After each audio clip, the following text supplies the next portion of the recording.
Chapter 1 Shirwan Chaorue. Shirwa, go to the kitchen and help start a fire. The farmer woman, Hawas washing clothes in the courtyard.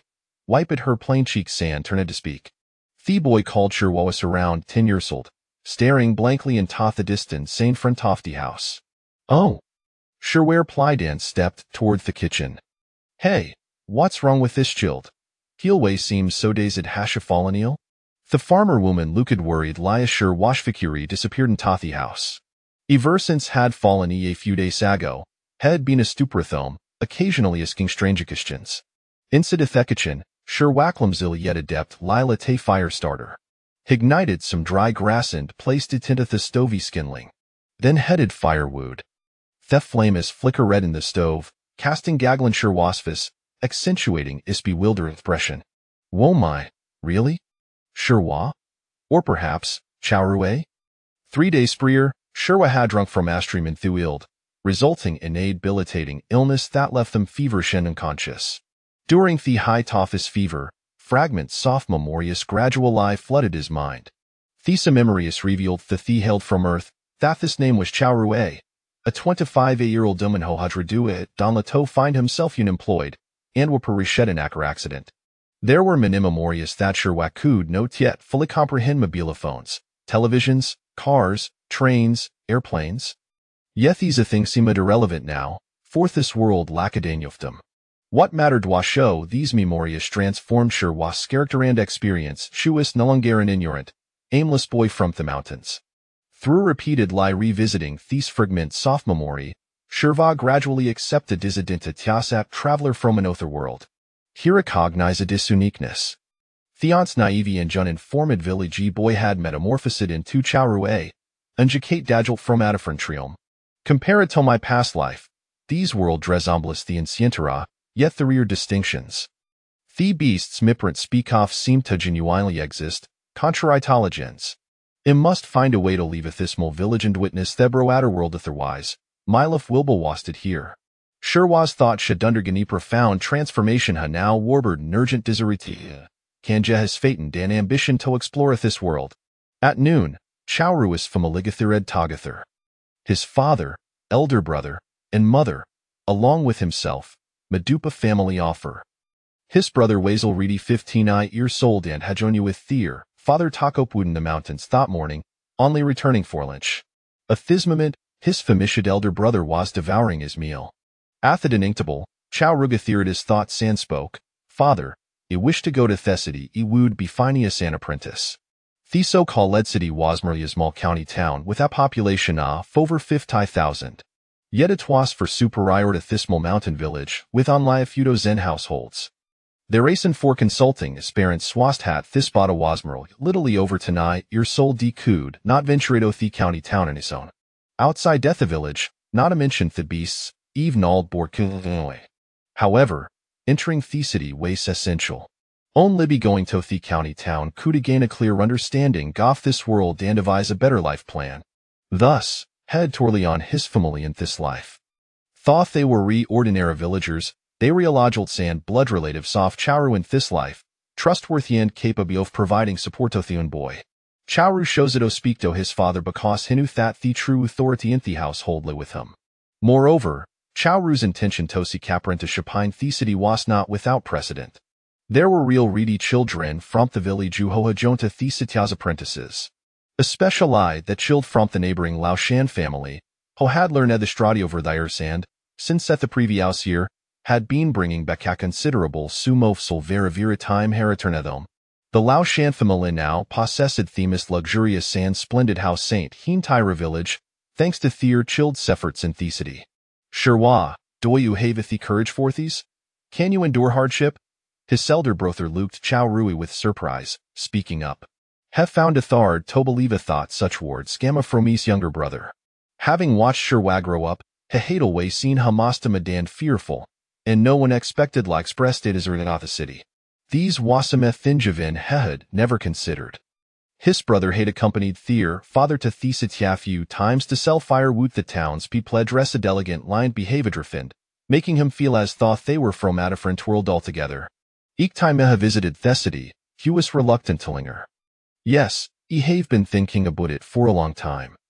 Once I get a thesity, it will study hard as an apprentice, and when I finish me training, it will bring money back home each year.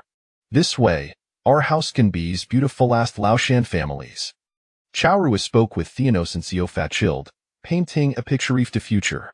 Hinu Thaton libusing Thiskiled as approach could he persuade his father. If you Urito analyze a Thepersand Consan discuss his life plain in the tono finagle from his past life, his father would like a mishim, thinking that his mind had been affected bith for had suffered de sago. His father took a long drag from his pipe, gazing at Chaoru for a while before glancing at thy elder son. Your brother should be getting married soon. The Shao's eyes indeed too small. Sure you recommendably if their children fear being sent to Thesida for hardship, yet you voluntarily seek it out. Truly, you are reason off Sha family. Staying in Thismal village is a peasant to shard lion achievement. On Libby going to Thesa, Taikanoni Akivja Kesthazir father understands. With your determination, it will wholehearted lepeva for you. Tomorrow morning, it will head to Thesity to find your cousin and inquire about suitable apprenticeships. Sure prepare yourself. His father agreed. Chaoru felt a surge of joy, Buthismo thir trembled, dropping her sticks to the ground. Oldman, can you really beard a censure what a thesity? I hard thata killed from fourth family washarmad begun after going to Thesity, and they have a edo fin the body. His mother pulled Chaoru into her embrace, Harry's reddening. His father took a deep drag from his pipe, slowly exhaling, then looked at your wagon. Sure are you going to Thesity? Chaoru nodded vigorously, yes. Good, then it settled. Dauntlety our wife cozy any delays. His father made a cyber solution. His mother couldn't help but shed tears. His brothers gazed toward Chaoru was complex, fled with admiration and longing, yet beneath it lay an inescapable confusion. The next morning, his father set out to light the county town of Lianhua. Chaoru waited them with great anticipation. His father had left before dawn. Around 10 o'clock in the morning, his father returned, drenched in sweat, accompanied by a young man in his 30s.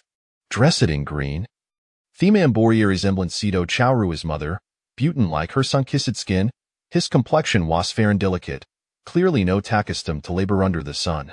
Sure quick-ly greedy our third cousin. His father revealed the identity of the visitor. Chaoru recognizing this person could potentially kanja his fate, approached without hesitation, performed a respectful bow, and clearly called out, third cousin. Ah, very good. Yuno Yormaner Sandaranachi. Thuffio wary habitant, with time, you shudrig in your fair complexion. Up in hearing this, his father smiled, knowing that themeter was settled. Chapter 2, a series of twists. His third cousin Semed Tobaneari. After a brief exchange of pleasantries with them, Himmerly drank a bowl of cold tea, before taking Chaoru away from Sher family village. Chaoru took nothing with him, as his third cousin Azuradim that everything he needed could be found in the city. Thus, Chaoru zit off along the mountain path toward Lianhua County, following his third cousin. As she head further along the mountain road, Chaoru couldn't help but glance back at the village had just crossed it into, having not been through long. His father, squatting at the door step, was smoking his pipe, while his mother, supported by his older brother, was wiping girders. In the distance, villagers shad gathered, murmuring Jin sparse groups as Thiru shed tozine upon hearing Thinas. As she continued along Thinero mountain path forkwit Semetime, Chaoru turned back and smore. In his view, the village had completely vanished from sight. This time, Hui's entire lie immersed in the mountain troll. The villager Shad mentioned that Lianhua County would take over 12 horse. With his third cousin accompanying him, Thepis slowed, likely extending the journey even longer. Sure this is your first time out, right? Arentio afraid at all? His third cousin turned back and stood with his smile. Chaoru nodded. With you here, what is there to fear? That's not necessarily true, his third cousin replied, resuming Gisper's pace. Not necessarily true? Essentio funia septinto Chaoru ishart. As his third cousin quickened his stride, Chaoru had Nakois but followsut, quickening his own pace. 3 her spast. The mountain path grew increasing lie steep. A sense of foreboding began to rise within Chaoru. The figurio fist heard, cousin ahead simless sonless reliable. Thelong shirt, dampened be sweatethis back, accentuateth a mottled patterns, Waleedman, a sifchusing its pre, laughed mania kaliat chowerway. Sambiaoju. Chowerwe halted steps. Sambiaoju stop Hadan turned around. After such a length of journey to Yanhua County, them must be nearing your destination, Chow remarked. With Thasmile, Sambiaoju replied, not at all. It's your first time even Churingudi, you cannot comprehend. Just a bit further, and we shall arrive. Sambiaoju, I am notiful. What exact lido you intend to do? Ya wouldn't be planning to selm, would you? Chowru inquired, furrowing his brow. Asamarek iled, powerless and defenseless, have found himself at her la unable to resist, whatever Sambiaoju had insta With new theroption, Hepus said the question. Yori exceptionally astut, sure way to shard Tobaliveo were raised in a mountain village. Had Sambiaoju not lo stat gambling, would have personally guide die auto, establish ourself in thesity. My apologies. As the words left his lips, Sambiaoju withdrew something from his bosaman scattered toward Chowerway. Though Chowerway had anticipated this, hismal staturaren dredimen capa biofi vading. Istridu asperla hof thatofinagelt. Hittite lysealed hismout hand nose, yet some substantiae in toasta divine filtrated, causing him to flow evavdazinus before succumbing to Ediep slumber. The fierce malevolency heen countered in these world camafronthavri bloodrelative, Sambiaoju. These experin swood forevering tin chowruous vigilant Saint Hyacinthient like a realm from non-existent toits at most peak. This a device remarkable effective, Sambiaojumist, hefting chowruanto his shoulder. Hey thin commenced at brisqua through him mountains. At dusk, Sambiaoju follow Edasmal ravine downhill, revealing Gagran driver before him. Beside diver lay a modus stock, where a few vessels were scattered about. Sambiaoju quick lillicate the black ship among them. The cargo has arrived. Standing before a the black vessel, Heckle Duten to Thekabin. Theker tainit the cabinson transeswangwidi open. A burlyman, sporting Gabir Dan market by Twosker cross face, brandishing galonknai feth eyes waist, emerged with a fierce demeanor. Through heflating gopin and goff Theker tain, Sambiaoju clear lit his ernmal tichadav bound children with theirmouth filled in the cabin. The burlyman, standing gath a ship's bow, immediately spotted Chaurian Sambiao Jayas Halder. Throw him up for Luke. First, the payment, Sambiao Jaya boldly replied. Theber limon furrowed his brow, and as Sambiao Jue peer dreaded to concede, Hera Trivide silver ingot from his way stand tossadai tout. Sambiao Ja picked up the silver from the ground, bit it with his teeth, then set Chowru down and fled in the distance, fearing they'd have hesitated, he might bet avor to live. Theber limon spat disdainfully, leaped off the ship, and hoisted Chowria Sifaware Marechik. After a brief inspection, Hito said him into Thekabin. His saboteur, but still with an acceptable limit his features are reticent, and dislimbs remain intact shoot fitting a price. Why they buoyant twagirls assembled, it's Demeto staff. Theberly mangrened widely, untied the ship's rope, and personally took theirs, steering the vessel down however in the distance. Chowri awokians more. Hef found his mouth stuffed fed with thick fabric. Hishin sand feet were bound. The surroundings were shrouded in darkness. The sound dofo ars listening through he water was particularly clear. Ugh. Ugh. The cabin was filled with muffled sobs. Chowru peered through the gaps in the curtain, illuminated by the moonlight filtering in. He discovered that the source of the sound sways a group of children, similarly bound to Shuas. Sambiaoja utrally som, Chowred hot bit bitterly, coming to terms with his grim reality. Adali eyes fantastical as a fever dream was soon folding before him esincal trafficking a few. The sound of water ceased, and a touring figure wielding ga hip strode into the cabin. Crack! Thwip struck merciless lie across the box softy whimpering children. Trimaking ganather sound, in il tasuit herdo fade the fish. Ackled struck be thwipple tau tapay and ed scream, quickly to fling further cries. Silence seemed leped the cabinets Marie. With his mouth stuffed and thestifling atmosphere making jither to breathe, Chowru upon a redden escape, yet fatigue over Kama Himasha struggled for air, and a slowly drifted back in town consciousness. Awakening again, Hua start led be a warm lick hid splattering onto his face. Opening his eyes, saw the cabin curtain flung open, the dawn light breaking outside, and 12 figures with swords standing there. On hishest, a burr lemon with a beard glared at them with wide, furious eyes. What had befallen this trafficker? What had transpired? Chow realized the situation had shifted dietang. Onaf the sword-wielding figure stepped forward, lifted them and shed, and with that splash, ta seditin ta thriver. Did that frighten you? A voice, attempting to sound gentile Trinengra, emerged. Chow gently shook his head. What a calm childier. The woman turned her head Yisheng. The children must have been abducted below Dale, destined for say licenti hour gong about to hold a selection meeting? How a boot would take them back in Javethamakins? The sword-wielding man outside the cabin shukish to decide for it, herself usentury clarify everything with the higher-ups later. Fuman deft lie severe at the ropes binding the children with her sword. Then, she spoke softly, where from Luo Shui Gangan Luo Sidera stashered, you are safe now. Chapter 3. The servant disciples 30 miles east of Luocheng, upon a small island at the heart of a lake. Chow Rui descended from a dark vessel, accompanied by 9 timid children who followed a woman. This island was evidently the headquarters of the Luo Shui gang. Intricate waterways crisscrossed the island, bustling with members clad in Luo Shui gang attire, who traversed the channels in small boats. It was indeed a strategically advantageous location. Easily defensible yet accessible. Yang Ping, the woman who had rescued Chow Rui, had already communicated with the steward of the Internal Affairs Hall. The children were permitted to reside on the island for 3 days.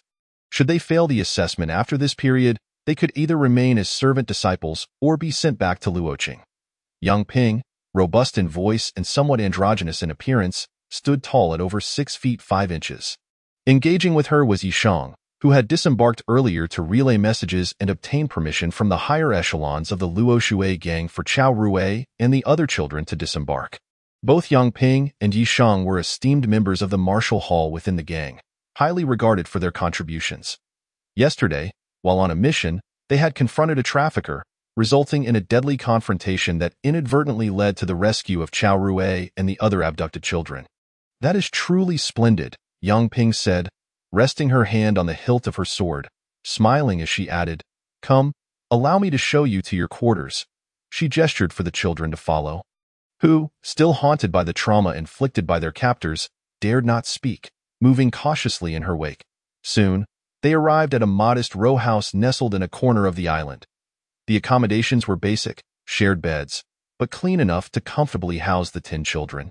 In 3 days, if you wish not to remain with the Luo Shui gang, I shall escort you back to Luocheng, where arrangements will be made for your return home. Upon hearing of the prospect of going home, the children, previously rendered speechless by fear, finally regained their composure. Yet Yang Ping could not linger long, and after bidding them to rest well, she departed, hand upon her sword, a small girl, with a despondent expression. Spoke up, I want to go home right now. Her sentiment was echoed by several of the children. These abducted youths hailed from various counties and villages within the Luo Shui region, averaging 8 or 9 years of age. A time when longing for home is most fervent. Many were still bewildered by the circumstances of their abduction and subsequent rescue. Meanwhile, Chow Rui's eyes flickered. By a twist of fate, he had the opportunity to join this martial arts faction. He resolved to participate in the upcoming assessment in the blink of an eye. 3 days had elapsed. Meals were promptly provided, and the children, having temporarily set aside their sorrows, engaged in spirited play upon the common beds. Chow Rui had, almost inadvertently, forged friendships with 2 boys.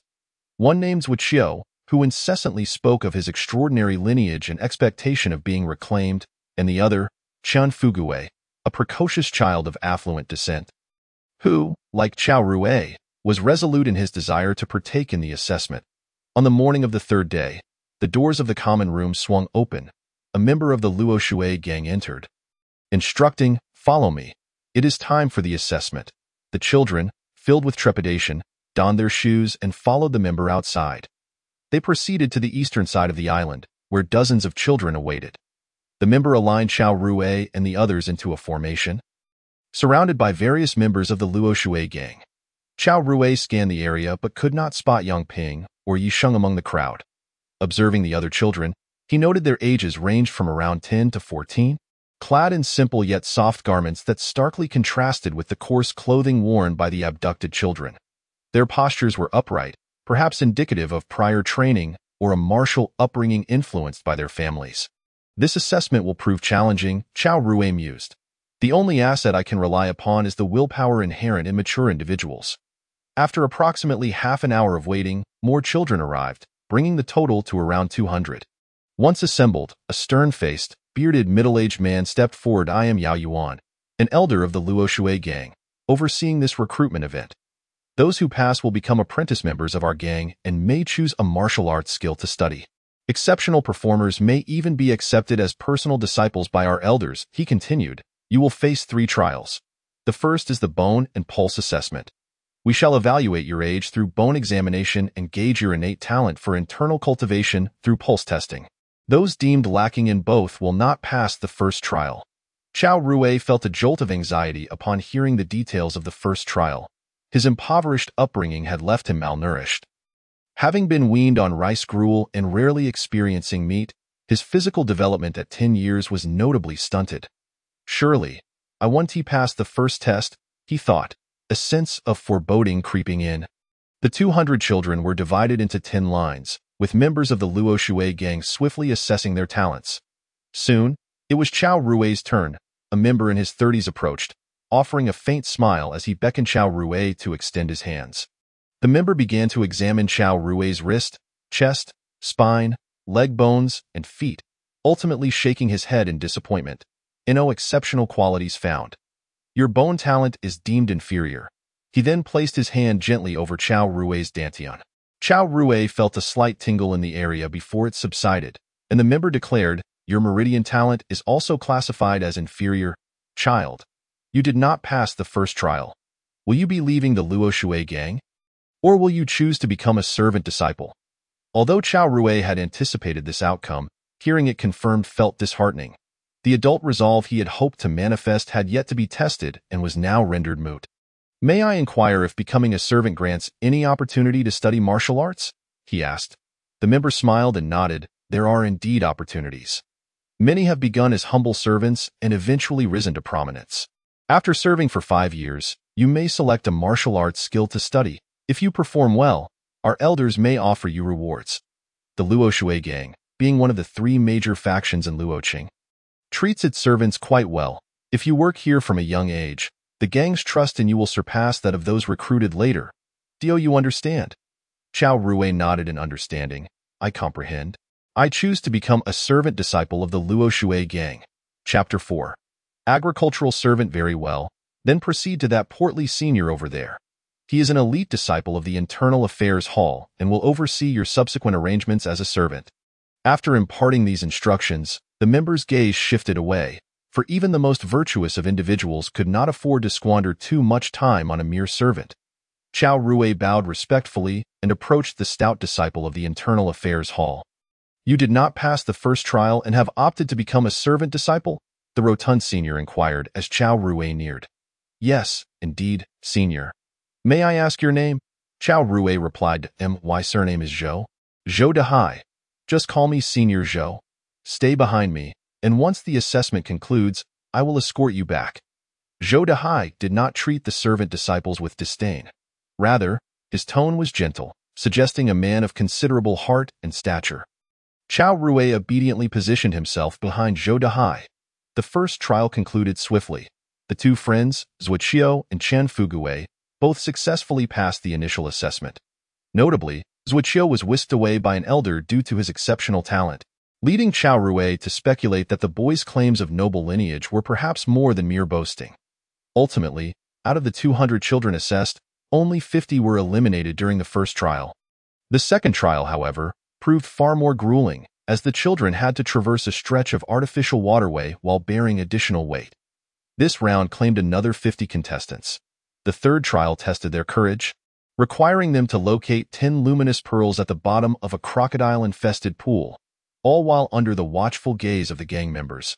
Despite their protection, the trial was fraught with peril, resulting in yet another significant elimination. In the end, approximately 40 children emerged as apprentice members of the Luo Shui gang.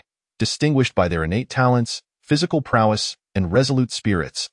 These individuals would bolster the gang's future strength. Remarkably, around 50 others opted to become servant disciples of the Luo Shui gang. To Chao Rui's surprise, Chun Fugui faltered during the third trial, unable to conquer his fears and plunging into the water to find the pearls. Following his elimination, he chose to join Chao Rui in becoming a servant disciple within the Internal Affairs Hall. The remaining 7 children, abducted alongside them, were all eliminated, largely due to their impoverished backgrounds and underdeveloped physiques, compounded by their relatively young ages, which rendered them less competitive. After being eliminated, they chose to return home, and on the same day of the assessment, they were sent to Luo Shui City. Whether they ultimately made it home, Chao Rui could not ascertain. At noon, within the main hall of the Inner Affairs Hall of the Luo Shui gang, Chao Rui, Qin Fugui, and over 50 newly admitted miscellaneous disciples awaited the assignment of their duties. These 50 or so new recruits would be allocated to various tasks across the Heart Lake Island. Among the miscellaneous disciples, the daily responsibilities varied significantly. The Luo Shui gang possessed fields, vegetable gardens, and even a wine cellar, weaving workshops, blacksmith shops, and more, enabling them to be entirely self-sufficient on the island. All of this was predicated on the presence of nearly 1,000 miscellaneous disciples and even more servants. Naturally, the hall master of the Inner Affairs Hall would not personally oversee the trivial matter of assigning tasks to the new recruits. This responsibility was entrusted entirely to the elite disciple, Zhou Dehai. Chao Rui, what position do you wish to be assigned? As Zhou Dehai was still organizing the list, Qin Fugui leaned in to quietly inquire. Chao Rui had contemplated this on his way here. It was evident that this world operated under the principle of the survival of the fittest, fraught with peril. The martial arts, which could significantly enhance one's strength, were something he must learn. Waiting 5 years to obtain internal energy cultivation methods felt excessively protracted. If he wished to acquire these skills and martial arts manuals more swiftly, he would need to devise a plan. I am indifferent, Chao Rui replied dismissively. Chun Fugui's round face turned, his eyes darting about. I've heard that the miscellaneous disciples in the blacksmith shop work the hardest. I absolutely don't want to end up there. Chao Rui remained non-committal. While the blacksmith shop's labor was arduous, mastering the craft of weapon forging could also be quite advantageous. Silence now. I shall commence the announcement of the assignment list, Zhou Dehai interjected. Quelling the murmurs, Zhongli, proceed to the herb garden. Zhao Yin, head to Dock 4. Xiao Xiaoshan, join the procurement team. Tiango, what a ridiculous name. You will report to the cart team. Qin Fugui, to the blacksmith shop. Chao Rui, to the fields. Qin Fugui let out a lament. Why must I receive what I don't want? Meanwhile, Chao Rui pondered slightly, considering how he might achieve some merit in the fields. After much contemplation, he found himself at a loss. Although this world was steeped in antiquity, its agricultural techniques and fertilizer knowledge were uniquely advanced, coupled with the intricate water channels on Heart Lake Island, which ensured an abundance of water. Chao Rui found no opportunity to implement agricultural improvements. He would have to seek alternative methods. Upon regaining his focus, Chao Rui found himself amidst the fields of the Luo Shui gang. It was the vibrant spring of March, and the gang's over 1,000 acres of fertile land appeared exceedingly lush. A miscellaneous disciple led Chao Rui to his living quarters before departing. His abode, nestled among the fields, was a quaint wooden cottage with a roof thatched in yellow straw. The cottage contained 2 rooms, a living area and a bedroom, designed simply, yet furnished with brand new bedding. Chao Rui's daily tasks included clearing the fields of rodents and weeds, preventing water from flooding in. And aside from assisting the servants during spring planting and autumn harvest, the remainder of his time was quite leisurely.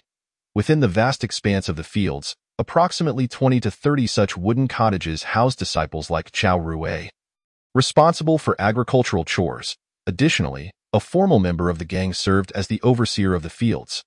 Meals were conveniently delivered by disciples from the Inner Affairs Hall's cafeteria 3 times a day. The food was quite satisfactory, and the schedule allowed ample time for relaxation and body conditioning. I am merely 10 years old, at the prime of my growth and development. If I manage my conditioning well, I may very well enhance my innate skeletal and meridian talents. Armed with scientific insights regarding growth and development, Chao Rui did not feel disheartened by his initial assessment failure. Instead, he sought rational avenues for potential change. Perhaps diligent exercise could elevate his physical aptitude. Once his talents improved, if he had the opportunity to participate in the assessment again, he could more swiftly attain the qualifications to pursue martial arts. Thus, Chao Rui became a miscellaneous disciple. After inspecting the fields he was assigned, he began running around the periphery to strengthen his body. Chapter 5. The appearance of the experienced Pearl. The soil along the ridge was soft, prompting Chao Rui to run barefoot. The gentle earth massaged his soles, providing an additional benefit of stimulating acupoints. Following this, he engaged in push-ups, squats, and pull-ups as part of his regular exercise routine. Perhaps due to the distinct environment of this martial arts world compared to his previous life, the air was infused with the unique energy. Chao Rui could sense his progress in training advancing swiftly. The soreness in his muscles dissipated rapidly, and he could distinctly feel his physique strengthening day by day. However, with the increased exertion, the food delivered from the cafeteria began to feel insufficient. At this juncture, Chan Fugui proved to be quite resourceful. Employing some unknown means, he managed to swap his assignment from the blacksmith shop with that of a miscellaneous disciple designated for the kitchen. Now, Chan Fugui worked as a miscellaneous disciple in the cafeteria, responsible for delivering meals at mealtimes. Coincidentally, this was precisely the area where Chao Rui received his meals. Each day, Chan Fugui pushed a cart to the fields, delivering food to the various cottages. Given their close bond forged through their shared abduction, Chao Rui casually mentioned his insufficient rations. The following day, he discovered that the food in his meal box had increased by half. The issue of inadequate nutrition for his physical training was thus resolved. Chao Rui's body began to swiftly recover from malnutrition, progressing toward a healthier state in the blink of an eye. 6 months had elapsed. The fields welcomed the autumn harvest.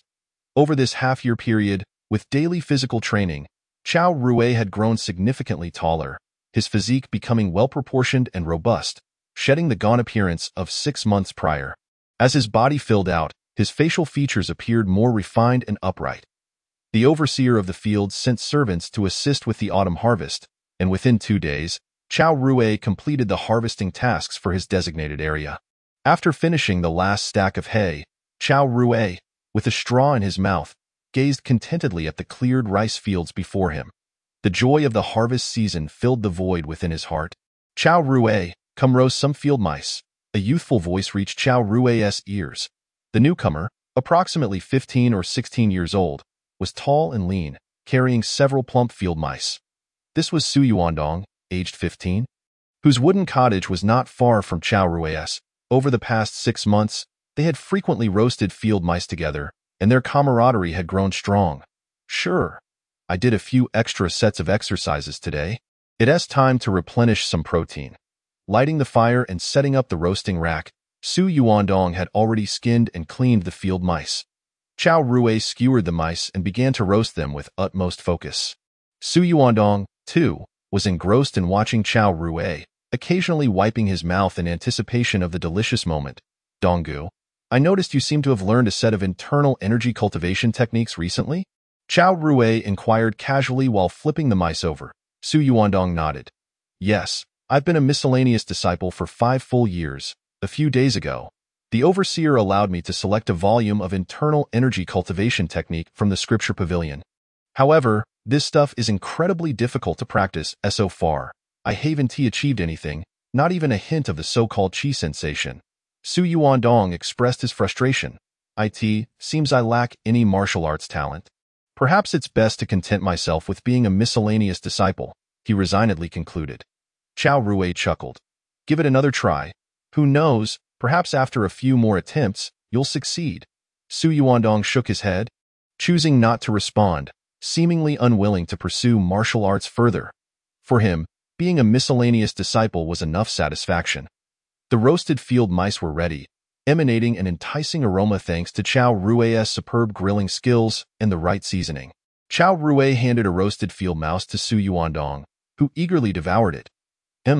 Chao Rui, today's roasted field mice taste a bit different, perhaps even more fragrant.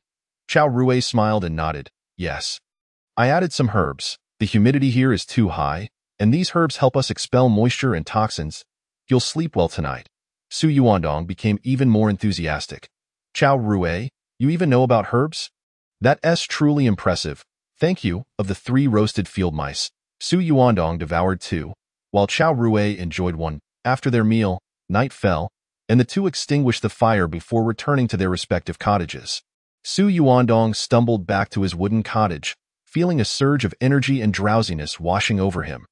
The herbal effects are indeed remarkable. After uttering this, Su Yuandong collapsed onto his bed, soon snoring away. Creak. The door to Su Yuandong's cottage was gently pushed open. Chao Rui stepped inside quietly. Apologies, Donggu, he murmured to the sleeping Su Yuandong before beginning to rummage through the room. Ultimately, he found what he sought in the bedside cabinet, the Ji Shui Ju. This recently copied manual was still pristine, the scent of ink pleasantly filling the air. Wasting no time, Chao Rui swiftly read through the Ji Shui Ju by the moonlight. It was a balanced and harmonious internal energy cultivation technique. As a miscellaneous disciple, Su Yuandong had access only to the first 3 tiers of Ji Shui Ju. The subsequent levels were likely still in the scripture pavilion. The initial 3 tiers would suffice for Chao Rui to begin his cultivation attempts. After an hour of intensive reading, he finally memorized the content of the 3 tiers of Ji Shui Ju proficiently. Replacing the manual back in the cabinet, Chao Rui again offered an apology. The Luo Shui gang strictly prohibited disciples from privately teaching martial arts to one another. If he were to wait another 5 years to cultivate martial arts through conventional means, he would be significantly behind others. Inherently lacking in talent and already starting from a disadvantage, achieving any success in martial arts proved exceedingly challenging for Chao Rui.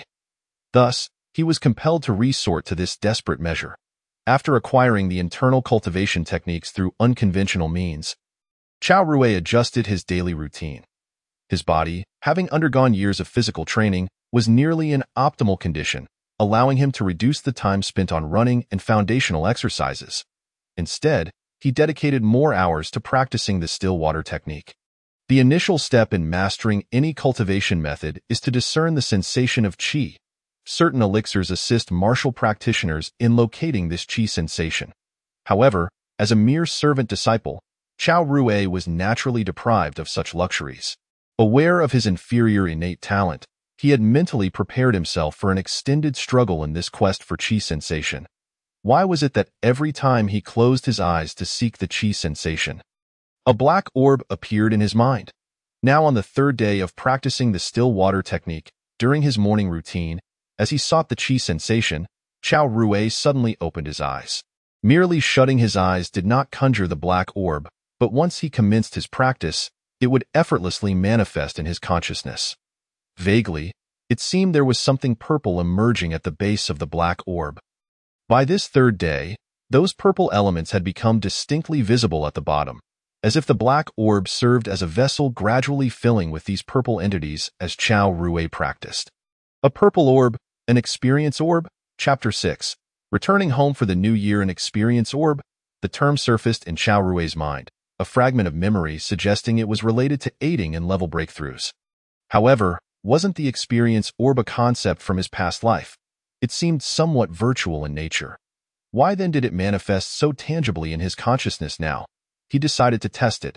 Perhaps if he filled the experience orb, it would prove effective. After pondering, Chao Rui resumed his cultivation. After numerous attempts, he confirmed the existence of the experience orb. The accumulated purple entities within must represent experience points. However, the rate at which these experience points accumulated was exceedingly slow. It was uncertain how long it would take to fill the orb entirely. Half a month passed in the blink of an eye, yet Chao Rui still had not found the qi sensation, forcing him to acknowledge the stark reality of his dismal martial talent. One morning, after rising, he began his practice as usual. The black orb naturally appeared in his mind, and he did not pay it much heed. What exactly is qi sensation? As he recited the incantation, he pondered this question. Suddenly, the experience orb in his mind reacted. Almost instinctively, Chao Rui focused his intent and tapped lightly on the orb. A hum resonated as a portion of the purple experience points swiftly flowed out, filling his mind and body in an instant. He found himself flooded with countless experiences from his previous attempts to sense qi. The next moment, he suddenly succeeded in perceiving the qi sensation. It manifested weakly at his dantian, yet obeyed his will, coursing through his meridians. The qi sensation was achieved. Could experience points be utilized without needing to fill the orb completely? Surprised, Chao Rui opened his eyes. The experience points he had accumulated over approximately half a month filled less than a fifth of the experience orb. This time, he had expended them entirely to break through to the qi sensation, yet he had successfully grasped it, as if he had practiced it 1,000 times, adeptly controlling the qi within his dantian. Mastering the qi sensation in 15 days was only considered subpar among martial practitioners, yet Chao Rui felt immensely satisfied. His next goal was to practice the first layer of the still water technique, continuously circulating the qi within his body until he cultivated his first internal energy. Chao Rui clarified his direction and resumed his training, while the experience orb continued to accumulate experience points, awaiting his next utilization. Winter soon descended, blanketing the entire Lake Hard Island in a thick layer of snow. Dressed in a cotton coat issued by the Internal Affairs Department, Chao Rui felt no chill as he warmed himself by the fire in the wooden cabin. After 3 months, his practice of the still water technique remained stagnant at the initial stage of qi circulation, having yet to master even the first layer. His lack of talent was painfully evident. However, the experience points in his mind had accumulated to 1/3 of the total. The experience orb had hinted at this accumulation once it reached 1/10, suggesting it could assist him in breaking through his current boundaries. Yet, feeling that he had only amassed 1/3, he decided to continue accumulating experience points, fearing that a rapid breakthrough might draw unwanted attention. The wooden door creaked open. Chun Fugue entered, carrying a food box. He set it down and hurried to warm himself by the fire. Delivering food on a snowy day has nearly frozen me. I need to warm up. Chao Rui chuckled as he prepared a cup of hot tea for the portly lad. Chen Fugue cradled the warm teacup in his hands, took a sip, and spoke. Chao Rui, I'm heading home tomorrow. What about you? Will you return as well? With the new year approaching, the Luo Shui gang had kindly granted the servants 10 days to visit their families. Chao Rui pondered this question seriously. It had been nearly a year since he was abducted by his third cousin and faced many trials to join the Luo Shui gang. He wondered if that scoundrel had returned home or if his father had continued searching for him. Perhaps his third cousin had fabricated a lie, claiming he had perished. Chao Rui resolved that he must return home at least once, if only to reassure his parents and family, and if possible, hold his third cousin accountable for his actions. Let us go together tomorrow. I recall your home is in Lianhua County? Chen Fugue nodded. Yes, my family is in Lianhua County. We can take the gang's cargo ship to get there. And my father will send someone to pick us up. Chen Fugue had already been in contact with his family through letters, and they were eagerly anticipating his return. After agreeing on their plans, Chao Rui braved the heavy snowfall to visit the overseer of the farmlands. The overseer, a man in his 40s and a formal member of the gang, was lazily warming himself by the fire in the yard. He did not hinder Chao Rui's request for leave, waving his hand in agreement and providing a note as proof. With this note, Chao Rui could travel for free on the Luo Shui gang's cargo ship, making his future trips to and from the island much more convenient. Chao Rui tucked the note safely away and returned to the wooden cabin to prepare his belongings. There was not much to pack, just a few changes of clothes and primarily silver. As a servant of the Luo Shui gang, Chao Rui received a monthly stipend of 5 coins. He had few expenses, and now he had accumulated over 4 taels of silver, which was quite a substantial sum for an ordinary citizen. After securing the silver and the note, Chao Rui practiced for a while before drifting into a deep sleep. The next morning, Chao Rui rose early and made his way to a dock on Lake Hard Island to meet Chen Fugue. Several Luo Shui gang cargo ships were moored at the dock. After confirming the destination, the two boys boarded a ship bound for Lianhua County. The helmsman, upon recognizing their status as servant disciples from the note, treated them with courtesy. Those servant disciples occupied the lowest tier of the Luo Shui gang. Their long-term residence on Lake Hard Island had allowed them to establish connections. Moreover, those who had served long enough might even have the opportunity to cultivate martial arts. There were precedents of former servants rising to become elite members of the gang. Dear sirs, with the new year approaching, The ship is laden with cargo, and we kindly ask you to endure the conditions in the hold." The helmsman said apologetically. The helmsmen themselves often occupied even poorer quarters in the cargo hold, and Chao Rui and Chen Fugui, having faced their share of hardships, did not mind. They settled into a cargo box on the double-decker ship, where the helmsman provided them with 2 mats and a table, along with a plate of dried fruits. Thus, the 2 boys journeyed on the cargo ship, swaying along the way. They departed at dawn and arrived at the dock in Lianhua County around 3 in the afternoon. Chapter 7. Chen Fugui's Decision. My son. At the Lianhua County dock, a plump middle-aged man, resembling Chen Fugui by 7 parts and donning a round hat, embraced him tightly, tears streaming down his face. After a year apart, having feared his son had met with misfortune, the unexpected turn of events brought overwhelming joy upon receiving a letter from him. Now, seeing his son return, Chen's father and family were filled with immense delight and excitement. Chao Rui watched this scene with a touch of emotion. Once the father and son composed themselves, Chen Fugui took his father's hand and brought him to Chao Rui.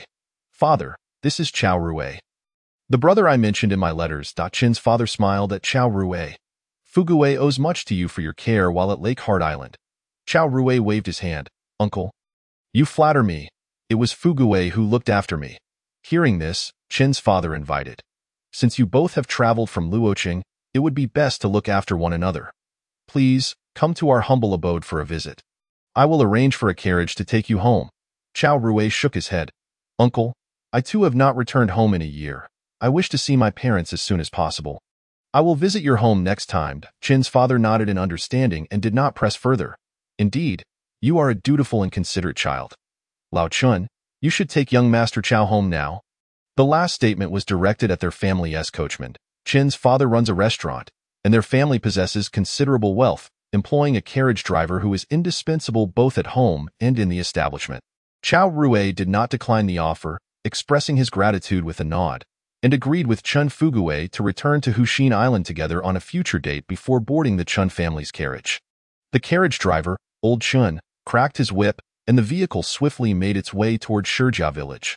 "Young Master Chao, the carriage can only stop here," the driver said, a hint of embarrassment in his voice. "You will need to walk the narrow mountain path for about the time it takes to brew a cup of tea from here." "That's perfectly fine. This is as far as we need to go." Chao Rui replied as he alighted from the carriage, tightening the bundle in his grasp. The snowfall had ceased, yet the accumulation remained substantial, as the carriage turned around and vanished from Chao Rui's sight. He turned back, stepping onto the snow-covered ground, making his way toward home, one careful step at a time. After what felt like an eternity, the scene of Shijia village emerged before him in comparison to the day he had walked with his third cousin. Chao Rui observed no significant changes in the village. The house of the De Mountain family still stood out prominently, though every roof had been blanketed with a thick layer of pristine snow. Dusk had fallen, and wisps of smoke curled upward from the village chimneys. Chao Rui approached his home, gently pushing open the door. Inside, his parents and elder brother were gathered around the dinner table, enjoying their evening meal. Upon seeing Chao Rui's unexpected return, their expressions momentarily froze before lighting up with joy. "Shiwa, you have finally returned. Your third cousin mentioned you had traveled far to become a traveling merchant apprentice. I went looking for your third cousin in the city, but to my surprise, I couldn't find any trace of him for half a year. Did he return with you?" As the conversation unfolded, Chao Rui pieced together the current situation. His parents were unaware of his abduction. After selling him, his third cousin had returned and deceived his parents into believing he had gone far away to pursue an apprenticeship. It seemed that about half a year ago, his third cousin had gambled away everything and ultimately vanished from Lianhua County. His father had searched for him multiple times, but had found no trace. Deprived of news about Chao Rui, his mother had wept many times. Now, seeing her son back, she was the most emotionally overwhelmed, tears streaming down her face like a broken string of pearls, impossible to stop. Chao Rui, unsure of how to comfort his family, opened his bundle and took out 4 taels of silver, placing it on the table. "Father, mother, this money is what I saved up this year. It can be used to repair the house and perhaps help brother with a marriage." The several pieces of silver gleamed on the table, causing his parents and elder brother to squint from the brightness. "Shiwa, Did you earn all this money this year? His father asked, disbelief evident in his voice. For an ordinary apprentice, saving 4 or 5 taels over a year would be commendable, yet Chao Rui had seemingly increased that figure tenfold. Yes, I am now an apprentice in Luoqing. It's a big city with higher earnings. Chao Rui fabricated a story, omitting the truth about his affiliation with the Luo Shui gang. They were merely ordinary mountain folk. Knowing too much could lead to complications. Luoqing. No wonder. His father expressed a longing look, reminiscing about his youth when he had visited Luoqing only once, leaving a lasting impression of its prosperity. We must thank your third cousin. Did he come back with you? His mother inquired. Hearing this, Chao Rui's expression turned serious. Father, mother, there is something I must tell you. Your third cousin is a gambling addict. My journey to Luoqing was aided by someone influential, and he had no part in it. Chao Rui recounted how he was sold by his third cousin, downplaying the dramatic rescue by Yang Ping. That scoundrel, I will seek him out and settle the score, Chao Rui's elder brother exclaimed. Fury radiating from him, and their parents wore similarly enraged expressions. I am fine now. There is no need for you to seek vengeance on my behalf. I will handle my own affairs. Besides, we have no knowledge of your third cousin's whereabouts. He is a worthless gambler. He might have already met his end in some forgotten corner. Upon hearing this, the family's anger gradually subsided. Let's eat. Shiwa is back, but he may not stay long. Let us celebrate the new year properly, his father suggested. The meal, though simple, was savored by Chao Rui. Afterward, his father carefully stored the silver Chao Rui had brought back, a rare smile breaking through the lines of worry etched on his face. It is time for your brother to find a bride, his father mused, causing his elder brother's cheeks to flush as he sheepishly rubbed his neck, prompting laughter from Chao Rui and their mother. 5 days passed in the blink of an eye, and the new year was celebrated in Shijia village. On the second day of the new year, a well-dressed young master arrived in the village, Qian Fugui, accompanied by their carriage driver. This unexpected visit surprised Chao Rui. The driver struggled under the weight of numerous packages, nearly overwhelmed by the burden on a wintry mountain path. While the driver exchanged pleasantries with Chao Rui's parents, he took the opportunity to stroll with Qin Fugui at the village's edge. What brings you here to wish me a happy new year? Chao Rui inquired, with an unusual seriousness on his chubby face. Qin Fugui replied, Chao Rui, after the new year, I will not be going to Luoqing anymore. My father cannot bear to see me suffer outside. He has decided that I should return to Lianhua County to inherit the family business. Chao Rui was momentarily taken aback, but quickly understood. Then congratulations are in order, Mr. Chen. Stop with the nonsense. Once you make it big, don't forget that I was the one bringing you meals every day. Chen Fugui said as he departed with the carriage driver. Chao Rui's family stood at the door, watching them leave. Why come bearing so many gifts? His mother remarked, glancing at the exquisite fabrics and delicacies brought by Chen Fugui. Feeling a bit embarrassed, Chao Rui's elder brother, now brimming with curiosity, leaned closer to him. Shiwa, is this friend of yours someone you met outside? He seems quite affluent. The change in attitude from his elder brother was glaring. There was a newfound respect in the way he regarded Chao Rui. It was evident that the family had begun to realize that Shiwa was no longer the same. He had grown beyond their comprehension. Chao Rui nodded. He is a good friend named Qin Fugui. If you wish to live in the city, I can ask him to assist you. His elder brother's face lit up momentarily with hope before he shook his head. I am not as capable as you, Shiwa. I will remain here at the foot of the mountain as a simple villager. After Qin Fugui's departure, the very next morning, Chao Rui, unable to wait the full 10 days of his holiday, decided to return early. The family home was too cramped, forcing him to share a room with his elder brother, making it difficult to practice his internal cultivation. Having spent several days without seeing the experience orb increase his experience points, he felt a twinge of guilt. With his lackluster talent, wasting precious time on cultivation weighed heavily on him. Following Chen Fugui's decision to forego returning to Huxin Island, Chao Rui could no longer suppress his longing for the island. His family accompanied him to the village entrance, and after much persuasion, he finally convinced them to return home. By 7 in the morning, Chao Rui arrived at the dock in Lianhua County. The Luo Shui gang's transport vessels were widespread throughout the region, making it easy for him to find a ship heading back to Huxin Island.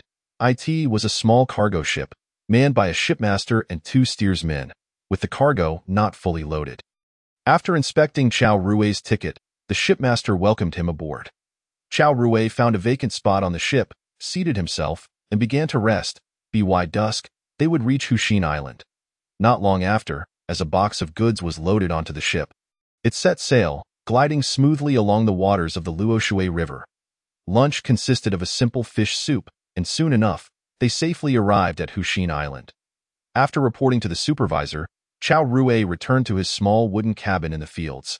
Marking the successful conclusion of his homecoming journey, that evening, he was greeted by a young, slender servant delivering his meal, a stark contrast to Qin Fugui's familiar round face, leaving Chao Rui feeling somewhat out of place. He could only immerse himself in his cultivation. With the arrival of spring, the busy farming season was about to commence. The experience orb for practicing the still water technique would fill approximately 1/10 of its capacity in a month. I still have 7 months left to accumulate experience points. However, clandestine cultivation was not a sustainable approach. He needed to devise a means to practice his internal skills openly within the Luoshui gang. The subsequent techniques of the still water technique posed a challenge as well.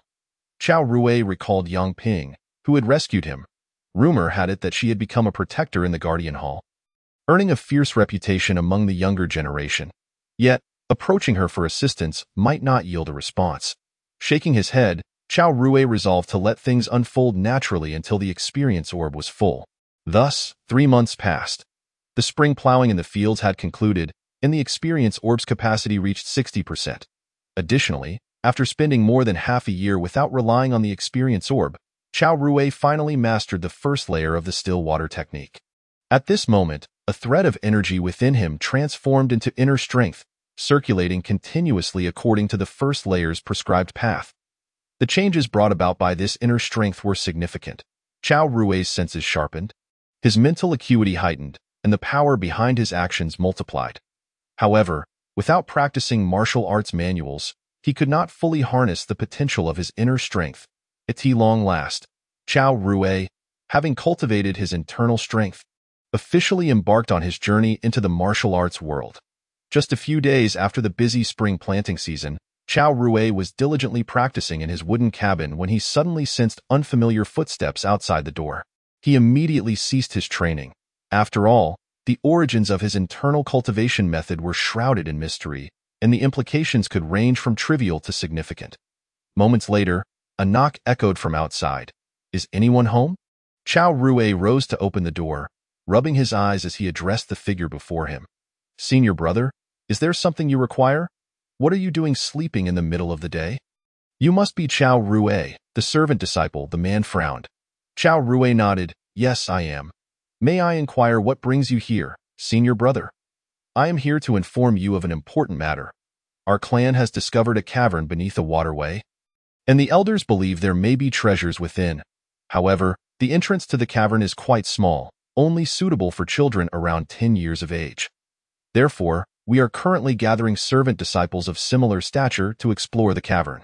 Regardless of whether any discoveries are made, all participants in this task will be rewarded with a volume of internal cultivation scripture and a martial arts manual. Should any significant findings arise, additional rewards will be granted, including the finest elixirs to aid in your internal training, and it may even lead to being accepted as a direct disciple." Upon hearing the messenger's words, Chao Rui contemplated the opportunity presented before him. Yet, he wondered about the level of danger within the cavern. He couldn't help but ask, "Senior brother, have any mishaps occurred within the cavern?" The man, somewhat impatient, replied, "No accidents have taken place. It's merely that the entrance is too narrow. Otherwise, we wouldn't be relying on you servant disciples for exploration." Chao Rui nodded. The man's tone did not seem insincere, though as an ordinary member, he likely lacked further insider knowledge. Nevertheless, Chao Rui felt compelled to seize this opportunity. "How do I sign up?" "If you wish to participate, simply arrive at pier number 8 tomorrow morning at 8 o'clock for the assembly," the messenger instructed before departing, as he had more servant disciples to notify. Watching the man leave, Chao Rui resolved to take part in this exploration task. Although he had successfully cultivated internal strength with the aid of the experience pearl, he still lacked much, such as a legitimate channel for practicing the still water formula. The subsequent teachings of the formula and corresponding martial arts manuals would require Chao Rui to strive earnestly to obtain them. However, he believed that merely tagging along would not expose him to significant danger. As the ninth chapter unfolds, the expedition to the cavern begins. At a crucial moment, he could utilize the experience pearl to break through the boundaries of his cultivation method. A 60% experience pearl should suffice for him to advance to the third layer of the still water formula, granting him a degree of self-defense. The first layer of the still water formula equates to possessing a year's worth of internal strength, the second layer to 3 years, and the third layer to 6 or 7 years worth. Achieving the third layer would mark Chao Rui's initial foray into the realm of internal cultivation. Even without a martial arts manual, possessing the equivalent of 6 or 7 years worth of internal strength would render him impervious to ordinary harm. With the potential for participation in this exploration task secured, a night passed without incident. The following morning, Chao Rui set off for Pier Number 8 at Lake Hart Island. Upon arriving at the dock, he found several servant disciples already gathered. Leading the exploration task was none other than his old acquaintance, Yang Ping, now promoted to the position of protector within the Luo Shui gang. Yang Ping stood tall and imposing, her presence exuding a sharper demeanor than before. Suddenly, Yang Ping's gaze fell upon Chao Rui as he arrived. You've come to participate in this exploration task? Chao Rui was taken aback that Yang Ping remembered him and initiated a conversation. Her voice retained its rugged timbre, attempting to feign humility. Chao Rui bowed slightly. Yes, Protector Yang. I wish to seize this opportunity to engage with the martial arts. Indeed, you exhibit ambition. At your young age, you have the chance to step into the martial world. I was quite impressed by your composure aboard that vessel last year. I hope you can achieve something noteworthy this time as well. Yang Ping's thoughts momentarily drifted back to a year prior. Recalling the lean child drenched in blood yet remaining unfazed, gradually aligning with the image of the refined youth before her. Subsequently, Yang Ping closed her eyes to gather her thoughts as her subordinates began to call the roll. A total of over 30 children around the age of 10 congregated at the dock, along with a few slender adult servant disciples. When the time came, they boarded the vessel at the beckoning of the crew. Yang Ping stood alone at the bow, sword in hand, while the helmsman maneuvered the boat swiftly towards their destination using the wind. After approximately 2 hours, the vessel anchored near a small reef measuring several square meters. Just above the cavern, the crew began to explain the process of entering the cavern. The disciples would need to submerge 2 meters to locate the entrance, then swim further inside to explore the depths of the cavern. Remember, any discoveries made inside the cavern must not be concealed. They must be surrendered. Otherwise, the consequences will be treated as betrayal against the gang, Yang Ping concluded. The fate of traitors within the Luo Shui gang was to be torn apart by horses. All right, line up to enter. Chao Rui, come here. Yang Ping beckoned. Chao Rui stepped forward and was surprised to receive a dagger from her. This is for your protection. Chao Rui accepted it with astonishment, nodding, thank you. Protector Yang. Yang Ping gently patted Chao Rui's head before saying no more. He then fell into line, waiting to enter the water. Plop, plop. The sounds of splashes echoed as a group of young boys joyfully leapt into the water like ducks, their agile bodies darting swiftly towards the enigmatic cavern. Soon, it was Chao Rui's turn. He swiftly shed his heavy outer garments, donning only a thin shirt, and leaped into the crystalline water without hesitation. Akin to a bird diving into the forest in this life, the stone boy could not swim, but in his past life, Chao Rui was an expert swimmer. As the frigid waters enveloped him, he inhaled deeply and began to circulate his internal strength. A warm current surging from his dantian, gradually dispersing the bone-chilling cold. Chao Rui dove down to a depth of approximately 3 to 4 meters, finally spotting the cavern's entrance. Upon closer inspection, he noticed a lithe figure of a boy energetically swimming towards the interior. Without hesitation, Chao Rui propelled himself forward, following closely behind the boy like 2 nimble fish, slipping into the confining passage of the cavern. The cavern was indeed exceedingly narrow. Even the smaller boys had to proceed with caution, and a tall adult would likely find themselves stuck if they attempted to enter recklessly. Thus, Chao Rui and the boy ahead navigated the constricted corridor, moving forward for about several dozen meters when the previously solid rock wall above them abruptly vanished. allowing beams of faint yet discernible light to cascade down. Elated, Chao Rui quickened his pace, surfacing almost simultaneously with the boy. Once above the water, they found themselves in a spacious cavern. To their astonishment, the cavern was adorned with numerous luminescent plants, resembling twinkling stars in the night sky, illuminating the entire space with an unexpected brilliance. Even more surprisingly, the cavern floor was strewn with countless fish bones. Yet the air was devoid of any foul odor, instead wafting a faint, refreshing fragrance. Within this cavern, there were at least 6 openings leading in various directions. The earlier arrivals were already calling to one another as they ventured into the openings to explore. This natural cavern in the river appeared relatively safe. Casting a wary glance at the scattered fish bones, Chao Rui tightened his grip on the dagger, declined offers to form a team, and chose to follow closely behind another boy as they entered one of the caverns. Above the river, the Luo Shui gang's vessel floated gently upon the rippling surface. Yang Ping stood at the bow, her sword in hand, silently observing the area beneath the small island. Inside the cabin, a tall, stern-faced elder suddenly stepped out. In just a few strides, he crossed the distance to stand beside Yang Ping. Yang Ping inclined her head slightly. Elder. This elder was none other than Wu Qingshu, the Luo Shui gang elder who had discovered the peculiarities of the cavern. Have the servant disciples descended? Wu Qingshu inquired, his tone measured. Yang Ping nodded. They have all entered. That young lad you mentioned earlier. Do you know him? Yang Ping paused momentarily, then realized Wu Qingshu referred to Chao Rui. She replied casually, yes, he was the one who killed a human trafficker and rescued 10 children. He was one of them. The third son of the Zhou family was also among them, correct? Wu Qingshu continued. Yang Ping confirmed indeed. I hadn't anticipated that by chance, I would rescue the third son of the Zhou family. The elixir they sent me has helped me increase my internal strength by 20 years, allowing me to break through to the rank of protector. Thus, you have developed quite an affinity for that young lad. Haven't you? Wu Qingshu remarked. Yang Ping remained silent, tacitly acknowledging Wu Qingshu's words. Wu Qingshu concluded this digression and spoke again. 3 days ago, I arrived here by boat and discovered that a considerable number of large fish had gathered in this area. A frenzy of fish surged towards that cavern, as if something with a deadly allure resided within. This phenomenon lasted only the briefest moment, and then, abruptly, the fish dispersed. If nothing unexpected occurs, it seems something extraordinary must have emerged from beneath. If those legendary spiritual treasures truly exist, a profound desire glinted in Wu Qingshu's eyes. Yang Ping, in a rough voice, remarked, Elder Wu, you are bound to reap rewards from this venture. Wu Qingshu suppressed his inner emotions, his expression gradually returning to its icy demeanor. Let us hope so. My years are few, and should I encounter any treasures that enhance combat prowess, it is best entrusted to you younger ones. He spoke. Yang Ping discreetly clasped his hands in respect. I dare not presume.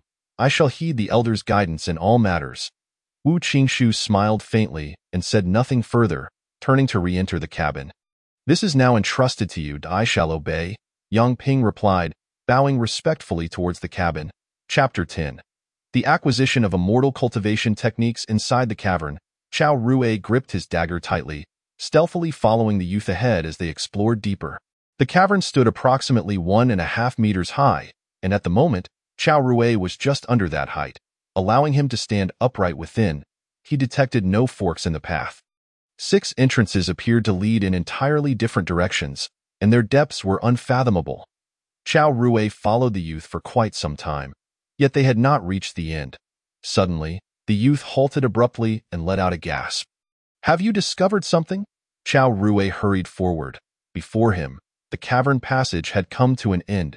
A desiccated corpse, nothing but skeletal remains, sat cross-legged at the terminus of the cavern. The youth began to rummage through the bones, soon extracting an object. Did you find something? Chao Rui inquired as he approached slowly. The youth was initially startled, but relaxed a bit upon realizing it was Chao Rui. There is indeed a corpse here. I only found a booklet on him, but I haven't had the chance to inspect it yet. The youth spoke candidly, appearing rather naive. Chao Rui surveyed the scene. Examining the corpse, it appeared to have been quite tall in life. The entrance at the riverbed could hardly accommodate him. He wondered how the body had entered the cavern. Hand me the booklet. I trust you are aware of my relationship with Guardian Yang. Chao Rui said, brandishing his dagger menacingly. The youth recalled the moment on the boat when Yang Ping had gifted the dagger to Chao Rui and reluctantly surrendered the booklet he held. Chao Rui grasped the booklet, which was already yellowed and aged, yet its material remained relatively intact, not entirely decayed by the cavern's moisture. He opened it, revealing the first page inscribed with the words Mingyu Gong. Thanks to an old scholar who had returned to the village, Chao Rui recognized the basic characters. After joining the Luo Shui gang, he had devoted time to solidifying his understanding of the written language. Thus, he could comprehend the text. He flipped to the next page.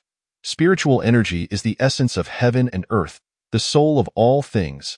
It arrives formless and departs without a trace. Yet, when it resides within, all things flourish and mountains and rivers become resplendent. The first page elucidated the nature of spiritual energy, while the second detailed the methods for guiding it into the body. Meditate to perceive the spiritual energy of heaven and earth. Guiding it into one's being. This was a cultivation method entirely distinct from martial arts. Why do I feel as though this is the cultivation technique of immortal practitioners from my memories? Fragments of memories surged within Chao Rui, aligning perfectly with the content of this 12-layered Mingyu Gong. If this truly was a manual for immortal cultivation, Chao Rui discreetly tucked it away into his bosom. What is your name? Where do you serve? Chao Rui inquired of the youth beside him. The youth obediently replied, My name is Zhang Xian, and I serve in the herb garden. Chao Rui nodded. Have you perused the contents of this booklet? Zhang Xian shook his head. I am illiterate. I have not read it. That is for the best. I will present this booklet to Guardian Yang once I am outside. For now, I shall keep it safe. You have no objections, I trust? Chao Rui stated. The youth shook his head vigorously. I have no objections. Chao Rui nodded slightly, satisfied. He observed the surroundings once more, finding no further discoveries, and then departed the cavern with Zhang Xian. The seemingly immortal cultivation technique, Mingyu Gong, certainly stirred Chao Rui's interest. However, he was acutely aware that upon returning to the boat, dressed only in light attire, it would be impossible to conceal the ancient booklet. Thus, the only course of action was to rely on his memory and commit the entirety of Mingyu Gong to memory while still in the cavern. The booklet was thin, and although it contained 12 layers of content, each comprised of succinct classical phrases, given Chao Rui's current memory capacity, the likelihood of memorizing it was high. As he walked, Chao Rui retrieved the Mingyu Gong and began to silently recite it in his mind. Zhang Xian observed quietly, not daring to speak. Before long, the two returned to the original cavern. Others had also returned, leaving only the largest cavern unexplored. Just as Chao Rui and Zhang Xian stepped out, a diminutive adult servant disciple called out. This adult servant was a dwarf, around 1.40 meters tall, in his 40s, and having practiced martial arts, he quickly assumed a leadership role among the servant disciples. A young servant asked, How many people entered the largest cavern? I remained outside counting. It seems that around 10 or so ventured inside, the dwarf replied. All the servant disciples fell silent. Was there something fearsome lurking within the large cavern? You too. Did you reach the end of the cavern? What did you find? The dwarf inquired, looking at Chao Rui and Zhang Xian. Chao Rui shook his head. There was nothing inside. Zhang Xian opened his mouth but ultimately nodded in agreement. The dwarf, keenly observant, cast a meaningful glance at Chao Rui. However, recalling Yang Ping's act of gifting Chao Rui a dagger, he chose not to probe into the details surrounding Chao Rui. The dwarf addressed everyone. Of the 6 caverns, 5 have been confirmed to contain nothing. Yet, in the large cavern, over 10 disciples have entered, and not a single one has returned. There must be something amiss. I propose we all enter the large cavern together. Perhaps the treasures the elder seeks lie within. As soon as the dwarf finished speaking, a servant disciple immediately voiced opposition. My aim is to acquire the internal energy techniques and martial arts manuals readily available upon entering the cavern. I am not here to court death. I have completed my task by exploring one cavern. I will not venture into the large one. This disciple's words garnered agreement from several others, including Chao Rui. Nonetheless, some servant disciples, driven by greater ambition, chose to align with the dwarf and seek the truth, aiming to achieve greater merits. In an instant, the disciples within the cavern split into two factions. The exploratory group led by the dwarf and the retreating group eager to leave the caverns. "What is that delightful aroma?" A servant disciple with keen senses suddenly inhaled deeply, coming from the large cavern. Chao Rui took a whiff, glancing towards the deep, 2-meter-high large cavern, feeling a sense of foreboding rising within him. Suddenly, a peculiar sound echoed from the surface of the water within the cavern. The water began to bubble violently as large fish leaped from the depths, frantically shooting towards the surface. The exit was completely obstructed by the throngs of fish surging forth, leaving no room for escape. Chapter 11. The name of Chao Rui, the large cavern, was enveloped in an unusual fragrance, seemingly imbued with a mysterious power that wafted into Chao Rui's nostrils. Initially, he paid it little mind, but as time passed, he felt his consciousness becoming increasingly hazy, his body growing heavy, and a drowsy sensation washing over him. Sensing something amiss, Chao Rui hurriedly circulated his internal energy, attempting to resist the encroaching weariness. Yet, despite the rapid flow of energy through his meridians, it only marginally restored his mental clarity, failing to completely dispel the strange influence. Clearly, this aroma was no ordinary substance. It harbored a certain toxin. This toxin not only drove the fish into a frenzy, causing them to swim madly towards the large cavern, but it also ensnared humans in bizarre states. The fish leaping onto the riverbank appeared crazed, thrashing and contorting their bodies, exerting every effort to crawl toward the large cavern in the blink of an eye. The entire central cavern became densely populated with fish, which piled up in a grotesque spectacle.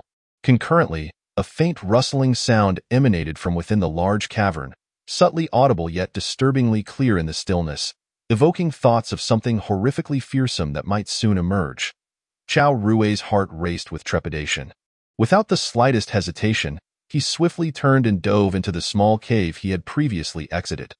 After all, this little cavern had been personally explored and deemed safe by him, making it undoubtedly his most reliable refuge in this moment of dire crisis. Observing the unfolding situation, Zhang Xian reacted with equal alacrity, promptly following suit into the cave. Meanwhile, the other miscellaneous disciples scattered in disarray, each selecting a different direction to flee in a state of panic. Only the diminutive gnome among the disciples hesitated momentarily, contemplating his next move, before ultimately deciding to follow Chao Rui into the small cave. However, he was still a step too late, as Chao Rui leaped into the cavern. Glancing back as he ran, he witnessed a long, sinuous tentacle emerge from the depths of the cave, its maw agape, swallowing the gnome whole. What manner of monster is this? A cold sweat broke out on Chao Rui's back, and he quickened his pace.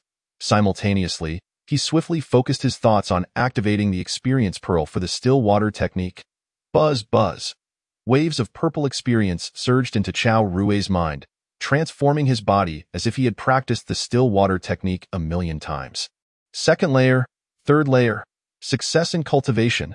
The internal energy within Chao Rui swelled rapidly, granting him the strength of 7 or 8 years of practice as he ran. Channeling this newfound energy into his legs, his speed doubled. "No! Save me!"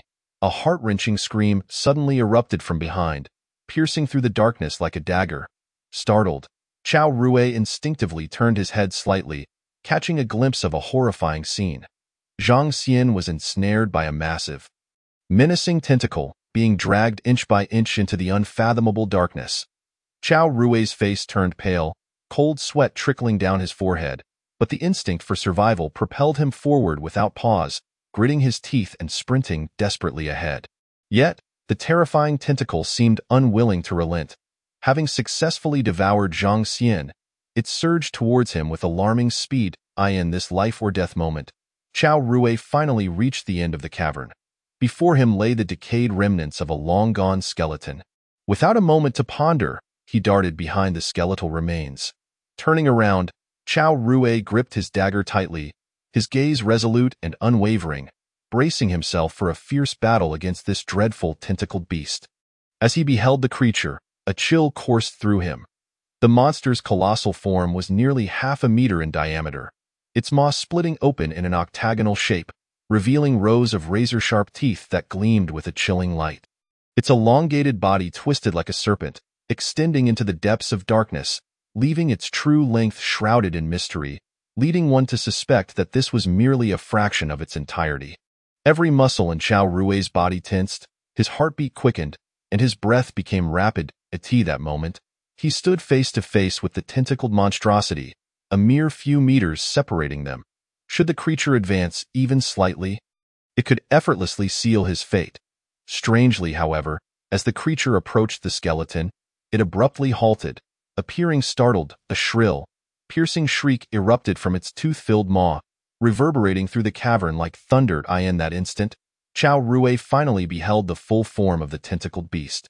Its grotesquely contorted body was slick with a viscous substance, emanating a nauseating stench. Countless slender appendages writhed and flailed in the air, as if asserting dominance over their surroundings. Its blood-red eyes gleamed with a cruel and avaricious light, fixating intently on Chao Rui.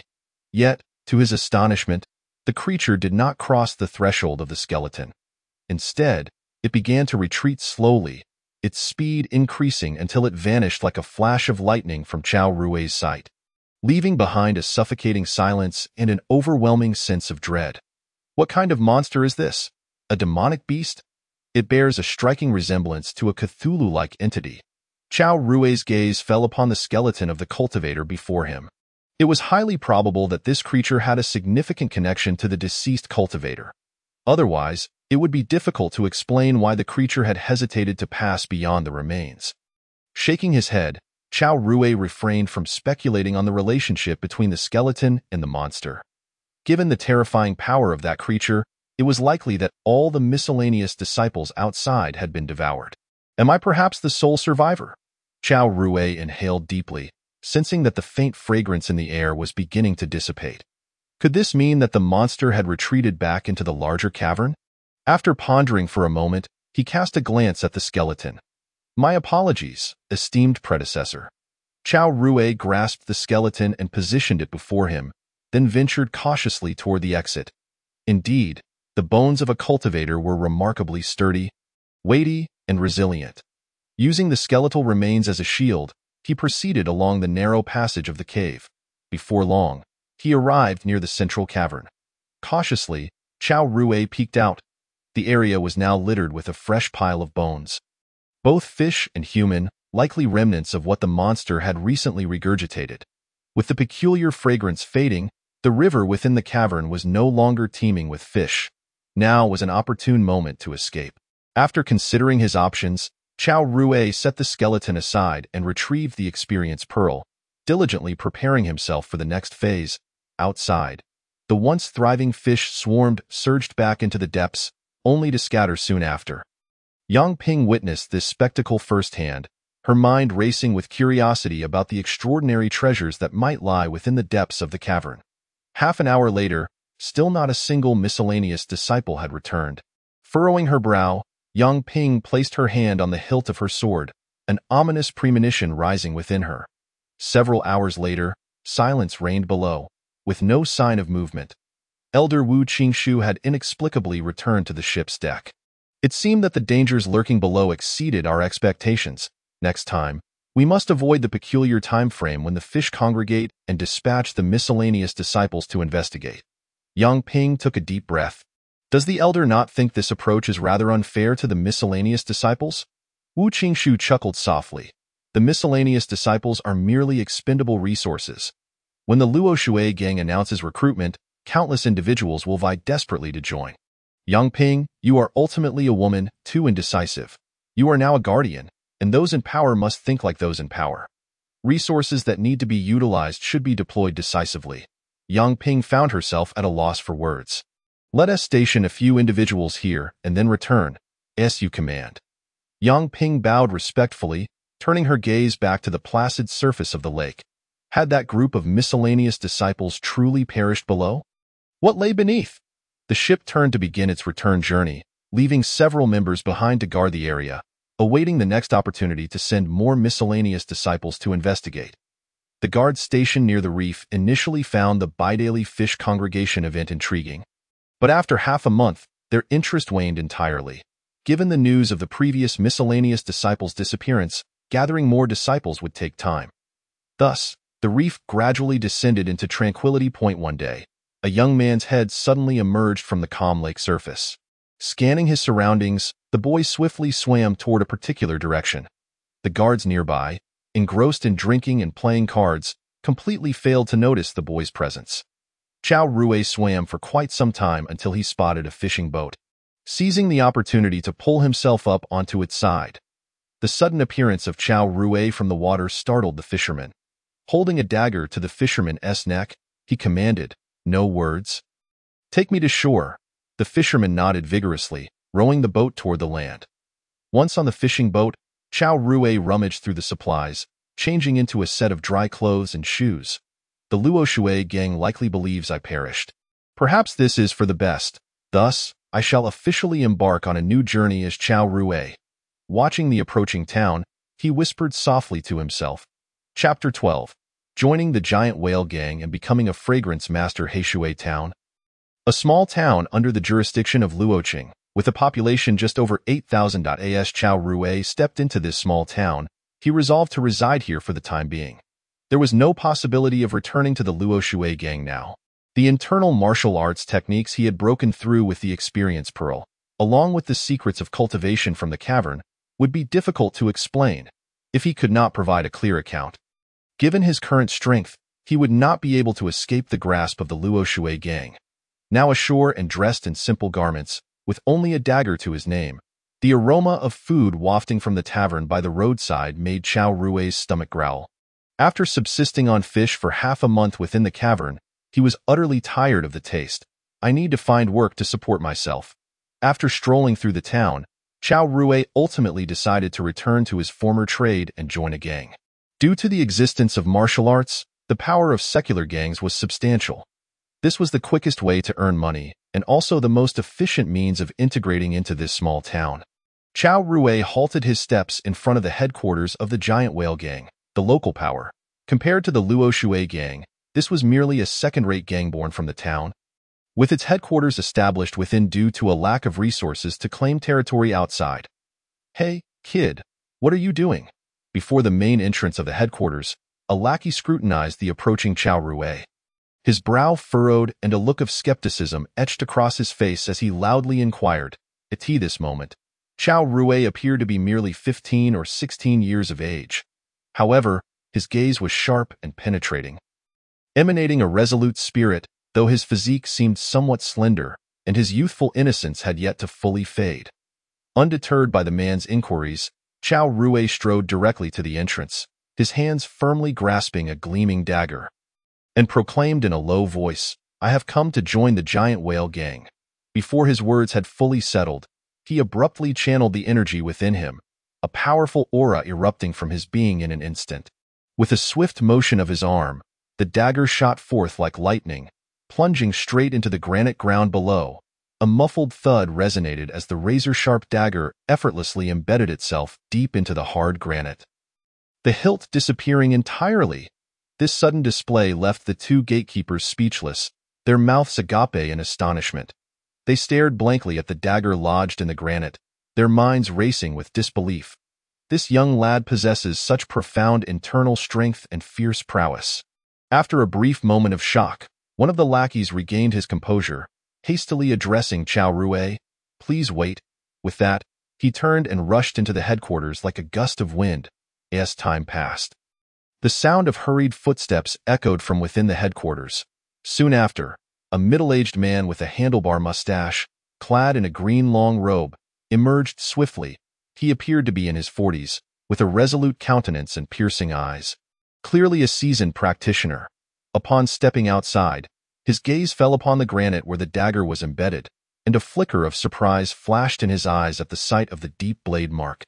He then raised his head, looking at the composed Chao Rue beside him, and clasped his fists, saying, "Young hero, please follow me." Chao Rue nodded slightly and promptly followed in the wake of the mustached man.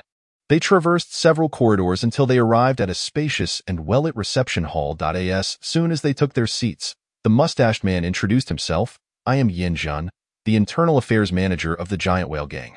May I ask how to address you, young hero? Chao Rui mirrored the man's gesture, cupping his hands, and replied with clarity, You may call me Chao Rui. Yin Zhan smiled faintly and then inquired thoughtfully, I observe that although you are young, your skills are quite profound. You must have come from a prestigious school, I presume? In response to Yin Zhan's probing, Chao Rui answered candidly, I wouldn't call it a prestigious school.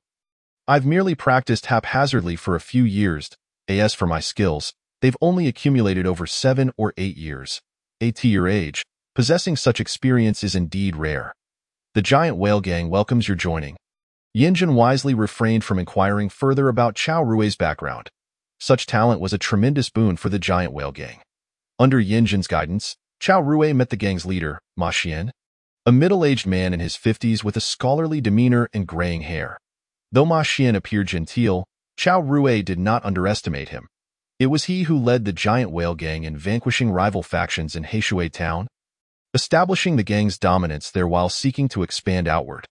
There were also 2 vice leaders, both currently on missions, as a relatively new gang with a history of less than 20 years. The structure of the giant whale gang was quite simple. 1 leader, 2 vice leaders, followed by the internal affairs manager Yin Zhan. Below them were over 10 section leaders and ordinary lackeys, along with peripheral members.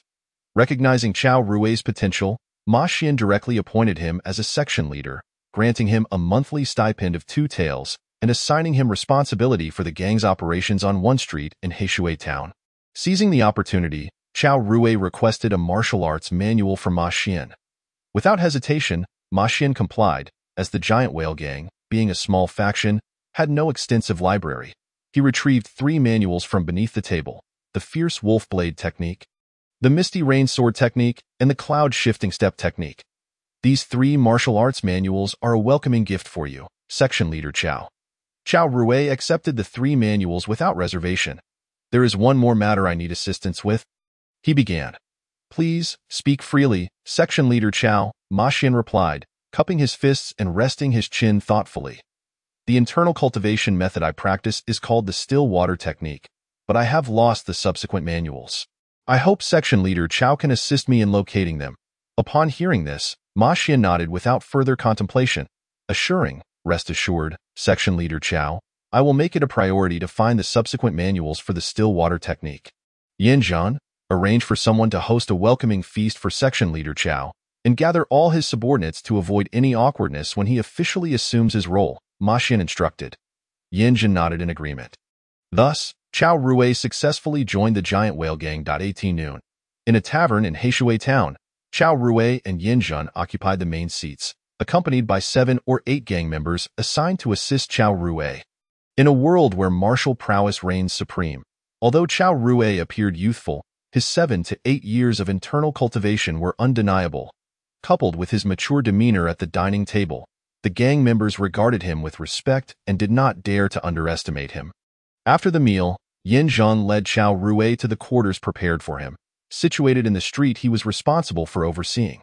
After bidding Yin Zhan farewell, Chao Rui closed the courtyard door and began to circulate his internal energy, expelling the lingering effects of alcohol from his system, as it was his first experience with drinking and his young age rendered him somewhat unaccustomed. Once he felt better, he meticulously examined the quarters inside and out, finding no abnormalities, before entering his bedroom to sit cross-legged on a mat. For now, he would settle in Heishui town and see how long it would take to enter the first stage of the Mingyu technique. Following the cultivation method of the Mingyu technique, Chao Rui entered a meditative state. Instantly, a black orb distinct from the still water technique appeared in his mind. Chao Rui now understood another characteristic of the experience orbs. Each cultivation method corresponds to a unique experience orb. The experience orb for the still water technique could only be used to enhance that particular method. The experience orb for the Mingyu technique could solely be utilized to elevate the Mingyu technique. Chao Rui also discovered that his talent for cultivation was inferior to his martial prowess, and it was even possible that he had no talent for cultivation at all. The experience orb representing the Mingyu technique had been cultivated for half a month. Yet the purple experience value within was hardly perceptible to the naked eye.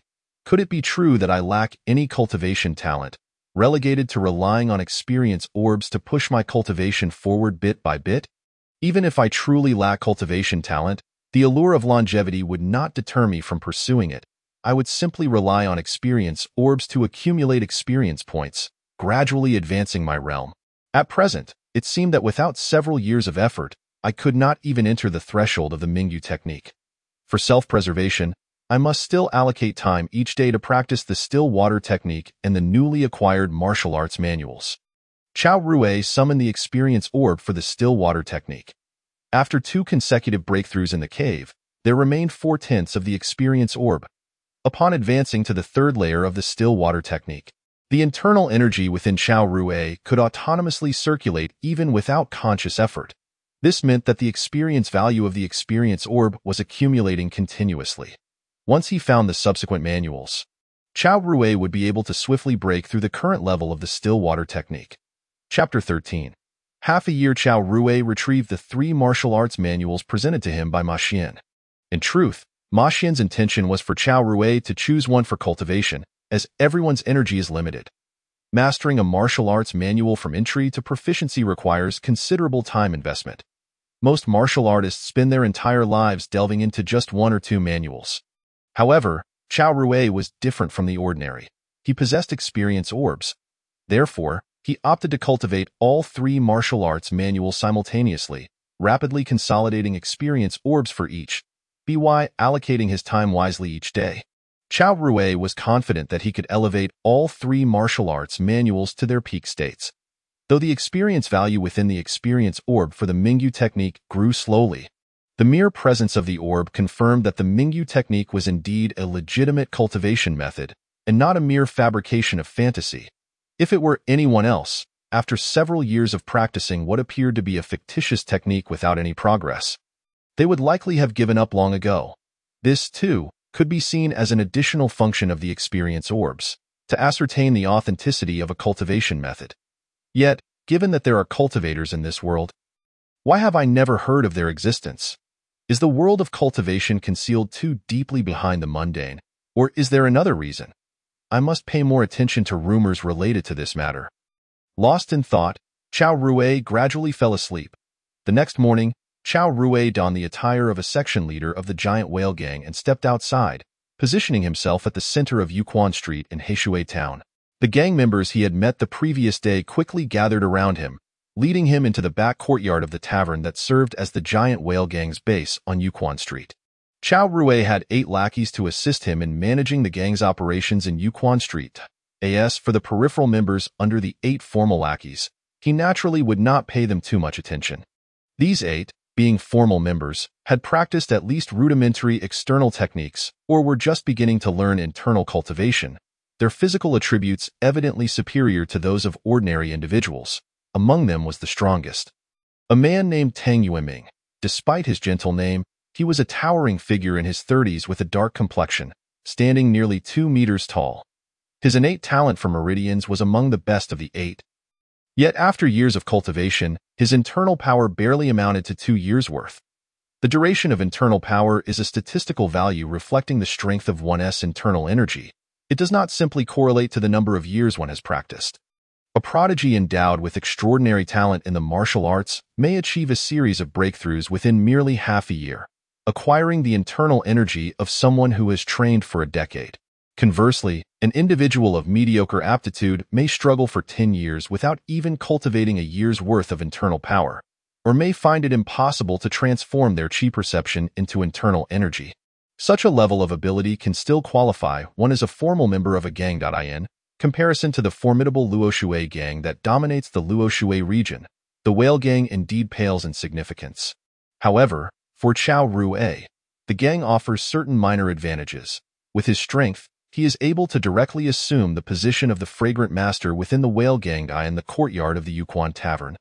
Chao Rui sits at the head of a long table, with Tang Yueming by his side.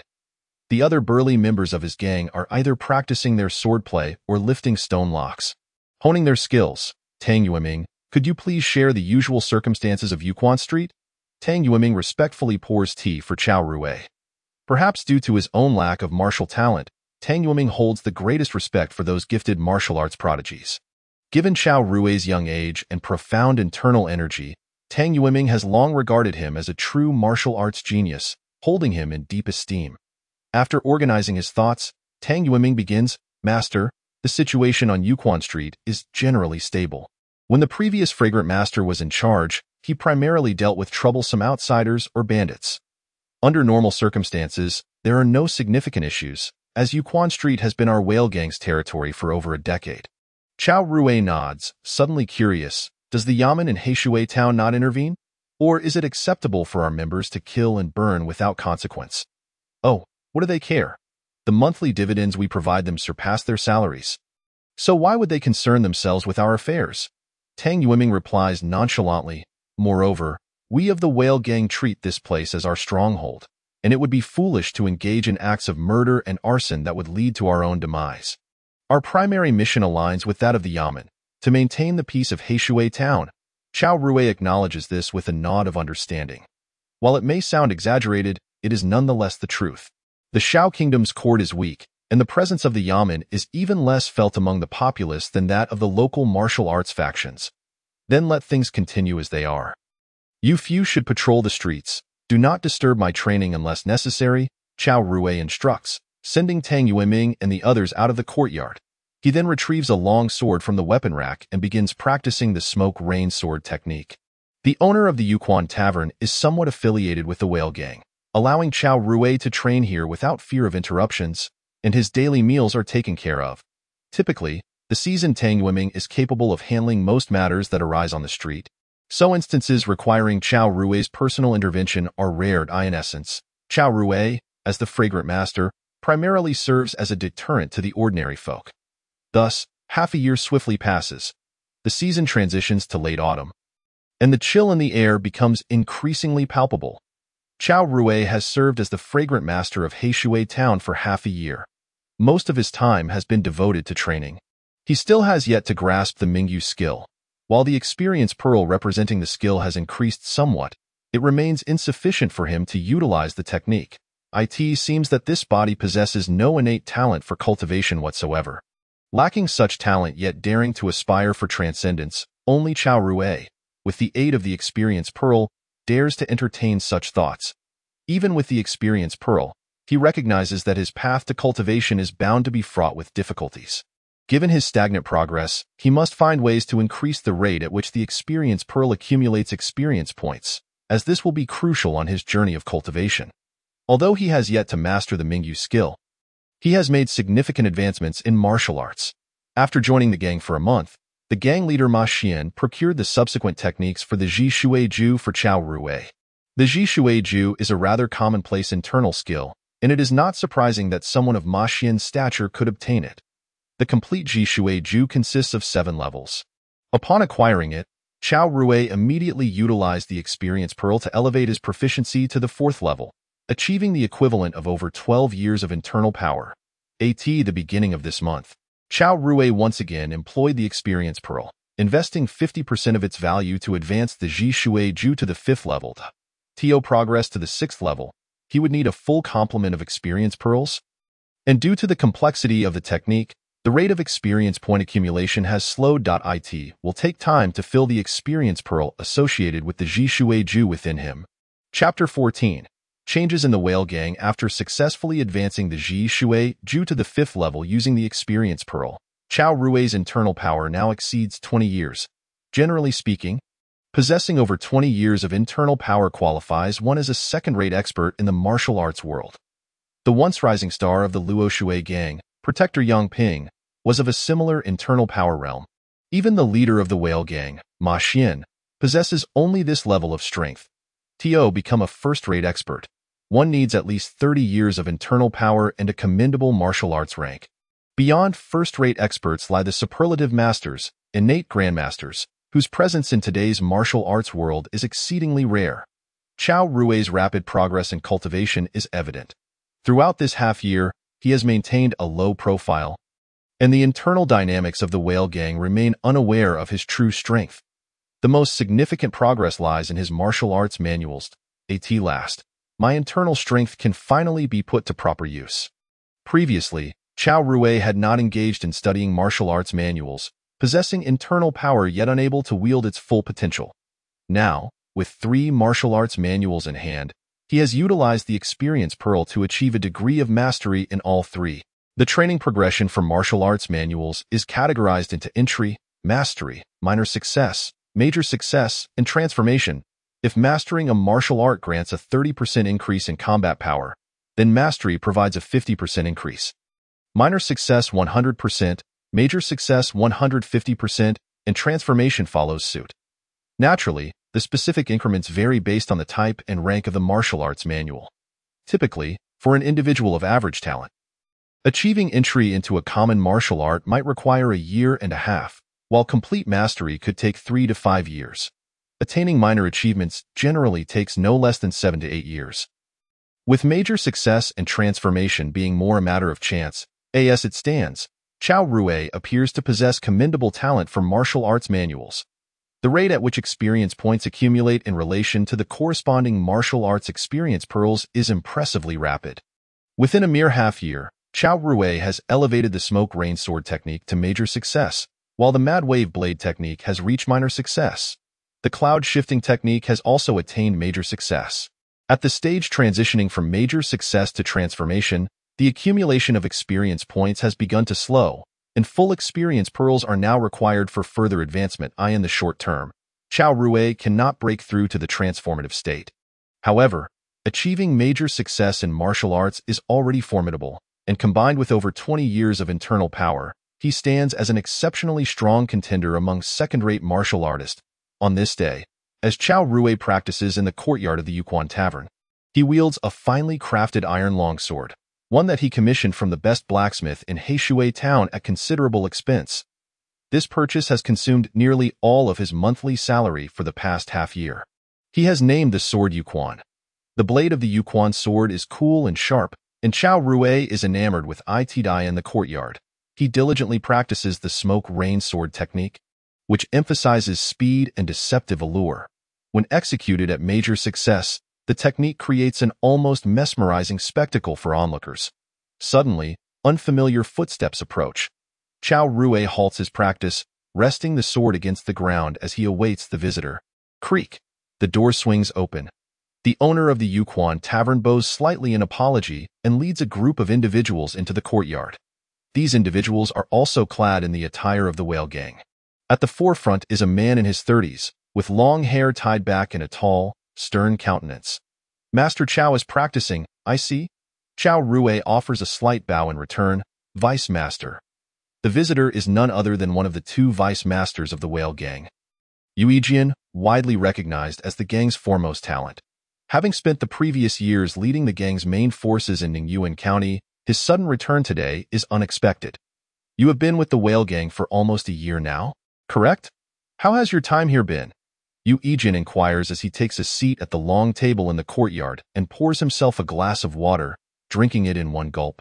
Chao Rui ponders Yuejian's intentions for returning and replies, I have come to regard the Whale Gang as my family, and I have been living quite well here. However, Yuejian does not continue with the conversation. Instead, his gaze drifts forward, as if peering through the courtyard walls into a distant past. I joined the Whale Gang at around your age.at that time. There were 4 gangs in the small town of Heishui. As a young newcomer, I learned through both combat and experience, and now I have become the Vice Master of the Whale Gang. Chao Rui clasps his hands together. Your journey as Vice Master is nothing short of legendary and serves as a paragon for the members of our gang. Yuejian turns his attention to Chao Rui. At such a young age, your internal power is commendable, but you also exhibit a surprising shrewdness. Given this, I shall not beat around the bush, Chao Rui. Our leader Ma is aging and no longer possesses the strength to guide the Whale Gang into its next phase. I wish to request that Ma step down and that I, Yuejian, succeed him as the new leader. What is your opinion on this matter? Upon hearing this, Chao Rui reflects, realizing that his suspicions were indeed correct.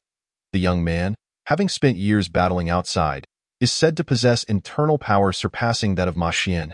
And such ambition is hardly surprising. While Ma Xian has led the Whale Gang to dominate Heishui town, he has grown old and lost his former zeal. 2 vice leaders toil industriously outside. while Ma Xian finds solace as a mere mascot residing in Heishui town, which reveals much about the situation. The usurpation by Yu Yijian was an event that seemed destined to occur. In my opinion, for a gang to thrive, the transition of power is a natural process. However, Ma, the leader, has treated me well, and I hope you will exercise restraint. Why Yu Yijian let out a cold snort. I do not require your instruction in my endeavors. Whether restraint is exercised will depend on Ma Xian's own choices. Since you choose not to partake, you need only maintain neutrality. Remember to attend the assembly at headquarters tomorrow morning. With that, Yu Yijian turned and departed. Flanked by his group of fiercely loyal disciples, his tone suggested a firm belief in his impending ascendance to the leadership role. The disciples under him were those he had personally elevated during his time of struggle, young, strong, and utterly devoted. Unless unforeseen circumstances arise, the giant whale gang is poised to witness its first leadership change. In the afternoon, Chao Rui prepared a pot of tea within the tea house. Outside, the sound of Tang Yueming's hurried footsteps echoed. Bang! The doors swung open. This is bad, master. A major incident has occurred within the gang. Tang Yueming exclaimed, his face awash with panic. Calm yourself. The sky has not fallen, and there are taller figures to bear its weight. Chao Rui replied, sipping his tea. Who emerged victorious? Upon hearing Chao Rui's question, Tang Yueming snapped back to reality. Master, you are already aware. Chao Rui nodded. Speak quickly, I do not know. Vice leader, you forced the leader to relinquish his position, and when the leader refused, they arranged a duel at the water ditch outside the town. Then why are you here wasting time instead of investigating the situation at the water ditch? Chao Rui shot a disdainful glance at Tang Yueming. Tang Yueming scratched his head, understood. I shall go inquire right away. Chapter 15. The enraged Xiong Mingfang. If anyone were to comprehend Chao Rui's true strength, it would likely be Tang Yueming. He was unwaveringly loyal to Chao Rui, who often offered guidance in martial arts, greatly benefiting Tang. Watching Tang Yueming close the door and leave the courtyard, Chao Rui murmured to himself, it seems the giant whale gang is on the verge of significant upheaval. I wonder if I can continue to cultivate in peace here. Once I have grasped the basics of the Mingyu skill and progressed further in martial arts to attain greater strength, I shall embark on my journey to seek immortality. During my 6 months in Heishui town, I have discreetly sent individuals to gather rumors about the realm of immortality, yet I have found nothing. Perhaps my quest for immortality must still rely on mundane powers. I wonder if there are any clues regarding the world of immortality within such a large faction as the Luoshui gang. Chao Rui closed his eyes and began practicing the Mingyu skill. Though reaching its foundational level still felt distant, it did not deter his anticipation for the transformations this cultivation method might bring once mastered. Each day, aside from his hours of sleep, he dedicated at least 5 hours to accumulating experience in the Mingyu skill. Without actively practicing, the experience orb would not evolve. Once he had mastered it, it would be ideal if the experience orb functioned autonomously, accumulating experience like the Ji Shui technique. As dusk fell, Tang Yueming burst through the door again, flustered. Master, the leadership has changed. Ma, the former leader, has stepped down to become Elder Ma, and Vice Leader Yu is now the new leader. Chao Rui slowly opened his eyes. I see. The newly appointed leader, brimming with youthful vigor and passion, heralds an uncertain future for the giant whale gang. Yet it is clear that a tempest of bloodshed and strife awaits. The following morning, at the giant whale gang headquarters in Heishui town, Chao Rui arrived at a timely hour, entering the main hall to join a line of other disciples. Yu Yijian sat regally upon the leader's throne, flanked by the newly appointed Elder Ma Xian, Vice Leader Han Yun, and the Internal Affairs Overseer Yin Zhan. The transition of power between Yu Yijian and Ma Xian went relatively smoothly. Aside from Ma Xian's pale complexion, hinting at recent injuries, there were no other casualties within the gang. Once all requisite individuals had gathered, Yu Yijian stood and addressed the assembly. I am grateful for Elder Ma's trust in my capabilities. And as of today, I officially assume the position of leader of the giant whale gang. 16 disciples chorused their congratulations. Why Yu Yijian raised his hand to quell their cheers. The giant whale gang has stagnated for too long. I believe that, constrained by our current development, the headquarters should relocate from Heishui town to Ningyuan County. With its sparse population and underdeveloped economy, Heishui Town has been our stronghold for many years. But every corner of this town is intertwined with our gang. Retaining too many members here would be a misallocation of resources. We shall leave only 1 or 2 disciples in Heishui Town to ensure its safety. The rest will migrate to Ningyuan County alongside the headquarters. As soon as he finished speaking, 6 or 7 disciples under Yu Yijian's command voiced their agreement. Having fought for years in Ningyuan County, they had already established businesses there. Initially hesitant, the local disciples of Heishui Town, under Yu Yijian's watchful gaze, soon followed suit in agreement. They quickly realized that accompanying the leader to Ningyuan County would present them with far greater opportunities for advancement. Very well, it is decided. Everyone, please prepare. Within a month, the Giant Whale Gang will officially relocate to Ningyuan County. Naturally, we must leave 1 or 2 disciples to guard our homeland. Who is willing to stay behind? Yu Yijin inquired, noticing the change in the disciples' demeanor. Suddenly, no one was eager to volunteer. I will stay. Chao Rui raised his hand. Why Yu Yijin regarded him with surprise. At Chao Rui's age, one would expect youthful exuberance. Yet he seemed to prefer a more subdued approach. Why Yu Yijian had also inquired about this young disciple's temperament. Despite his youth, Chao Rui's demeanor was reminiscent of a seasoned elder. However, this character trait alleviated Yu Yijian's concerns regarding any ambitions he might harbor. Placing him in Heishui Town felt reassuring, especially since the Giant Whale Gang had long been established there, and Yu Yijian doubted that Chao Rui would instigate any disturbances. Yet, to be prudent, Yu Yijian added, Shtong, you shall remain with Chao Rui to oversee the safety of our rearguard. Your contributions will surely be acknowledged in the future. A man in his 50s stepped forward, understood. Shtong Mingfang, a contemporary of Elder Ma Xian, possessed a decade's worth of martial prowess and was fiercely loyal to the Giant Whale Gang. Leaving him in Heishui Town served the dual purpose of safeguarding the young disciple and ensuring that Chao Rui did not act recklessly. Chao Rui accepted this arrangement with equanimity, alongside Xiong Mingfang, as they both received Yu Yijian's directive. After acquiring the Mingyu skill, Chao Rui had long since lost interest in the mundane power struggles of the world. Any involvement would merely serve to lay the groundwork for his future entry into the realm of immortality. Why Yu Yijian's ambition to expand the gang's influence was even more fervent than Chao Rui had anticipated. Merely 10 days later, Yu Yijian led the majority of the Giant Whale Gang's members to Ningyuan County.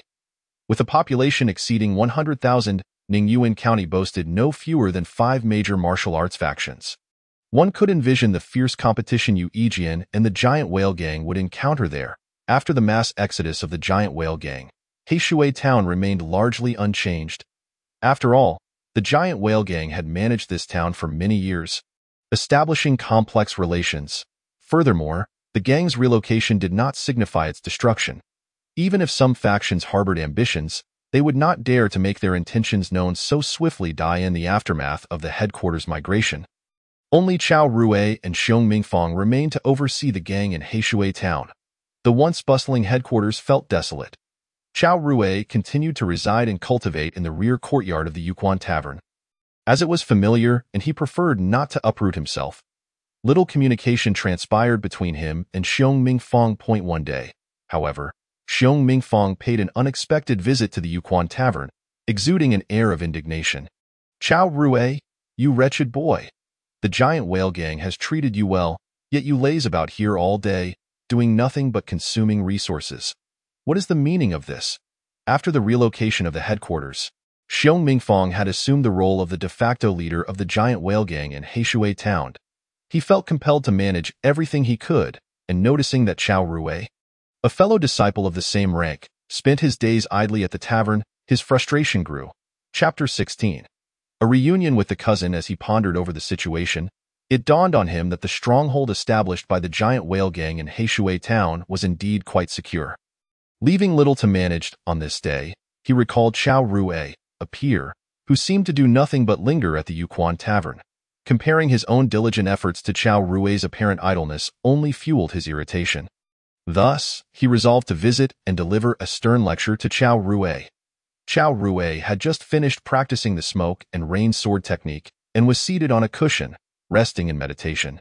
His martial talent was indeed commendable. During his recent practice, he had experienced moments of enlightenment, leading to a significant increase in his experience points, bringing him closer to mastering the smoke and rain technique. He was in high spirits, so when faced with Xiong Mingfang's unfriendly demeanor, he remained unfazed. Who might this be? It is an honor to have you, Xiong Master. Chao Rui rose, having grown considerably over the past year. Now standing at a height of 1.70 meters, his physique, honed by martial arts training, was robust, and aside from a slightly youthful visage, he bore no distinction from an ordinary adult. Chao Rui gestured for Xiong Mingfang to sit at the long table. Xiong Mingfang sought to assert his dominance, deliberately channeling a heavy force akin to 1,000-pound weight. To his astonishment, a robust surge of internal energy, the magnitude of which he could not fathom, emanated from Chao Rui's hands. In an instant, he found himself forcibly drawn to the long table, where Chao Rui compelled him to take a seat. You? Xiong Mingfang gazed at Chao Rui with a hint of trepidation. This Chao Rui, who typically displayed no ostentation, possessed such formidable internal martial prowess. With such skill, he surely ranked among the second-tier masters. At such a young age, such abilities were indeed formidable. Realizing the vast chasm between himself and Chao Rui, as well as the latter's extraordinary talent in martial arts, Xiong Mingfang felt his own confidence wane. Xiong Xiangzhu, what did you just say? That I am living off idle means? Please, do not misunderstand me. I toil diligently each day in my training, striving to bolster our faction when it truly matters, Chao Rui replied with an air of innocence. Xiong Mingfang's breath hitched. You? Very well. You are still young and should indeed devote yourself to your cultivation. Lest you squander this precious time. Is there anything else? Chao Rui smiled amiably at Xiong Mingfang, his mind racing as he contemplated a potential method to enhance his experience in Mingyu Gong. If comprehension of sword techniques could augment the experience in the Misty Rain sword technique, might not delving into literature pertaining to cultivation and reading ancient classics, infused with the musings of poets and scholars on the essence of the universe, also elevate his understanding of Mingyu Gong? The foundational tenet of Mingyu Gong required practitioners to perceive the spiritual energy of heaven and earth and grasp its profound truths. Absorbing the insights of others regarding the ethereal nature of existence could very well constitute a form of mental cultivation. From a theoretical standpoint, this approach appeared highly viable. Xiong Mingfang sensed a cunning glint in Chao Rui's smile. By the heavens, this young man was indeed shrewd, concealing his true capabilities so deeply. This lad was perilously dangerous. Henceforth, he must tread lightly around him. No, there is nothing pressing. You may continue your training. I will handle the mundane matters of the town, Xiong Mingfang declared, his resolve faltering as he prepared to depart. We have managed Blackwater Town for over 20 years. Ordinarily, there is little to concern ourselves with. I shall take my leave. With that, Xiong Mingfang left the Yuquan Tavern in a rather undignified manner. Chao Rui watched him go, realizing that he would now have a prolonged period of tranquility for his cultivation. Rubbing his temples, he called out, "Fetch Tang Yueming for me." Shortly thereafter, Tang Yueming appeared before Chao Rui. Bouncing with eagerness, "Xiangzhu, you called for me?" "Indeed, I have a task for you," Chao Rui replied, patting Tang Yueming's shoulder. "What is it?" Tang Yueming asked, all ears. "Take a few individuals and gather some books for me, literary works that delve into the understanding of the universe and its principles. Not martial arts manuals," Chao Rui elaborated, concerned that Tang Yueming might misunderstand. Tang Yueming nodded earnestly. "Rest assured, Xiangzhu, I comprehend your request." The burly man turned and set off to fulfill Chao Rui's task.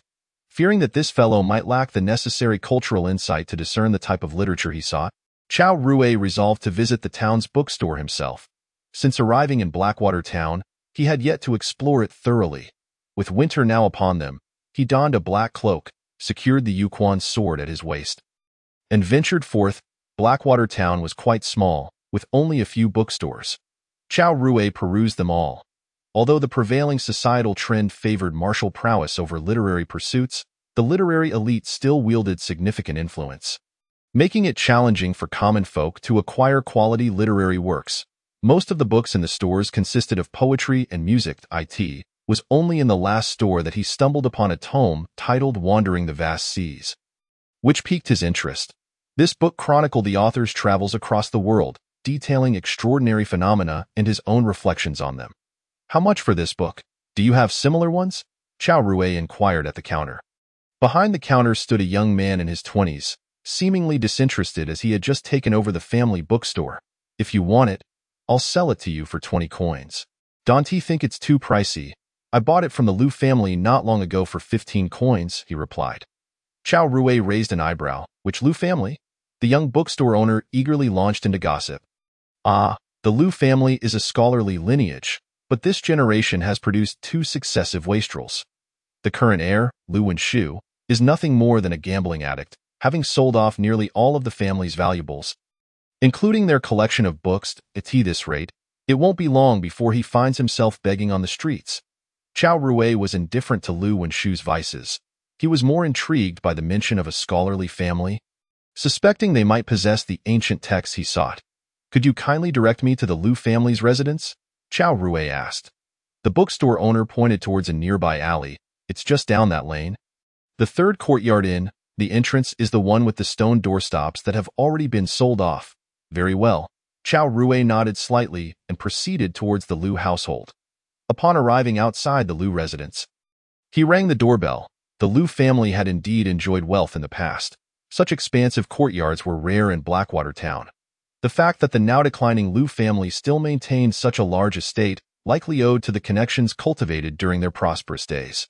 However, as the years passed and these ties gradually faded, the Liu family's fate was all too predictable. Not home. After waiting a considerable time without the door opening, Chao Rue contemplated entering uninvited when he spotted 2 figures approaching from a distance. Both appeared to be in their 30s, and one of them struck Chao Rue as vaguely familiar. Upon closer inspection, he was taken aback. San Biaojio? Chapter 17. Severing one arm. Reading ancient texts upon recognizing San Biaojio. Chao Rue was engulfed in a wave of anger. After awakening his memories, he had encountered 2 significant crises. The first was his abduction by human traffickers, where the young Chao Rue found himself aboard a ship of thieves, facing life and death at any moment. The second was a perilous descent into a cave in search of a transformative path, only to discover monsters left behind by cultivators. Yet, in hindsight, the discovery of Mingyu Gong had made that gamble worthwhile. The first crisis, however, was entirely the fault of this San Biaojio, a situation that could have been easily avoided. Even blood relatives could not easily set aside such a profound enmity. Chao Rue employed the perfected misty cloud shifting technique, swiftly appearing before San Biaojio. Harnessing his internal energy, he grasped San Biaojio by the throat with one hand, lifting him effortlessly. San Biaojio, bewildered, struggled fiercely, but upon recognizing Chao Rue's features, he ceased his resistance, his eyes pleading for mercy and forgiveness. Over the years, Chao Rue had undergone significant changes. He had grown taller and his skin had become smooth, yet his facial features remained largely unchanged. Thus, San Biaojio immediately recognized Chao Rue's identity. What are you doing? Let go of my friend, stammered a young man with a scholarly demeanor standing nearby. Chao Rue cast a sidelong glance at him, surmising that this fellow must be the prodigal Liu Wenshu. Was he perhaps led astray by San Biaojio, ultimately succumbing to a life of gambling? Shaking his head, Chao Rue reflected on how this scoundrel had caused considerable harm. You old beast, I never expected to find you here in Blackwater Town. I thought you had perished in some forgotten corner, Chao Rue remarked, disregarding Liu Wenshu, his gaze fixed on San Biaojio. San Biaojio struggled for breath, his face paling as he recognized the life-threatening predicament. Chao Rue loosened his grip slightly, causing San Biaojio to collapse to the ground like a fish out of water. Cough, cough. Shirwa, thank you for forgiving your uncle, San Biaojio gasped, nearly choking on his words. Internally, he was astonished at how powerful Shirwa had become. Had he perhaps gained some fortuitous opportunity since being sold to Blackwater Town? San Biaojio assumed that Chao Rue had been sold there. Little did he know that Chao Rue had traveled a great distance from Luo City. Who said I was going to let you go? Chao Rue frowned slightly. Which hand do you use to hold the dice? He inquired, turning his attention to Liu Wenshu. Liu Wenshu hesitated, then instinctively replied, the right hand. With a swift motion, Chao Rue unsheathed the Yuquan sword and, with a flick, severed San Biaojio's right arm at the shoulder. This is both revenge and a salvation for you, San Biagio. Do not gamble again with that." He sheathed the sword, marveling at the exquisite craftsmanship of the blade, which bore no trace of blood after the act. It was only after a brief pause that San Biagio felt the excruciating pain from his severed limb. Meanwhile, Lu Wenshu stood frozen in shock. Chao Rui tossed a silver coin to Lu Wenshu. "Go to your home and pick out a few books. You have no objections, I trust?" With a graceful leap, he effortlessly scaled the 3 to 4 meter high courtyard wall and entered the premises. Lu Wenshu had intended to refuse, but upon feeling the weight of the silver coin in his hand, he hastily exclaimed, "No objections, no objections. Help me, help me. Don't forget that I taught you the gambling tricks." San Biagio grasped Lu Wenshu with his remaining hand. "Given your current state, saving you will require a considerable sum of money." Lu Wenshu kicked San Biagio aside. "Get out of my way. Don't hinder me." He gleefully hurried off to the gambling den, leaving San Biagio to struggle alone in the alley. Chao Rui paid no further heed to the unfolding scene outside. By sparing San Biagio's life and merely severing his arm, he had already shown leniency, taking into account their blood relation. Upon entering the Lu family residence, Chao Rui swiftly located the study. The collection of books within was indeed extensive. Chao Rui meticulously sifted through the volumes, discovering that the majority were textbooks intended for the pursuit of scholarly achievements. There were a few ancient texts, but they were scarce. After considerable effort, he managed to find 3 respectable ancient tomes, having surveyed the entire study in the process. With 4 books now in hand, he decided to test the waters and see if this path could yield an increase in experience points. Clutching the 3 books, Chao Rui departed from the Lu residence in the alley. The figure of his uncle San Biao had already vanished, leaving only a severed arm behind. Nearby, feral dogs were drawn by the scent of blood. Encircling the limb and gnawing at it, frowning, Chao Rui steeled his resolve and left the place. He did not return to his own courtyard, but instead headed to the back of the Yuquan Tavern, where both dining and lodging were convenient, making it almost a second home for him. Seated before a long table, he retrieved several books and settled into a comfortable position to read. Regardless of whether it would enhance his proficiency in the Mingyu art, the ancient texts themselves expanded Chao Rui's knowledge significantly. Yunzhou, also known as Yun Island, was one of the 13 states of ancient times, separated from the outside world by a vast ocean of 100,000 miles. The seas teemed with monstrous beasts, making it extraordinarily challenging for mortals to traverse. An island? This immense land, home to over a dozen nations, was merely an island. Could it be that the realm of cultivation lay hidden beyond the shores? The 100,000 miles of ocean, such a daunting distance, rendered it unwise to attempt crossing without considerable strength.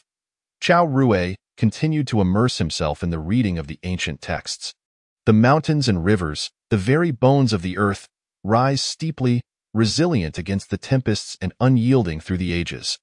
Observing their indomitable spirit, one might reflect that life should mirror this tenacity. In adversity, one must harbor a resolute will, pressing forward without fear. Gazing into the distance, he beheld the vast expanse of the earth, where all things flourish in accordance with the natural order. The mountains, rivers, flora, and fauna each find their rightful place, coexisting and thriving together. Thus, one should align oneself with nature, cohabitating harmoniously with the universe to attain longevity. This passage subtly resonated with Chao Rui, stirring a sense of enlightenment within him. Inspired, he began to practice the introductory techniques of the Mingyu art, intending to successfully draw the spiritual energy of heaven and earth into his being. Unsurprisingly, without the innate talent for cultivation, he was unable to achieve this step. However, when his gaze fell upon the experience orb, a flicker of joy surfaced on his face as he noted a significant increase in experience points. It seemed his approach was indeed correct. Henceforth, he might need to frequently engage with ancient texts. Chao Rui chuckled to himself, realizing that in his quest for cultivation, he had unwittingly transformed into a scholar. Suddenly, the courtyard door swung open. Tang Yueming entered, bearing a large chest. "Master, I have scoured the entire town, and I have gathered all the ancient texts you requested concerning the principles of heaven and earth." Chao Rui rose and opened the chest, glancing through its contents with astonishment. This black-faced man had shown remarkable discernment in procuring precisely the books he sought. Chapter 18. Another year. The wedding of my elder brother. You did well, Chao Rui praised. Tang Yueming scratched his head. Master, recently I've been grappling with some aspects of the Mad Wolf Sword technique. Could you demonstrate it for me? Certainly. Half an hour later, Tang Yueming left the back of Yuquan Tavern, his face beaming with satisfaction after receiving guidance from a master of martial arts. Chao Rui's training routine underwent a transformation. Each day, he dedicated time to meticulously study the ancient texts, which indeed proved beneficial for enhancing his experience in the Mingyu art. The speed of experience gain had at least doubled. Chao Rui became increasingly convinced of his utter lack of talent for cultivation. During moments of intense realization, he had even sensed a peculiar energy surrounding him, likely the spiritual energy of heaven and earth referenced in the Mingyu art. Yet, as this energy approached his body, it swiftly dissipated. Was it because of his lack of innate talent that he could not retain the spiritual energy? A hint of bitterness crept into Chao Rui's heart. Had he possessed the talent for cultivation? He might have successfully entered the path of cultivation during that moment of enlightenment. It appeared that he could only await the accumulation of enough experience points to forcibly embark on the path of cultivation with the experience orb. Immersed in training, 2 months slipped by in the blink of an eye. The new year was fast approaching. After notifying Xiong Fongming, Chao Rui temporarily departed from Heishui Town, heading towards Lianhua County. It had been another year since he last saw his family. It was time to return for a visit. This time, he brought along his trusted aide, Tang Yueming. With both of Tang Yueming's parents deceased and being unmarried, he was alone, and spending the new year anywhere was the same for him. Naturally, he was eager to accompany Chao Rui on this journey. Heishui Town lay centrally between Lianhua County and Luoqing, and they set out along the waterways, arriving at Lianhua County by noon. The two then walked toward Shijia Village. Master, I didn't expect your hometown to be so remote, Tang Yueming remarked with a hint of admiration as they traveled. Upon reaching Shijia Village, Chao Rui found that he had arrived at just the right moment. The village was adorned festively, especially his own home, which had been expanded and was now festooned with auspicious symbols. Surely, his elder brother was getting married. Sharp-eyed villagers spotted Chao Rui and recognized him. Old Shi, your family Shi has returned? A crowd rushed out from the house, including a round-faced bride dressed in red, youthful and seemingly gentle. However, Chao Rui's appearance had changed drastically, and the imposing figure of the burly man beside him added to the intimidation. The family, including his parents, hesitated to approach him at first. Elder brother, sister-in-law, congratulations, mother and father. I'm back. Chao Rui took the initiative to embrace his elder brother, who was clad in wedding attire. It's good to be back. How long will you stay? His mother looked up at the now-adult Chao Rui, her eyes glistening with tears. I won't be staying at home this time. I've booked a room in the county. Chao Rui replied with a smile. You can't stay outside. We've left a room for you in the new house, his father insisted. Chao Rui gestured to Tang Yueming. I have a friend with me. It wouldn't do to make him share a bed with me, master. I actually don't mind, Tang Yueming interjected, but under Chao Rui's piercing gaze, he quickly added, Ahem, master, perhaps we should stay at the tavern instead. It's a day of great celebration. Let's not linger here. We should attend to my elder brother and sister-in-law, Chao Rui stated. Hearing this, his father smiled. Shirwa, your timing is perfect. Today is indeed the joyous occasion of your elder brother's wedding.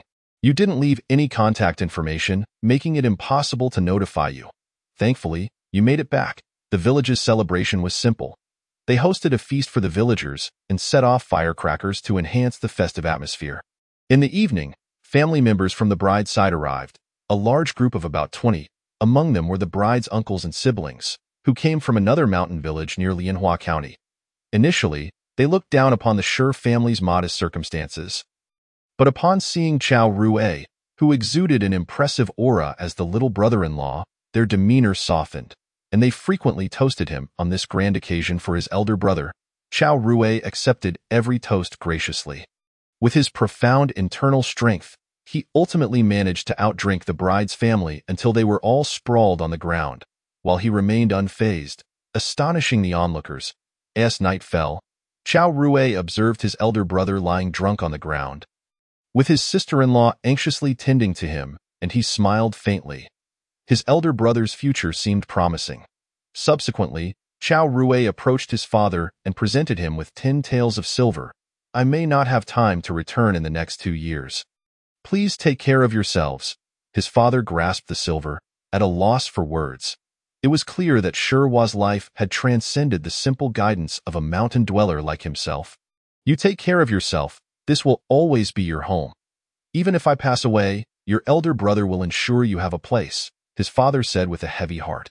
Chao Rui felt a stir of emotion as he bid farewell to his parents and, along with Tang Yueming, rushed to Lianhua County, checking into a pleasant inn. Master, are we returning tomorrow? Tang Yueming, sensing Chao Rui's melancholy, inquired. Tomorrow, I will visit a friend first, and then we can head back, Chao Rui replied. Recalling the chubby face of Qin Fugui, he wondered if, after a year, this fellow had succeeded in inheriting the family business. During their time on Lake Heart Island, Qin Fugui's generous provisions had greatly aided Chao Rui.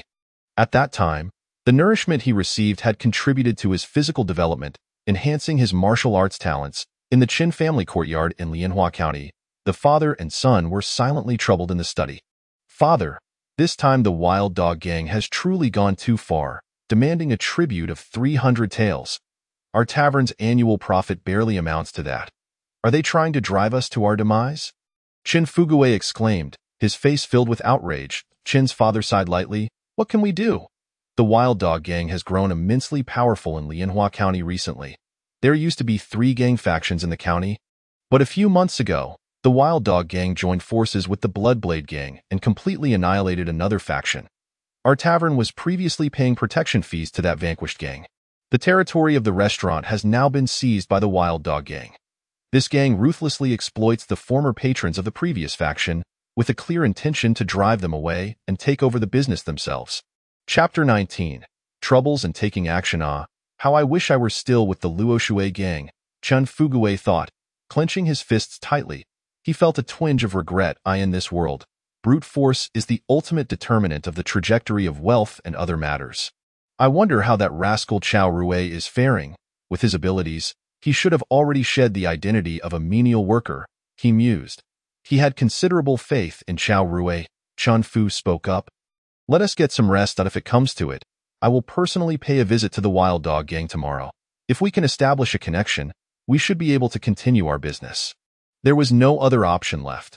Qin Fugui nodded in agreement, and they spent the night in silence. The next day, the Qin family's restaurant opened as usual. However, under the manipulation of the Wild Dog Gang, there were hardly any patrons. Qin Fu had gone out early to seek connections. Qin Fugui stood behind the counter, bored, contemplating strategies. Suddenly, 2 figures appeared before the counter. Qin Fugui instinctively raised his head and said, Welcome, esteemed guest, Chao Rui. It had been over a year since they last met, and Chao Rui had changed dramatically, especially in stature, now resembling an adult. Yet, Qin Fugui recognized him at a glance. It's been a long time. Why do you seem thinner? Chao Rui smiled, speaking up. Sigh, it's a long story. Come, let us sit over here. Qin Fugui pulled Chao Rui to a window seat in the main hall. Bring a pot of the finest tea and a few exquisite dishes. This is my brother, he shouted towards the kitchen. Seeing this, Chao Rui interjected. There's no need to waste. We just had breakfast at the inn. The inn? Why are you staying at an inn upon your return? You could stay here. We have rooms available. Can the inn's food compare to that of my home? Today, I'll let you experience our specialty dishes. Qin Fugui maintained a competitive demeanor. Chao Rui had no choice but to nod in agreement. The tea arrived first, and it indeed was exceptional. Even Chao Rui, who knew little about tea, could savor the fragrant aroma lingering in the air. Who is this tall brother? Qin Fugui inquired, glancing at Tang Yueming. Tang Yueming clasped his hands together and replied, I am a subordinate of the Fragrance Master. You may call me Tang Yueming. Fragrance Master? Qin Fugui's eyes widened in astonishment as he looked at Chao Rui. It was unexpected that in just 1 year, he had made such significant progress. Chao Rui waved his hand. I have left the Luoshui gang and now belong to the Giant Whale gang. Compared to the dominant Luoshui gang in the Luoshui region, The giant whale gang could only be deemed a minor faction, not much to speak of. Tang Yueming appeared enlightened. It turned out that their fragrance master hailed from the Luo Shui gang. No wonder he was so outstanding. The might of the Luo Shui gang was well known throughout the Luo Shui region, and it was indeed impressive. Qin Fugui recalled the Wild Dog gang in Lianhua County, which likely wasn't much weaker than the giant whale gang. Perhaps if Chao Rui could lend a hand, he could. After some contemplation, Qin Fugui dismissed the thought. The giant whale gang was situated hundreds of miles away. Distant waters could not quench nearby thirst. The wild dog gang might not show any regard for Chao Rui. If trouble befell him, it would be a loss. As there's something troubling you, Chao Rui? Perceptive as ever, immediately sensed Qin Fugui's hesitation. Nothing at all. Let us enjoy our tea. Qin Fugui laughed heartily. Seeing this, Chao Rui refrained from probing further. If Qin Fugui wished to speak, he would naturally reveal it. After they had nearly finished a pot of tea, Chao Rui stood to take his leave. I must return. There are many affairs awaiting me in the gang, Chao Rui stated. Tang Yueming thought to himself, what business could there be in the gang? Doesn't he spend all his time training? However, training is indeed a significant matter. Very well, next time you return, come earlier, and we shall drink to our heart's content, Qin Fugui expressed. Chao Rui nodded. It's a promise. As they stepped towards the restaurant's entrance, Tang Yueming followed closely behind. Just then, a group of ruffians barged in, dragging a middle-aged man with them. Smack! The man, bloodied, was unceremoniously tossed to the ground. Chao Rui's eyelids flickered. He recognized this man as Qin Fugui's father. Father! Indeed, a heart-wrenching cry echoed from behind as Qin Fugui rushed to his father's side. Damn it, we told you to scram, yet you persist. Must it come to this? The ruffian leader aimed a kick towards Qin Fugui. Chao Rui could not tolerate seeing Qin Fugui being bullied in front of him. Channeling his internal energy, he swiftly retaliated, sending the leader flying out of the restaurant's entrance, crashing to the ground, unconscious. Who dares to strike against the wild dog gang? The ruffians were clearly intimidated by Chao Rui's prowess. Yet, they still attempted to brandish the wild dog gang's banner in an effort to intimidate him. Chao Rui's eyes burned with fury. Tang Yueming, chase these scoundrels out. Understood. Tang Yueming clenched his fists and charged forward. Dealing with this group of mere fringe members of the wild dog gang, Tang Yueming was like a tiger among sheep. Using his height and reach, he dispatched them with ease. One thug attempted to attack him with a short blade, but Tang Yueming swiftly countered, severing the assailant's hand with a single stroke of his blade. Under Chao Rui's guidance, Tang Yueming had mastered the wolf blade technique, making his skills truly exquisite. Especially against these petty thugs, in no time, the ruffians were all thrown out of the restaurant. Now, let us talk. What exactly is going on? Once Qin Fugui had ensured his unconscious father was settled, Chao Rui furrowed his brow and inquired.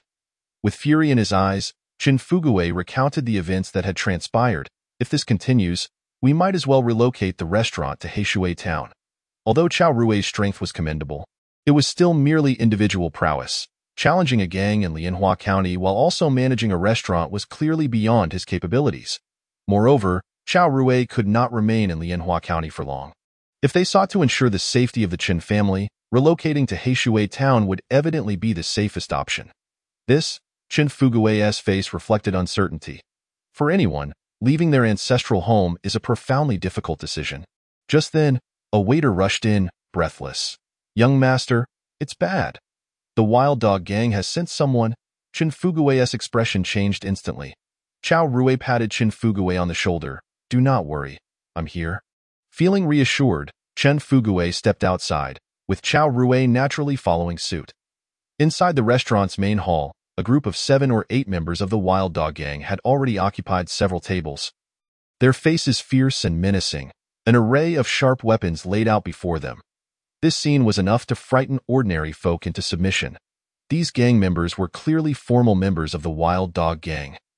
Their demeanor markedly different from those on the fringes. Chao Rui's gaze settled on the most imposing figure among them. This person was most likely the leader. Who dared to make a move? As expected, upon noticing Chao Rui and his companions approaching, the man bellowed. Chapter 20. Settling matters just as Qin Fugui was about to muster his courage to respond, Chao Rui stepped forward, pulling him behind himself. Chao Rui advanced a step, locking eyes with the speaker. Heh, this is the first time someone has dared to touch my people in Lianhua County and stand before me. I am Zhao Sanquan of the Wild Dog Gang. Dare you reveal your identity? Chao Rui frowned slightly. Zhao Sanquan had not acted immediately, indicating that he had deduced Chao Rui's formidable strength from the previous members' descriptions. He was wary of Chao Rui's youth and immense power, as well as the formidable forces behind him. Zhao Sanquan, a bald man with scars all over his head, appeared fierce and brutish, yet he possessed a certain cunning. After pondering, Chao Rui replied, Fragrance Master of the Giant Whale Gang. Chao Rui. Recently, the Giant Whale Gang had been gaining considerable fame in Ningyuan County, and Chao Rui believed the local factions in Lianhua County had likely heard of their reputation. Sure enough, Zhao Sanquan's expression shifted as he contemplated. So it's a member of the Giant Whale Gang.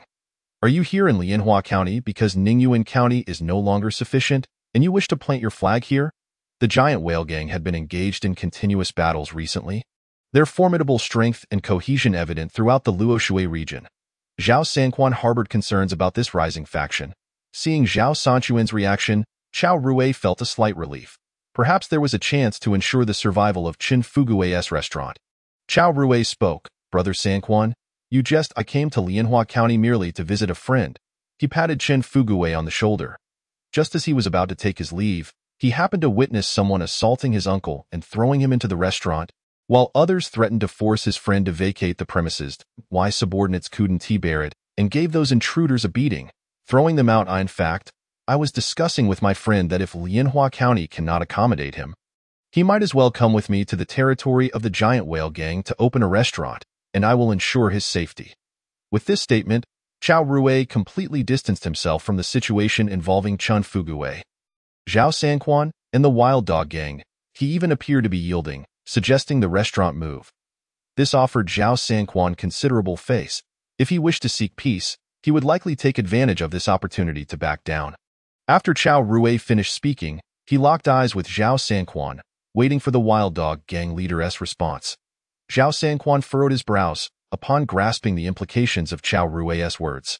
He relaxed slightly to, oh, that's how it is, Fragrance Master. You are indeed a man of honor for standing by your friend. However, the ones you struck are still my subordinates. How about this? I've heard that the Giant Whale Gang is particularly renowned for its swordsmanship and knife techniques. Fragrance Master, let me witness your skills. If I am convinced, this matter will be settled. Chao Rui raised his eyebrows slightly and inquired, how do you wish to demonstrate your prowess? Let it be here. You lot, move the tables aside to make space for me and Master Chao Xiang.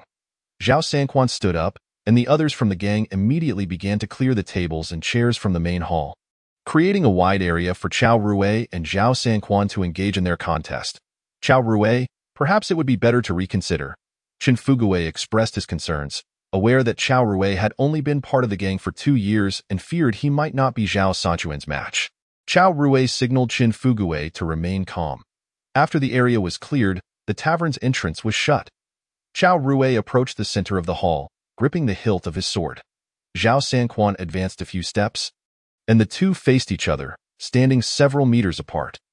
Zhao Sanquan was a towering figure, resembling a massive iron tower, his height comparable to that of Tang Yueming. In his hands, he wielded a pair of small, exquisite hammers that belied their deadly aura. In Lianhua County, Zhao Sanquan had gained notoriety for having claimed countless lives with these seemingly inconspicuous tools, earning a fearsome reputation.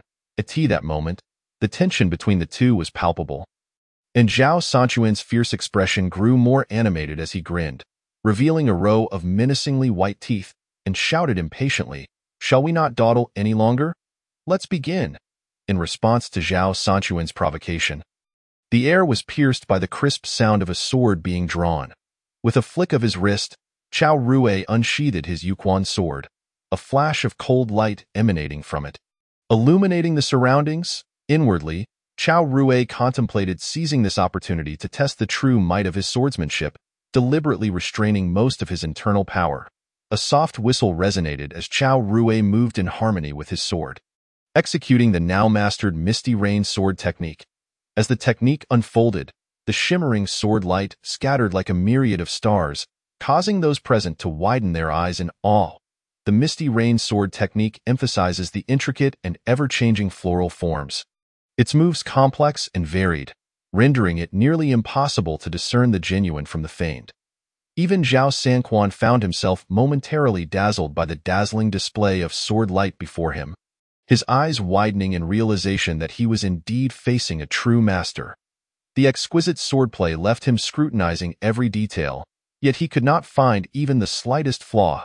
Zhao Sanquan was known for his resolute demeanor, and having initiated this challenge to witness Chao Rui's prowess firsthand, he could not afford to show weakness now. Gritting his teeth, he steeled himself, gripping the heavy iron hammers tightly, and charged fiercely toward the luminous sword light that Chao Rui wielded. In an instant, Zhao Sanquan felt the sword light before him become increasingly blinding, as if the scorching sun itself had invaded his vision, the brilliance so intense it made his eyes ache, inducing a wave of dizziness. Finally, he could no longer endure the strain and instinctively squinted. However, in that fleeting moment, he suddenly felt a cold, sharp object pressed firmly against his neck. Should he dare to move even slightly, he sensed that his life would be forfeit in the next heartbeat. A chilling dread surged from the back of his head, coursing through his entire body, rendering him as if he had plunged into an icy abyss.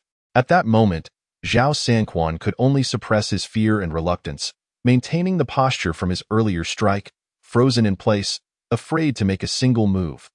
After what felt like an eternity, Zhao Sanquan finally emerged from his stupor. Muttering to himself, "What in the world just happened? How did I so foolishly lose this contest?" Fortunately, Zhao Sanquan was a man of his word. Despite his deep frustration, he readily admitted his inferiority and acknowledged defeat at the hands of Chao Rui. Meanwhile, Chao Rui, with an impassive expression, slowly returned the Yuquan sword to its sheath. Only then did Zhao Sanquan cautiously reach up to touch his neck, discovering several minute droplets of blood.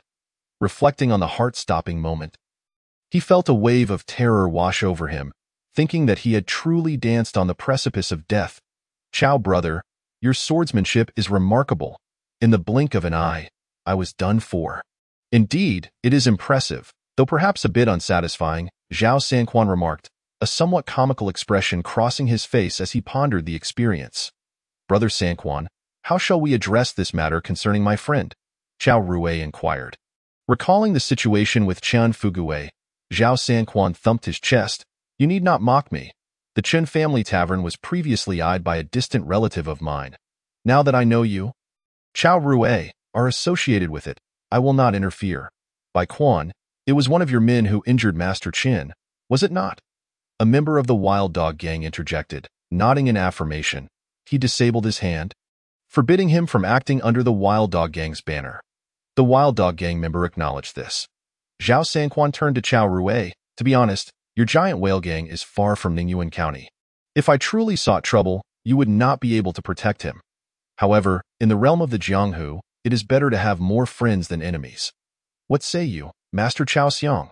Chao Rui chuckled. "Ha ha, Brother Sanquan. Your straightforwardness wins my respect. I accept you as a friend." "Excellent.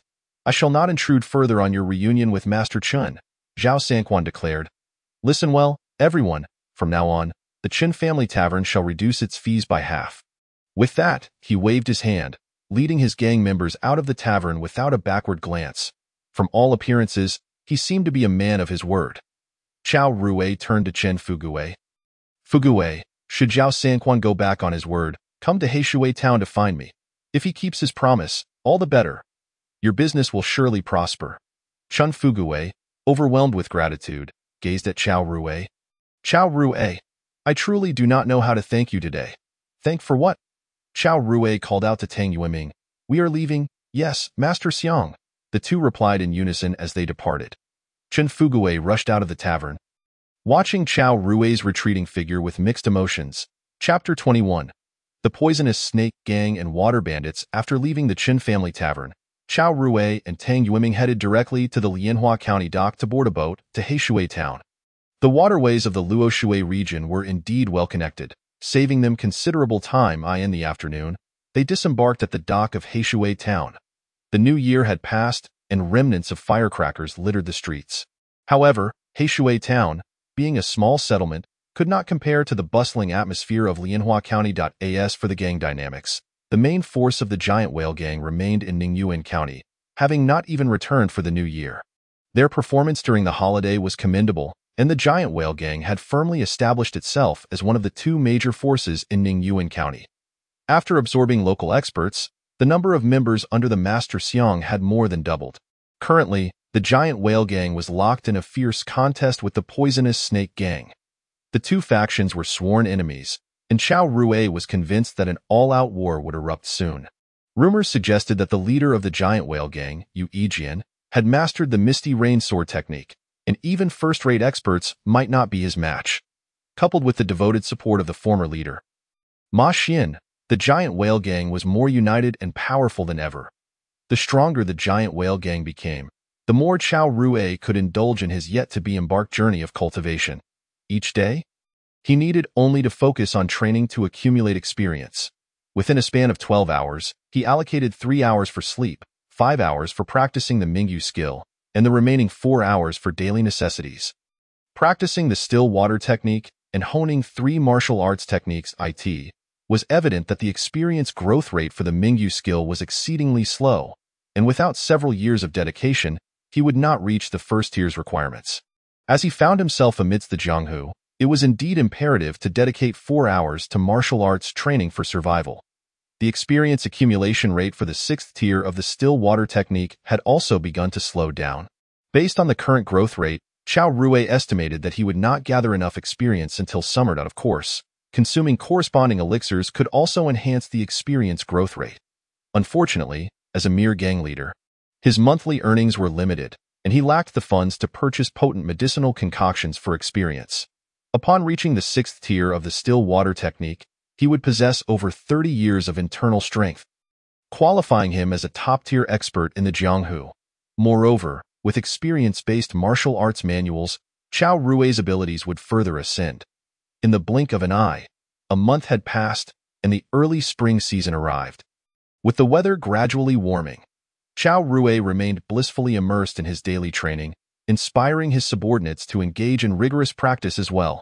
Particularly, Tang Yueming, constrained by his innate talent, found his internal power progressing slowly.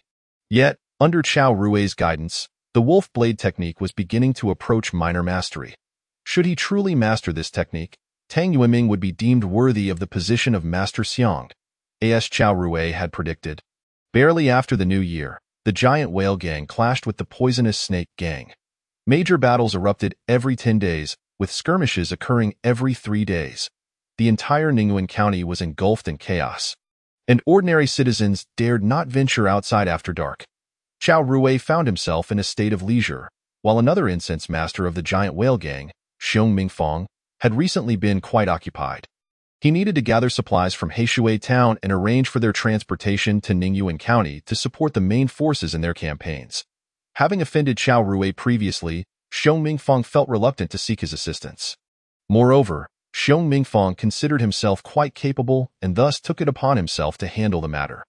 Approximately every half-month, he would collect the supplies and dispatch them. These supplies included various weapons, cultivation elixirs, and healing potions. To date, Xiong Mingfang had successfully delivered supplies twice without incident. However, on this third occasion, disaster struck. What? The supplies had been robbed?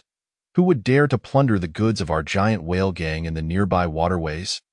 Did you mention our name? Xiong Mingfang growled as he seized the collar of one of his subordinates, fury etched across his face.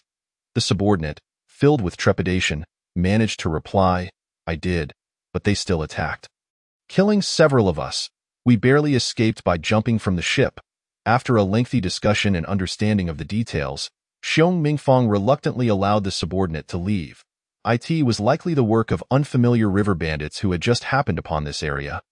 Xiong Mingfang mused. According to their account, the leader of the bandits was at least a second-rate master. If the gang leader were to learn of this, it would spell disaster for me. I must find a way to retrieve the supplies. Xiong Mingfang realized that he could not recover the goods alone. This matter would undoubtedly require Chao Rui's assistance. Gritting his teeth, Xiong Mingfang set off toward the secluded street of Heishui town. Meanwhile, Chao Rui was practicing the Misty Rain sword technique at their stronghold, his experience points nearly maxed out. Once his experience reached its peak, the technique would surely advance to a transformative state. Martial arts at the transformative level are imbued with immense power in every move.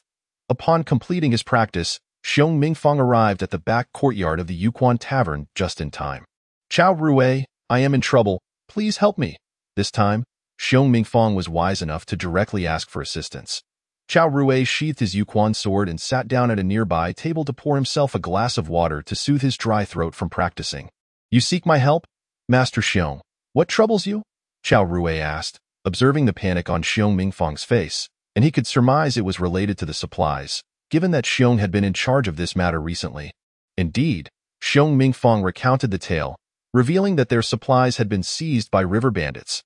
The gang leader is currently locked in a life-or-death struggle with the Poison Snake Gang in Ningyuan County, and we cannot disturb him. I have over 10 capable subordinates, and with your help, we can surely defeat the bandits and reclaim the supplies. What do you think, Chao Rui? Are you willing to lend your hand? After contemplating, Chao Rui replied, the loss of supplies is a matter of the giant whale gang, and as a master of the gang, I cannot turn a blind eye. Upon hearing Chao Rui's determination, Xiong Mingfang's expression brightened. That is wonderful. Shall we set off immediately? Chao Rui then inquired, how many swift boats have you prepared? Have you gathered information on the bandits' banner and lair?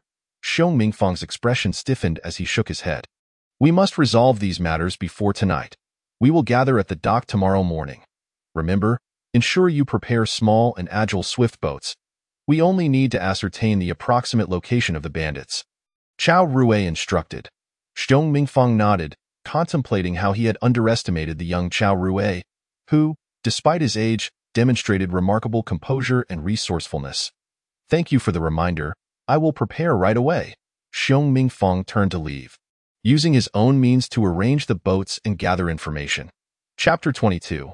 Fierce battle with the bandits. After watching Xiong Mingfang depart, Chao Rui began his preparations. Following the new year, Chao Rui's small team had absorbed several new members, all of whom were capable fighters. Together with Tang Yueming, he now commanded a total of 11 formal members. Chao Rui gathered his team and explained the situation regarding the bandits. How dare they attempt to seize the supplies of our giant whale gang? They are truly courting death. The group erupted in righteous indignation. What do we train for if not to serve our gang when the need arises? Tang Yueming added, Master, what are your orders? We will follow your lead. We need to leave a few members to guard the stronghold.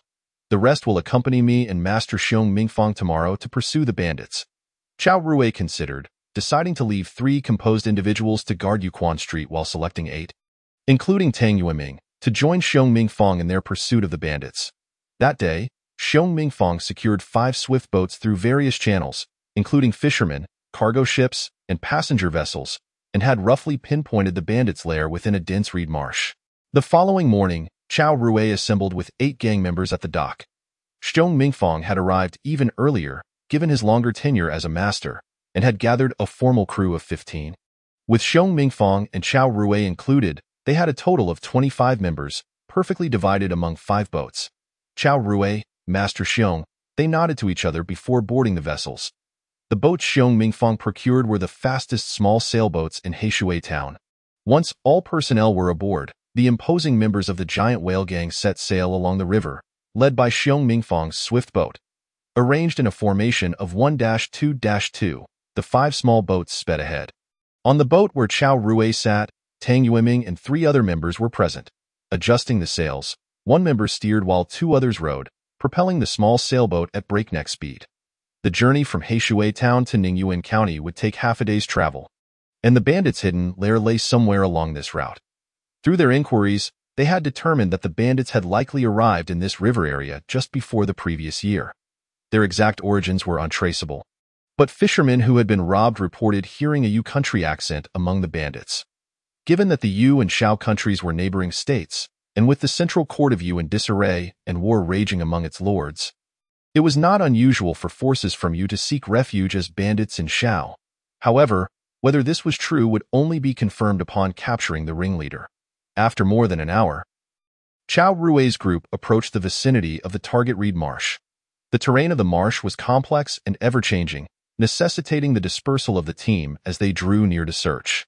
After searching for a little over half an hour, one of the small boats discovered the bandit vessels anchored deep within the marsh. There were 2 ships, moored beside a small island in the marsh. The situation was reported back, and the 5 small boats moved closer to the island. That's the ship. Beside it is our supply vessel. The subordinate responsible for transporting the supplies recognized the vessels. Master Chao. Xiong Mingfeng looked at Chao Rui. After pondering for a moment, Chao Rui commanded, dock alongside their ship, control it so they cannot escape. Once ashore, show no mercy. Kill on sight. But remember, our primary goal is to reclaim the supplies. The 5 small, sturdy boats sliced through the water like arrows, racing toward the island under Chao Rui's steady command. At this moment, they were still several dozen meters from the island, but the bandits hidden in ambush on the island had already detected their aggressive approach. A sharp whistle pierced the air, echoing through the tranquil waters as if to shatter the peace. However, the 5 boats of the giant whale gang, like untamed wild horses, paid no heed to the warning. Their speed swift as lightning in the blink of an eye, accompanied by the howling river winds and fervent battle cries, the boats rushed ashore. How dare they covet the supplies of our giant whale gang? Today, I shall see all of you ignorant fools buried on this island. Xiong Mingfeng's eyes widened in fury as he bellowed. He led the charge, wielding a gleaming broadsword, reminiscent of a ferocious tiger descending the mountain. Plunging into the midst of the bandits in an instant, the previously serene riverbank erupted into chaos. The bandits, gathered from all directions, numbered around 20 to 30, armed with various weapons and wearing menacing expressions. As soon as they clashed, a breathtaking struggle for life and death ensued. At this moment, Chao Rui's gaze was as sharp as an eagle's, locking onto the second-rate bandit leader. The man was tall and powerful, wielding a massive machete that glinted ominously. With a swift motion, he cleaved downwards, dispatching 2 members of the giant whale gang in an instant. Faced with such a formidable foe, Chao Rui felt no fear. With a flick of his wrist, the Yuquan sword was drawn, transforming into a streak of azure light. He then flashed forward, unleashing his swordplay with ferocity, swiftly slaying several bandits who dared to obstruct his path. Following this, he lightly tapped the ground and leaped before the bandit leader like a specter. Your opponent is me, Chao Rui declared with fervor. Before his words faded, his internal energy surged forth like a torrent, enveloping him in an imposing aura that demanded respect. At this moment, Chao Rui had perfected the Misty Rain sword technique, its shimmering shadows weaving a nearly impenetrable net of fine rain that descended upon his foe. Complementing this exquisite swordplay was the newly mastered Misty Cloud movement technique. Upon its execution, Chao Rui became an elusive specter, moving with a speed that was nothing short of astonishing. His figure danced through the swordlight, rendering him nearly impossible to grasp. Faced with such a fierce onslaught, the leader of the water bandits was taken aback, yet he forced himself to maintain his composure and struggled to wield his long knife in defense. However, after merely 7 or 8 exchanges, he gradually felt his strength waning. Ultimately, as Chao Rui delivered another swift strike, the water bandit leader failed to evade in time, and the hem of his garment was sliced open, revealing a faint trace of blood that splattered into the air. Realizing the precariousness of his situation, the water bandit leader made a snap decision and shouted without hesitation, "Retreat!" He then turned and fled with all his might. Yet, he clearly underestimated Chao Rui's prowess, particularly the mastery of his elusive smoke and cloud technique. In an instant, Chao Rui's figure flickered, swiftly pursuing him like a wisp of smoke in the blink of an eye. He had reached the back of the water bandit leader. Without delay, another strike was unleashed, the glinting blade slicing through the bandit's back, leaving a spray of blood in its wake. The water bandit leader, feeling a sharp pain from behind, understood that fleeing now would likely lead to his demise. In a moment of desperation, he threw down his long knife with force and fell to his knees, repeatedly bowing his head in supplication. "Hero, spare my life. I acknowledge my wrongs and am willing to surrender. Please, have mercy and let this humble one go." Chao Rui furrowed his brow slightly, pausing his assault. Indeed, the bandit's accent was reminiscent of that from the Moon Kingdom. Just as Chao Rui contemplated whether to accept the water bandit leader's surrender, an unexpected turn of events unfolded. A glint of cunning and ruthlessness flashed in the bandit leader's eyes as he suddenly reached into his bosom and swiftly produced a pouch of powder, hurling it towards Chao Rui without a moment's hesitation. This was a grave oversight. How could one be so careless at this moment? Had he not learned anything from the web novels of his previous life? Anger and regret surged within Chao Rui's heart. However, although he lacked experience, he did not lack the courage to fight. Without hesitation, he closed his eyes tightly and, instead of retreating, charged forward like lightning in an instant. Chao Rui's long sword danced in the air, its momentum unmatched, executing a lethal technique from his unique skill, the Misty Rain swordplay. A crisp sound echoed as the shimmering sword, like a flash of lightning across the night sky, pierced straight through the water bandit leader's skull. With the leader's immediate demise, the remaining water bandits, who had previously been brimming with confidence, were suddenly struck with terror, each of them frantically leaping into the river in a desperate bid to escape. At that moment, Tang Yuming rushed over, her face smeared with blood, and asked with concern, "Xiang Zhu, are you all right? Are you injured?" Chao Rui, rubbing his nose and sneezing repeatedly, responded somewhat awkwardly, "No worries. It's merely some pepper powder. Quickly, fetch me some water to wash it off." After saying this, he couldn't help but feel a pang of regret. Since his departure, everything had gone smoothly, and he had not encountered much in the way of truly fierce and brutal conflicts in the martial world. Consequently, his vigilance had inadvertently slackened, leading to such a significant blunder in battle. He had been exceedingly careless. With this thought, Chao Rui silently resolved that he could never again afford to hesitate during critical moments of life and death. He must maintain a heightened sense of alertness to stand unscathed in the perilous martial world. If he were to be schemed against in the realm of martial arts, how could he possibly navigate the even more treacherous world of cultivation in the future? Tang Yuming soon returned with a wooden bucket of water for Chao Rui to wash his face. After cleansing himself, Chao Rui finally opened his eyes. The pepper powder had only caused him to sneeze a few times and inflicted no other harm. Nevertheless, he still deemed himself foolish. Today it was merely pepper powder. What if it were a more lethal poison next time? In any case, he would take this as a lesson and be more cautious in the future. Xiong Fangming sent someone to inspect the supply ship. After just one night, the supplies on the ship had not yet been divided by the water bandits, and everything was in good order. Putting his mind at ease, the water bandits left behind over 20 corpses, with the actual number of those who escaped being in single digits, on the side of the giant whale gang. 3 had died and 5 were injured. Among the deceased, 2 had been slain by the water bandit leader, all 3 being members of Xiong Fangming's crew. Chapter 23. Seized beast insignia. Though there had been casualties, overall, it was still a resounding victory. This was also the first time Chao Rui had showcased his true strength in front of his subordinates. With his exceptional swordsmanship and profound internal skills, he had defeated a second-rate martial artist within 10 moves.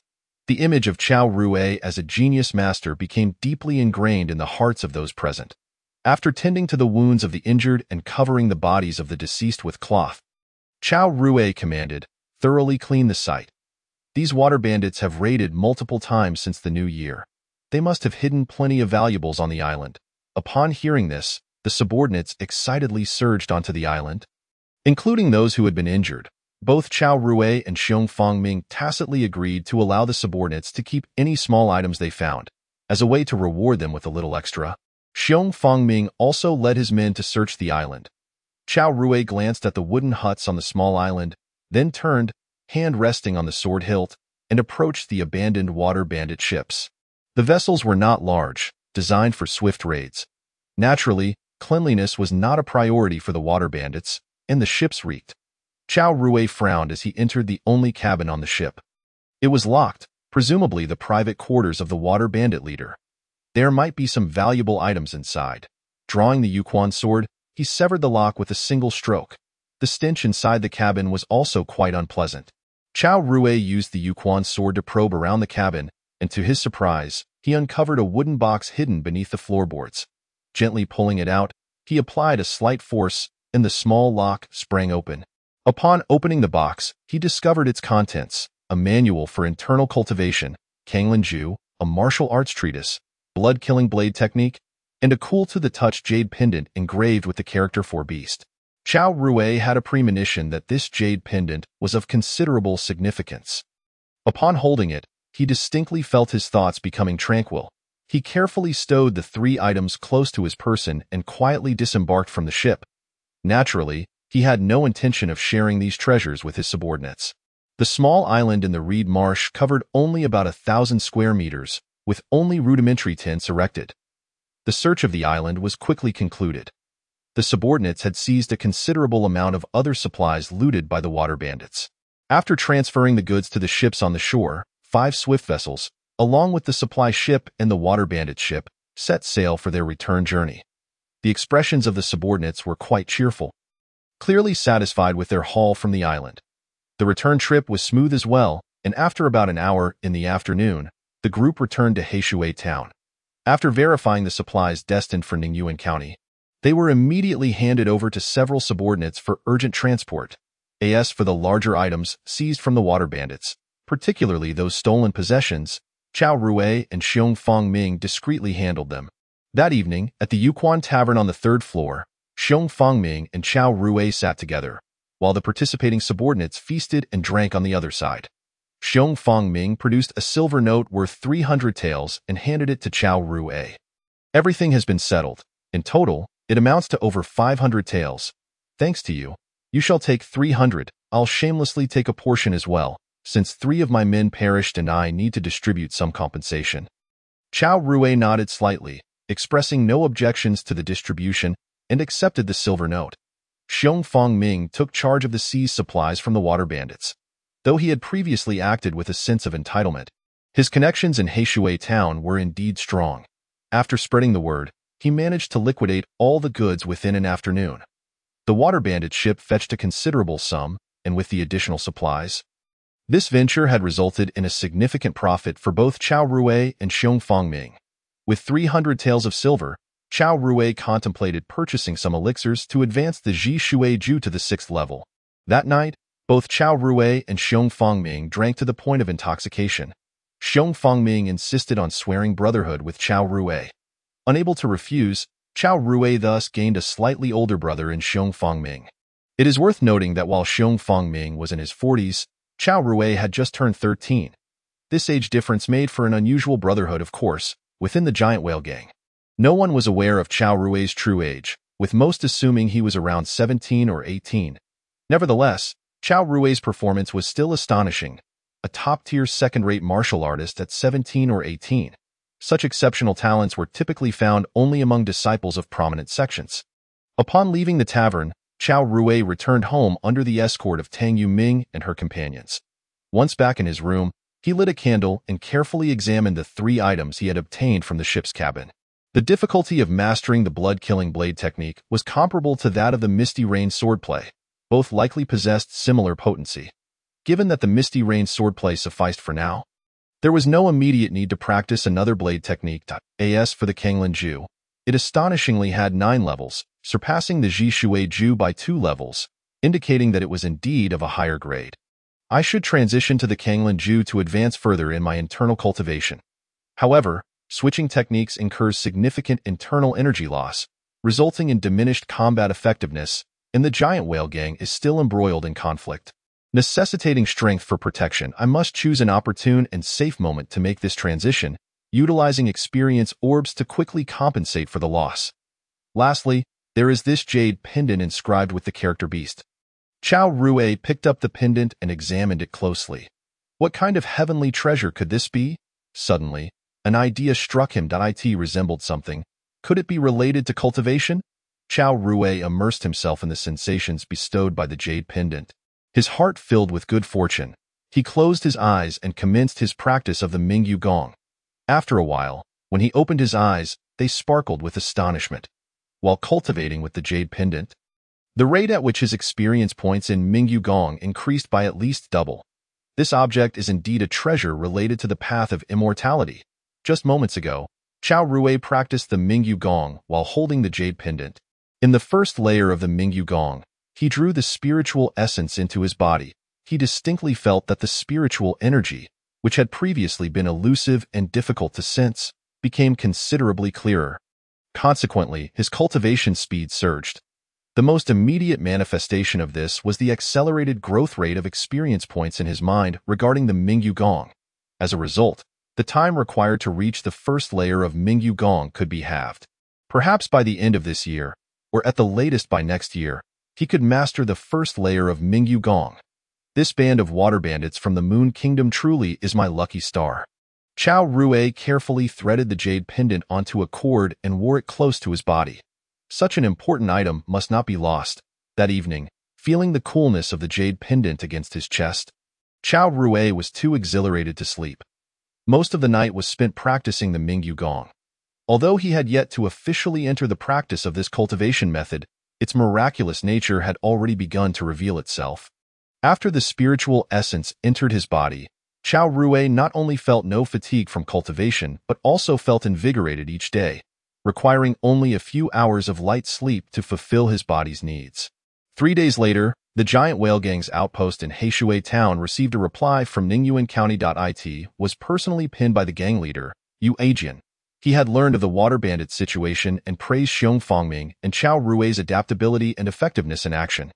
However, due to the ongoing conflict with the Poison Snake Gang in Ningyuan County, he was unable to commend the two-faced, dash-to-dash-faced I in truth. Yu Ajian was well aware that the credit likely rested primarily with Chao Rui. An unspoken understanding between them. After receiving the letter, Xiong Fangming sighed in relief and promptly sought out Chao Rui to share the news. Chao Di, these water bandits have caused the local populace to suffer greatly in just over a month. Not only did the gang leader refrain from blaming us, but the surrounding citizens also praised our giant whale gang for eliminating the bandits. Haha, Xiong Mingfang exclaimed joyfully. Chao Rui nodded slightly. Indeed, these bandits left no path for survival in their wake. Within just a month, many merchants and fishermen had fallen victim to their cruelty. In comparison, the giant whale gang could certainly be considered benevolent. Chao Rui surmised that these water bandits from the Moon Kingdom intended to make a quick fortune and flee. But little did they expect to encounter the formidable giant whale gang, ultimately being captured in one fell swoop. Brother, do you happen to know where I can procure cultivation elixirs in Heishui Town? Chao Rui inquired about the elixirs. He planned to spend 300 taels on some elixirs to enhance his inner strength, preparing to switch to the Kanglan technique. Xiong Mingfang shook his head in response. What elixirs can we find in Heishui County? We can't even find a single alchemist. If you want to buy cultivation elixirs, you'll have to go to Luoqing. Luoqing? Chao Rui furrowed his brow slightly. Luoqing was the territory of the Luoshui gang, and it had been nearly a year since he had distanced himself from them. Logically, not many would remember him. The Luoshui gang had long since deemed Chao Rui a dead man. However, to be cautious, he considered that appearing before the Luoshui gang might lead to unwanted attention. The secrets of the underwater cave were crucial to his cultivation endeavors. Any discovery could have dire consequences. If he were to go to Luoqing, he would need to disguise himself. Chao Rui pondered. Chao Rui and Xiong Mingfang agreed to make a trip to Luoshui City. The following morning, after carefully disguising himself, Chao Rui set sail to Luoqing with Tang Yueming. They departed in the morning and arrived at Luoqing by noon. As the center of the Luoshui region, Luoqing remained as bustling as ever. Shangzhu, which shop shall we visit? Tang Yueming asked, coming from the small town of Heishui. She had never procured elixirs before. Let's just wander and see, Chao Rui replied. He led Tang Yueming through various medicinal shops in Luoqing. Most shops did not sell cultivation elixirs. Ultimately, he discovered only 3 that did. One was the Chunshui Hall, a renowned chain of alchemical shops in Shaogua, where the elixirs were priced exorbitantly. Another was a shop belonging to the Luoshui gang, offering lower prices, but Chao Rui decided to set it aside for now to avoid suspicion. The last was a local shop called Huichuntang, owned by a local alchemist. The prices of elixirs there were reasonable. After careful consideration, Chao Rui resolved to purchase from Huichuntang. Entering the shop with Tang Yueming, the shop attendant, upon learning of their intent, enthusiastically began to introduce the elixirs.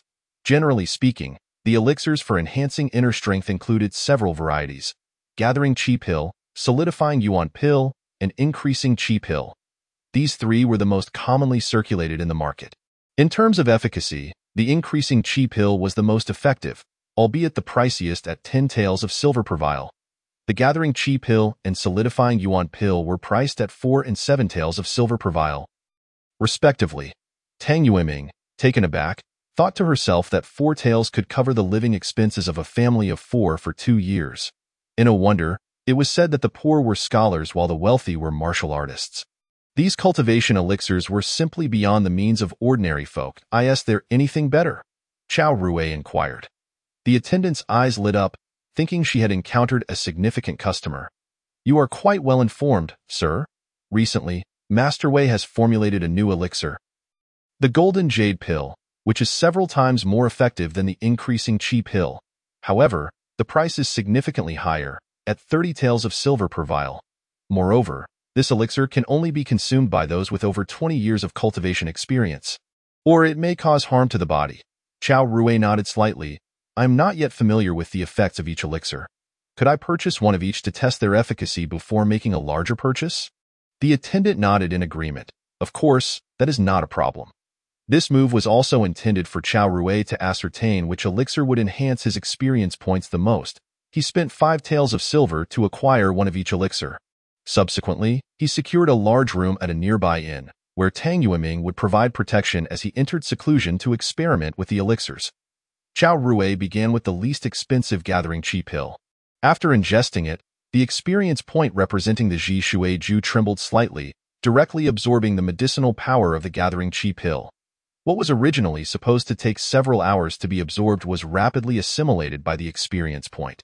Simultaneously, the experience point's value increased significantly. With the experience point, my rate of digesting elixirs is astonishingly swift. Moreover, the medicinal power is absorbed directly into the experience point without passing through my body, which means I should not develop a tolerance to the elixirs. Many martial artists in the world develop a tolerance after consuming too many elixirs, rendering them ineffective.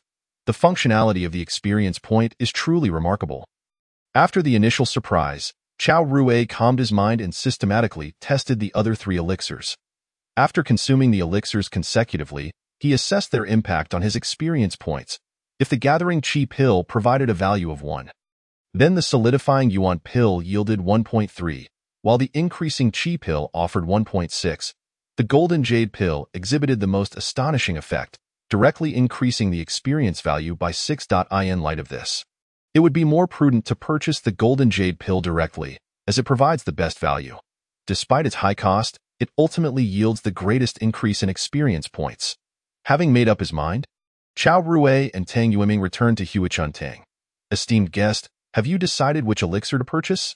The attendant greeted him with a radiant smile. Chao Rue nodded. I would like 10 vials of the golden jade pill. Please. 10 vials of the golden jade pill were valued at 300 taels, a substantial sum. The attendant's jaw dropped in astonishment. However, this was indeed all of Chao Rue's savings after plundering the water bandits. Once spent, he would find himself back at square one. Please hold on. This exceeds the amount I can handle. Let me notify my supervisor. The attendant turned and left, returning shortly. I apologize, the supervisor is currently out, but Master Wei Chun has just concluded his seclusion and is willing to meet with you personally. Master Wei Chun. He must be the true owner of this shop. Chao Rue nodded slightly and followed the attendant upstairs. On the second floor of Huichuntang, Chao Rue encountered the alchemist Wei Chun, who was leisurely sipping tea. Upon seeing Wei Chun, Chao Rue felt a stir in his heart.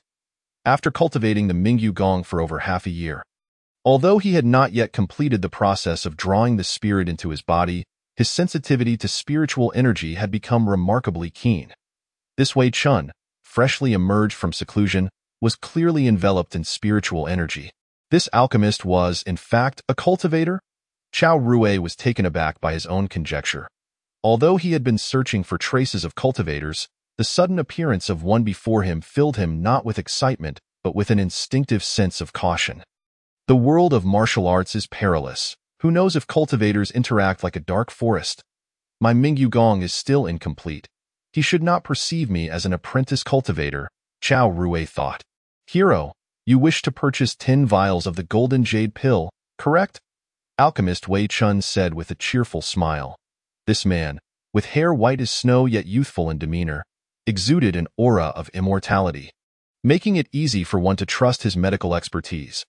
Chao Rui discreetly observed Wei Chun's subtle expressions, confirming that he had not detected Chao Rui's own cultivation endeavors, which allowed him to feel slightly more at ease. That is indeed correct, Chao Rui replied. Wei Chun, recognizing the youthfulness in Chao Rui's voice, smiled and clasped his hands in gratitude. Thank you, young hero, for your trust in my elixirs. Tio purchased 10 vials of the golden jade pill in one go. Is this for personal use? Holding on to his caution, Chao Rui naturally refrained from divulging the truth. I'm afraid I cannot disclose that. Haha, no matter, I was merely making casual inquiries. Since childhood, my martial arts talent has been rather meager. And I have always envied those who excel in the martial arts, like you. Young sir, your remarkable prowess at such a tender age is truly admirable. Upon hearing this, Chao Rui maintained a calm exterior. But inwardly he thought, what a ridiculous envy. Is not cultivating immortality far more exhilarating than practicing martial arts? This Wei Chun is certainly not as simple as he appears. After all, I still need to purchase the elixirs he has on hand. Chao Rui responded, Alchemy Master, it is your exceptional skills in potion making that truly elicit admiration. He placed 300 taels of silver bills on the table. Alchemy Master, this is for the payment. Might I inquire if there are still 10 vials of golden jade elixir available? Wei Chun glanced at the silver bills on the table and eventually nodded. He opened the cabinet before him and retrieved a small box containing a total of 11 vials of golden jade elixir. Young sir, please count them. Chao Rui raised an eyebrow. Alchemy Master, why are there 11 vials? Wei Chun explained. For clients purchasing in bulk, the price is naturally lower. This additional vial is my gift to you to make up for the price difference. Understanding dawned on Chao Rui, who nodded in acknowledgement. After inspecting the 11 vials of elixirs, he tucked the small box into his chest. Young sir, may I request your identity and address for future purchases? We at the Rejuvenation Hall can deliver right to your doorstep, as long as it is within the Luoshui region, Wei Chun smiled. Chao Rui nodded. Alchemy Master, you certainly know how to conduct business. It is a pity that I, as a junior, lack a permanent residence. Should I require more elixirs in the future, I shall come personally to the store to make my purchases. That is also acceptable. Wei Chun replied, stroking his white beard. Chao Rui cupped his hands in gratitude and, accompanied by Tang Yueming, turned to leave. After descending from the second floor, a figure of a middle-aged man emerged from behind a screen. Despite appearing older than Wei Chun, this man was greeted with a bow from Wei Chun, who addressed him as Master. Master, why did you send a message for me to investigate this person's identity? Wei Chun questioned, puzzled. The middle-aged man, with a serene demeanor, replied, this young man possesses internal strength beyond his years, likely having cultivated for over 20 years. The probability of him achieving innate mastery in the future is quite high. Innate human pill? Wei Chun's expression brightened. The middle-aged man shook his head. No matter, in the Luoshui region, there is no elixir better than the golden jade elixir. He will surely come again, and we can gather more information about his identity then. Even if he truly wishes to advance to innate mastery, it is not an endeavor that can be accomplished swiftly. The innate human pill is not easily nurtured. Wei Chun nodded in understanding. I comprehend, Master, and I shall pay close attention to this young man in the future. Chao Rui, oblivious to the happenings on the second floor of the Rejuvenation Hall, returned to Heishui County after purchasing the golden jade elixirs. That night, he arrived back home. It seemed that Wei Chun was indeed a cultivator. Although something felt amiss, it nonetheless indicated that I am not the only one pursuing the path of immortality in this world. There is likely a substantial existence of a realm dedicated to cultivation. Gathering his thoughts, Chao Rui retrieved a vial of golden jade elixir. He could not afford to waste the accumulated experience points of the Ji Shui Ju. With just one vial of golden jade elixir, he should be able to elevate the Ji Shui Ju to the 6th level, acquiring 30 years of internal strength, and then shift to practicing the Zhonglan Ju. Without hesitation, Chao Rui opened a vial of golden jade elixir and began swallowing it like a candy. As he operated the Ji Shui Ju, the experience points representing it in his mind began to absorb the medicinal power of the elixir, causing a rapid increase in experience. Precisely one vial of golden jade elixir filled the experience points to the brim. Chao Rui clicked on the experience orb, and countless memories of practicing the Ji Shui Ju flooded into his mind. An energy surged within him, and the Ji Shui Ju successfully advanced to the 6th level. His internal strength now reached 30 years' worth, placing him at the level of a first-rate expert. Next was the transition to practicing the Zhonglan Ju.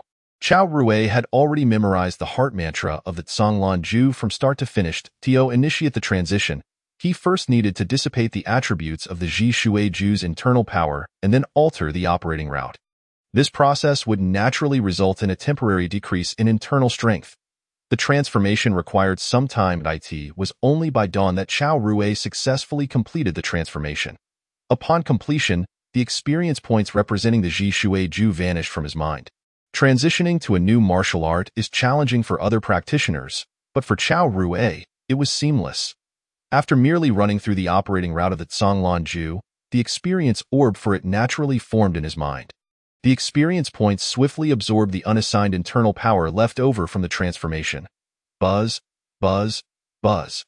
Chao Rui continued to advance, and before long, he successfully transitioned to the 5th level of the Zhonglan Ju. Still possessing over 20 years of internal cultivation, the 10 years lost were a necessary consumption of the transformation. With the assistance of the experience orb, Chao Rui's transition speed was remarkably swift. For other practitioners, it could take days or even weeks, compounded by a significant reduction in internal strength, to successfully transition out. Of course, this also stemmed from the relatively fundamental nature of the Ji Shui Ju. The more complex a martial art, the greater the difficulty in transitioning. Next, it was time to use the golden jade elixirs to rapidly enhance the experience orb of the Zhonglan Ju. With 10 vials of golden jade elixir remaining, it should suffice to elevate the Zhonglan Ju to the 6th level. Chapter 26. The Betrayal of Lu Duan. After a night dedicated to refining his heart mantra, even Chao Rui's energy was depleted. He decided to take a nap to recharge before continuing to consume the golden jade elixirs to elevate his Zhonglan Ju. He had already arranged matters concerning the incense master. When Chao Rui returned last night, he had informed Tang Yueming that he would be in seclusion for a few days. The affairs of Yuquan Street could temporarily be handled by Tang Yueming, and if necessary, they could seek assistance from Chao Rui's elder brother, Xiong Mingfang. Chao Rui could then focus on adapting to the Zhonglan Ju in peace. At present, Tang Yueming's swordsmanship had reached a level of minor accomplishment, qualifying him as a third-rate expert, capable of resolving most of Chao Rui's troubles. According to the rules of the Whale Gang, Tang Yueming could apply at any time to become the incense master. Chao Rui had also expressed that Tang Yueming was free to leave at any time. However, Tang Yueming was still unwilling to part from Chao Rui's side, harboring a strong desire to remain as Chao Rui's trusted aide rather than becoming the incense master. Thus, Chao Rui allowed him to make his own decisions. While Chao Rui was engrossed in his secluded cultivation, an unexpected visitor arrived at Heishui Town, the headquarters of the Whale Gang. Lu Duan, were you not in Ningyuan County assisting the leader against the venomous snake gang? Xiong Mingfang looked at the returning Lu Duan with confusion. Lu Duan, also an incense master of the Whale Gang, was in his late 20s and possessed the strength of a third-rate expert. Regarded as quite talented in such a small locale. Lu Duan gestured to his bandaged arm. I was injured, so the leader sent me back to recuperate for a few days. Xiong Mingfang nodded in understanding. You have indeed worked hard. Lu Duan shook his head. We all serve the gang. It is the same for everyone. While I and Chao Rui are merely guarding Heishui Town, it pales in comparison to your sacrifices in fierce battles. Xiong Mingfang sighed and spoke. This is the leader's appointment. Discussing it further is pointless. Noticing Lu Duan's expression, Xiong Mingfang changed the subject, scanning the area. By the way, where is Chao Xiangju? Oh, my younger brother has been in seclusion for cultivation these days.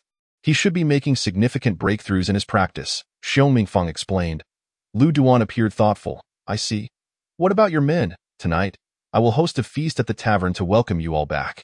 What do you think? Xiong Mingfang replied. Lu Duan, my subordinates are still in Ningyuan County. I have returned alone this time. Tonight, I will treat you all, inviting your men to join us. The money I earned in Ningyuan County is just lying around. Xiong Mingfang laughed heartily. Then I shan't hold back. It will be a good opportunity for the youngsters to hear how the incense master Lu fought against the venomous snake gang in Ningwen County. Is it truly impossible for Chao Xiangzhu to attend the banquet? Lu Duan inquired. Shtong Mingfang replied, as for Chao Rui, I will inform Tang Yueming. He is Chao Rui's confidant. Whether he can come is uncertain. After all, we are all martial artists and cultivation is paramount, right? Shtong Mingfang, eager to clarify any potential misunderstandings, diligently explained Chao Rui's situation. You are correct, incense master. Cultivation is indeed important. I will go make arrangements, and we shall meet at the tavern tonight. If Chao Rui can come, he will. If not, it is of no consequence. After agreeing, Lu Duan turned to leave. Despite his injuries, he was determined to host a banquet for the gang members. This Lu Duan had not previously exhibited such generosity. It seemed that his experiences in Ningwen County battling the venomous snake gang had altered his disposition. Shtong Mingfang reflected on this. Lu Duan had previously shown him some respect, but their relationship was not particularly close. This was the first time he had engaged in such a lengthy conversation. Not overthinking it, Shtong Mingfang promptly instructed his subordinates to spread the word and prepare for the evening gathering. Meanwhile, Lu Duan had discreetly returned to his home after leaving the gang's headquarters. Upon opening the courtyard door, he found that his wife and daughter were absent. Instead, a group of burly warriors occupied the entire yard. These warriors bore a distinct mark, a serpent tattooed on their necks. Any martial artist from the vicinity of Ningwen County would recognize this emblem as the hallmark of the venomous snake gang. How did the operation go? A cold, scarred warrior with a long scar across his right eye approached Lu Duan and inquired in a low voice. Upon seeing this man, Lu Duan could not help but swallow hard. This individual was none other than the infamous battle general of the venomous snake gang, Blood Serpent Tan Han, a peak second-rate expert known for his ruthless nature and a staggering number of lives claimed. He was leading this mission, executing a covert attack on the whale gang's stronghold in Heishui Town. It must be said that Yu Yijin indeed possesses remarkable abilities. On the battlefield of Ningwen County, he leads the whale gang in a fierce confrontation against the Viper gang, consistently gaining the upper hand. Currently, more than half of Ningwen County is under the control of the whale gang. If this situation continues, the defeat of the Viper gang is merely a matter of time. Consequently, the Viper gang has expended great resources to induce Lu Duan to defect. Upon discovering that Heishui Town has been continuously supplying provisions, they resolved to have Lu Duan cooperate in a surprise attack on the whale gang's stronghold, intending to eliminate the whale gang's garrison in Heishui Town entirely and deliver a significant blow to them. Lu Duan remarked, I have arranged to meet at the tavern tonight. The two incense masters, Shtong Mingfang has agreed, while the other, Chao Rui, is currently in seclusion and may not make it in seclusion. How leisurely. Tan Han of the Blood Serpent commented wryly. What is this person's strength? Lu Duan, not being intimately familiar with Chao Rui, replied based on his previous knowledge. Chao Rui is quite young, merely in his teens. He joined the gang last year, likely recruited by the former leader for his evident potential. In other words, his strength is not particularly formidable, Tan Han concluded. Lu Duan nodded in agreement. Tan Han then inquired, do you know where this Chao Rui is in seclusion? He should be in his own residence, Lu Duan responded. Fangzi, when we act tonight, you take 2 people and eliminate this Chao Rui this evening. I want not a single member of the whale gang left at their stronghold, Tan Han declared coldly. Understood, Fangzi, the shadowy warrior, replied. Given the recent battles, Tan Han was well aware that the strength of the whale gang's incense masters was generally at the third-rate level. Fangzi, being Tan Han's confidant, was nearly at the second-rate level, and with 2 elite members, it should suffice to deal with a fledgling incense master of the whale gang. This is a colorless and tasteless sleeping powder. You must find a way to mix it into the wine. When the time is right, open the window and fire the signal flare. We will then break in through the window and annihilate the members of the whale gang. Do you understand? Tan Han handed over the sleeping powder and the signal flare. Lu Duan accepted them, nodding repeatedly. Thus, Lu Duan left to busy himself with reserving a room at the tavern, while Tan Han and the others awaited him at Lu Duan's residence. Soon, darkness enveloped the sky. Members of the whale gang began arriving at the prearranged tavern. To facilitate their operation, Lu Duan had reserved the entire tavern hall, personally standing at the entrance to greet guests. Chapter 27. The Dark Knight's assassination. Do not blame me. I have labored tirelessly for the gang, yet you Aegean, that fool, has not granted me any substantial rewards. The benefits from the Viper gang have already been realized. 600 taels? Enough for me to purchase sufficient elixirs to ascend to the second-rate level. Once this matter concludes, I shall retreat to Luocheng for a period of seclusion. That time, whether I remain in the Viper gang or join another faction. My status may even rise. In the distance, under the moonlight, Xiong Mingfang led his trusted subordinates towards the tavern. Upon seeing them, Lu Duan immediately donned a smile to welcome them. Chao Rui could not make it. This is his trusted subordinate, Tang Yueming, who also possesses third-rate strength. Xiong Mingfang introduced. Lu Duan responded with a smile, waving his hand. It matters not that Chao Rui is absent. This brother Tang possesses third-rate strength. Brother Tang, with your third-rate prowess, why do you still serve under Chao Rui? Surely you could apply to become an incense master without issue. Lu Duan remarked, suddenly curious. Tang Yueming scratched his head, contemplating how to respond. Xiong Mingfang interjected to explain, Lu Duan, you are unaware. My brother Chao possesses remarkable martial talent. Though he is still quite young, he has already cultivated the Misty Rain Sword technique to a very high level, and his internal energy is profoundly deep, remaining by Chao's side. Yueming can achieve greater progress in martial arts. Recently, a group of water bandits plundered our whale gang's supplies. Their leader, with second-rate strength, was defeated by my brother Chao within 10 moves. Do you not agree that my brother Chao is formidable? A sense of foreboding rose in Lu Duan's heart. Xiong Gang Master, you jest? Do you not? Chao Rui is not yet 20. To possess third-rate strength at such an age is already exceptional. Do not doubt it. Our gang has indeed produced such a prodigy, Xiong Mingfang asserted emphatically. Observing the serious expressions on Xiong Mingfang and Tang Yueming's faces, Lu Duan felt a twinge of anxiety. If Chao Rui's strength were truly as formidable as they claimed, it would likely complicate Fangzi's mission to kill Chao Rui. Lu Duan sought an excuse to relay this information but found himself being pulled into the tavern by Xiong Mingfang and Tang Yueming. Lacking a suitable excuse to leave, he could only steel himself and join them at the dining table. Well, a mere Chao Rui should not alter the overall outcome, Lu Duan reassured himself internally. After all, Tan Han's strength was at the pinnacle of the second-rate level. At worst, they could deal with these individuals and then jointly confront Chao Rui. Innkeeper, bring the wine, Lu Duan called out loudly. Under the cover of night, shadows began to encroach upon the tavern from all directions. Meanwhile, Fangzi led 2 elite members to Chao Rui's residence. Standing before the 2-meter-high courtyard wall, the trio prepared to leap over. Fangzi signaled for one elite member to proceed first. He leaped up, hands bracing against the wall, only to emit a cry of anguish. What happened? Fangzi inquired, his voice tense. The elite member fell to the ground, exclaiming, Brother Fang, there are iron nails on the wall. Fangzi glanced at the elite member's hands, which were now smeared with blood, pierced by the iron nails embedded in the wall. This bastard has quite a keen sense of alertness, Fangzi mused, contemplating his next move. He retrieved a leather pouch from his person and tossed it over the wall. Be careful. You go first. Another elite member scrambled up the wall. With the leather pouch cushioning his fall, he successfully entered the courtyard.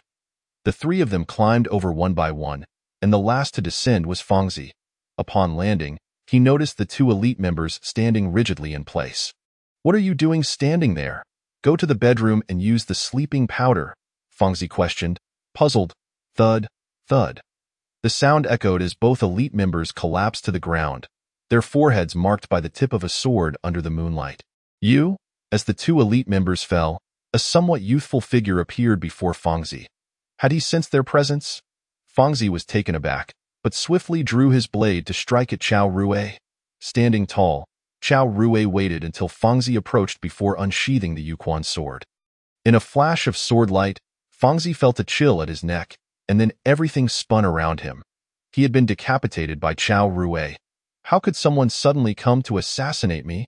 I should have left a survivor. Chao Rui frowned slightly. Coincidentally, he had just consumed all his golden jade pills today, successfully ascending to the 6th layer of the Kanglan formula. regaining his internal energy to a peak level of over 30 years. With his deep internal energy enhancing his senses, Chao Rui had already sensed Fangzi and his companions climbing the wall, not to mention the agonized cries of the elite member when he pressed against the iron nails. Those sounds were deafening. Awakening Chao Rui from his rest. Caution is indeed useful. Chao Rui glanced at the wall. Those iron nails were his own placement. In the martial world, one must always set up defensive measures around their residence. Chao Rui, holding the Yuquan sword, surveyed the 3 corpses on the ground. He quickly made a discovery. All have the mark of the Viper, indicating they are members of the Viper Gang. His mind raced, and he deduced that the Viper Gang intended to strike at the Whale Gang's stronghold in Heishui Town. Without a moment's hesitation regarding the 3 corpses in his courtyard, Chao Rui sheathed his sword and activated the smoke and cloud shifting technique. Leaping towards the headquarters, with his enhanced internal energy, Chao Rui's agility was remarkable. He soared 7 or 8 meters in a single bound, swiftly arriving at the Whale Gang's headquarters. The Whale Gang headquarters was eerily quiet, with only one member on guard. Gangmaster Liu? Has he gone to the tavern for a meal? Chao Rui turned and leapt towards the tavern. Upon reaching the tavern's entrance, Chao Rui's heightened perception allowed him to immediately detect the hidden figures lurking around the establishment. Drawing a deep breath, he shouted, "Xiong Mingfang, Tang Yueming, Lu Duan are traitors and spies. There is an ambush." He then unsheathed the Yuquan sword and charged towards the nearest lurking Viper Gang warrior. Inside the tavern's hall, Chao Rui's powerful voice resonated, causing Lu Duan's expression to change drastically. Xiong Mingfang and Tang Yueming, having recognized Chao Rui's voice, were filled with trust in him. Xiong Mingfang bellowed furiously, "You traitor, Lu Duan," as he struck out at Lu Duan. Tang Yueming, upon hearing Chao Rui's voice, immediately drew his blade to slash at Lu Duan. Lu Duan, well aware of the implications of being labeled a traitor, had prepared himself fully. With a sudden burst, he performed a backflip, his injury feigned. Xiong Mingfang's palm strike missed, but Tang Yueming's swift strike still managed to wound Lu Duan. Seeing dozens of gang members rushing towards him, Lu Duan felt a surge of panic and leaped through the window to escape. The wine is poisoned. One of the Whale Gang members, having consumed the most, suddenly felt dizzy and collapsed. Xiong Mingfang and Tang Yueming exchanged glances.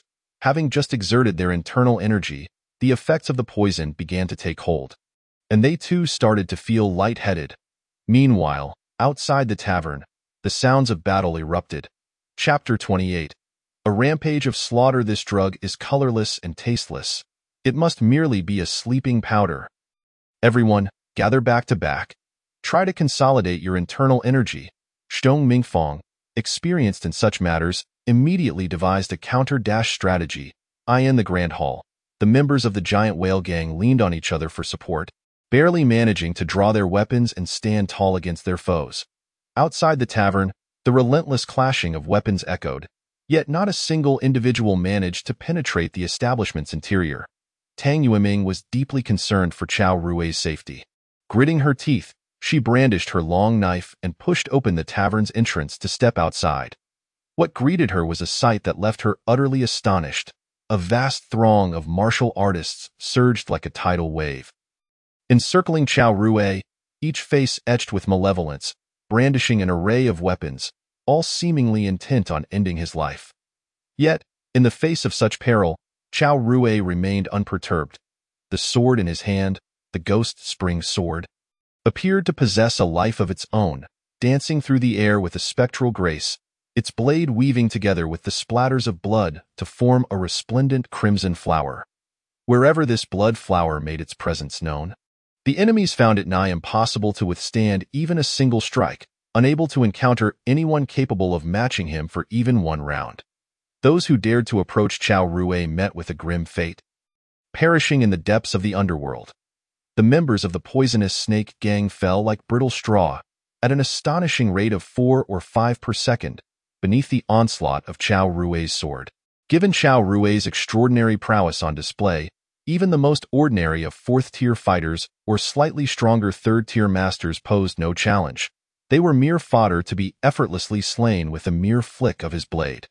His mastery of the Misty Rain swordplay, combined with over 30 years of arduous cultivation, rendered the poisonous snake gang's warriors utterly incapable of breaching the formidable, wall-like defense of his sword wind. Meanwhile, Tan Han, the blood snake, who had been lurking among the throng, preparing for a surprise attack, felt his astonishment grow with each passing moment.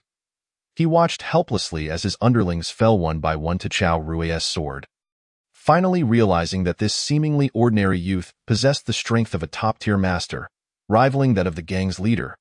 For reasons unknown, the intangible pressure emanating from Chao Rui intensified, instilling a deep-seated fear within him. Tan Han understood that if he remained here any longer, he too would likely meet a grim fate, prompting him to make a swift decision to flee. However, Chao Rui's perception was extraordinarily keen. He had sensed from the outset that Tan Han, the most formidable among them, was the mastermind behind the poisonous snake gang's operation. Employing the Misty Cloud technique, Chao Rui carved a bloody path through his foes. Attempting to escape? Chao Rui bellowed, his sword slicing through the air like a lightning bolt, aimed directly at Tan Han's broad back. Tan Han was no ordinary adversary. As a peak second-tier master, he sensed the imminent life-threatening danger approaching from behind. With a sudden roll forward, he narrowly evaded Chao Rui's ferocious strike. Yet, Chao Rui would not let him off easily. His figure moved like a specter, rapidly closing the distance, and with a flick of his wrist, he unleashed another blinding arc of light aimed at the now-rising Tan Han. In that moment, Tan Han had no time to react further. Hastily raising his long knife to defend himself, clang! The clash of blade against blade resonated with a sharp, piercing sound. In that instant, Tan Han felt an overwhelming force surge through the sword, like an unstoppable torrent. Gritting his teeth, he strained with all his might to withstand this formidable power, yet he barely managed to fend off 7 or 8 strikes. Ultimately, under Chao Rui's relentless and unparalleled assault, Tan Han could no longer bear the weight of the onslaught. Chao Rui's long sword, akin to a dragon emerging from the sea, descended with unstoppable momentum, striking down upon Tan Han's weapon-bearing arm. With a heart-wrenching scream, Tan Han's entire right arm was severed at the shoulder. Blood gushed forth, staining the ground crimson. The once ruthless and merciless Tan Han, now truly comprehending the agony and terror endured by those he had so cruelly tormented, writhed in excruciating pain, his expression twisted in anguish. This once insufferable villain now resembled a lost dog, kneeling in desperation, repeatedly bowing his head and pleading for mercy. "Spare me, great hero, spare me. I shall never dare again." Yet, Chao Rui turned a deaf ear to his desperate entreaties. His past experiences had taught him that one must harbor no softness or pity for such vile and remorseless criminals. Though Tan Han was grievously injured, he still possessed peak second-tier strength. If Chao Rui were to let him escape today, he would undoubtedly become a future threat. Moreover, in this Blackwater town, there was likely no one else capable of subduing him besides himself. With this thought, a glimmer of resoluteness flickered in Chao Rui's eyes as he raised his sword once more, unhesitatingly swinging it toward Tan Han's neck in a flash of cold light. Tan Han's wicked head was severed and sent tumbling to the ground, rolling far away. Chao Rui then turned his gaze toward the remaining few members of the poisonous snake gang who wished to flee. "Run, and I shall pursue you one by one to claim your lives. Discard your weapons, and I may allow a few of you to live." Upon hearing these words, several of the poisonous snake gang members dropped their weapons and surrendered, their spirits crushed by the overwhelming prowess of this giant whale gang master, whose exceptional agility extinguished any flicker of hope for escape. Chao Rui sheathed his sword. Now, before the tavern lay over 20 corpses, all slain by Chao Rui's ghost spring sword. The ground soaked in blood. 5 fortunate members of the poisonous snake gang chose to surrender, their heads bowed in defeat. "Master, you truly are remarkable," Tang Yueming exclaimed, but the effects of the drug fully took hold, causing her to collapse to the ground with a dull thud. This fellow had indulged far too much in drink. Inside the tavern, several members who had consumed less alcohol assisted Xiong Mingfang out. "Chao Rui, Lu Duan has fled. He was wounded by Yueming and shouldn't be able to go far." Xiong Mingfang still held a grudge against the traitor Lu Duan. Chao Rui nodded slightly, Which direction did he flee? That way. Utilizing the misty cloud technique, Chao Rui swiftly pursued the direction Lu Duan had escaped. Before long, he noticed bloodstains along the path.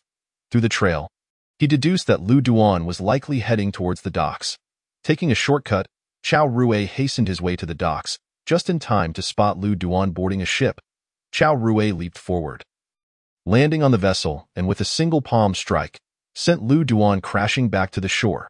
He had not held back much force, and Lu Duan was propelled 7 or 8 meters away, already gasping for breath due to the wound inflicted by Tang Yueming.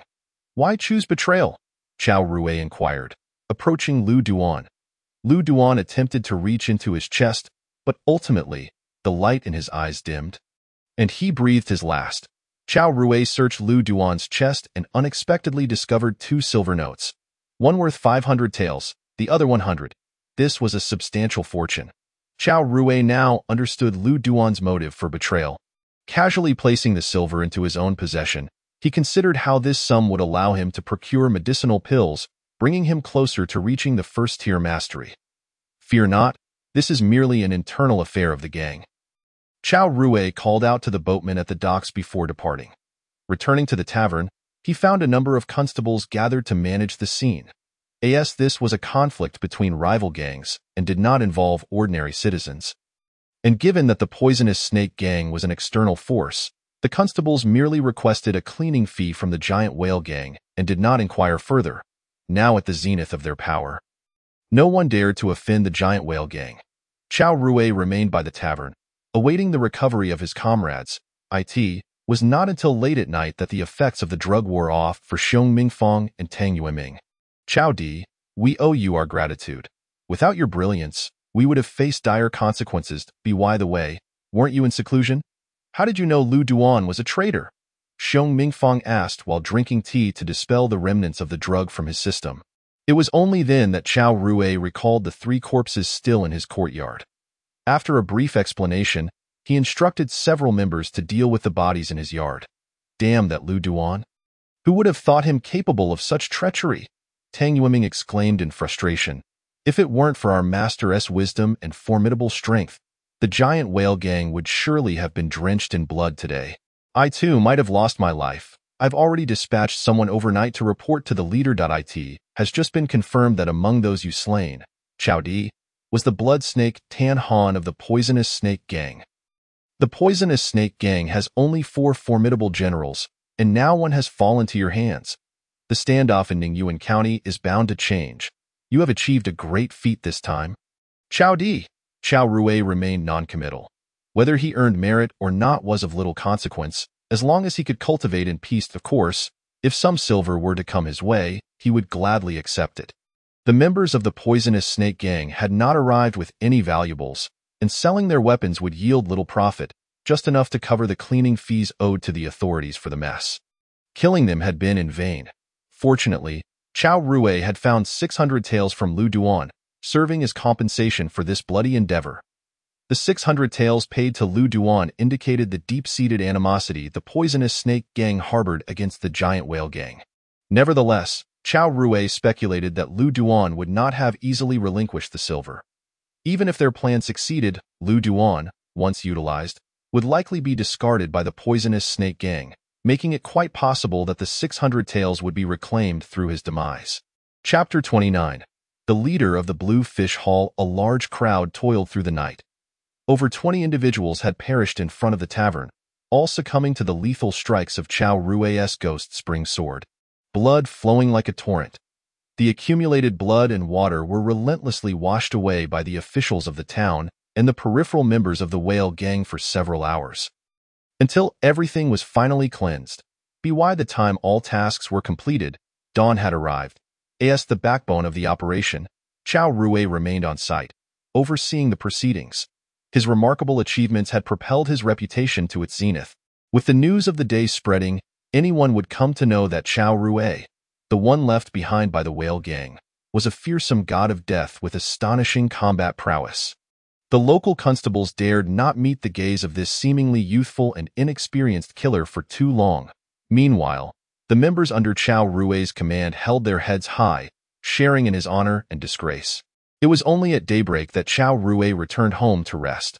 After dawn, Xiong Mingfang, having fully recovered from the effects of the sleep-inducing drug, personally led a group to Ningyuan County to report the news, bringing along the severed head of the blood serpent Tan Han. Upon returning home, Chao Rui found his courtyard thoroughly cleaned, devoid of any trace of blood.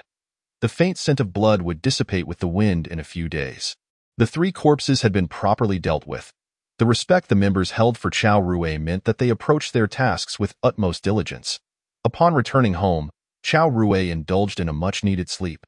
It was the first time since his arrival in this world that he had personally taken so many lives. To his surprise, he found his mind remarkably tranquil. He was indeed becoming increasingly accustomed to this world. In the afternoon, Xiong Mingfang returned from Ningyuan County and promptly made his way to Chao Rui's residence. "Chao Di, from now on, I shall address you as Tang Zhu," he declared. Chao Rui raised an eyebrow. Intrigued by the situation, Xiong Mingfang recounted his tale. Upon arriving in Ningyuan County, he discovered that Yu Yijian had just personally led his subordinates in a confrontation with the Venomous Snake gang on one of the streets. Yu Yijian was puzzled as to why one of the 4 formidable warriors of the Venomous Snake gang was missing. It was only after Xiong Mingfang arrived in Ningyuan County, carrying the head of Tan Han, that Yu Yijian learned of the significant events that had transpired at their base the previous night. Xiong Mingfang mimicked Yu Yijian's laughter upon seeing the severed head of Tan Han.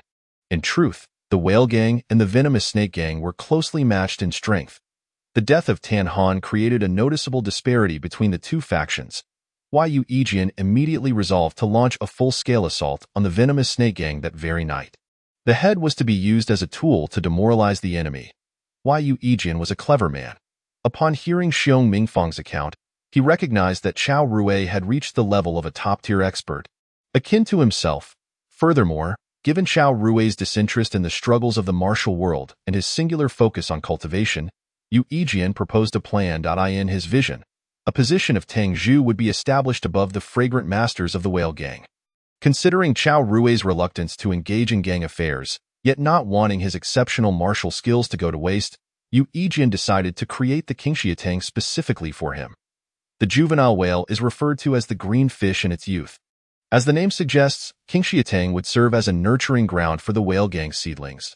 Yu Yijian planned to allocate a portion of the gang's annual income to Chao Rui, allowing him to select suitable disciples for training. Those who emerged from Qingxiatang would directly become formal members of the Whale Gang. Yu Yijian indeed placed great trust in Chao Rui. With Chao Rui's martial talent, there was no place in the world he could not go. The fact that he chose to remain with the small Whale Gang indicated that he was truly a martial enthusiast devoted to his craft. Therefore, Yu Yijian felt entirely at ease entrusting the management of Qingxiatang to Chao Rui. Only someone of Chao Rui's caliber and martial prowess was worthy of overseeing such an establishment. Upon hearing Xiong Mingfang's words, Chao Rui did not refuse. The affairs of Qingxiatang were quite leisurely. Chao Rui understood Yu Yijian's intentions. To select a few promising talents and cultivate them for the Whale Gang. As for daily training, he could easily delegate that to Tang Yueming. For the time being, Chao Rui had no plans to leave the Whale Gang. Thus, he accepted the position of Tang Zhu. Seeing Chao Rui nod in agreement, Xiong Mingfang took out an envelope from his chest. "This is a letter from the gang leader, stating that now that you have agreed to take on the role of Tang Zhu, he is granting you this letter." Chao Rui accepted the envelope and, in front of Xiong Mingfang, opened it. The first thing he noticed was 500 taels of silver, followed by a piece of letter paper. It was a handwritten note from Yu Yijian. "Tang Zhu Chao, upon reading these words, I feel as if we are face to face." After perusing the letter, Chao Rui understood that this 500 taels was the initial funding provided by Yu Yijian to establish the foundation of Qingxiatang. In the letter, Yu Yijian expressed great confidence that within a month, they could eliminate the Venomous Snake Gang and completely incorporate Ningyuan County into the Whale Gang's territory. At that time, the expanded territory would require more trustworthy personnel, and he hoped Chao Rui could immediately commence the operations of Qingxiatang. The old base in Heishui Town, aside from retaining the conference hall, would be largely repurposed for Chao Rui's renovations to establish Qingxiatang. Recruiting disciples was an endeavor typically reserved for large gangs or martial arts sects like the Luoshui Gang. Common Jianghu factions often recruited seasoned warriors to become members. This indicated Yu Yijian's determination to expand and strengthen the Whale Gang. Chao Rui handed the letter to Xiong Mingfang for him to read. Transforming the base into Qingxiatang, that can be arranged. I'll get on it right away. Xiong Mingfang eagerly responded. How shall we arrange the selection of personnel for Qingxiatang?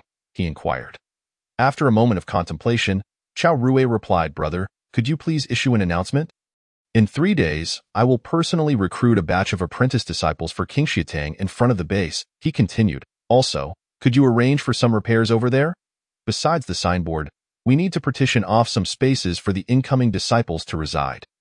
Xiong Mingfang nodded. These are minor matters. The repairs can be completed within 3 days, and I will have the announcement organized right away.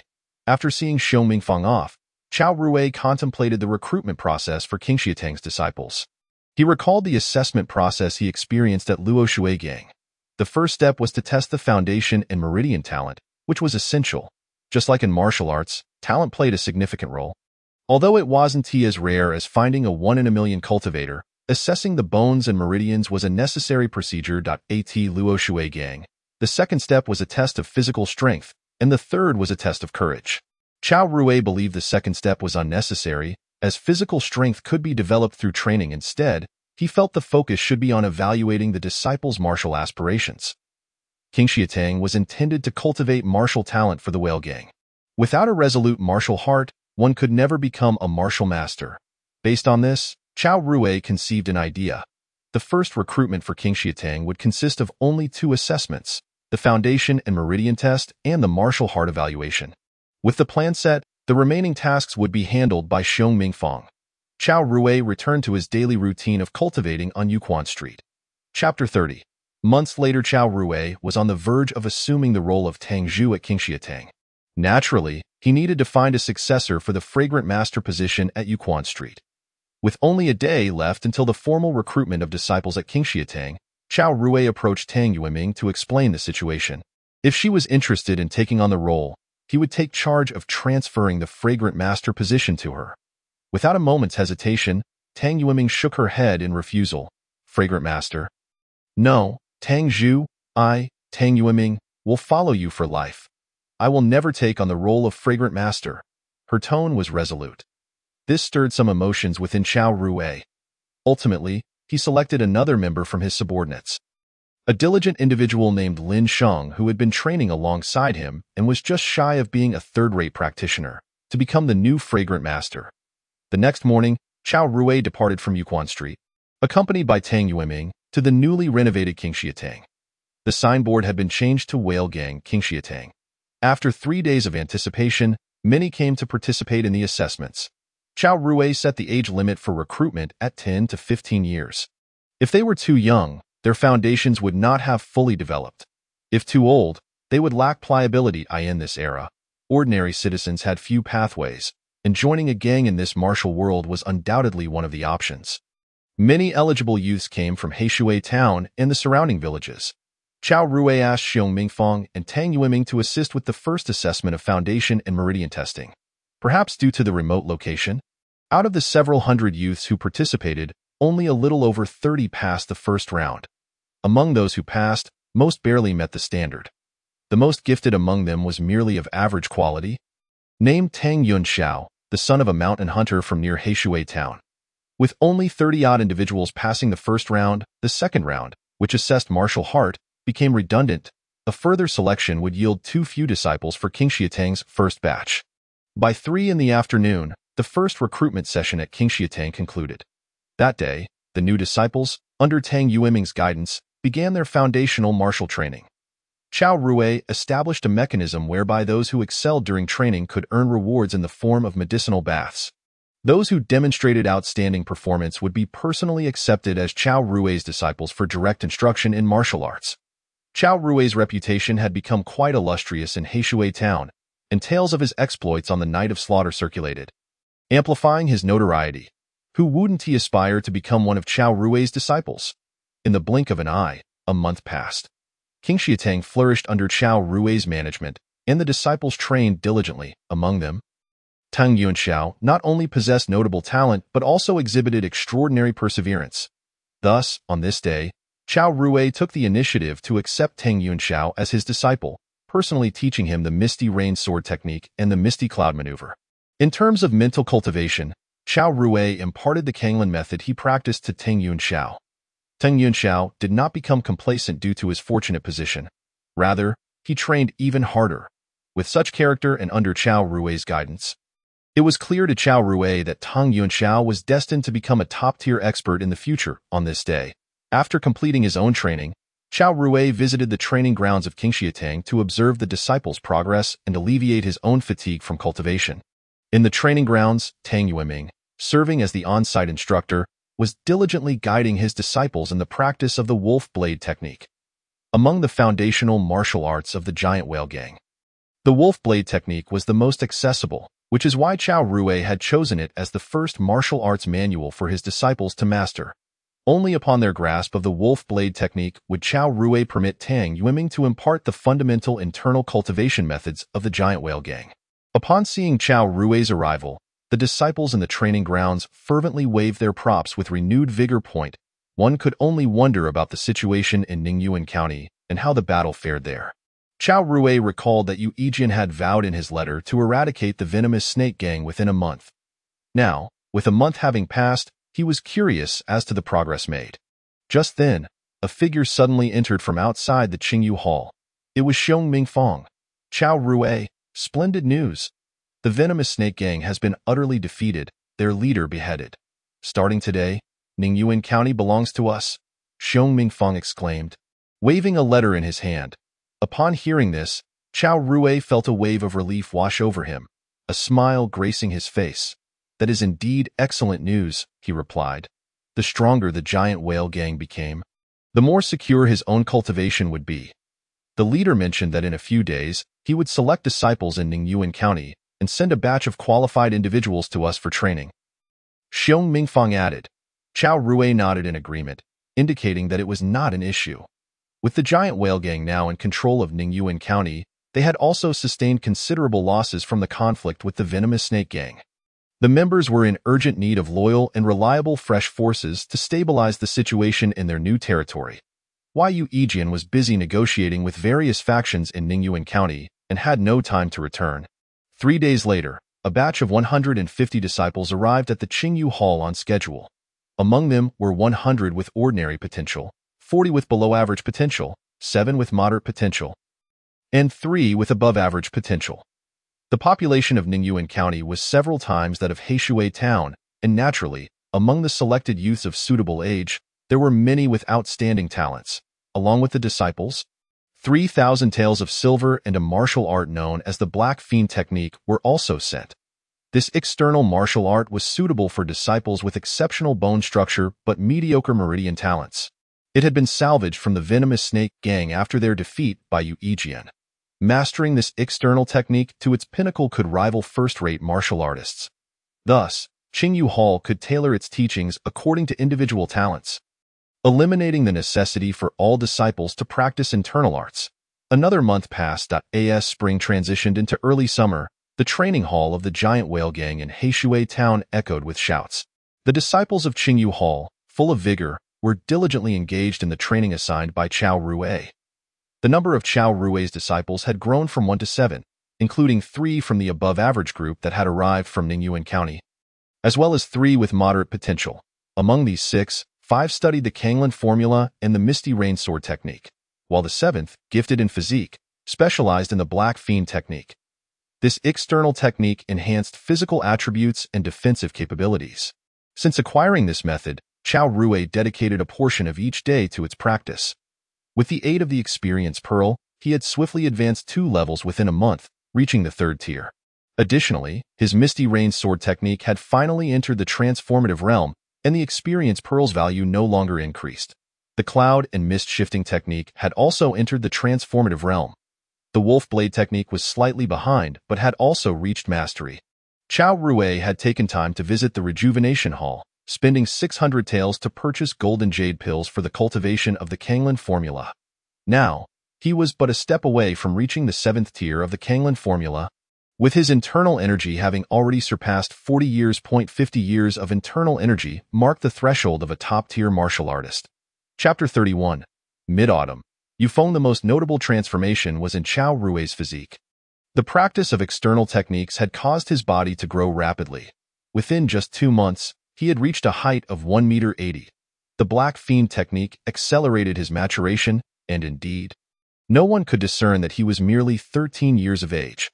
The first batch of disciples from Qingyu Hall, after a mere 2 months of training, were dispatched to Ningyuan County, officially becoming members of the gang.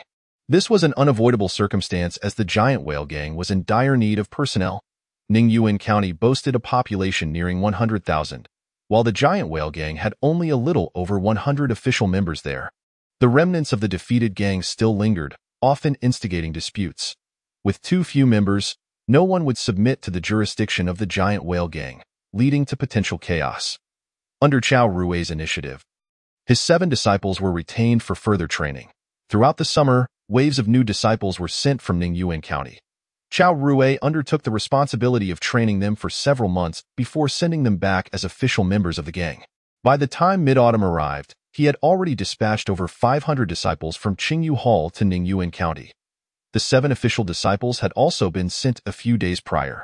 These disciples, upon entering the martial world, immediately became formal members of the Giant Whale Gang.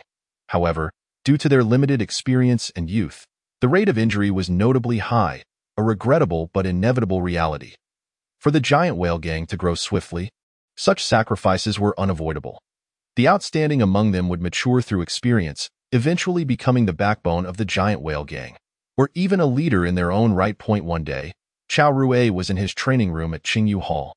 Practicing the Kanglan formula, after completing a full cycle, the experience pearl for the Kanglan formula filled to its final capacity. The 600 taels spent on golden jade pills and half a year of diligent practice had finally yielded results. Without hesitation, Chao Rui focused his mind on the experience pearl. With a hum, the pearl transformed into a stream of light, flowing into the depths of his consciousness. The training experience of the Kanglan formula was swiftly digested and absorbed by Chao Rui. While an energy of experience enveloped his internal power, causing it to surge, the new path of the 7th tier of the Kanglan formula activated autonomously. In the blink of an eye, Chao Rui successfully broke through to the 7th tier. His internal energy was now estimated to have reached the equivalent of 55 years. The 8th tier of the Kanglan formula would allow his internal energy to reach 80 years, and with sufficient resources, he believed he could achieve this within a year.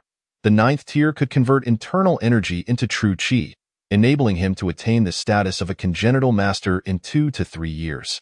While the martial path is arduous for the average person, it presents little challenge for one equipped with the experience pearl. Achieving the status of a congenital master by the age of 20 seemed feasible. However, the challenge lay within the Mingyu technique. Chao Rui felt no elation from his breakthrough, for he knew that the martial path was merely an embellishment to his true ambition. He was destined to embark on the path of immortality. However, over 6 months had passed, and even with the assistance of the Beast Talisman, his progress in the Mingyu technique remained at a mere 5%. He estimated that he would need at least 10% to advance to the 1st tier, implying that perhaps he would not achieve this until next year. And this was merely the 1st tier of the qi refinement stage. For higher levels, the time required remained uncertain. Well, let it be. I'll cross that bridge when I come to it, Chao Rui reassured himself. After adapting to the 7th tier of the Kanglan formula, Chao Rui began to channel his internal power into the Black Fiend technique. He had already reached the 5th tier of this external technique, and in terms of physical strength, he had attained a 2nd tier level. With his formidable internal power, he did not need to rely on external force to refine his body as ordinary disciples did. Instead, he could temper his physique using his internal energy, allowing for rapid growth in the experience points of the Black Fiend technique without any physical strain. After a session of refining the Black Fiend technique, Chao Rui finally ceased his training. According to the martial arts manuals, he had entered the transformative realm in the Misty Rain Sword technique, Wolf Blade technique, and Cloud and Mist Shifting technique. Now, Chao Rui focused solely on the Kanglan formula and the Black Fiend technique, dedicating all other time to the cultivation of the Mingyu technique. Chao Rui emerged from his training room and made his way to the training grounds of Qingyu Hall, where a new batch of disciples was currently undergoing martial training under Tang Yueming's guidance. Among this group, a promising talent had finally emerged, one with above-average bone structure and excellent meridian quality. This 11-year-old, named Yufeng, was a local of Ningyuan County. After losing his parents and unable to stay with his uncle and aunt, he had participated in the assessment for the giant whale gang. For the past few days, Chao Rui had been observing him closely, recognizing his strong spirit and fervent desire for martial arts. He was indeed worth nurturing. At that moment, Yufeng was practicing the basic drills of the wolf blade technique, wielding a long knife. Chao Rui beckoned him over.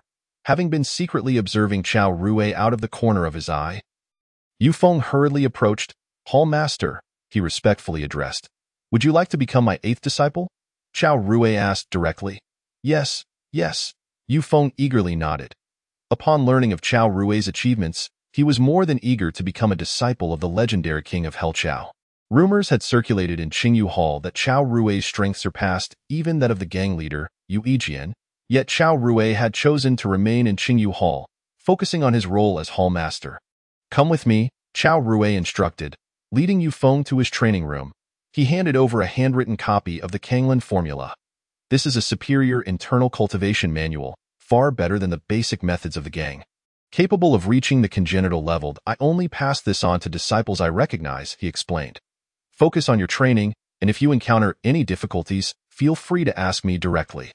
Yufeng reverently accepted the manual, bowing deeply to express his gratitude for the opportunity bestowed upon him by his master. "I will remember your kindness, Master," he pledged. Having endured the harsh realities of life after the loss of his parents and living with his relatives, Yufeng's appreciation for Chao Rui's offer surpassed that of most. "Just focus on your training," Chao Rui reassured him, having discerned Yufeng's character. Under the guidance of Chao Rui, Yufeng commenced his practice of the Kanglan Ju. With such a formidable master by his side, he swiftly grasped the fundamentals of the technique. Subsequently, Chao Rui imparted to him the more intricate Yinyu swordsmanship, which was decidedly more complex than the Quanglong blade technique. Yufeng demonstrated commendable martial talent. Under the tutelage of this grandmaster, he advanced in Yinyu swordsmanship at an astonishing rate. Chapter 32. Roaming the world 3 days after the Mid-Autumn Festival, the leader Yu Yijian returned to Ningyuan County, accompanied by several seasoned veterans from Heishui Town, after a hiatus of over 6 months. Their return was merely a brief visit to the birthplace of the giant whale gang, as its focus had now entirely shifted to Ningyuan County. A new headquarters for the gang was being established by a lake just outside the county, which, once completed, would allow for easy transportation by boat to all regions within the Luoshui area. Chao Rui discerned that, according to Yu Yijian's plans, if the giant whale gang successfully continued to thrive, it would one day challenge the Luoshui gang. 6 months after the annihilation of the Poison Snake Gang. The situation in Ningyuan County had finally stabilized, allowing Yu Yijian the opportunity to return to his old home in Heishui Town. The former base had been transformed into the Qingyu Hall, yet a meeting hall remained available for use. Here, Chao Rui awaited Yu Yijian's arrival alongside Xiong Mingfang and others. "Master Chao, I am deeply grateful for your stewardship of the Qingyu Hall. You have toiled greatly these past 6 months." Upon meeting Chao Rui, Yu Yijian expressed his thanks in a tone befitting a leader. In truth, Yu Yijian had been discreetly assessing Chao Rui's strength. Over the past half-year, as the giant whale gang gained absolute control over Ningyuan County and its profits surged, Yu Yijian had managed to acquire numerous elixirs to enhance his own martial prowess. Though enamored with power, he had not neglected his own cultivation, fully aware that his current status was largely a result of his martial talent. Now, supported by wealth and elixirs, Yu Yijian found himself on the brink of reaching an elite realm, with his internal energy having amassed over 40 years' worth. Initially, he believed that with such a significant advancement, he could easily suppress the genius Chao Rui. After all, no matter how talented one might be, the enhancement of internal energy is not something that can be achieved in a short span. Especially once internal energy reaches substantial depths, each year of improvement demands immense effort and substantial resources to traverse the martial path further. However, upon their meeting, Yu Yijian realized that some of the ludicrous rumors he had heard within the gang might not have been entirely unfounded. Standing before him, he found it impossible to gauge Chao Rui's true strength. Had Chao Rui already entered the elite realm? Was this youth's talent truly so extraordinary? Your praise is unwarranted. I have merely performed my duties. My contentment in Heishui town is a result of the gang's support. And I have done little to merit such commendation. Chao Rui reiterated his stance. Yu Yijian nodded. The prolonged battles and the leadership of the giant whale gang towards its expansion had gradually augmented Yu Yijian's presence, bestowing upon him the aura of a formidable figure in the martial world. Yet, in this moment before Chao Rui, Yu Yijian found himself confronted with a sensation he had not felt in a long time. It was a feeling difficult to articulate. Although Chao Rui had declared his lack of ambition, Yu Yijian could not tolerate the existence of someone within the giant whale gang whom he could not control. Chao Rui, with his keen perception, sensed this. The moment Yu Yijian hesitated, Chao Rui had already surmised his thoughts. With a soul from the modern world, Chao Rui might possess intelligence in the martial realm, but he understood human nature profoundly. A slight heaviness settled in his heart. It seemed the giant whale gang would not endure for long. The contributions of Master Chao cannot be so lightly dismissed. Your disciples have performed remarkably well in Ningyuan County, earning the title of the Seven Sons of Yin Chao. This speaks volumes about your teaching capabilities. 7 Sons of Yin Chao. The moniker arose from him being dubbed King Chao of Hell. The success of his disciples brought joy to Chao Rui, yet it also heightened Yu Yijian's wariness, explaining why he had pointed this out with such intent. Chao Rui furrowed his brows slightly. When he initially joined the giant whale gang, he was still unaccomplished in martial arts, merely seeking to make a living. Now, with his martial prowess nearing completion, he could likely contend with most adversaries within the Luoshui gang. Not to mention, he could traverse the Luoshui area at will. Why then linger here, engaging in power struggles with Yu Yijian? As a cultivator, entangling himself in the conflicts of martial factions seemed beneath him. As Yu Yijian pressed forward, the desire to depart from this place grew stronger within Chao Rui. During the Mid-Autumn Festival, I had intended to return to my hometown in Lianhua County. It coincides perfectly with your return, and I believe someone at Qingyu Hall can manage things in my absence. I shall take a brief leave to visit home, Chao Rui declared. Yu Yijian's expression shifted subtly. He had not anticipated Chao Rui's straightforward request to return home. Was this a strategic retreat, or did he truly harbor no ambitions for power within the gang? The giant whale gang, now firmly established in Ningyuan County, reaped considerable annual profits. Yu Yijian found it hard to believe that Chao Rui had no ulterior motives. Of course, that poses no issue. How long do you intend to stay at home, Master Chao? Yu Yijian inquired. We shall see how things unfold, Chao Rui replied, waving his hand as he made his way outside. Do return promptly, Master Chao. Qingyu Hall cannot do without you, Yu Yijian called out after him. Chao Rui did not respond to Yu Yijian's loud farewell. His time spent in the giant whale gang over the past 2 years had been quite pleasant. In essence, neither party owed the other anything, making their parting amicable.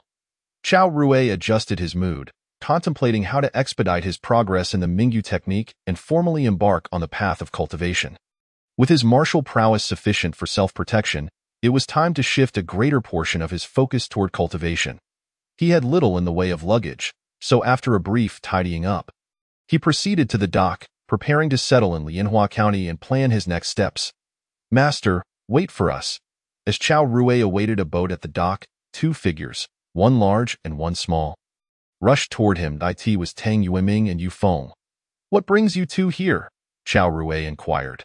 Tang Yueming wiped the fine beads of sweat from his face, panting as she exclaimed, Master, you are rather inconsiderate. I said I would follow you wherever you go. Why did you not call for me this time? Chao Rui chuckled. I am merely returning home for the Mid-Autumn Festival. What need is there for you to accompany me? Who doesn't know you were driven away by Yu Yijian? Tang Yueming bluntly uncovered the truth. Once I leave, I may never return. If I do not come along, I might not see you again in this lifetime. Chao Rui laughed heartily and turned to Yu Feng. And you? My master has transmitted to me the true teachings. Once a disciple, always a son. I do not wish to remain in the giant whale gang. I wish to follow my master, Yu Feng declared resolutely. Chao Rui's lips curled into a slight smile, nodding slightly. Then come aboard with me. Let us wander the world together. Chapter 33. Chao Clan Martial Arts Hall in Lianhua County. At the Chen Clan Tavern, the afternoon found the establishment somewhat vacant. Chen Fugue sat behind the counter, engrossed in a volume of peculiar tales. Earlier in the year, following Chao Rui's negotiations with Zhao Sanquan of the Wild Dog Gang, the tavern was able to continue its operations. Following this event, Qin's father believed Qin Fuguwei was ready to take over. Presently, Qian's father had largely entrusted the tavern to his son, only occasionally offering assistance from the sidelines. As three figures strode into the tavern, Qin Fuguwei lifted his gaze, surprise flashing in his eyes. "Chao Rui, you've returned. My goodness, how you've grown."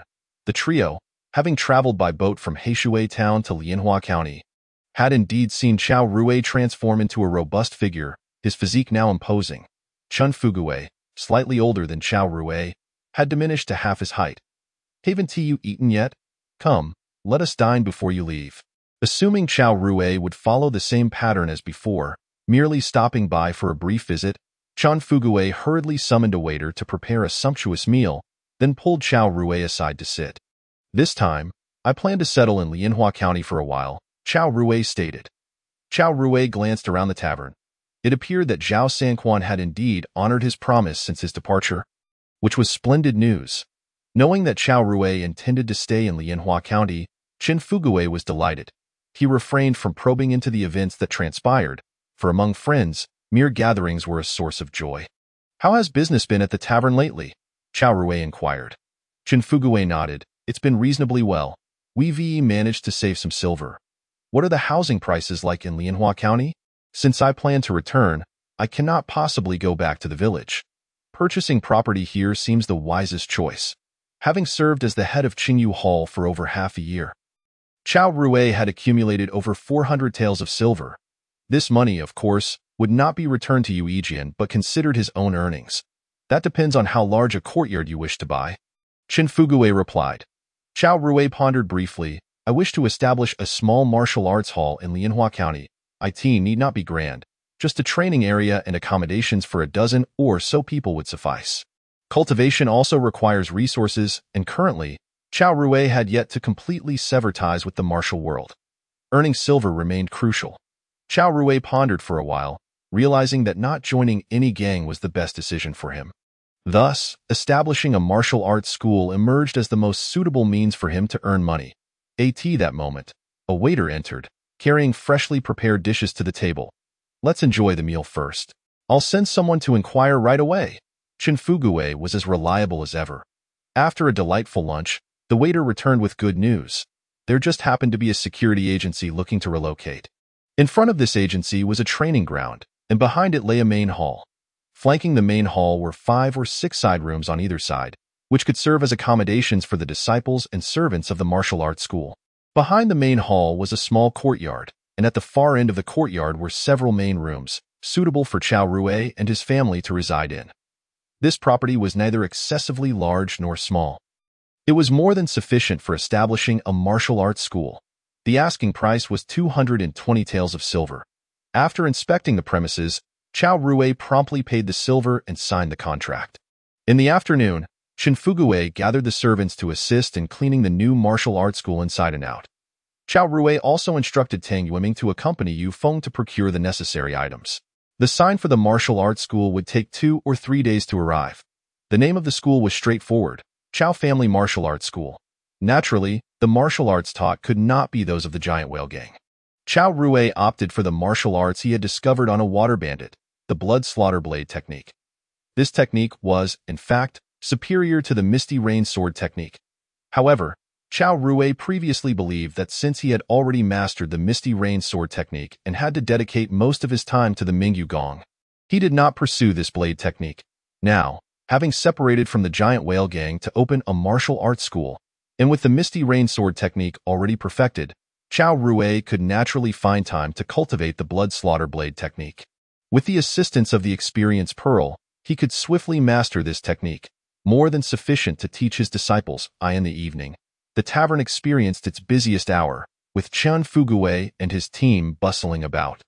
Meanwhile, Chao Rui instructed the newly hired chef and 2 elderly maids to prepare the first meal for the martial arts school. The 3 of them dined and discussed matters in the dining area adjacent to the main hall. The primary cultivation techniques for the school were tentatively set as the blood slaughter blade technique and the Kanglin formula.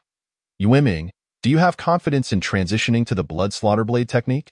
Tang Yueming nodded resolutely, understanding that if he continued with the Mad Wolf Blade technique, he would not be able to assist Qiao Rui significantly within the school, since he had decided to follow Qiao Rui. Transitioning to the Blood Slaughter Blade technique was imperative. Rest assured, the school is newly established, and there are not many disciples yet. I will dedicate myself to teaching both of you, Qiao Rui reassured him. You have already achieved minor success with the Mad Wolf Blade technique, and there are connections between different blade techniques. I believe your progress with the Blood Slaughter Blade technique will be swift. As he spoke, he comforted them. As for Yu Feng, with his innate talent, under Qiao Rui's personal guidance, his advancement would undoubtedly be rapid. 3 days later, the sign arrived. After setting off a string of firecrackers, the Qiao family martial arts school was officially opened. The resounding crackle of the firecrackers drew the attention of many citizens of Lianhua County. However, being a newly established school, it lacked both reputation and credibility, resulting in few visitors. Most would inquire about the fees only to shake their heads and leave. Meanwhile, within the giant whale gang, Yu Yijian finally sensed something amiss. Had Qiao Rui truly left and not returned? Yu Yijian felt a nagging sense of wrongdoing. Yet another thought stubbornly insisted that the giant whale gang must remain under his control, and no unforeseen incidents could be permitted. Consequently, once Yu Yijian confirmed Qiao Rui's departure from the giant whale gang, he swiftly appointed a new leader for the Blue Fish Hall, Shtong Mingfang.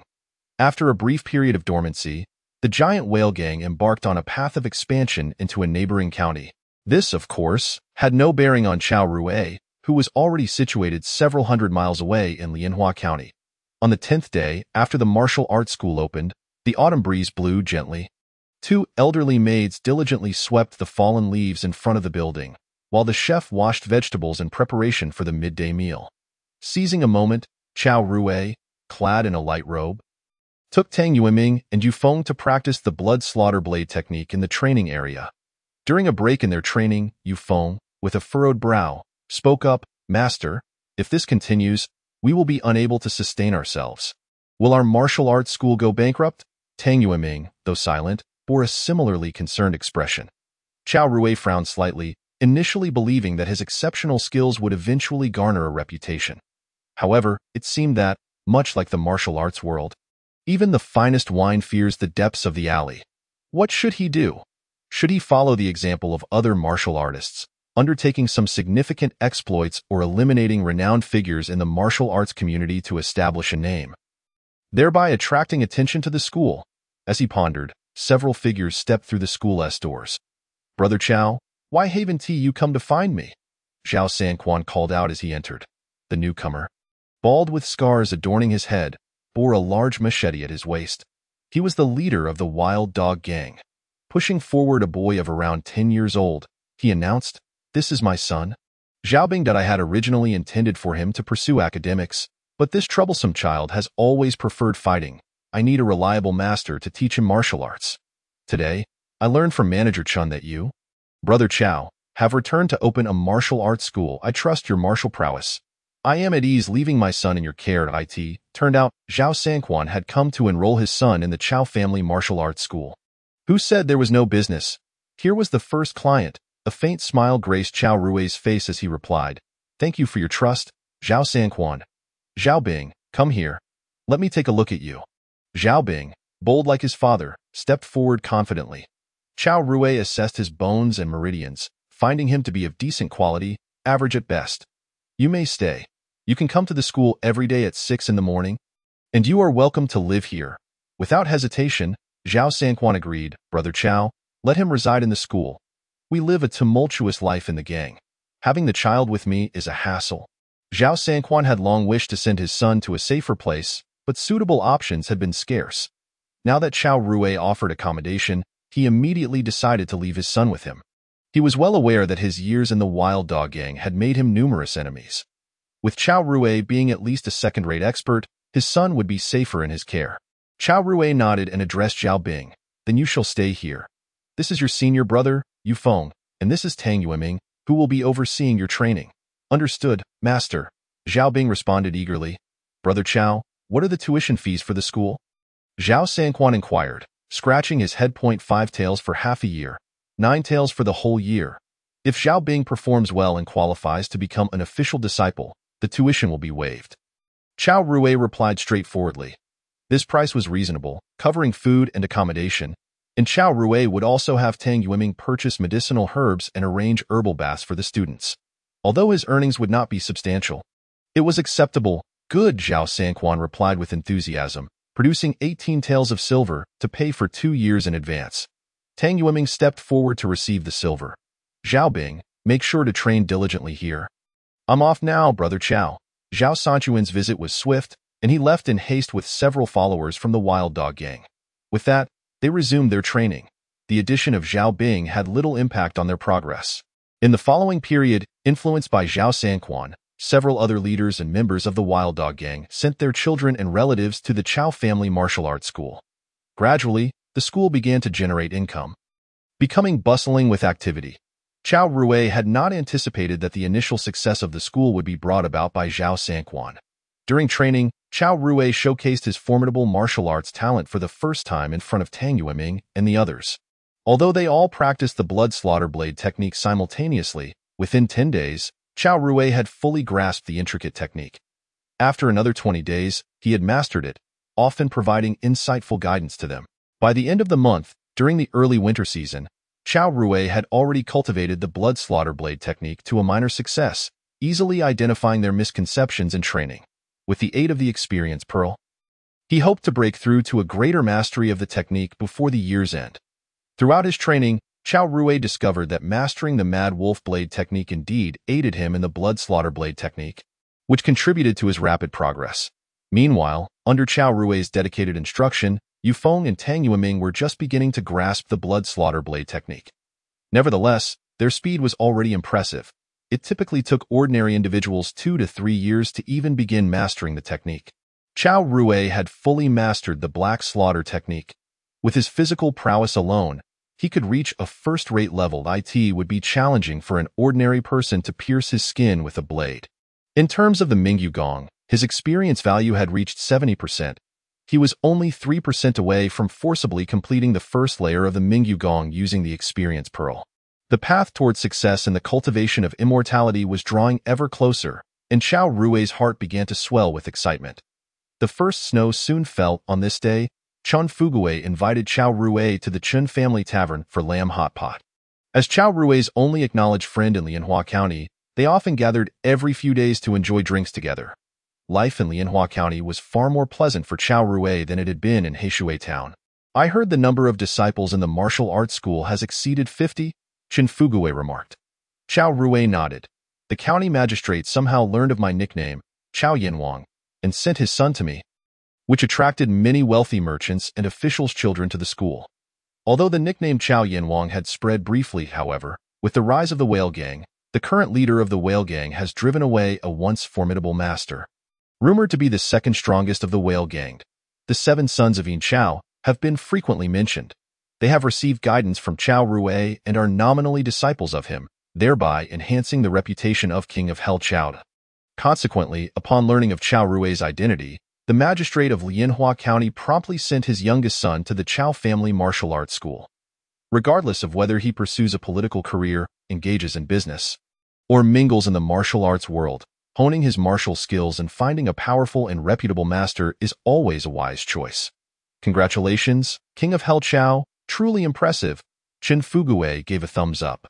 I have heard that the Whale Gang is currently quite formidable in the Luoshui region, with some even classifying them as the second largest gang under the Luoshui Gang, Chun Fugui remarked. Chao Rui remained non-committal. The hard power of the Whale Gang pales in comparison to the Luoshui Gang. Having been established for such a long time, the number of elders within the Luoshui Gang alone could sustain a considerable influence in the outside world. If they were to truly confront each other, the Whale Gang would likely suffer a loss. By the way, have you heard? The Wild Dog Gang has been experiencing increasing friction with the Black Tiger Gang. Chun Fugui frowned. As a businessman in Lianhua County, he was most apprehensive about conflicts arising between local gang forces. The last time a gang in Lianhua County was eradicated, it had repercussions for his family's tavern. Had it not been for Chao Rui's timely return, the Chun family tavern might have already been lost. Rest assured, with me around, no one will touch your Chun family tavern, Chao Rui reassured with a smile.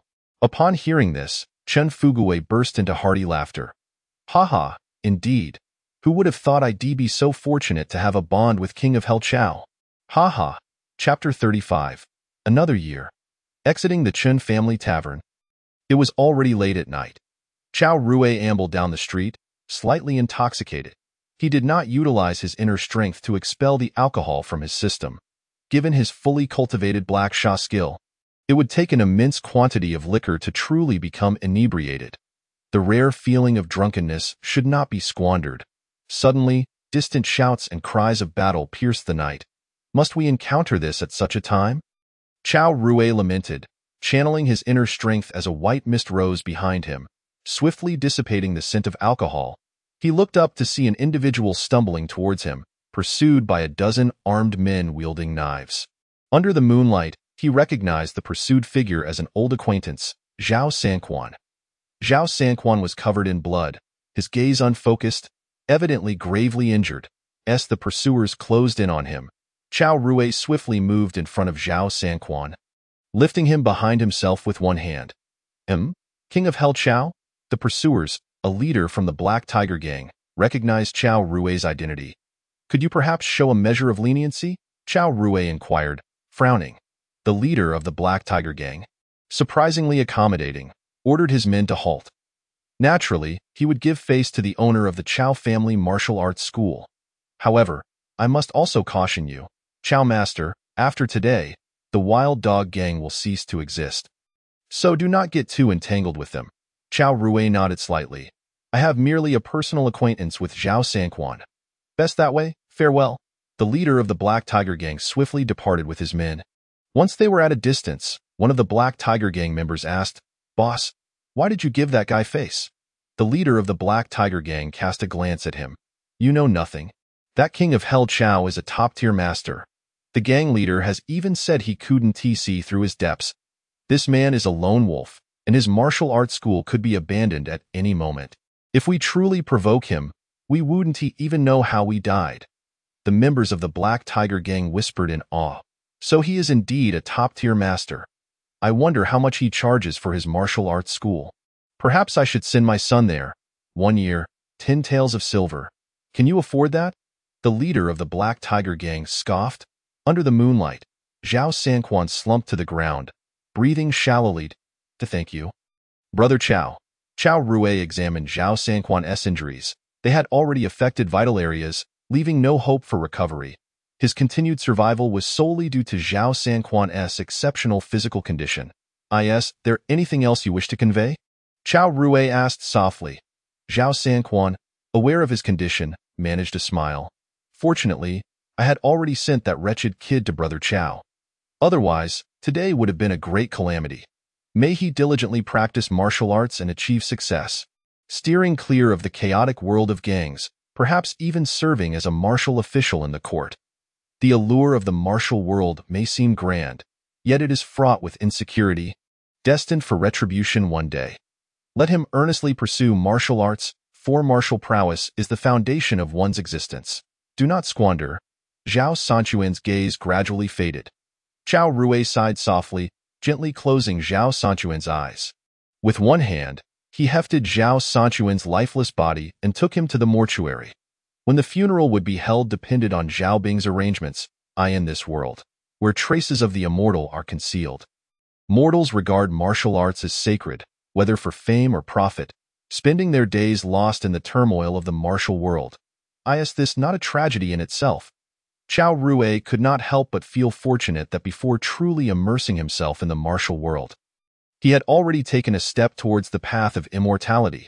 Had he not found the path, he too might have been embroiled in the chaos of the martial world, unable to easily relinquish the power of the Whale Gang.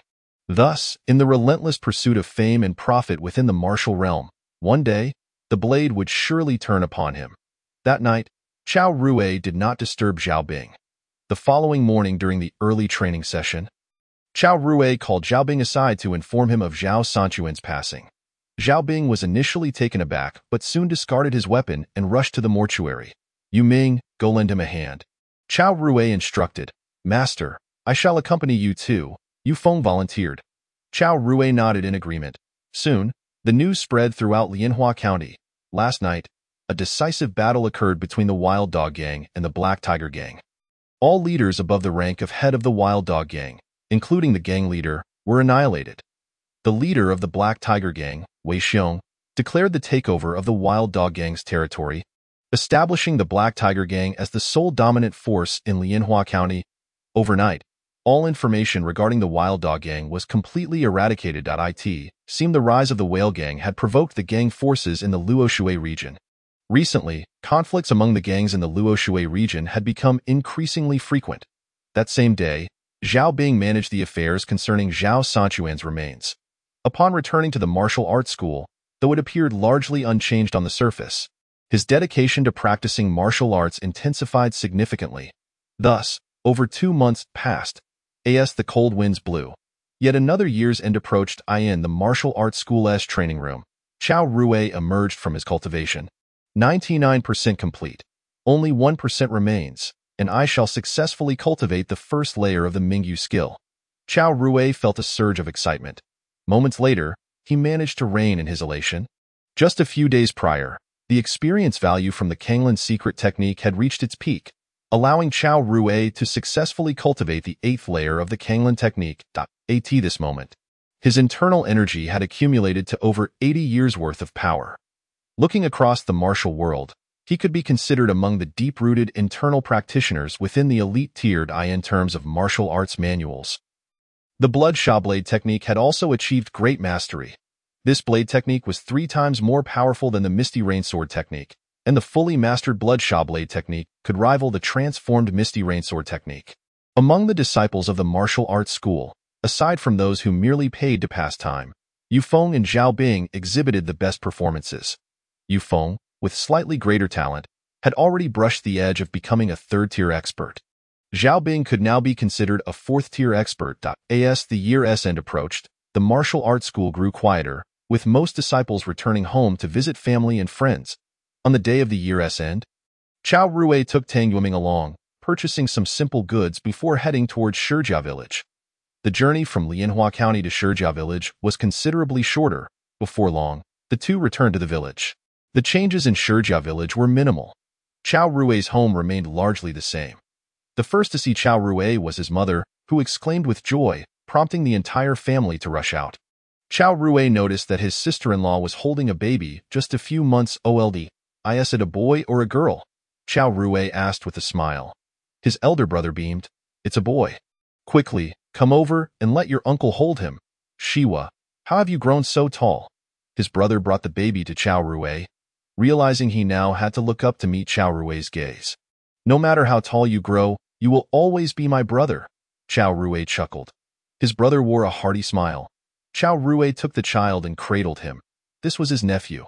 The baby was just born, so it was impossible to discern any innate qualities. After some playful moments, Chao Rui returned the baby. Not lingering in the village for long, after dinner, Chao Rui left behind some goods and money. Disregarding their pleas to stay, and departed with Tang Yueming. Chapter 36. The first layer of Mingyu Skill Master. Why don't you bring your family to Lianhua County? On the way back, Tang Yueming inquired. Scratching his head, what would bringing them to Lianhua County accomplish? Living carefree in a paradise. Isn't that quite splendid? Chao Rui countered. Indeed. Tang Yueming nodded. After the new year, I intend to enter a period of seclusion. The school will be entrusted to you. Here is the complete commentary on the Blood Sha Blade technique and the Kanglan secret technique. With this, even in my absence, you can cultivate independently. Chao Rui presented the well-prepared manual. A rather thick tome. Tang Yueming solemnly tucked it into his embrace. Master, how long will you be in seclusion this time? Tang Yueming sensed something amiss. Chao Rui shook his head. I am uncertain. According to the records of the Mingyu skill, the 12 layers correspond to the 12 layers of qi refinement. Chao Rui genuinely did not know what changes would occur in his body upon advancing to the first layer of qi refinement. What, pray tell, distinguishes the so-called magical power from the internal energy residing within one's body? Furthermore, the only cultivator that Chao Rui has thus far encountered is the alchemist Wei Chun from the Rejuvenation Hall. Whether one ought to engage with him after cultivating magical power is indeed a matter worthy of consideration. The Mingyu skill mentions the ability to cast spells using magical power. However, it lacks any record of specific spells. How then does one seek out spells for cultivation? Might there be methods for spell cultivation possessed by alchemist Wei Chun? As the year-end passed amidst swirling snowflakes, Chao Rui reached the age of 14, a threshold of adulthood in the Shao Kingdom. Only a mere tenth of experience points remained. Upon his return from Shurjia village, Chao Rui immediately entered a period of seclusion, wholeheartedly dedicating himself to the cultivation of the Mingyu skill. Thus, a month later, in his cultivation chamber, Chao Rui held the Beast Jade Pendant, immersed in the practice of the first layer of Mingyu skill, guiding the qi into his body. The surrounding spiritual energy of heaven and earth became increasingly vivid in his perception, aided by the Beast Pendant. Yet, due to his exceptionally poor aptitude for cultivation, he struggled to complete this initial step. Fortunately, the experience points from the experience orb continued to accumulate, providing Chao Rui with a glimmer of hope for his cultivation journey.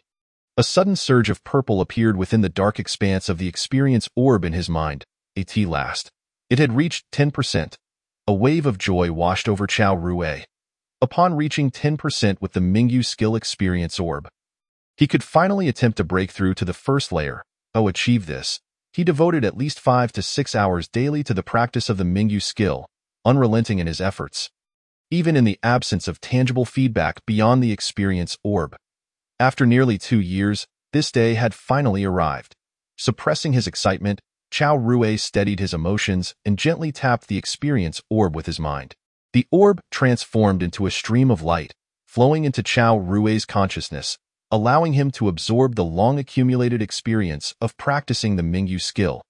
He learned how to guide qi into his body, how to circulate spiritual energy within, and how to generate magical-powered AN energy materialized from nothing, transforming into Chao Rui's magical power, slowly circulating within his upper dantian. The human body possesses 2 dantians, the upper dantian, located nearer to the navel, and the lower dantian, closer to the perineum. At this moment, magical power resided within Chao Rui's upper dantian, while the internal energy cultivated from the Kanglin method had been accumulated for over 80 years in the lower dantian. The first layer of the Mingyu skill had been achieved. Chao Rui felt the magical power within him, coupled with the newfound memories in his mind. He adeptly followed the techniques of the first layer of Mingyu skill. For the first time, he could tangibly sense the surrounding spiritual energy of heaven and earth, like grains of light-emitting sand or droplets of rain, inching closer to him with each moment of cultivation, ultimately merging into his upper dantian, transforming into his magical power. Though the amount of spiritual energy absorbed was still minimal, resulting in a meager yield of magical power, Chao Rui had, with the aid of the experience orb, achieved the transformation of his cultivation aptitude from nothingness to existence. Was this the efficacy of magical power? Merely upon reaching the first layer of qi refinement, Chao Rui sensed a distinct change within himself. Most notably, his perceptual abilities had vastly improved. He could discern every detail within the cultivation chamber with remarkable clarity. Additionally, he felt that the magical power was exerting an influence on his physical form, enhancing his overall capabilities, strength, constitution, lifespan, and more, an augmentation unachievable through mere internal energy. After an hour of practicing the first layer of Mingyu skill, the growth of the experience orb's points became noticeably quicker. However, to achieve a breakthrough to the second layer, a significantly greater accumulation of experience points was required. How long, he wondered, would it take to succeed in advancing to the second layer? According to the records of the Mingyu skill, the first to third layers of qi refinement constitute the early stages, while the fourth to sixth layers represent the intermediate stage, the seventh to ninth layers signify the late stage, and the final 10th to 12th layers culminate in the grand completion of qi refinement. At the current pace, achieving the qi refinement stage would occupy a substantial portion of Chao Rui's lifetime. He yearned to experience the altered perceptions of the world that cultivation could bestow upon him. Rising from his seat, Chao Rui opened the door to the cultivation chamber. The experience orb had effectively facilitated the first layer of Mingyu skill cultivation, allowing magical power to circulate autonomously within him, drawing in the surrounding spiritual energy. Though the rate of cultivation was slower compared to his active practice, he felt content, for it signified that the experience orb was continuously accumulating points. Stepping outside, Chao Rui noticed that his sensitivity to spiritual energy had sharpened significantly since acquiring magical power. Upon arriving at the martial arts arena, he could discern the vitality levels of the disciples with remarkable clarity. "Master, you have emerged from seclusion?" Tang Yueming approached him. Since the year-end, Chao Rui had been in seclusion for over a month. "Yes, I thought I would take a stroll," Chao Rui replied amicably, making his way outside. Utilizing his heightened sensitivity to spiritual energy, he ventured beyond the county. Before long, he found himself atop a small hill outside the county. The spiritual energy here was markedly denser than that within the county, greatly benefiting his cultivation. No wonder cultivators prefer to retreat to such secluded locales. Wandering about the hill, Chao Rui eventually located a spot where the spiritual energy was particularly concentrated. The surrounding spiritual energy coalesced here, increasing its density by approximately 10% compared to the county. Cultivating in this locale would accelerate the accumulation of experience points. Chao Rui contemplated establishing a cultivation cave here. The enhancment in spiritual energy, accumulated over many years, would yield significant benefits. Without hesitation, he returned to Lianhua County and summoned a team of craftsmen. Under the promise of generous compensation, the craftsmen ascended the mountain, utilizing local materials, and within a month, they constructed a modest pavilion complete with a courtyard. Chao Rui gazed at the newly completed pavilion, feeling the surrounding spiritual energy, and resolved to make it his residence. Chapter 37. Foundation of Alchemy Master. "Do you intend to move to the mountain?"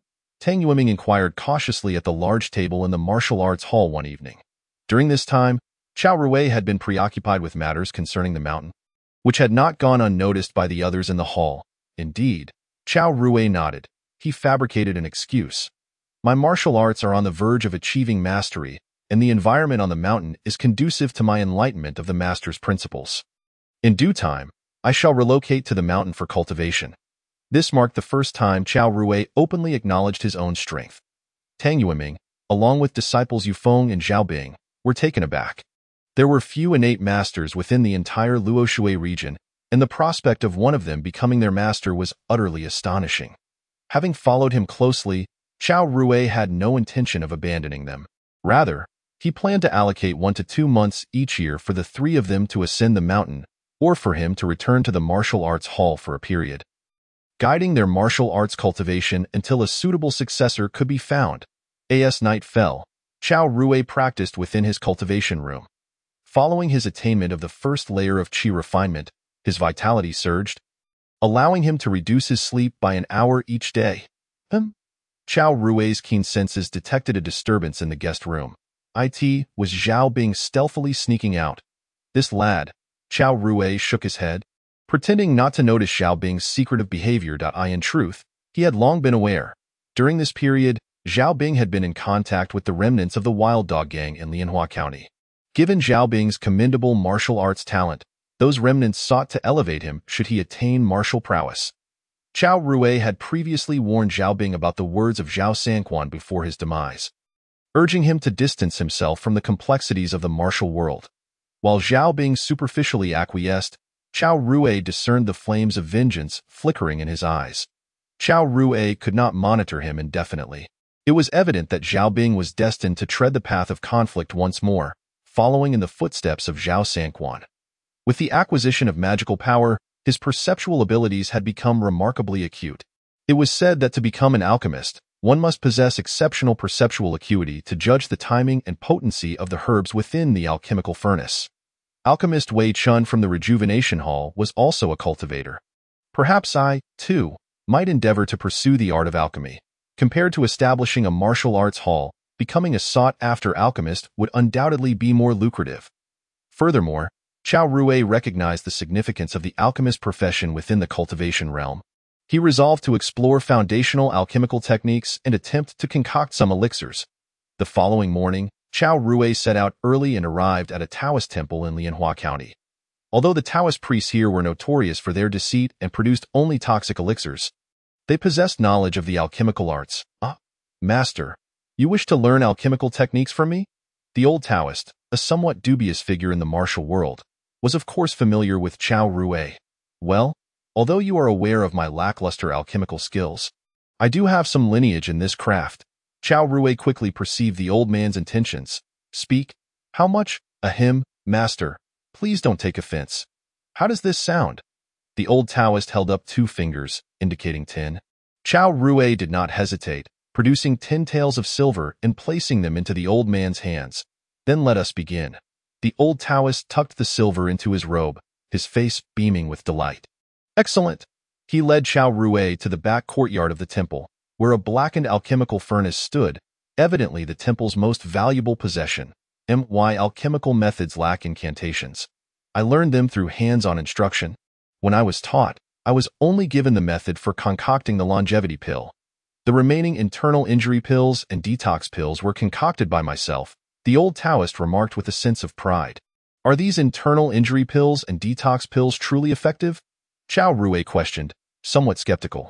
Indeed, they are effective, the old Taoist replied earnestly. Chao Rui cast a surprised glance at the old man, who was notorious in Lianhua County as a seasoned swindler. Yet he must possess some genuine skill. In just a few days, will I be able to learn this? Chao Rui inquired. That depends on your comprehension. It took me a full 6 months to master the art of alchemy. The old Taoist stated. No time should be wasted. Let us begin. Chao Rui was eager to see if the experience orb would indeed enhance his alchemical abilities. Chao Guanju, I must clarify that you will need to cover the costs of materials during the learning process. The old Taoist added, Noise. I shall pay. Chao Rui responded decisively. Very well, let us commence with the simplest of pills, the longevity pill. Chao Rui watched as the old Taoist began the process of igniting the furnace. Why is the longevity pill considered the simplest?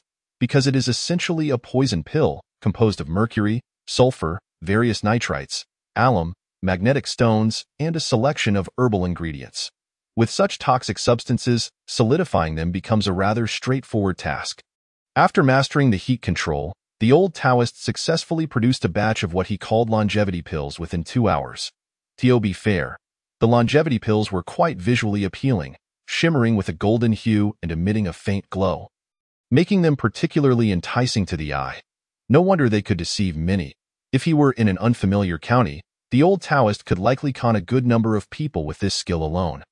Alas, age had caught up with him, leaving him too frail to wander the world, which is likely why he returned to Lianhua County to develop the detox pill and internal injury pill, perhaps in hopes of redeeming himself. Chao Rui's keen senses began to sharpen, and he felt the effects of mana on his body, which in turn enhanced his memory. After merely glancing at the steps, he had nearly memorized the entire process. Let me give it a try, Chao Rui declared. Go ahead. The old Taoist watched Chao Rui with a mix of curiosity and disbelief, doubting that he could grasp it after just one viewing. The old Taoist kept his distance, wary of the potential explosion. Chao Rui was a martial arts master, but the old man could not withstand the impact of a furnace lid. The furnace was already ablaze. Saving the trouble of kindling a fire, however, it was crucial to maintain the right temperature. Chao Rui added kindling and fanned the flames. Sensing the temperature was adequate, he proceeded to add the alchemical ingredients one by one. Once the materials were in the furnace, it was essential to perceive the melting degree of each component. Chao Rui's mana was extraordinarily sensitive. With a slight exertion of his power, he could discern whether the materials had successfully melted. Yet, since this was his first time performing such a meticulous task, beads of sweat began to form on his forehead, a result of his intense concentration. Finally, after 2 hours, Chao Rui opened the alchemical furnace. A fragrant aroma wafted forth, and 10 longevity pills were spinning within the furnace. Their appearance was on par with those produced by the old Taoist. The old man stood agape, astonished, however, at that moment. Chao Rui's focus was elsewhere in his mind. A brand new experience orb materialized.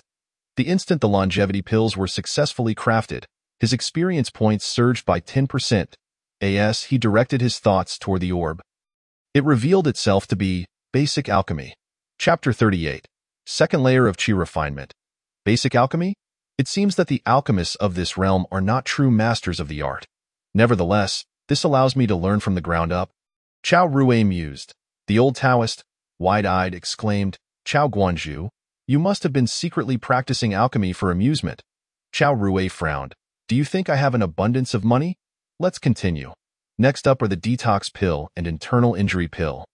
The old Taoist, not daring to slacken his pace, resumed his teachings. Given Chao Rui's terrifying talent, the old Taoist allowed him to take the reins while he provided guidance from the side. The difficulty of crafting the detox pill and internal injury pill was greater, as they required precise control over the heat and the potency of the ingredients. Chao Rui had a sudden thought. By infusing his mana into the potion within the furnace, he could better control the consistency of the mixture.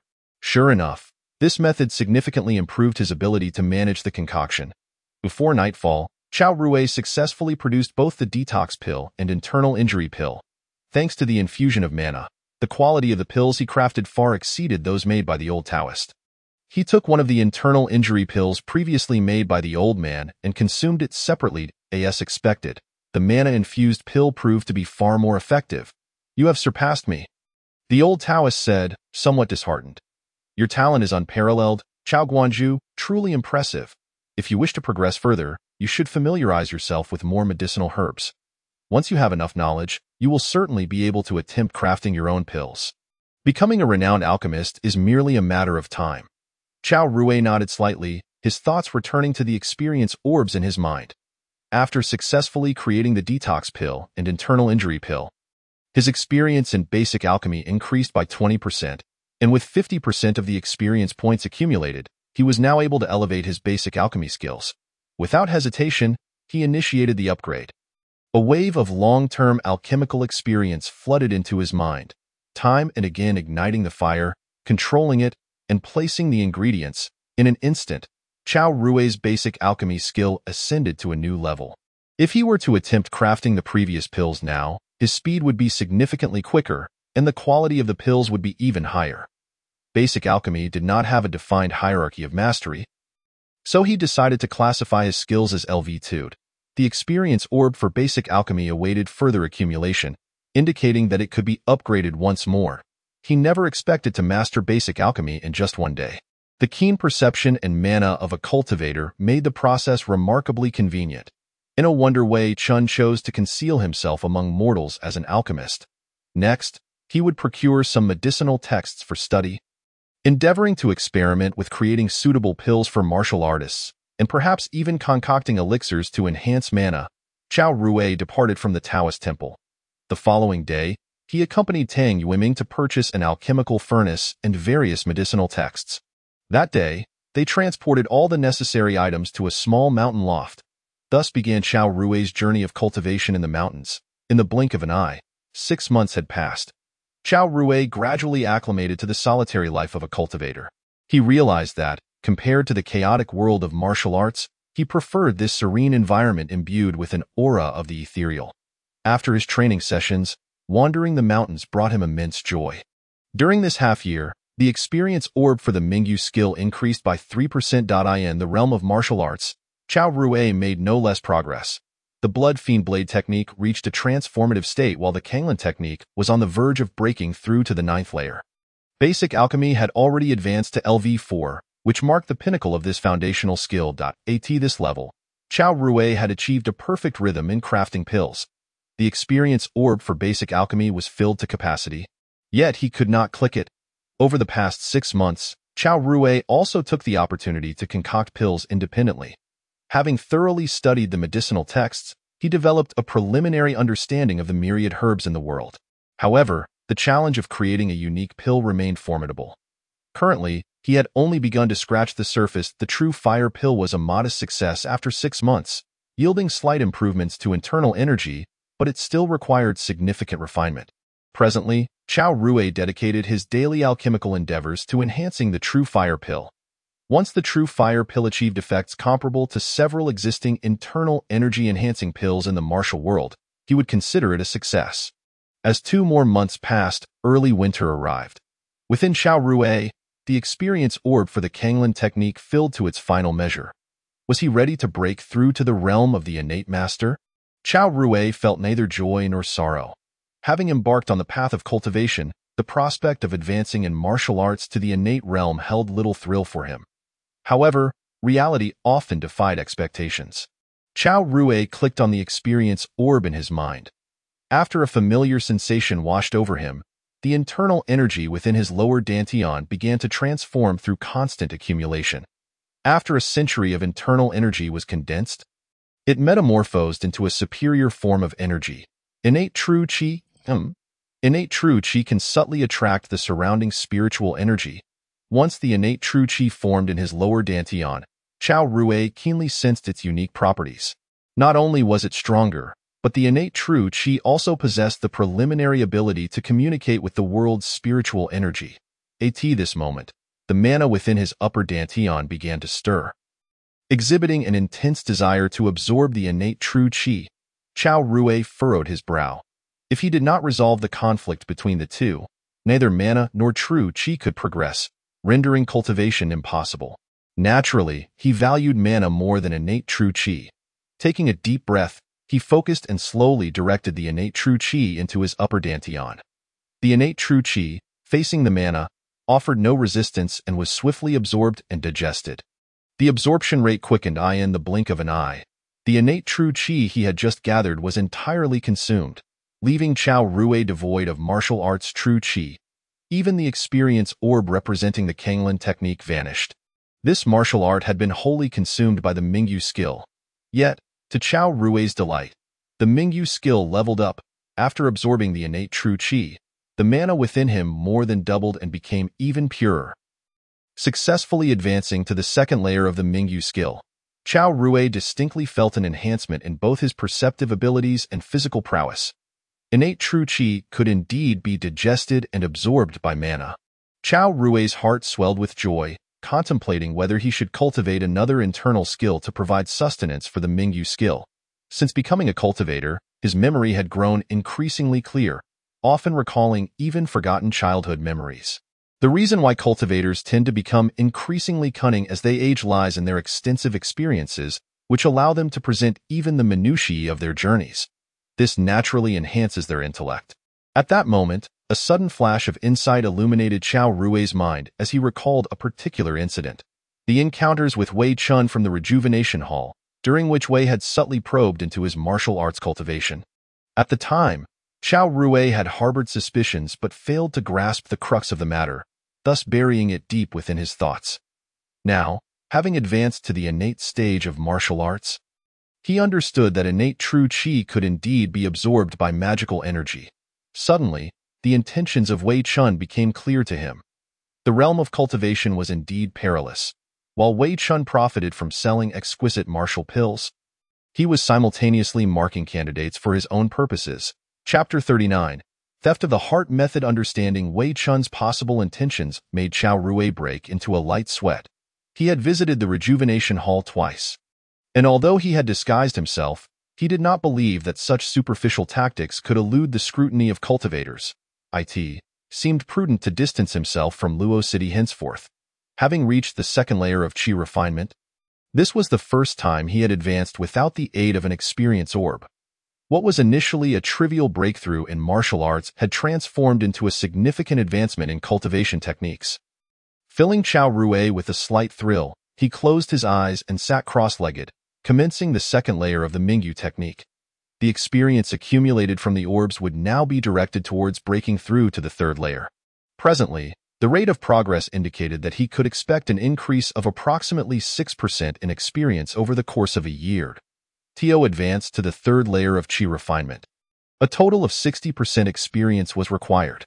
After some calculation, it became evident that under normal circumstances, it would take Chao Rui a decade to achieve this milestone. Such a pace was excessively slow. By combining the experience orbs with pills that enhanced his internal power, he could expedite his progress to the innate realm of martial arts, cultivating to the innate stage first, and then using magical energy to absorb innate true qi. Was the optimal path forward for him at this stage. Chao Rui attempted to re-engage with the Kanglan technique, but found no experience orb manifesting in his mind. Once all his power had been absorbed by magical energy, had this technique become ineffective for him? He then tried practicing the Ji Shui technique, and indeed, the experience orb for it quickly appeared. However, the Ji Shui technique could only be cultivated to the first-rate realm at best. It seemed he would need to venture out in search of suitable innate techniques. An innate technique could be absorbed by magical energy once.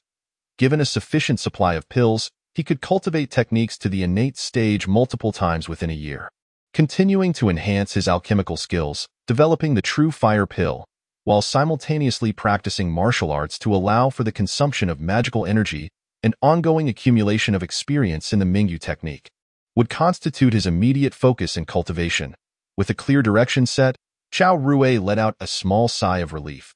Having been in seclusion for a considerable time, he emerged from his loft to clear his mind. The entire mountain loft was blanketed in layers of snow. As he walked through the mountain, he utilized magical energy to perform the smoke and cloud technique, leaving no trace upon the thick snow. If innate true qi could be absorbed by magical energy, then employing magical energy to wield martial arts was undoubtedly feasible as well. Magical energy, a transformation of the essence of heaven and earth, was inherently more potent than the internal power derived from one's own vitality.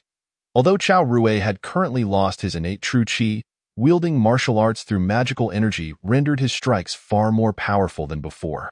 In the realm of martial arts, Chao Rui could confidently claim to be the strongest master. However, the true purpose of magical energy was not solely for martial arts, and Chao Rui felt that using magical energy to propel martial arts was akin to launching a spear with a rocket. He had yet to fully grasp the actual applications of magical energy.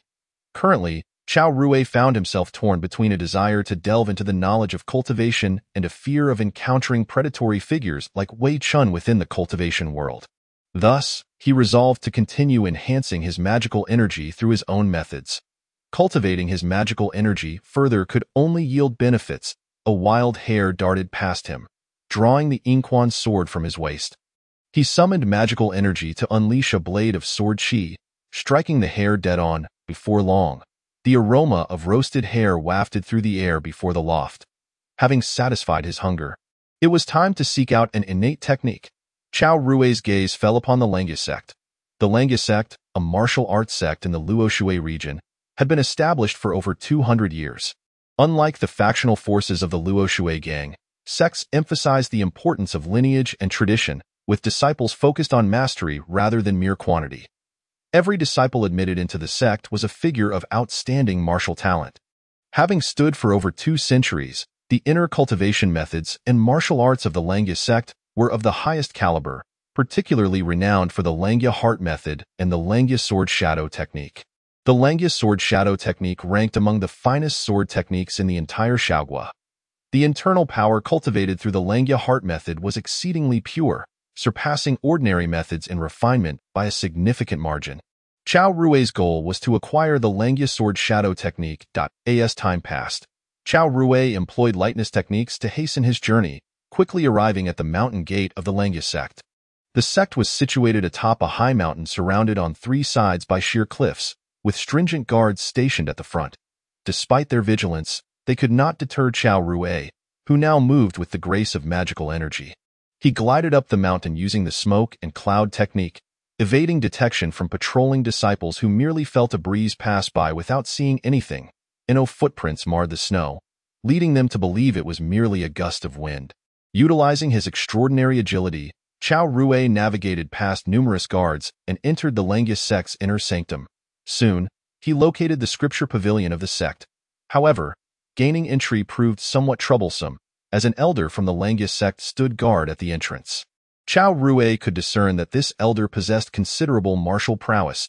He waited patiently until nightfall, when the elder leaned back in a recliner, dozing off. Seizing the opportunity, Chao Rui employed the smoke and cloud technique and leapt through a nearby window into the scripture pavilion. Silently, he traversed the interior of the pavilion.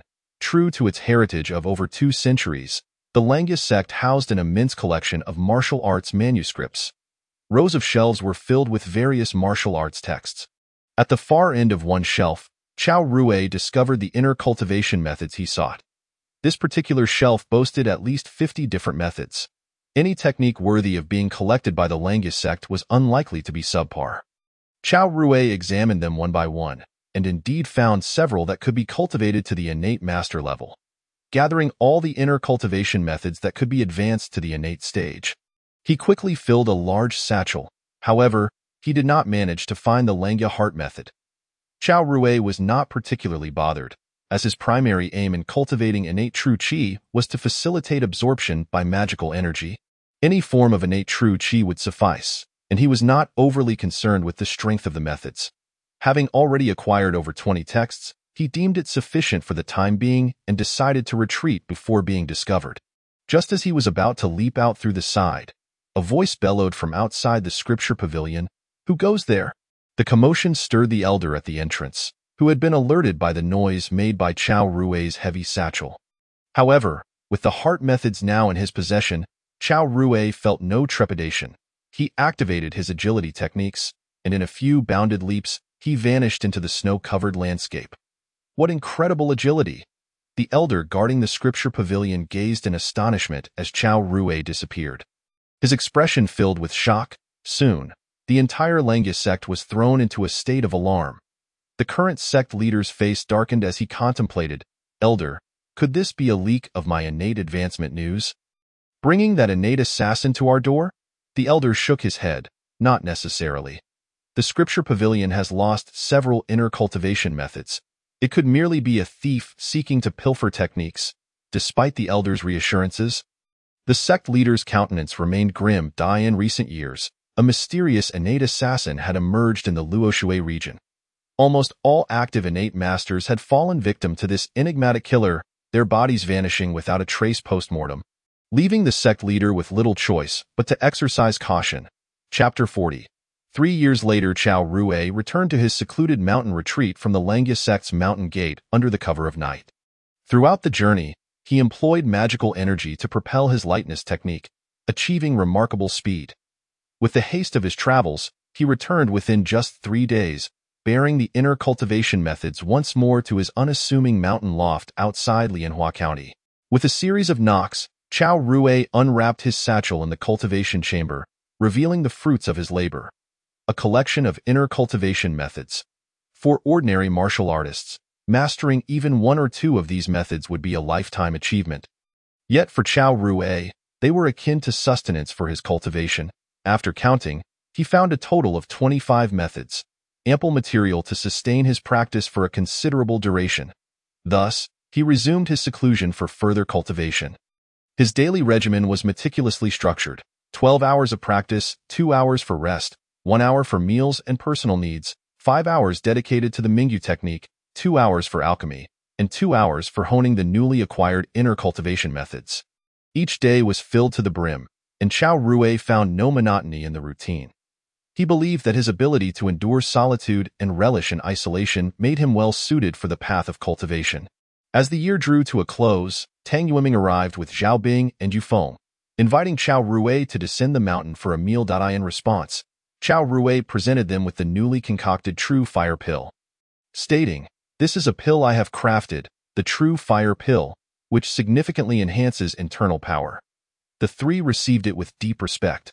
Since Chao Rui had retreated to the mountain for seclusion, he had developed an ethereal and chilling aura that set him apart from ordinary individuals, leading the trio to regard him with increasing reverence. They couldn't help but admire their master for secretly acquiring the skills of an alchemist. The True Fire Pill, after months of refinement, had unexpectedly achieved a breakthrough during an experimental process, now boasting commendable efficacy in enhancing internal power. Although it could not compare to Wei Chun's Golden Jade Pill, it rivaled the most basic internal power pills available on the market, which sold for 4 taels of silver per bottle. Chao Rui does not absorb the True Fire Pills through his body. Rather, he directly assimilates the experience elixirs. Consequently, he can consume these pills in abundance to enhance his experience without fearing adverse effects. Each day, Chao Rui diligently refines pills and consumes them immediately to augment his experience points. With the aid of the True Fire Pills and his newly cultivated internal martial arts techniques, Chao Rui is on the verge of breaking through to the innate realm. At that moment, the mana from his upper dantian will absorb the innate true qi from his lower dantian, resulting in a significant augmentation of his mana. Immersed in his cultivation, 3 years swiftly passed. At 18, Chao Rui had just reached adulthood, Still youthful and vibrant in early summer of that year, he successfully clicked on the experience orb with his mind, finalizing the last of his internal martial arts techniques to the realm of innate grandmaster. With remarkable proficiency, Chao Rui mobilized the mana from his upper dantian to devour and transform the innate true qi from his lower dantian. In no time, he completely converted the innate true qi, making his mana even more refined. Although he had not made substantial progress, he still required several more attempts to break through to the 7th layer of qi refinement. Chao Rui sensed the mana within him and made a calculation in his mind. Over 3 years, relying on the experience orb to cultivate innate true qi and subsequently consuming it with his mana, he successfully elevated 4 levels, arriving at the 6th layer of qi refinement. As the level of qi refinement increased, the amount of innate true qi required for absorption also escalated. From the 2nd to the 3rd layer of qi refinement, Chao Rui consumed 2 instances of innate true qi, expending 2 internal martial arts techniques. From the 3rd to the 4th layer, he consumed 5 instances, using 5 techniques. From the 4th to the 5th layer, it was 8 times, and from the 5th to the 6th layer, it was 15 times. Now, having ascended to the 6th layer of qi refinement, Chao Rui consumed 2 internal martial arts techniques and devoured 2 instances of innate true qi. He distinctly felt that his mana had not seen significant enhancement, barely reaching half a step. Chao Rui estimated that without over 50 instances of absorption, it would be impossible to advance to the 7th layer of qi refinement, marking the late stage of qi refinement. According to the description of the Mingyu technique, one could attain spiritual awareness in the late stage, wielding mana to manipulate objects and utilize magical artifacts, greatly enhancing one's strength. While thoughts of magical artifacts were premature, the prospect of spiritual awareness was indeed thrilling. Moving forward, he must continue seeking internal martial arts techniques and, crucially, delve into relevant knowledge of cultivation. At the 6th layer of qi refinement, his prowess was no longer feeble. However, possessing mana without the means to effectively utilize it was a source of frustration. The experience value of the Mingyu technique's experience orb had just surpassed 20%. With his current 6th layer of qi refinement, the experience value required for a breakthrough should be at maximum capacity. Currently, absorbing innate true qi still had its benefits, given how challenging it was to accumulate experience. It would be wiser to reserve it for a critical moment. Having secluded himself for so long, it was time to descend the mountain and explore. Chao Rui locked the attic door and employed the smoke and cloud shifting technique, swiftly making his way down the mountain path. With his current mana, utilizing this technique allowed him to move with ghostly speed. Before long, Chao Rui, clad in a blue robe, arrived at the Chao family martial arts hall. Hall Master, Tang Yueming and Yufeng rushed over with excitement. This marked Chao Rui's first descent from the mountain in 3 years. During this time, he had been immersed in his cultivation, not even descending during the year-end festivities. He presented several bottles of true fire pills to Tang Yueming and Yufeng. 3 years had passed, yet he still made time daily to experiment with the pills. The efficacy of the true fire pills had now reached half that of the golden jade pills.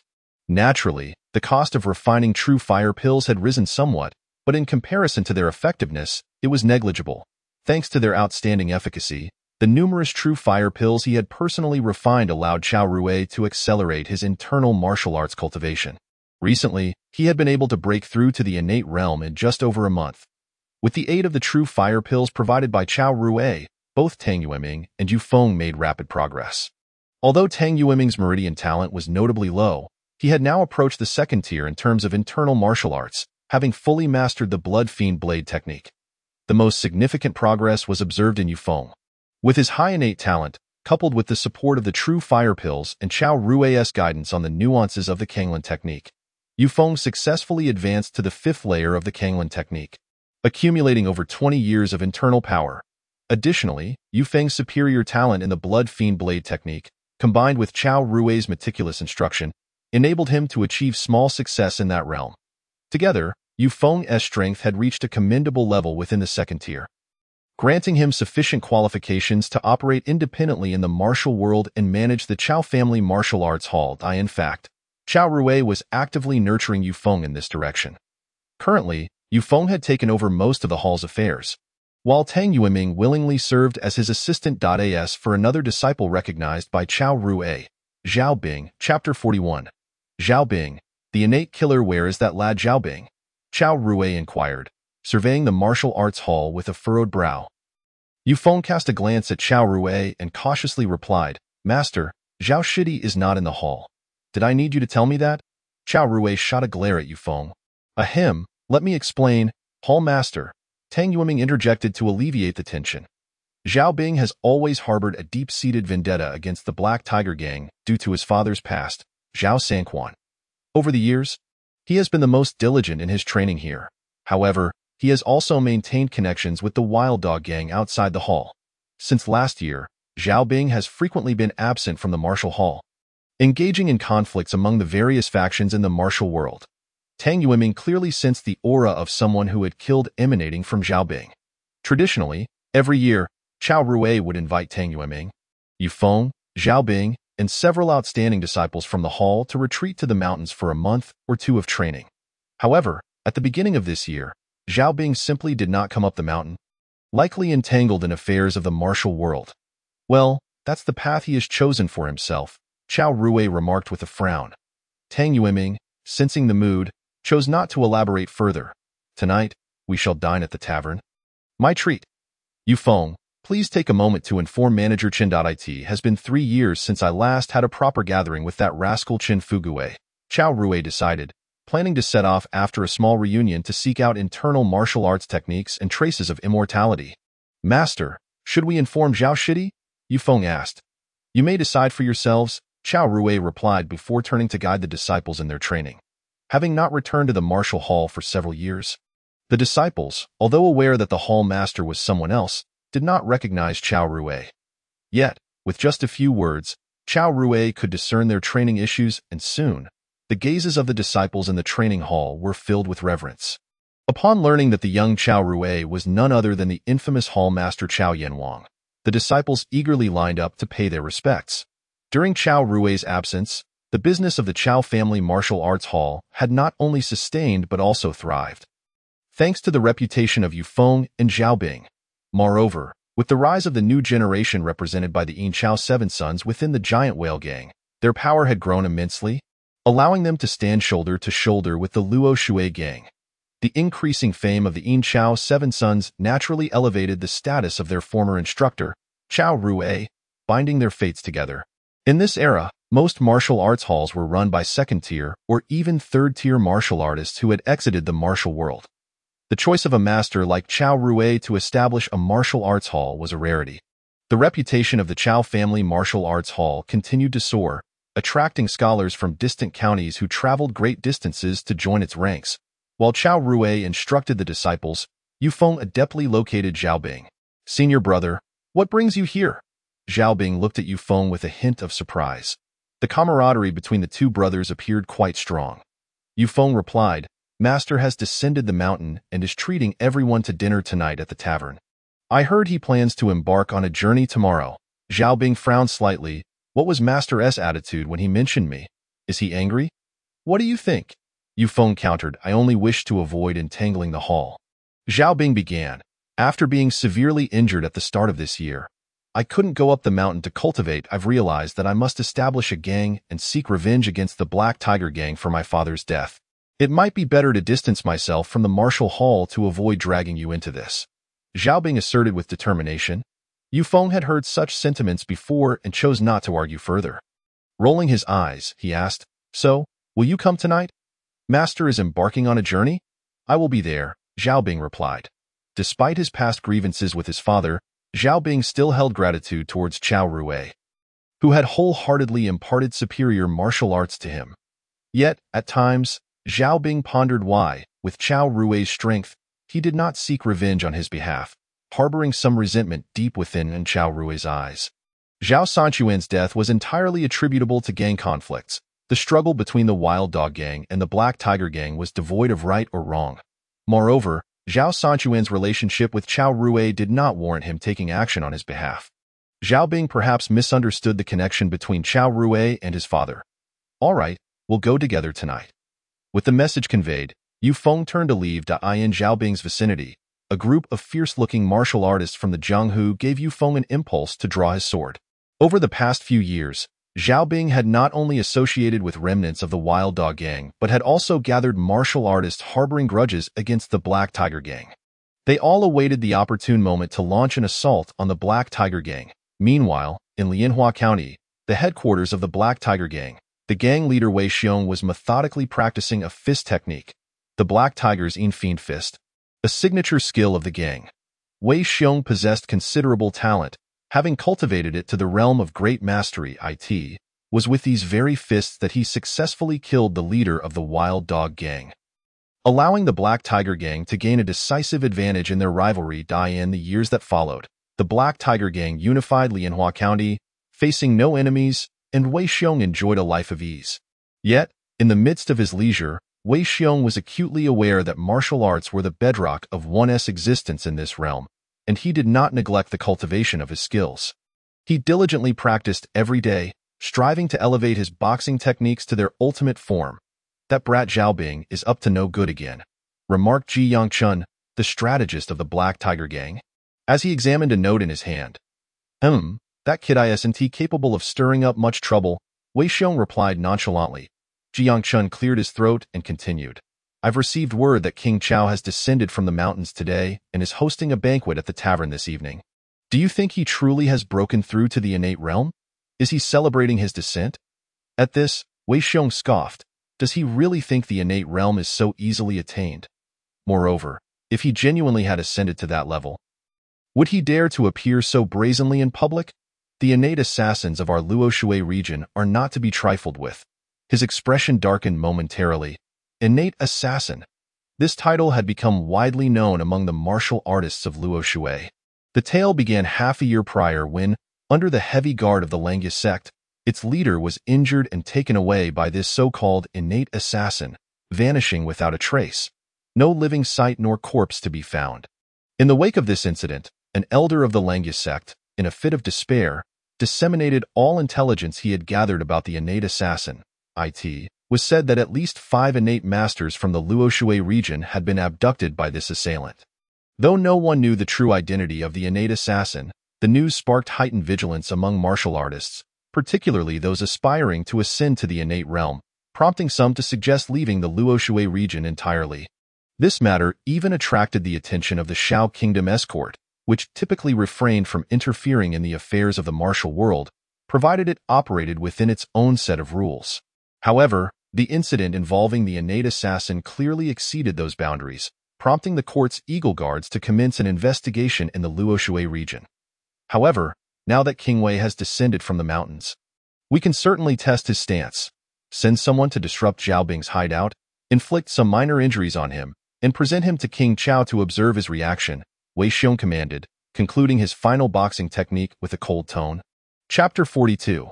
Freedom of Heart. As evening fell, in the Chen family tavern, Chao Rui clinked glasses with Chen Fugui.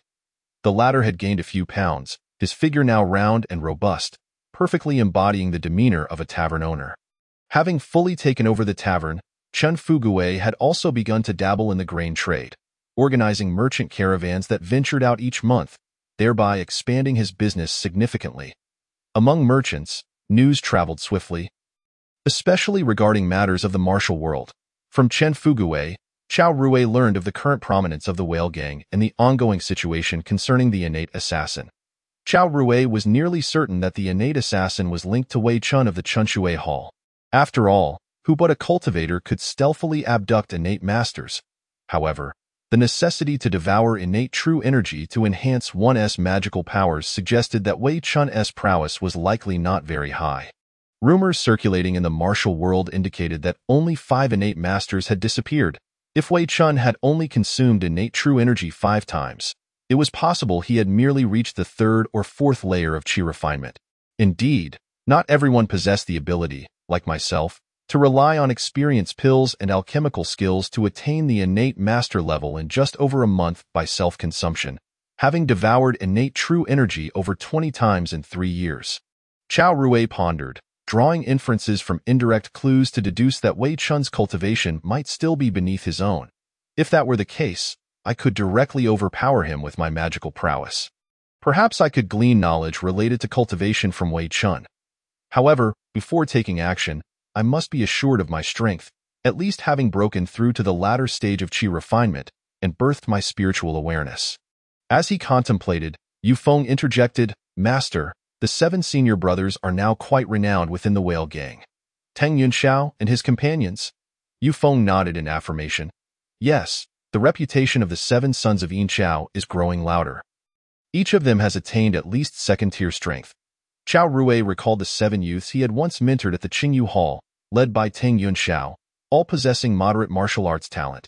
Nevertheless, he had imparted to them the Kanglin formula without reservation.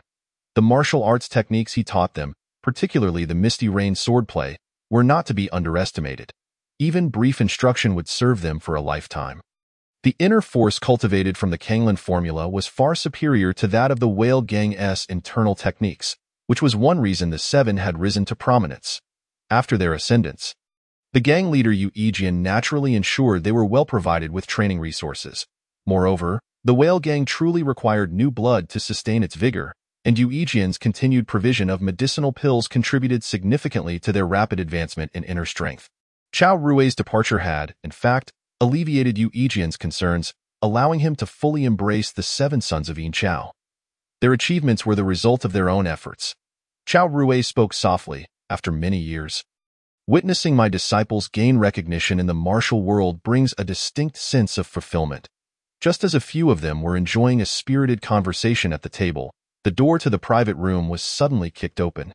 Chao Rui had sensed it coming and calmly continued sipping his drink. "Who dares?" Yu Feng, youthful and brash, rose in anger. The intruder turned out to be a hall master from the Black Tiger Gang. With a casual gesture, he tossed a bloodied and battered figure into the room. "Junior brother Xiaobing." Yu Feng rushed forward to support Xiaobing, hastily offering him the healing medicine that Chao Rui typically provided. Tang Yueming sprang to his feet, drawing his long knife, ready to retaliate. The hall master of the Black Tiger Gang, noticing this, quickly interjected, "King Chao, are you certain you wish to go to war with the Black Tiger Gang?" Tang Yueming turned to Chao Rui, awaiting his decision. The hall master, mistaking Tang Yueming's caution for fear of the Black Tiger Gang's power, continued, "This incident is entirely of Xiaobing's own making. Had he not secretly rallied the remnants of the Wild Dog Gang to sabotage our Black Tiger Gang's business, we would not have harmed him. It has taken us this long to teach him a lesson, and we have only done so out of respect for you. Master Chao, I hope you will discipline your disciples accordingly in the future." Chao Rui gently set down his wine cup, gazing at the injured Xiaobing, who lay on the ground, severely wounded, brought before his master, his face marred by shame and despair. Chao Rui spoke with a firm voice. "My disciple, Xiaobing, is not subject to your Black Tiger Gang's discipline." Upon hearing this, Xiaobing's eyes flickered with a glimmer of hope. "What did you say?" The hall master of the Black Tiger Gang appeared incredulous at Chao Rui's words. Chao Rui offered no further reply. With a swift motion, he crushed the wine cup in his hand. Outside the door, 5 figures stood ready. The shards of the cup fell neatly into 5 pieces. Whoosh, whoosh, whoosh. Chao Rui enveloped the 5 shards in his magical energy, launching them with a speed imperceptible to those present, piercing through the foreheads of the 5 and emerging from the back of their skulls. Thud, thud. Simultaneously, all 5 collapsed to the ground. With Chao Rui's mastery at the 6th layer of qi refinement, he could effortlessly dispatch these martial artists. Chao Rui's gaze remained calm, while the onlookers were left dumbfounded.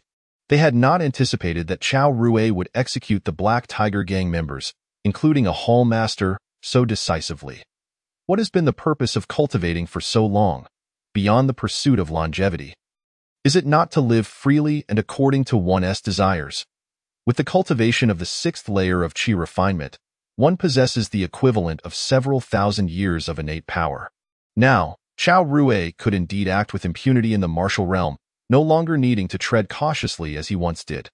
Yu Feng, take Xiaobing back to the hall to recuperate. Moonlight, summon others to assist me in transporting the 5 corpses to the Black Tiger Gang's headquarters. We shall pay a visit to Wei Xiong of the Black Tiger Gang. Qin Fugui interjected, no need to call for anyone. I have people in my tavern. You all come help. Before long, Chao Rui arrived at the Black Tiger Gang's stronghold with his entourage. He had not concealed his movements during the journey, and Wei Xiong had already received word in advance, gathering his men in a state of readiness at the entrance of the Black Tiger Gang's headquarters. Chao Rui, do you truly wish to make an enemy of the Black Tiger Gang? Wei Xiong's voice was cold. The current strength of the Black Tiger Gang was extraordinary. They were at the peak of first-tier strength, with strategist Ji Yangchun also being a first-tier master, in addition to over a dozen second-tier masters and more than 30 third-tier masters. Compared to the loosely organized Chao Family Martial Arts Hall, Wei Xiong felt confident there would be no unexpected outcomes. At worst, they would suffer some losses. However, he was willing to incur such losses to eliminate the thorn of the Chao Family Martial Arts Hall in Lianhua County. I seek only justice for my disciple, Chao Rui replied. Wei Xiong misinterpreted Chao Rui's words as a sign of trepidation towards the Black Tiger Gang's might, bolstering his own confidence. Regardless of your status as an extraordinary martial artist, today, you have committed a grave error by killing a hall master of the Black Tiger Gang. Kill him, with a single command from Wei Xiong. The members of the Black Tiger Gang charged toward Chao Rui with murderous intent. Chapter 43. Into the cavern again, nearly 100 elite members of the Black Tiger Gang bore down on Chao Rui, creating a scene formidable enough to make even true extraordinary martial artists hesitate. However, Chao Rui was not merely extraordinary. Drawing his Yuquan sword, he gathered his magical energy and swung it horizontally before him. There are no tricks involved, only pure magical power that a white sword aura, stretching over 10 meters, illuminated the night as if it were day. The sound of flesh being pierced echoed through the air. In a single stroke, all the martial artists involved in the ambush were cleaved in half by the sword energy. How could this be possible? Sword energy unleashed? An innate master? Could you possibly be a reincarnated sword immortal? Wei Xiong was astounded, unable to accept Chao Rui's current level of cultivation, nor could he fathom that his entire cadre had been wiped out so effortlessly.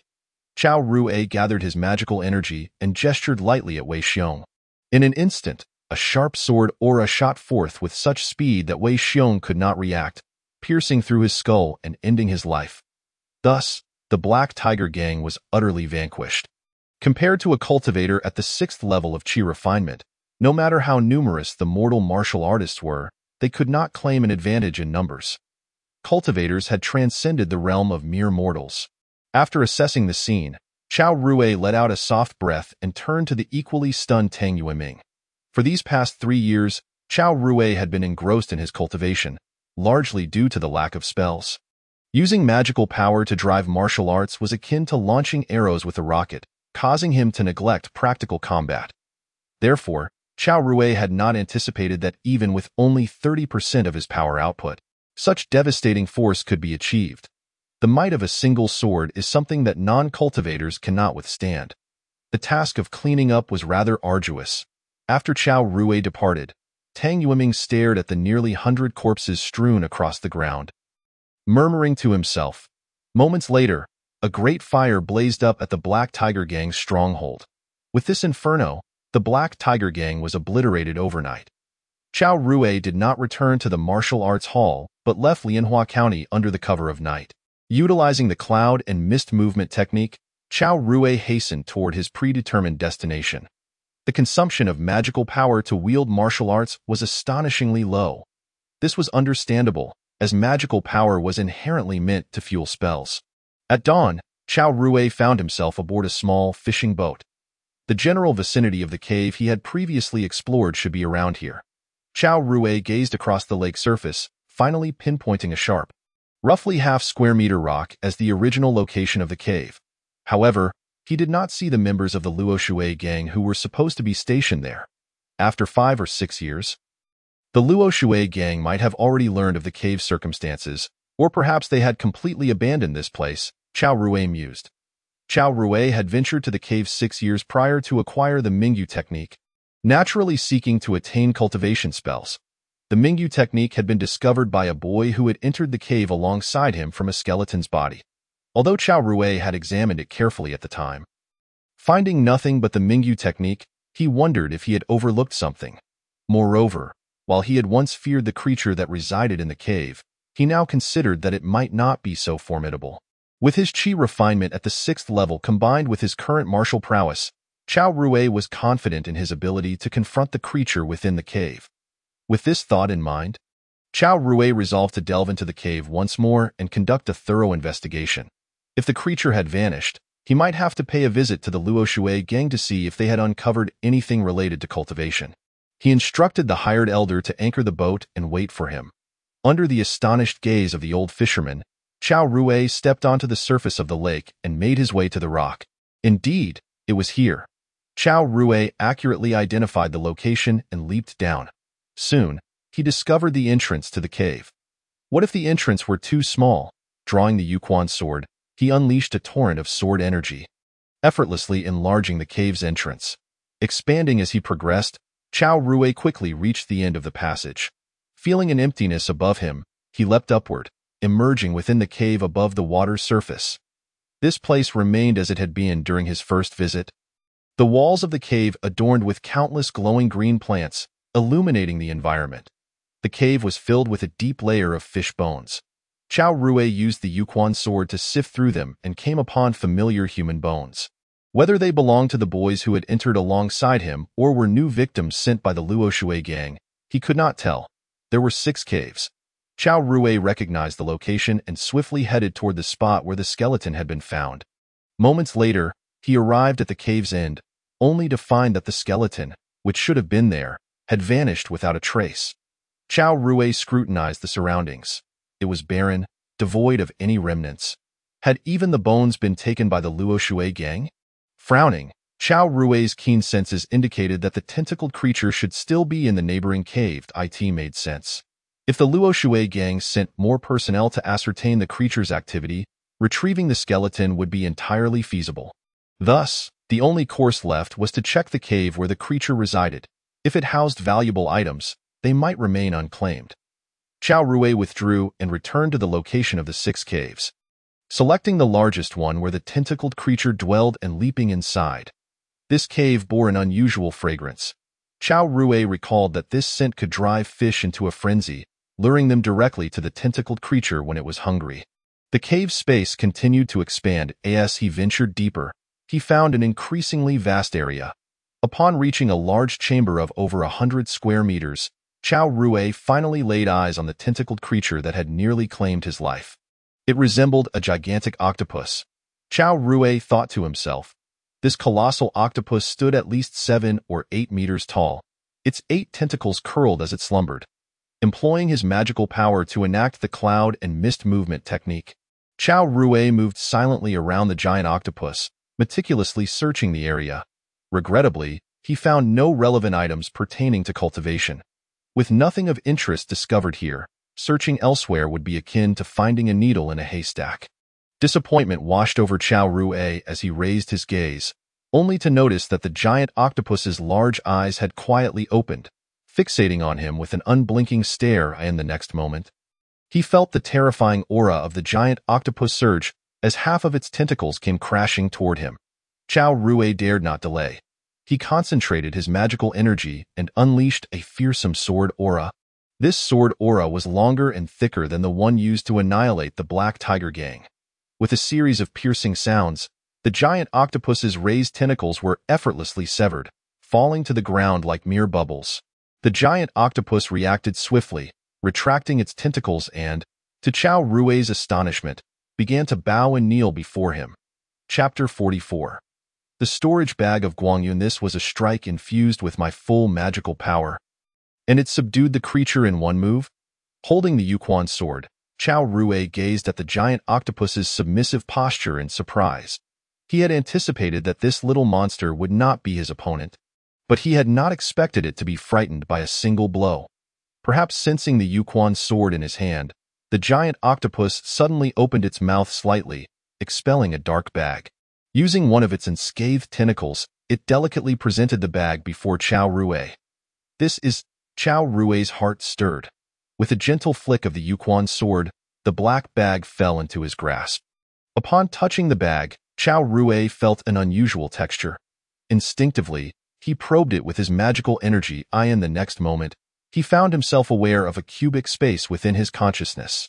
Indeed, This was a storage bag belonging to a cultivator, unexpectedly found within the mouth of this beast. Chao Rui's face lit up with surprise. He cast a glance at the giant octopus, whose grotesque appearance seemed much more tolerable now. He chose not to kill it for the time being, but remained vigilant. Exiting the cave, he returned to the pile of bones at the entrance and began to carefully explore the contents of the storage bag with his mind. The items within the storage bag were scarce. It seemed the owner had been utterly destitute before their demise.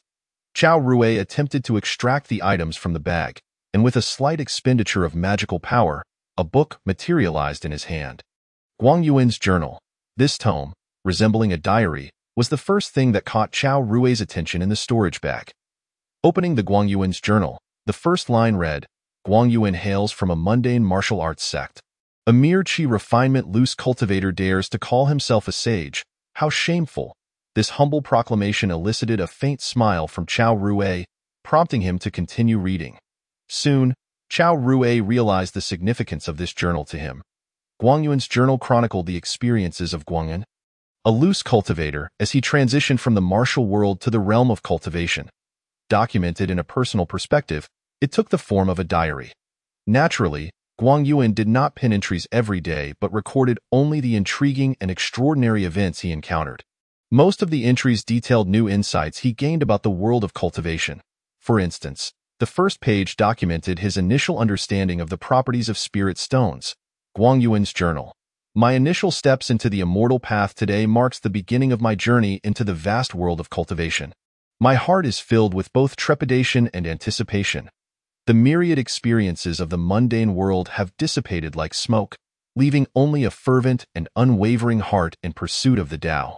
Upon entering the cultivation marketplace, I discovered that everything in this realm can be harnessed for my use. Among these, spirit stones are fundamental to cultivation, containing the essence of heaven and earth. For those of us just embarking on this path, they are as nourishing as dew to a parched tree. Cultivation marketplace? Spirit stones? Chao Rui meticulously perused the subsequent entries in the journal. At last, he found the location of the cultivation marketplace, to the north of the Longyuan mountain in the Shao Kingdom. One leaps off the cliff to find the Chongyuan Immortal Cultivation Market. This Chongyuan Immortal Cultivation Market is the only market for cultivators in the Shao Kingdom, established atop a minor spiritual vein. Initially, it served as a gathering place for several wandering cultivators. Once it gained fame, it gradually attracted numerous practitioners, thus evolving into the Chongyuan Immortal Cultivation Market. This market is characterized by its freedom, overseen by 3 administrators. With an annual fee of a single spiritual stone, one can become an official member of the market. These members have the right to vote for the administrators and are also allowed to run for election.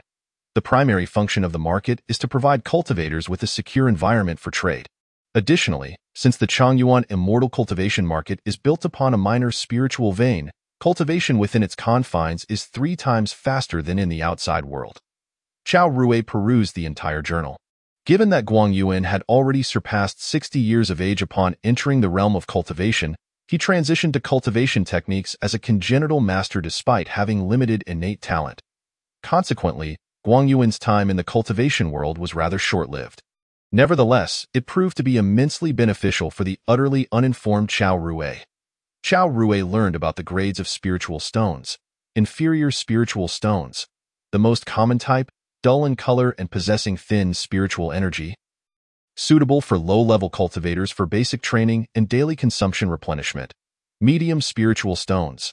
Brighter in hue and with a richer concentration of spiritual energy compared to inferior stones, they effectively promote cultivation and accelerate the accumulation of spiritual power. Superior spiritual stones. High-quality stones with pure and abundant spiritual energy, the preferred material for high-level cultivators during their training, artifact refinement, or array establishment. Highly valued. It is said that there exist even more exceptional spiritual stones and spiritual crystals, although Guang Yuan had never witnessed them firsthand. Spiritual veins also possess their own hierarchy. Minor spiritual veins, the lowest grade, with thin spiritual energy, barely sufficient for a scant few foundational cultivators to maintain their daily practices. Shallow spiritual veins, slightly richer in energy than minor veins, yet still inadequate for supporting high-level cultivation. suitable for low-level cultivators as a preliminary training ground. Pure spiritual veins, clear and stable spiritual energy, appropriate for cultivators in the foundation establishment stage and below, capable of accelerating their training progress and enhancing efficiency. Ghostly orchid spiritual veins, renowned for their ghostly orchid hue, imbued with a faint fragrance that aids in achieving a tranquil state of mind. Ideal for those cultivating their inner peace and elixirs. Xian crystal spiritual veins, containing minute crystallizations of spiritual power, which can be directly absorbed and refined, greatly benefiting golden core stage cultivators. Serving as a crucial resource for advancement, beneath the Changyuan immortal cultivation market lies a minor spiritual vein. Guang Yuan's journal indicates that the spiritual veins of the Shao Kingdom, and even the entire Yunzhou region, are exceedingly rare. Discovering a spiritual vein, regardless of its grade, is a cause for quiet joy. Chao Rui also became aware of the most critical aspect, the levels of cultivation. During the Qi refinement stage, although there are 12 tiers, it remains the most elementary level for cultivators. The levels of cultivation can be distinctly categorized into Qi refinement, foundation establishment, golden core, nascent soul, and transformation stages. Qi refinement stage, the starting point of the cultivation journey, where cultivators absorb the natural spiritual energy of the world, refining it within their bodies, gradually cleansing their marrow and bones, enhancing both their physical constitution and magical prowess. At this stage, cultivators cannot yet fly and must rely on magical tools or spiritual beasts for transportation. Foundation establishment stage. Upon completing the Qi refinement stage, cultivators must endure the foundation establishment tribulation, condensing their internal spiritual energy into a foundation to stabilize their cultivation. Successfully establishing a foundation signifies the true entry into the realm of cultivation, enabling flight, extending lifespan, and augmenting power, as well as the initial ability to cast spells and wield supernatural powers. Golden core stage. Beyond foundation establishment, cultivators must compress their spiritual energy further, forming a golden core. Golden core cultivators not only experience a significant enhancement in strength, but can also traverse light and sail across the seas. The quality of the golden core directly influences the cultivator's future achievements in cultivation. Chapter 45. Fundamental knowledge of the cultivation world. After entering the cultivation realm, Guang Yuan had only visited one gathering place for cultivators, which was the Changyuan Immortal Cultivation Market.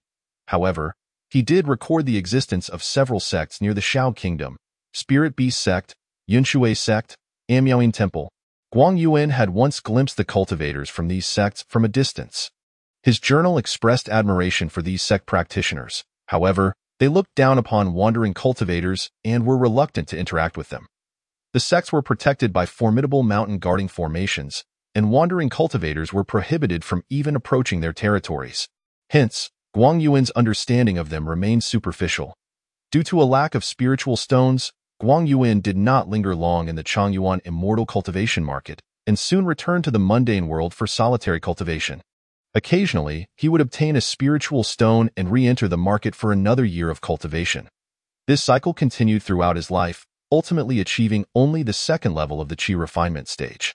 In the end, he found this cave to enter seclusion, hoping to break through to the third level of Qi refinement, yet he failed and perished within the cave. In this light, Chao Rui's attainment of the sixth level of the Qi refinement stage is commendable. As not everyone possesses the ability to repeatedly absorb congenital true energy as he does, he mused that his own talent for cultivation might be even inferior to Guang Yuan's, attributing his current level solely to diligence and the accumulation of experience. The colossal octopus demon that resided in the cave was originally its master, and Guang Yuan had shared the cave peacefully based on his strength.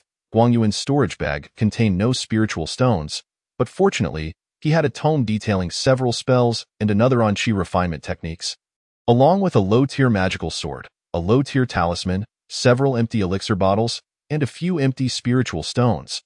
The empty spiritual stones were those that had exhausted their spiritual energy due to their perfect storage capabilities.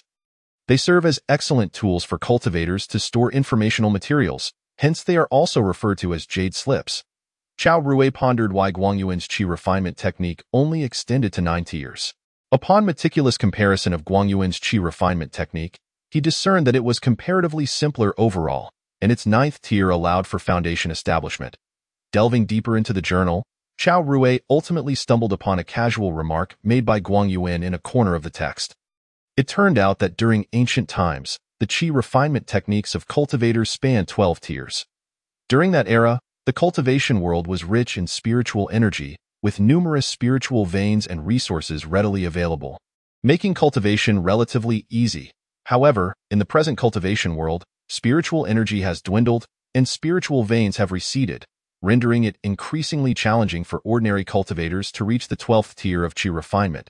If the approach of advancing to the 12th tier of qi refinement before progressing to foundation establishment were to persist, very few would be able to establish foundations.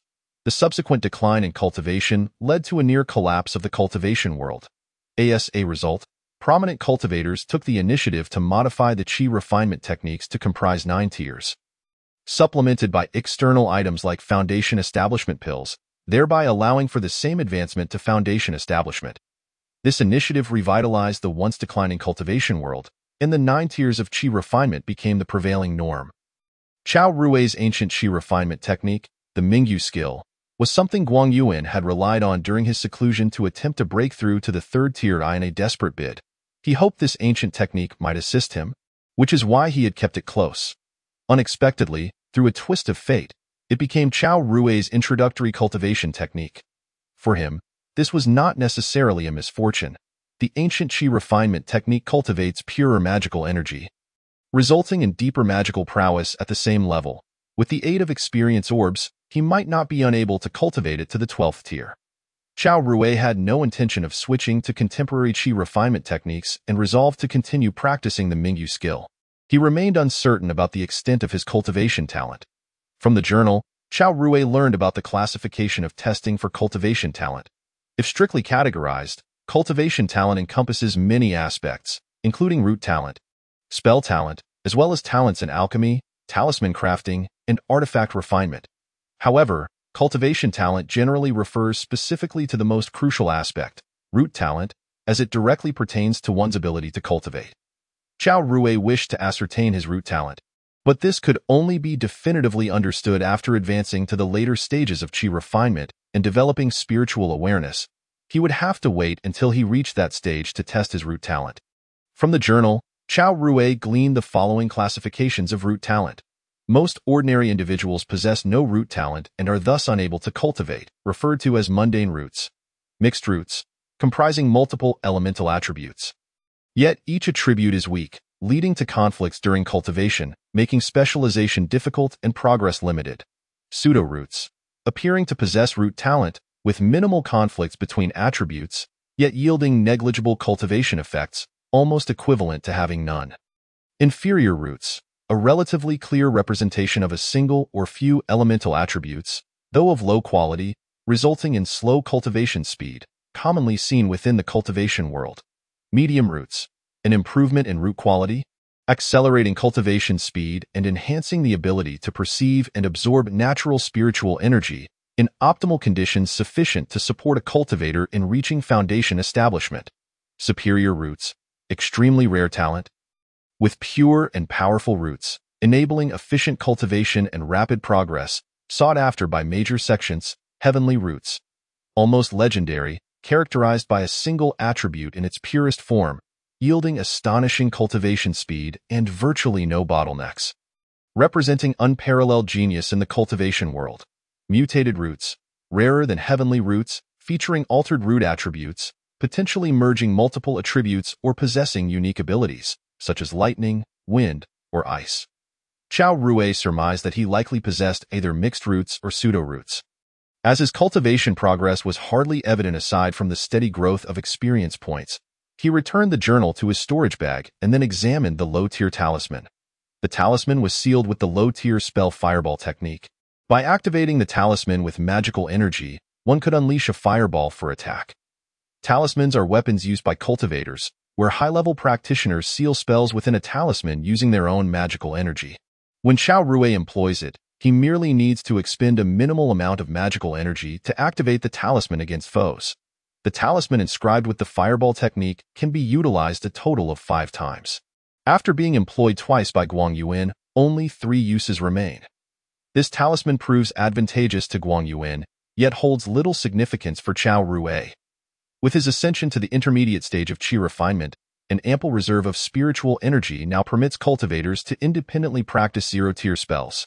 Stowing away the talisman, Chao Rui retrieved a zero-tier magical sword and a tome detailing spells. The zero-tier magical artifact is specifically designed for use by cultivators in the Qi refinement stage. Its requirements for use are minimal, and consequently, its power is not particularly formidable. Chao Rui effortlessly refined this ownerless zero-tier artifact that had been idle for several years, observing the sword gracefully hovering before him. Chao Rui felt a sense of joy. Although the zero-tier artifact is indeed of the lowest rank, it is generally only affordable to late-stage Qi refinement cultivators. It remains a mystery how Guangyuan acquired it. As his notes do not provide any clues, as he sheathed the sword, Chao Rui's gaze finally fell upon the tome detailing spells. Chapter 46. Cultivating Spells. Chao Rui leafed through the tome, his heart beating with excitement. This was the knowledge of spells he had awaited for several years. Releasing the tome, he scrutinized its contents. The book contained records of 5 zero-tier spells, each corresponding to one of the 5 elemental attributes: metal, wood, water, fire, and earth.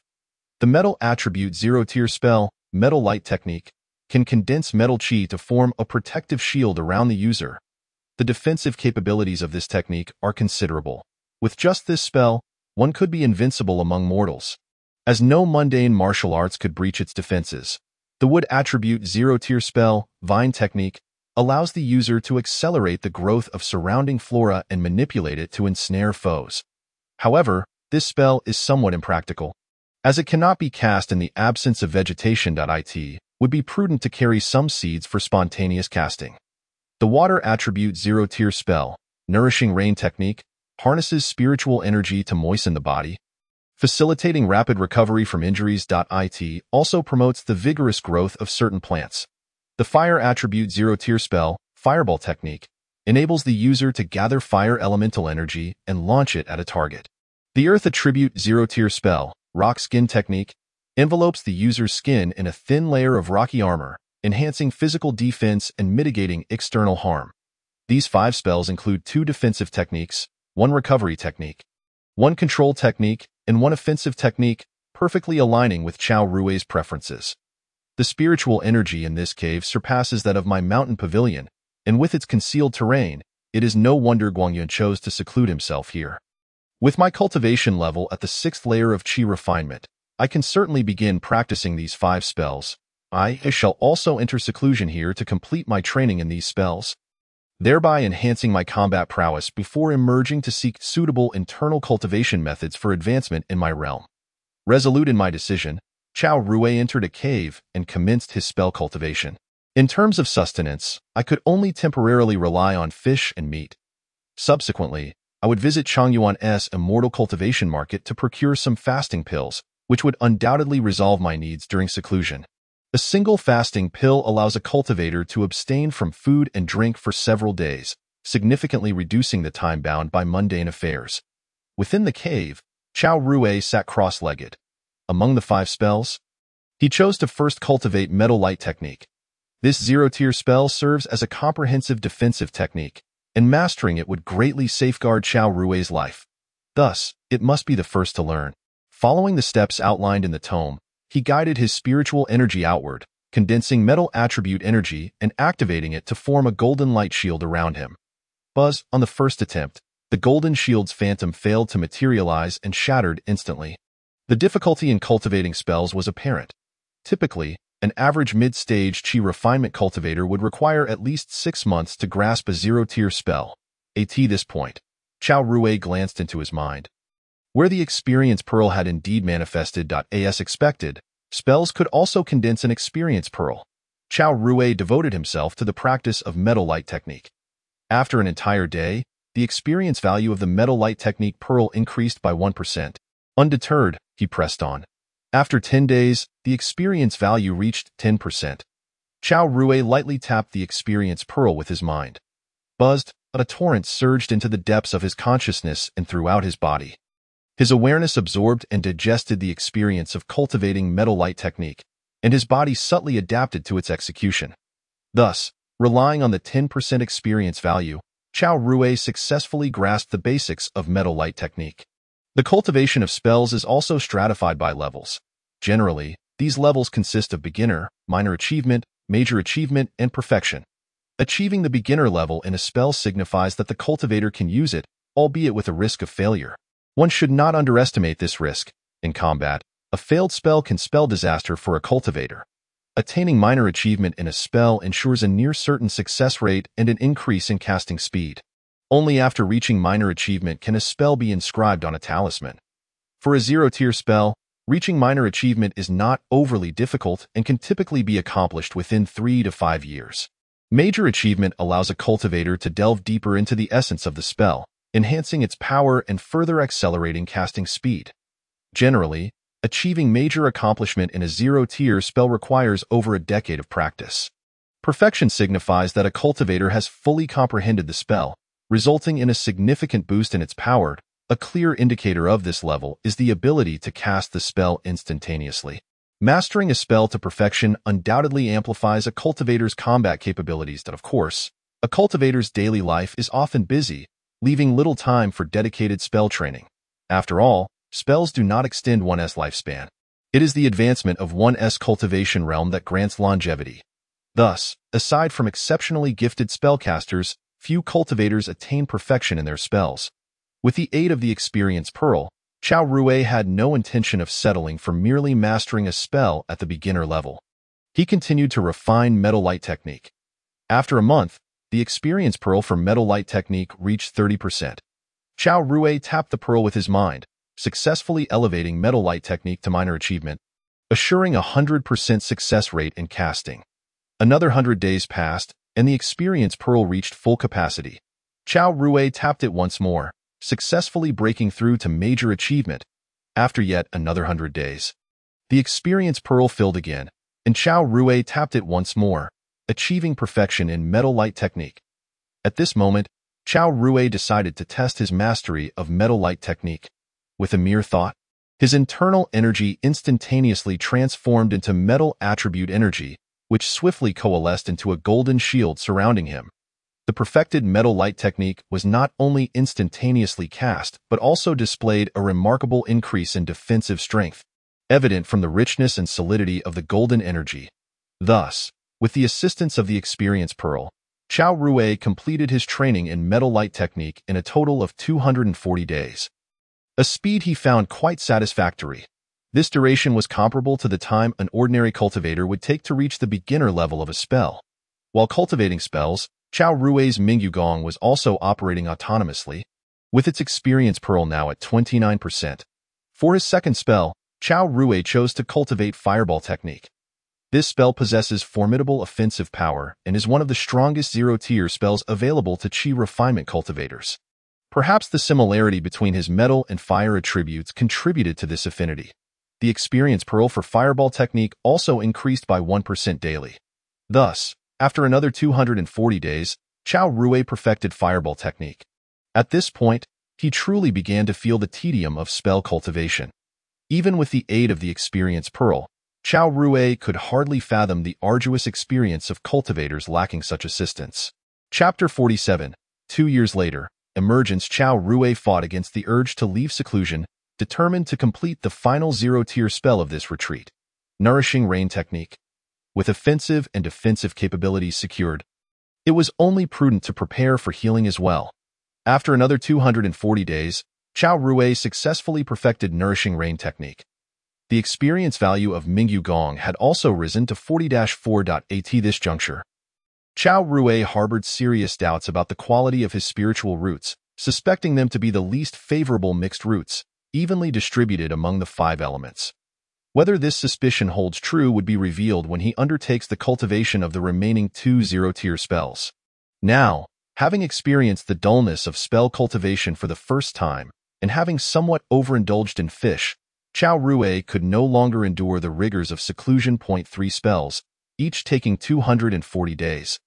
Totaled 720 days, nearly 2 full years spent in this damp cave. It is no exaggeration to say that had he not utilized his powers to clean his garments, they would have surely succumbed to mildew.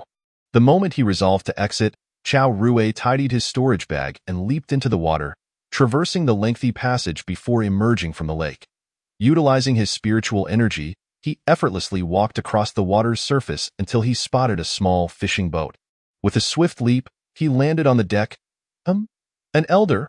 Upon recognizing the fisherman's face, Chao Rui realized it was the very old fisherman who had guided him into the cave, that time. He had asked the fisherman to wait near the rocks. After unexpectedly acquiring a storage bag, Chao Rui had completely forgotten about his promise. The fisherman, too, recognized Chao Rui. Immortal, you have kept me waiting. For these years, I have lingered in this water, fearing your sudden return. Chao Rui, walking across the water, inadvertently led the fisherman to mistake him for an immortal, compelling him to honor the promise made to the immortal. Feeling somewhat guilty, once the small boat reached the shore, Chao Rui presented the old fisherman with a silver note before drifting away from the dock. Chao Rui's first destination was naturally the Luoshui Gang. The Luoshui Gang stands as the foremost organization in the Luoshui region, housing an extensive collection of internal cultivation methods that may rival those of the once glorious Langyus sect. Gathering sufficient internal cultivation techniques to break through to the 7th layer of Qi refinement. And then using the experience orb to advance to the 8th layer, this was the plan that Chao Rui had in mind. Half a day later, at noon, Chao Rui, dressed in a blue robe, found himself within the city of Luo. After 2 years of seclusion, during which he had repeatedly practiced spells daily, particularly consuming fish each day, Chao Rui shook his head and decided to enter a tavern to soothe the aftereffects of his seclusion with some food. He ordered an array of dishes, excluding fish, and requested a jug of clear wine, slowly savoring his meal alone in the bustling tavern hall. The lively atmosphere helped dissipate some of the irritations within him, allowing him to experience the vibrant essence of the mortal world. As he listened, Chao Rui discovered something rather intriguing. After 2 years, the once thriving Jujing Gang and Luo Shui Gang had begun to clash in various aspects. There were still many positions in the Luo Shui region that had not yet been encroached upon by the two gangs. Therefore, neither faction wished to ignite a full-blown conflict just yet. Consequently, they decided to jointly hold a Luo Shui elite competition. The top 10 participants in this event would receive generous rewards prepared by both gangs. To expand their influence, the event would allow all martial artists under 30 from the Luo Shui region to compete. Naturally, both gangs would also send their own elite members under 30 to participate. According to rumors, the faction that secures the most spots in the top 10 would be deemed the victor, and the losing side would have to concede on certain contentious points of interest. Observing the young man spitting out these rumors, Chao Rui recognized that this was a deliberate attempt by members of the two gangs to spread such information. Both gangs had many acquaintances, making it worthwhile for Chao Rui to witness this martial arts spectacle. He recalled that Chen Ping from the Luo Shui Gang had once saved his life. And as for the Jujing Gang, it was even more significant, for Chao Rui had once been a leader within their ranks, earning the moniker King of Death during his time there. The Luo Shui Elite competition would take place the day after tomorrow on the island at the center of the Luo Shui Lake. The gathering there would be a melting pot of various characters, providing Chao Rui with ample opportunity to seek out internal cultivation techniques. Thus, for the next 2 days, Chao Rui leisurely indulged in food and drink within the city of Luo, while also purchasing necessary supplies to fill the void in his storage bag. Although the storage bag was only slightly over 1 cubic meter in size, with some rearrangement, it could hold quite a number of items. The interior of the storage bag maintained a vacuum environment, allowing food to remain fresh for extended periods, even more effective than a refrigerator. Should he pay a visit to the Rejuvenation Hall? As Chao Rui strolled along the streets of Luo City, he found himself unknowingly approaching the location of the Rejuvenation Hall. After reviewing Guangyuan's notes, he had a clear understanding of his current cultivation at the 6th layer of Qi refinement. Among scattered cultivators, he was assuredly among the stronger cohort, especially since he now possessed mastery in 3 complete spells. The need to seek out a martial arts innate master to enhance his cultivation, as Wei Chun had suggested, was unlikely to be a challenge for Chao Rui. As Chao Rui pondered at the entrance of the Rejuvenation Hall, trouble unexpectedly approached him first. Several officials clad in dark garments surrounded him from multiple directions. He noticed that they all bore an eagle head insignia on their chests. "You are Chao Yanwang, Chao Rue, the leader of the officials, with sharp brows and piercing eyes, in his 30s and wielding a long sword at his waist, spoke cautiously as he approached. Chao Rue raised an eyebrow in surprise. After 2 years of seclusion, how was it that he was approached by officials the moment he emerged? I am Chao Rue. He replied softly that I am Zhuo Xiao, the commander of the Eagle Guards. I must ask you to come with me. Zhuo Xiao brandished a token before Chao Rue. Where to? With nothing pressing to attend to? Chao Rue complied readily. To the Luo city government, Zhuo Xiao replied. Then let us go, Chao Rue responded. The other Eagle Guards produced handcuffs to restrain Chao Rue, but he frowned slightly. Zhuo Xiao quickly added, since Chao Yanwang is cooperating so willingly, those are unnecessary. The guards then relented. Accompanying Zhuo Xiao and several Eagle Guards, Chao Rue soon entered the Luo city government. It was clear that they had already received news, with elite soldiers armed with bows and crossbows on guard, creating an atmosphere that felt like a trap waiting to ensnare him. Chao Rue was brought into an interrogation room within the government. Zhuo Xiao gestured for Chao Rue to take a seat while he sat opposite him. Are you aware of the innate assassins active in the Luo Shui region? Zhuo Xiao asked straightforwardly. It turned out that was the reason for his summons. Chao Rue nodded. I have heard of them. They are mysterious individuals specializing in capturing innate masters and are exceedingly powerful. Zhuo Xiao continued. During your 2 years of seclusion, there have been no reports of innate masters being abducted in the Luo Shui region. Chao Rue was slightly taken aback. Are you suspecting me of being an innate assassin? The first incident occurred when I was merely 10 years old. That is not the issue. You are only 20 now, yet you possess such cultivation. Are you not a rogue practitioner who has usurped another's life?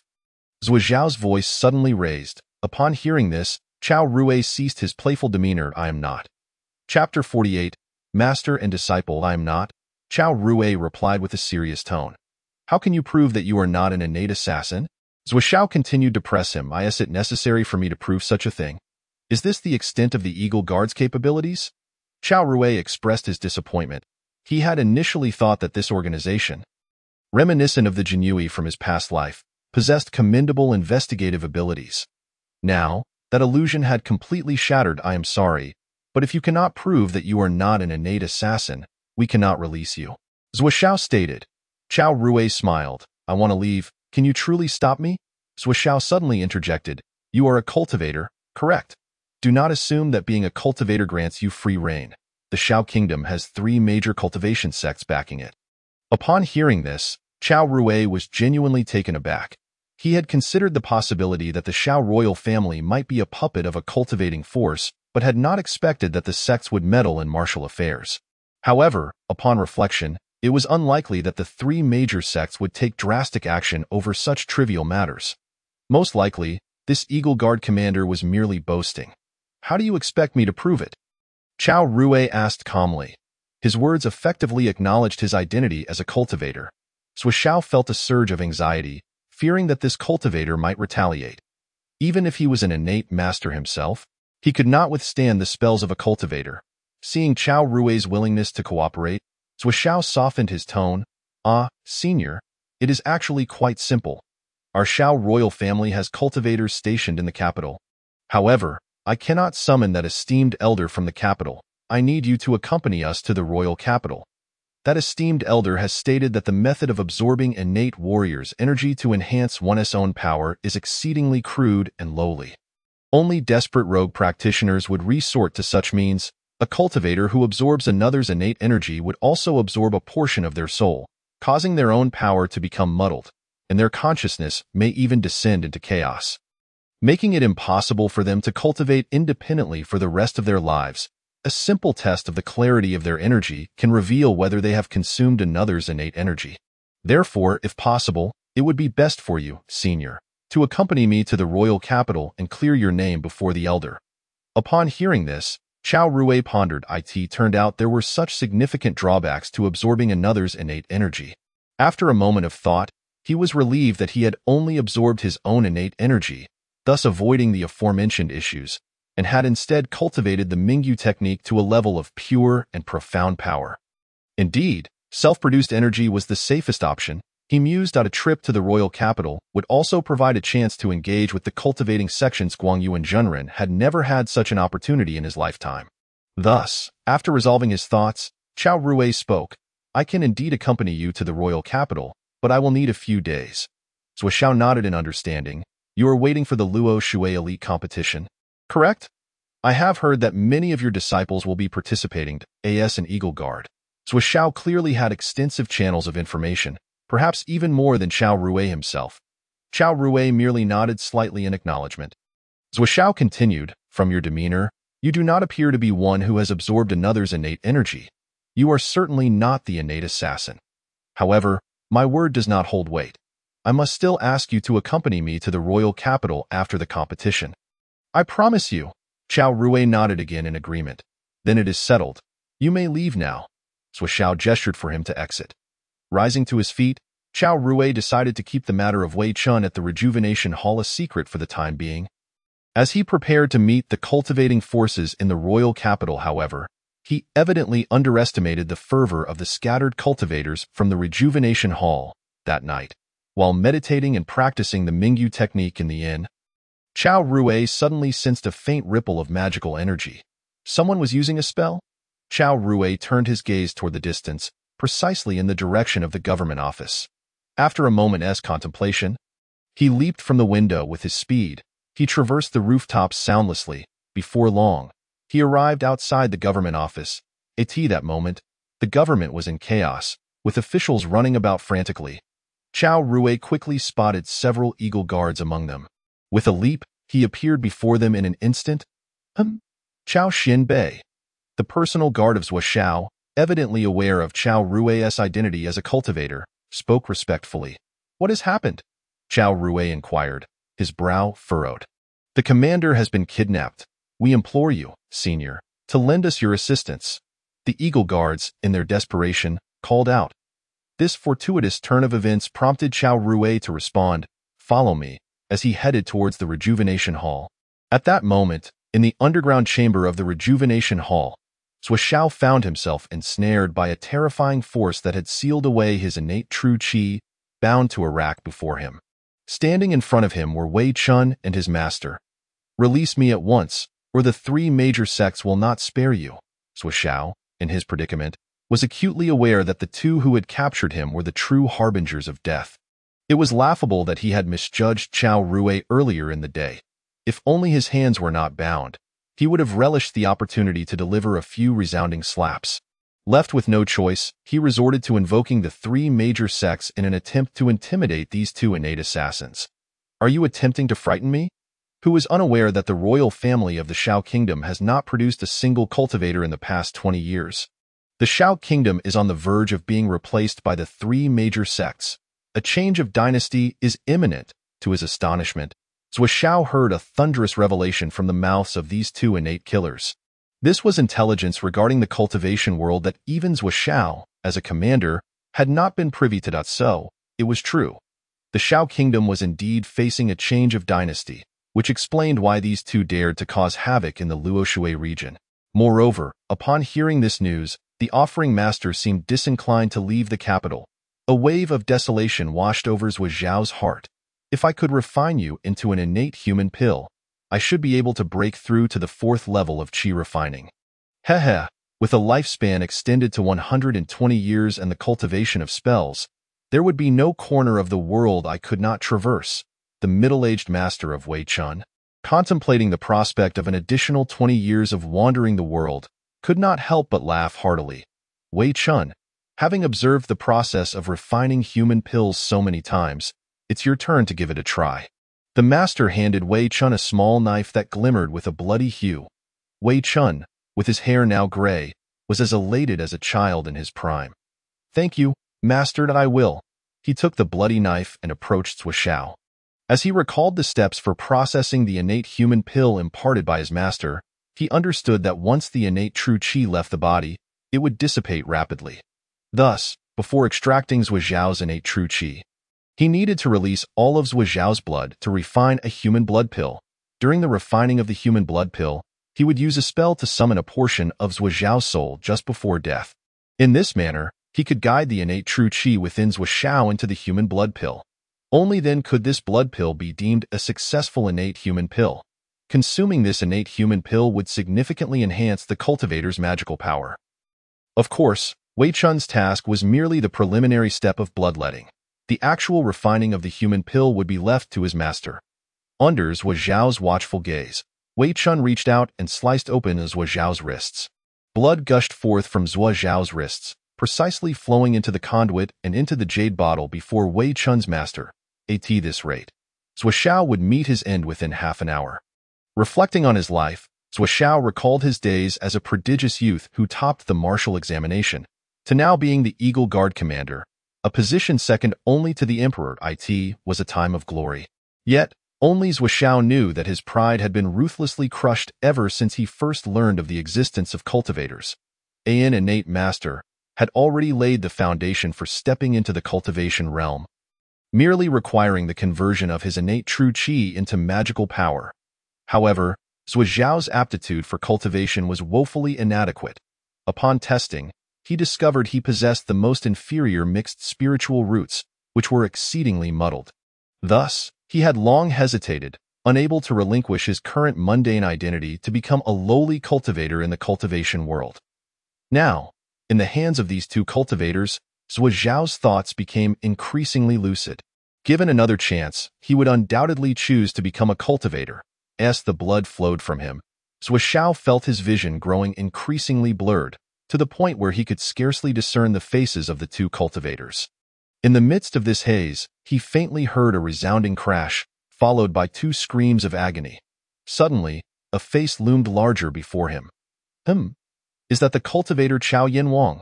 Upon recognizing the figure as Chao Rui, Zhuo Xiao felt a wave of relief wash over him before succumbing to unconsciousness. Meanwhile, Chao Rui, aware of Zhuo Xiao's abduction, hurried to the Huichun Hall to prevent any ties to the sect's powers from forming, or any opportunity to join them. The Huichun Hall was modest in size, and after a brief search, he quickly located the entrance to the cellar in the back courtyard. However, the entrance was secured with a heavy iron door, rendering it impossible to open. Instantly, Chao Rui transformed his internal magical power into fire energy, conjuring a dark red fireball 2 meters wide. With a thunderous explosion, not only did the thick iron door shatter, but the surrounding area was also blasted open to a width of 5 or 6 meters. Cautiously, he cast a protective golden light spell on himself before stepping into the underground chamber. Soon, Chao Rui realized he had been overly cautious in the small underground chamber. Wei Chun and his unnamed master were already struck by the aftermath of Chao Rui's fireball spell. The mere secondary blast had incinerated the unsuspecting duo into charred corpses. Recognizing their identities through the storage bags at their sides, Chao Rui picked one up, only to find it had been damaged beyond use by the fireball. Examining the remains, it was evident that the shorter figure without a storage bag was Wei Chun. Without a storage bag, could it be that Wei Chun was merely a puppet? It no longer mattered. These two were far weaker than he had anticipated. He had expected at least a confrontation. Surveying the underground chamber, Chao Rui's gaze fell upon Zhuo Xiao, bound on the rack in the innermost part of the room. Being situated so deep, he had miraculously remained unharmed. Approaching, Chao Rui examined Zhuo Xiao's injuries. Noting that his wrists had been slashed open and held apart with a tool, blood flowing profusely. Was this to prevent the innate master's formidable healing abilities from mending the wound? Chao Rui removed the tool. And indeed, the blood at Zhuo Xiao's wrists began to coagulate rapidly. Though Zhuo Xiao's body was not as potent as that of a cultivator, it was nonetheless at the pinnacle of mundane flesh. At that moment, Zhuo Xiao glanced up at Chao Rui before slipping into unconsciousness. Confirming that Zhuo Xiao was merely unconscious and not in grave danger, Chao Rui began to search the underground chamber. Although Wei Chun and the unnamed master were significantly weaker than he had imagined, he himself was still a newcomer to the cultivation world. One could never tell what valuable items might be hidden away. After a thorough search, Chao Rui indeed found something of great value in the underground chamber. Basic alchemy techniques? He exclaimed upon discovering a tome on the table used for refining blood pills. He opened it to find that this was a basic alchemy manual distinct from the alchemy methods he had learned from the Taoist priest. It contained detailed instructions on igniting the fire, enhancing the fire's intensity with magical power, and condensing medicinal liquids. This was far more precise than the half-baked theories he had previously concocted. With 3 years of experience in refining martial pills, Chao Rui felt a wave of enlightenment wash over him, realizing, so this is how cultivators refine pills. Of course, this was merely the basic alchemy technique commonly found in the cultivation world, not a renowned one. Most cultivators, even after perusing this basic manual, lacked the materials, resources, and time to genuinely practice alchemy. For lower-tier cultivators, it was manageable, but for higher-tier ones, the materials required for spirit pills were exorbitantly expensive.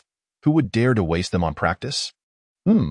Just from reading the basic alchemy techniques, the experience orb in his mind underwent a transformation. Chao Rui discovered that the basic alchemy experience orb, which had already reached its maximum, suddenly shifted from a purple full state to a black state at 10%. Additionally, the information transformed into alchemy techniques.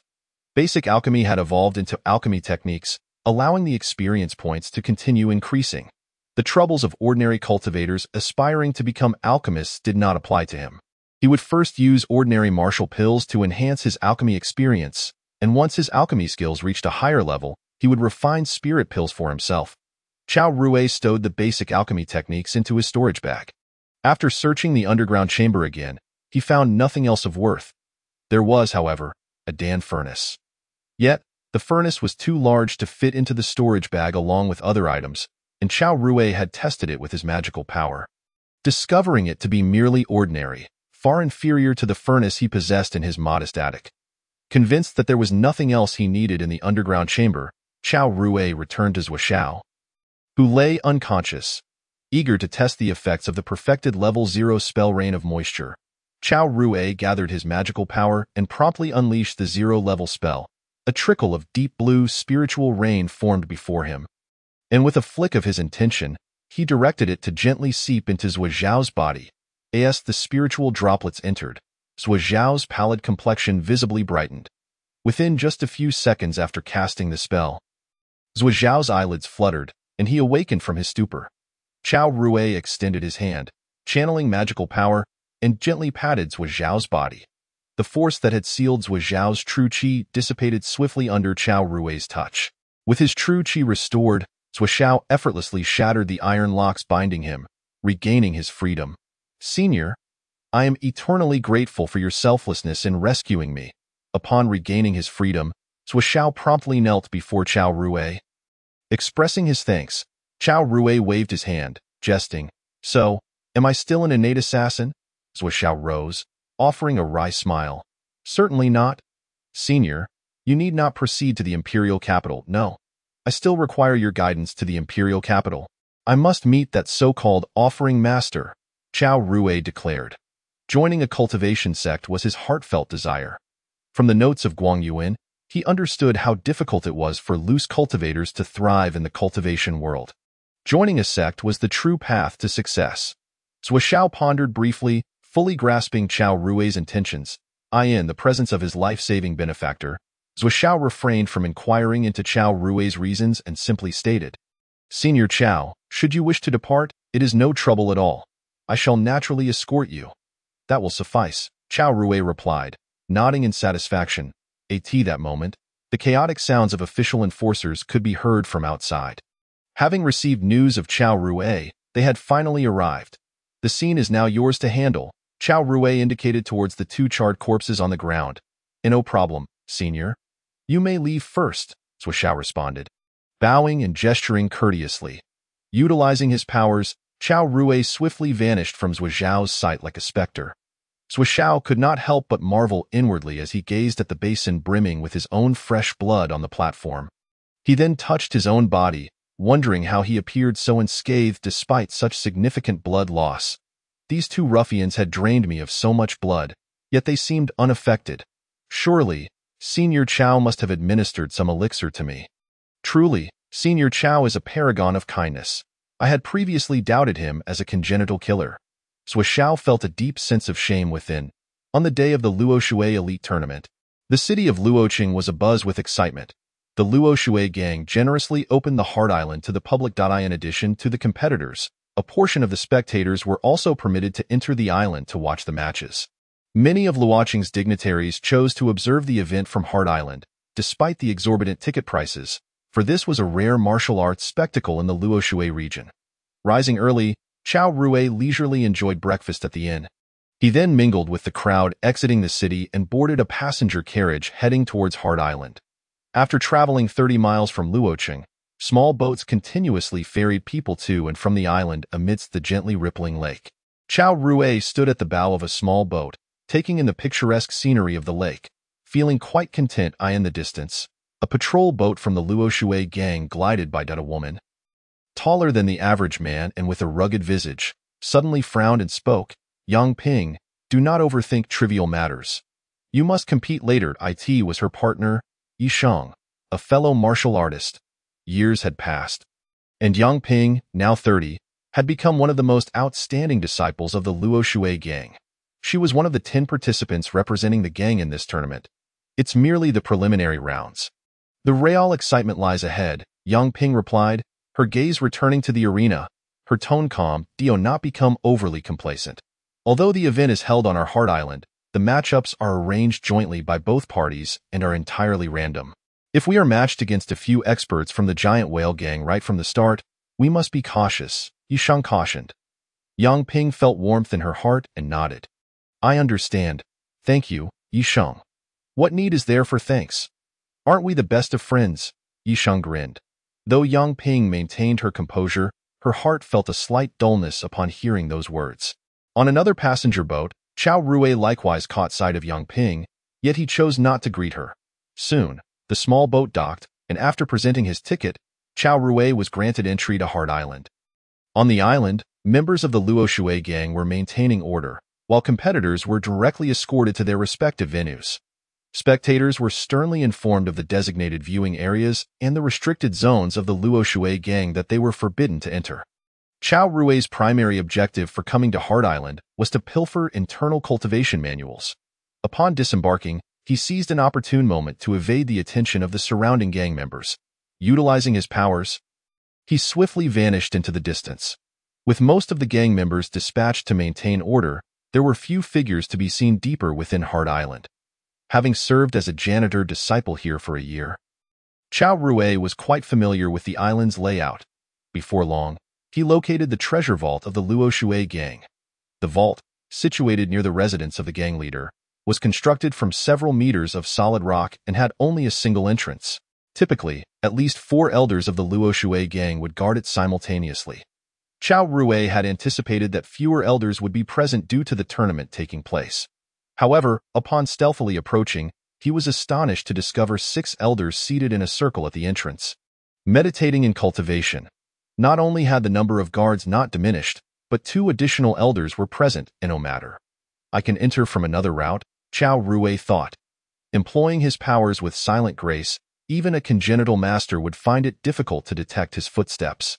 Chao Rui swiftly reached the rear of the vault.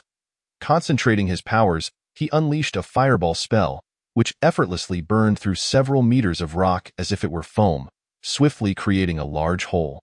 This time, Chao Rui controlled the fireball's intensity, burning a complete passageway before dispersing the spell with a wave of his hand.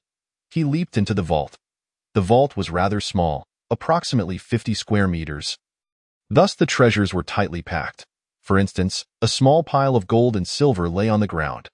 Chao Rui mused that he might find use for money at times, especially since his own funds were running low. He grabbed a handful and tossed it into his storage pouch. As he searched through the vault, he found no bookshelves. His gaze soon fell upon several small boxes suitable for holding books. Upon opening one, he discovered it contained internal cultivation manuals. After briefly inspecting the manual's contents, he eliminated those that overlapped with the internal arts he had previously acquired from the Langya sect. Ultimately, he determined that the 5 small boxes contained approximately 15 manuals capable of cultivating to the congenital stage. This is too few. To advance to the 7th layer of chi refinement, at least 50 internal cultivation manuals are required. Why are there so many overlaps? Chao Rui pondered, realizing he needed to seek another target. He tossed the 15 manuals into his storage pouch and continued his search within the vault. There were numerous weapons, but in Xiao Rui's eyes, they were all inferior items, incomparable to the magical sword in his storage pouch. He selectively examined some ancient-looking items that could serve as containers, hoping to strike luck and discover something used by cultivators. Eventually, he indeed found a peculiar small box that emanated a faint spiritual glow upon opening. This is Xiao Rui scrutinized carefully and discovered that it contained a low-grade spirit stone of the wood element. Chapter 51. The gathering of all this was indeed the first time Xiao Rui had seen a spirit stone in person. Such objects were vital assets in the cultivation world, serving many purposes. Although it was his first encounter, Xiao Rui quickly identified the green spirit stone in his hand as a low-grade wood element spirit stone, based on the descriptions and the extensive notes he had studied. Spirit stones are categorized into 5 elements: metal, wood, water, fire, and earth, and they contain pure spiritual energy. By absorbing the energy within, Xiao Rui could swiftly convert it into magical power. Low-grade spirit stones could be utilized for cultivation, rapidly replenishing magical power when needed, or for some minor formations. Without hesitation, Xiao Rui stowed the spirit stone into his storage pouch. He continued to search the vault until he confirmed that no other valuable items remained. He then exited the Luo Shui gang's treasure vault through the passage he had burned. Until Xiao Rui departed, the 6 elders stationed at the front entrance remained oblivious to the fact that the vault had been robbed. With their mundane understanding, they would never conceive that someone could silently breach several meters of solid rock and stealthily infiltrate the vault. Shortly thereafter, Xiao Rui found himself at the circular spectator stands adjacent to the grand arena, prepared for the martial arts competition on Hard Island. Following the ticket number he had purchased, he located his seat, situated beside 2 affluent merchants who were engrossed in the proceedings. "Ah, has Yufeng arrived? I wonder if Xiaobing is here as well?" As soon as Xiao Rui sat down, he recognized that the combatant on the arena was his disciple. Yufeng. 2 years had passed, and Yufeng's strength had reached the pinnacle of the 2nd tier. Coupled with his mastery of the blood slaughter blade technique, he was quite formidable. In a matter of a few exchanges, his opponent was defeated, making a striking impression. However, his youth worked against him. Had the age limit for the tournament been set at under 20, Yufeng would undoubtedly have been a strong contender for the championship. Yu Yijian and the leader of the Luo Shui gang, Luo Yuanxing, were also familiar faces. Xiao Rui spotted them seated among the esteemed guests at the edge of the arena. To his surprise, Zhou Xiao was also invited and occupied the principal seat. Besides Zhou Xiao sat the county magistrate of Luoqing, clearly indicating that Zhou Xiao, as the Eagle Guard commander and a congenital master, held the highest status among those present. As the matches progressed, Xiao Rui observed acquaintances one by one taking to the stage. From the giant whale gang, 5 individuals led by Tang Yunxiao emerged, all hailing from the 7 sons of Yin Xiao. Though Tang Yunxiao possessed only moderate martial talent, with the formidable backing of the giant whale gang, he had achieved the pinnacle of the 2nd tier. His most remarkable achievement was the mastery of the Misty Rain sword technique, a feat that, while partly due to Xiao Rui's earlier guidance, also owed much to Tang Yunxiao's innate martial talent. The other 4 were also distinguished members of the 7 sons of Yin Xiao, each boasting 2nd-tier prowess. In contrast, the Luo Shui gang was represented by Yang Ping at the forefront. With her 1st-tier strength, Yang Ping dominated her opponents in every match on the arena. It was almost certain that she would emerge as the champion. The remaining 4 participants were somewhat less impressive but still possessed 2nd-tier capabilities. Additionally, there were several young elites from smaller factions who performed commendably. Yufeng and Zhao Bing were among this group. The elite tournament progressed swiftly. Over the course of a single morning, each competitor underwent more than 3 rounds of contests. Out of over 100 participants, only 16 remained to vie for the final 10 slots and rankings. At this point, all 16 contenders were of at least 2nd-tier caliber, with all 3rd-tier martial artists having been eliminated. Among the 16, the giant whale gang had 5 remaining, while the Luo Shui gang had all 5 participants still in the running. Among the remaining 7 were Yufeng, Zhaobing, and 5 other elites from small factions in the Luo Shui region. Their advancement to the top 16 underscored their remarkable talent and strength. Barring any unforeseen circumstances, it is inevitable that following this contest, both the Luo Shui gang and the Giant Whale gang will extend their olive branches to these 7 individuals. It is evident to any discerning observer that a dichotomy is forming in the Luo Shui region, dominated by the 2 factions of the Luo Shui gang and the Giant Whale gang, and it is unlikely they would refuse to recruit. Without respite, the competition for the top 10 commenced immediately. 16 contenders were to face off in succession, with Yang Ping being the first to ascend the stage.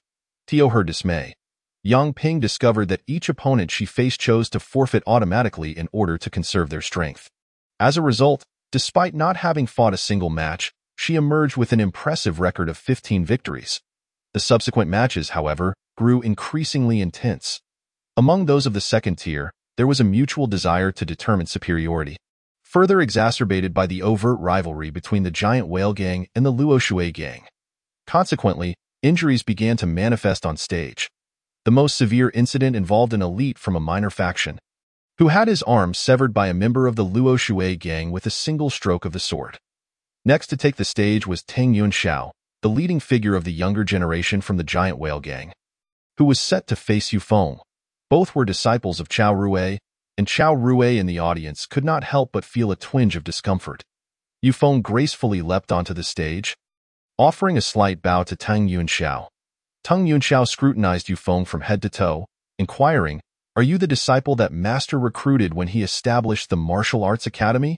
Though Chao Rui resided far away in Lianhua County, the martial world is a small place, and Tang Yunxiao had certainly heard rumors of Chao Rui through various channels.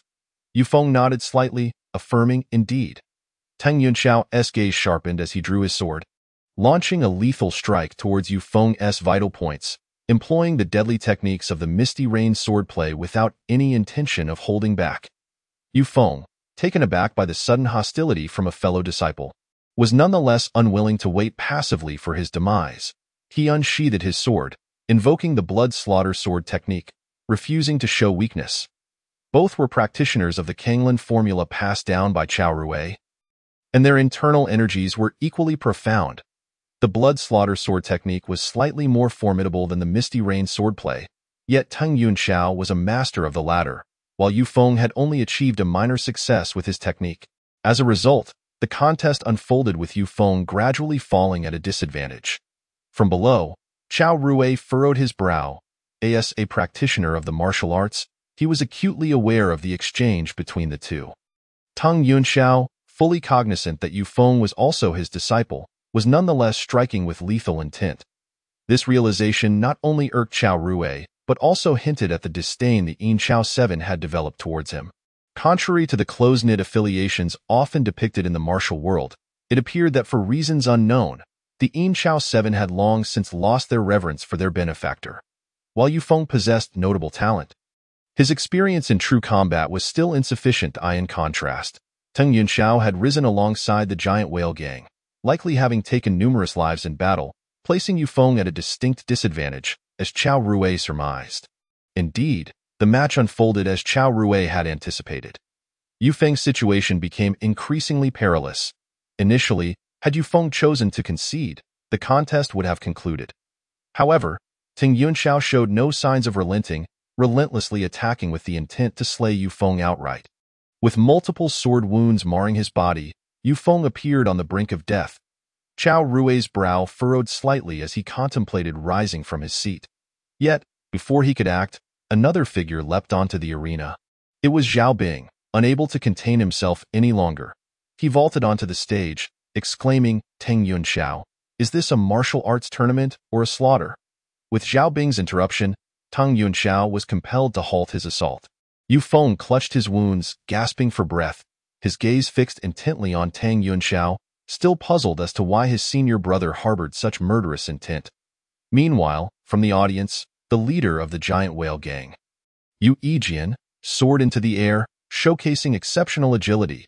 He appeared poised to strike at either Zhao Bing or Yu Feng. At that moment, Chao Rui could no longer remain seated. With the astonished gazes of 2 wealthy merchants beside him, he harnessed his power, moving with uncanny swiftness, nearly appearing as a phantom, and reached the arena in just 2 flashes. Chao Rui, too, unleashed a palm strike, rapidly clashing with Yu Yijian. Out of respect for the elder gang leader, Chao Rui refrained from using his powers, relying solely on his physical strength. Even so, Yu Yijian was sent staggering backward. Chao Rui remained firmly rooted in place, effortlessly dissipating the internal force Yu Yijian had unleashed. Chao Rui! Yu Yijian swallowed the blood that had risen in his throat, recognizing Chao Rui's identity. Compared to several years prior, the present Chao Rui radiated a youthful vigor, standing tall with an ethereal presence akin to a carefree scholar, devoid of any aura typical of the martial world. Yet, as Yu Yijian gazed into Chao Rui's calm eyes, he understood that the rumors from 2 years prior were likely true. This extraordinarily gifted youth had indeed entered the realm of the innate masters. "Master!" Zhao Bing and Yu Feng exclaimed in surprise. Chao Rui turned his head, offering a reassuring glance to both. "Asked the organizer, you dare to lay hands on the competitors? Yu Yijian, you remain as narrow-minded as ever." Chao Rui remarked. Why Yu Yijian's expression shifted, and he suddenly pointed at the figure of Zhuo Xiao below, stating, "Chao Rui, do not take it too far. Commander Zhuo is present today, and you shall not act recklessly." "Oh." Chao Rui chuckled, turning to Zhuo Xiao. "What does this esteemed gentleman have to say?" Zhuo Xiao awkwardly rubbed his nose, clearing his throat. "Ahem, you gang leader, do not speak out of turn. The affairs within the martial world are not something our court typically interferes with." Yu Yijian's expression changed once more. However, he remained oblivious to the subtle relationship between Chao Rui and Zhuo Xiao, mistakenly believing that Zhuo Xiao was unwilling to offend another innate master on his behalf. True to his years as a gang leader, Yu Yijian quickly donned a smile, conceding, "Very well, I was hasty. In this round, let us concede victory to the giant whale gang." Just as Chao Rui was about to nod in agreement and lead his 2 disciples away. Deeming this elite competition unnecessary, Yu Feng suddenly spoke up, "Master, I wish to continue the fight." Chao Rui turned to Yu Feng, noting the determination in his eyes. He frowned slightly and stepped forward. Placing his hand on Yu Feng's chest, he discreetly cast a healing rain technique. To Yu Feng's astonishment, his wounds healed at an alarming rate, and he discovered that much of his expended internal energy had also been restored. What a miraculous and formidable martial art! Yu Feng marveled, still in shock as Chao Rui pulled Zhao Bing off the stage. "Master, are you truly at ease allowing Brother Feng to continue fighting?" Zhao Bing whispered. After avenging his great grievance, Zhao Bing had regained his former lively spirit over the past 2 years, no longer steeped in bitterness. He had ceased managing the Wild Dog Gang, and instead remained at the Martial Arts Academy to assist Yu Feng, working to expand the influence of the Chao family martial arts. "Do not worry, I will be watching from below," Chao Rui assured him softly. Indeed, with the master present, Zhao Bing felt reassured and turned his attention back to the stage. In the distance, Luo Yuanxing, the leader of the Luo Shui gang, watched the spectacle with amusement. Why Yu Yijian's expression shifted yet again, finally signaling to the referee for the match to resume. On stage, Tang Yunxiao's eyes blazed with fury as he disregarded Chao Rui's intervention, his hatred intensifying. "Kill!" Tang Yunxiao swung his sword toward Yu Feng. At this moment, Yu Feng had fully recovered from his injuries, his internal energy replenished, and he boldly advanced with his blade. Tang Yunxiao, baffled by how Yu Feng had regained his vigor after such a prolonged bout, quickly dismissed the thought, attributing it to an act. Initially, Yu Feng found himself at a disadvantage. However, suddenly, the power of the long blade in Yu Feng's hands surged dramatically. His eyes sparkled with vitality, and his strikes flowed seamlessly. Had he reached enlightenment in battle? Had the blood slaughter sword technique reached mastery? Chao Rui's expression grew intense. He had not anticipated witnessing such a narrative unfold in reality. The audience reveled in the dramatic turnaround, erupting in cheers as Yu Feng forced Ting Yunxiao off the stage, delivering a shocking defeat to the giant whale gang's promising contender. "How dare you call yourself a disciple of my master?" Yu Feng confronted Tang Yunxiao, who was now drained of energy. "The Yin Chao 7 are merely shameless opportunists riding on my master's coattails." Yu Feng discerned the disdain the Yin Chao 7 held for Chao Rui. This was a chance for Chao Rui, who could not intervene openly, to express his displeasure. "You?" The Yin Chao 7 surrounding Tang Yunxiao glared, their faces twisted with rage. Tang Yunxiao, feeling darkness encroach upon him, fainted. Unperturbed by the chaos, Yu Feng leaped to Chao Rui's side, respectfully addressing him as master. Do you still wish to participate in this so-called martial arts tournament? Chao Rui inquired. Not at all, both Yu Feng and Zhao Bing nodded in unison. They were no match for the formidable Yang Ping, with Tang Yunxiao, the second strongest contender, defeated by Yu Feng. The competition had lost its significance. Their master had already saved face by repelling the leader of the giant whale gang. Then let us depart, Chao Rui declared as he led his two disciples away, unopposed.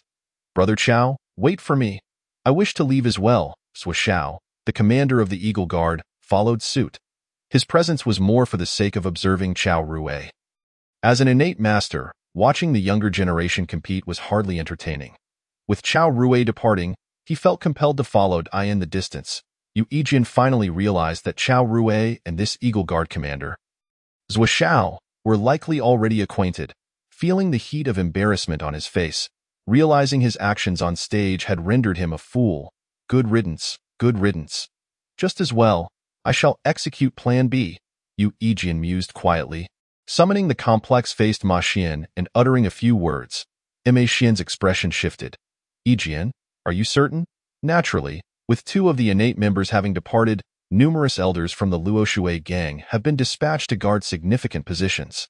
If we do not take action now, then when shall we? Do you not desire to witness the giant whale gang unify the Luo Shui region?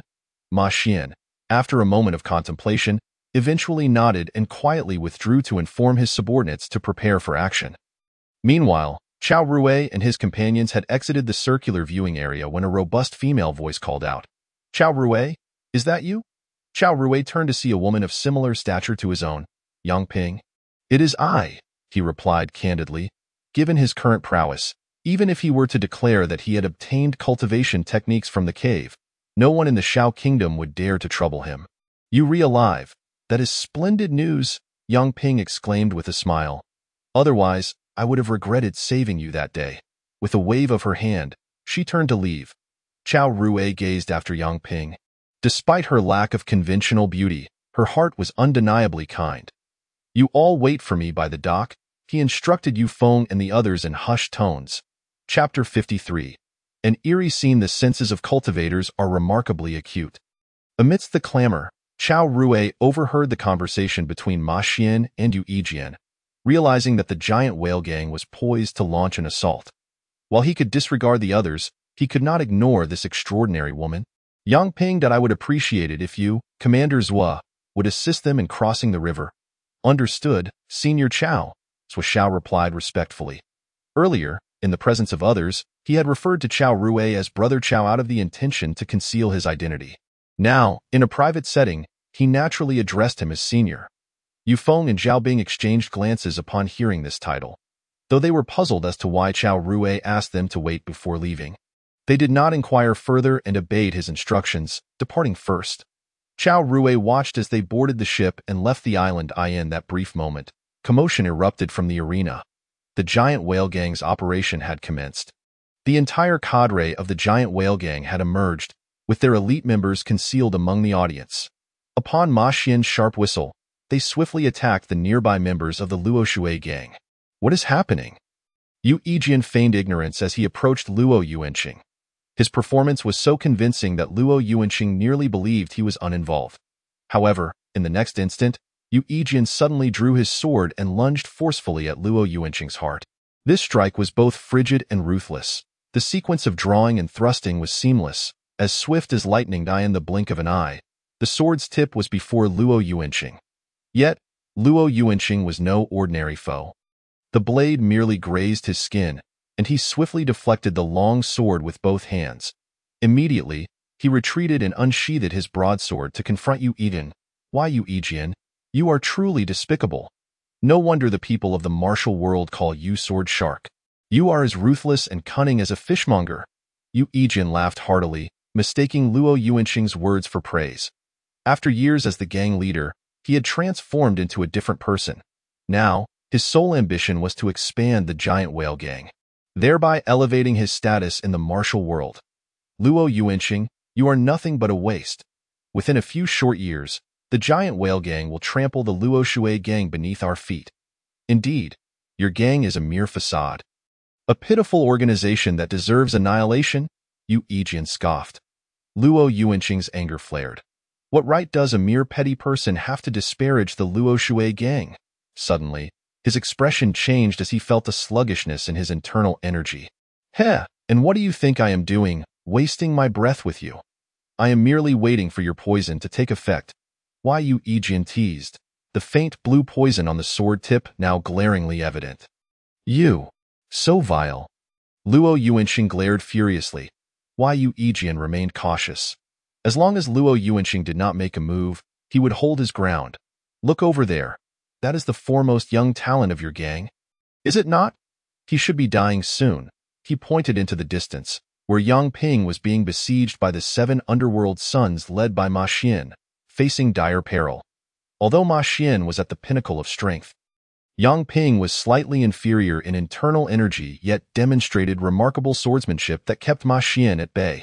However, surrounded by the 7 underworld sons like a pack of hyenas, Yang Ping could only struggle to hold her ground. Luo Yuanqing raised his eyes and, first filled with rage, then astonishment, as he saw a figure suddenly appear beside Yang Ping. With a single move, the 8 attackers were sent flying as if severed from their strings. Chao Rui, Ma Xian gasped, clutching his chest in astonishment at Chao Rui's return. Chao Rui, do you intend to aid the Luo Shui gang?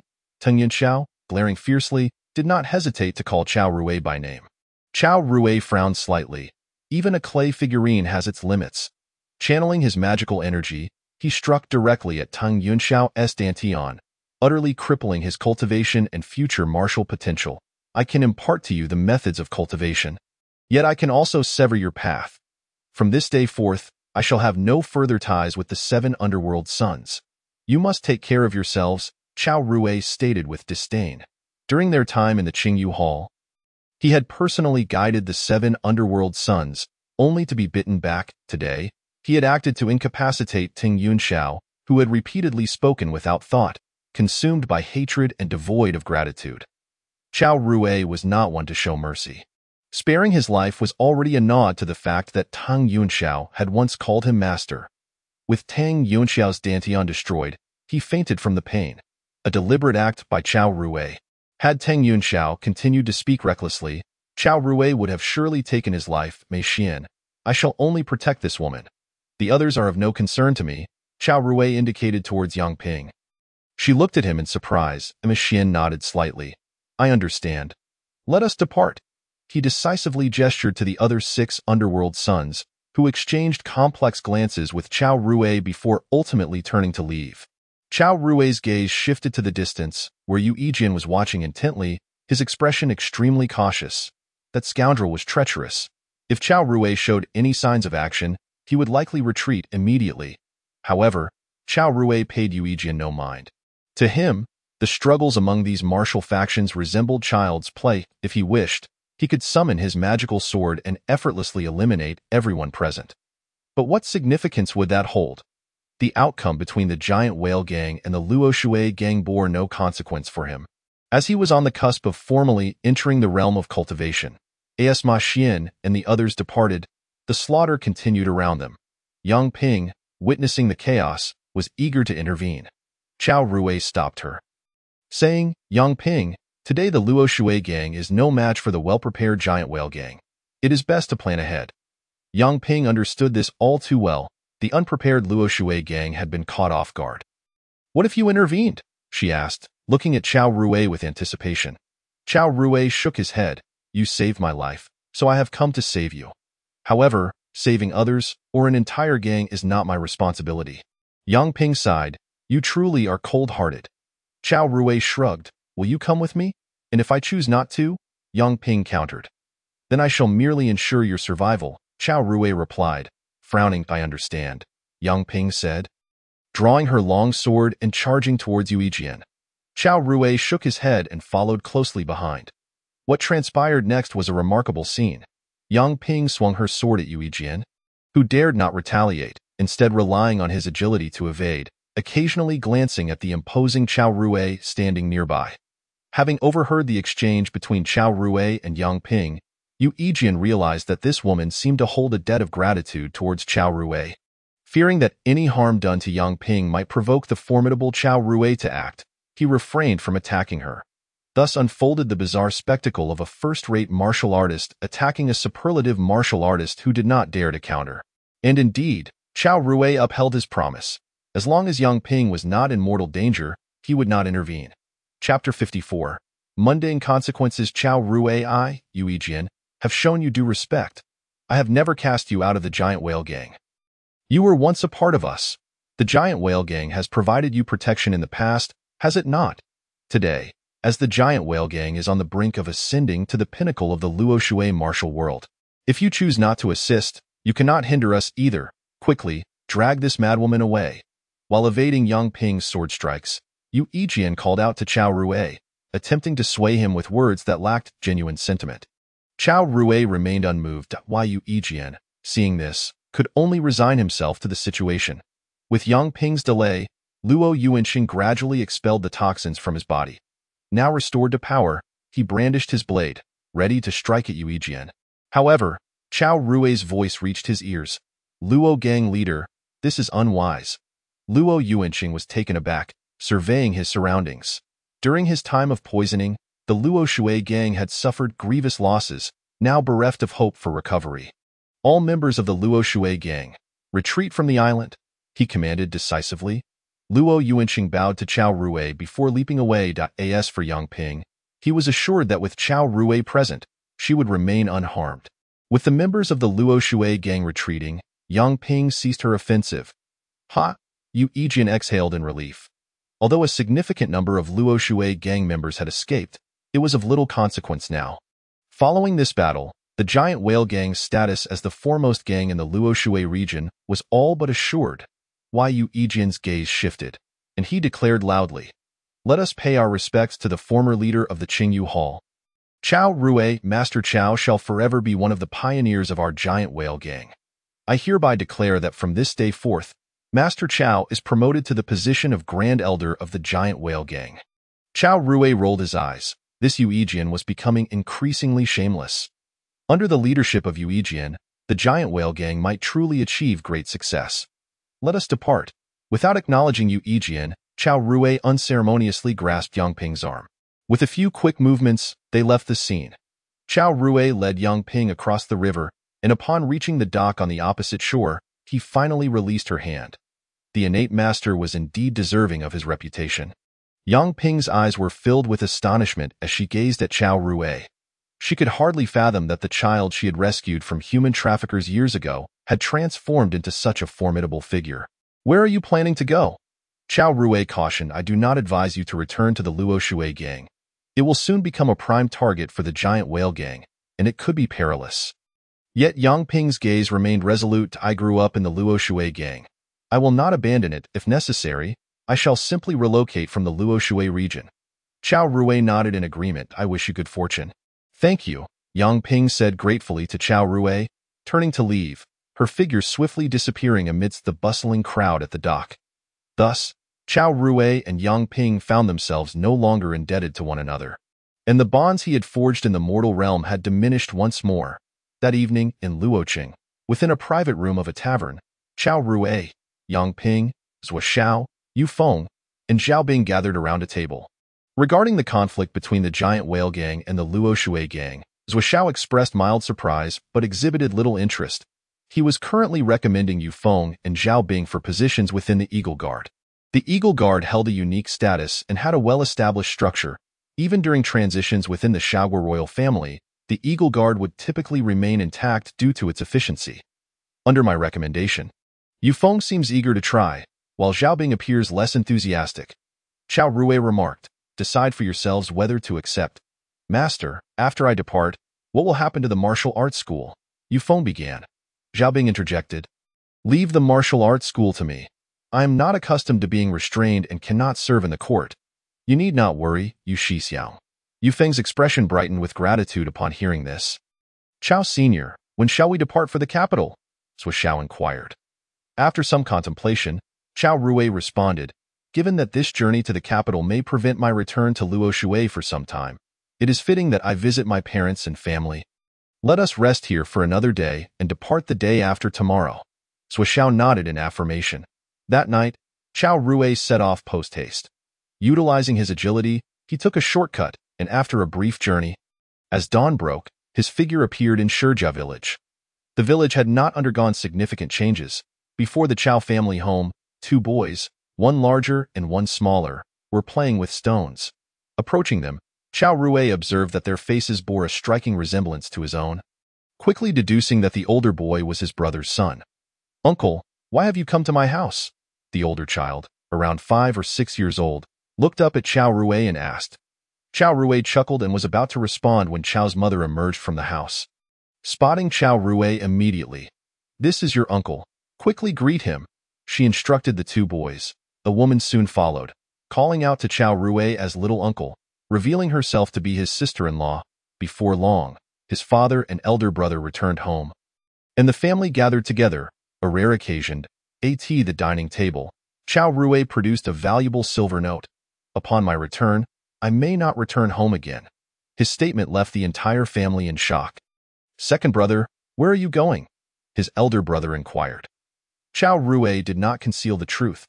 The capital, the royal capital of Shaogua, quite far indeed," his father said, his eyes gleaming with excitement. "Go ahead, Shiwa, you are the most capable among us. Once in the capital, achieve greatness and do not forget to visit often and produce many descendants." Chao Rui shook his head with a smile, then turned serious. "Before I leave, I wish to ask if you would be willing to move to Lianhua County." However, the Chao family collectively shook their heads. No. We have heard that chaos may soon engulf the world.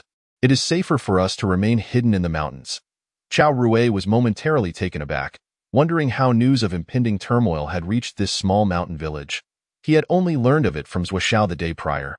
The Shaogua royal family had not produced a cultivator in years, and it was now preparing to replace the current dynasty. The transition of royal families was no trivial matter, and for the common folk, it indeed represented a great calamity. "Since you prefer not to move to the county, I will not press the issue. However, I must inform you that if you encounter insurmountable difficulties after my departure, you may seek assistance at the Chao Martial Arts School in Lianhua County, or from the Chan Merchant Group. Merely state that you are my family." The family shared a lengthy lunch, primarily with Chao Rui speaking while the others listened. Thus, in the afternoon, Chao Rui bid farewell to his family and departed Shijia village. By evening, he returned to Luoshui City. The following morning, Chao Rui boarded a carriage bound for the capital. Chapter 55. The marvelous use of the jade pendant enters the national treasury. Traveling from the Luoshui region to the capital spans several thousand miles. However, with the well-equipped carriage arranged by Zhuo, Chao Rui utilized the journey to practice the internal martial arts techniques he had acquired from the Luoshui gang, diligently refining his skills with the stock of true fire pills. 10 days later, the convoy arrived in the capital. Zhuo arranged for Chao Rui and Yufeng to temporarily reside in his estate before heading to the royal palace to report. Given that the affairs in the Luoshui region involved cultivators, Zhuo needed to brief not only the emperor of Shaogua but also the revered cultivators. Naturally, Zhuo did not forget to introduce Chao Rui to the revered ones. Chao Rui did not have to wait long.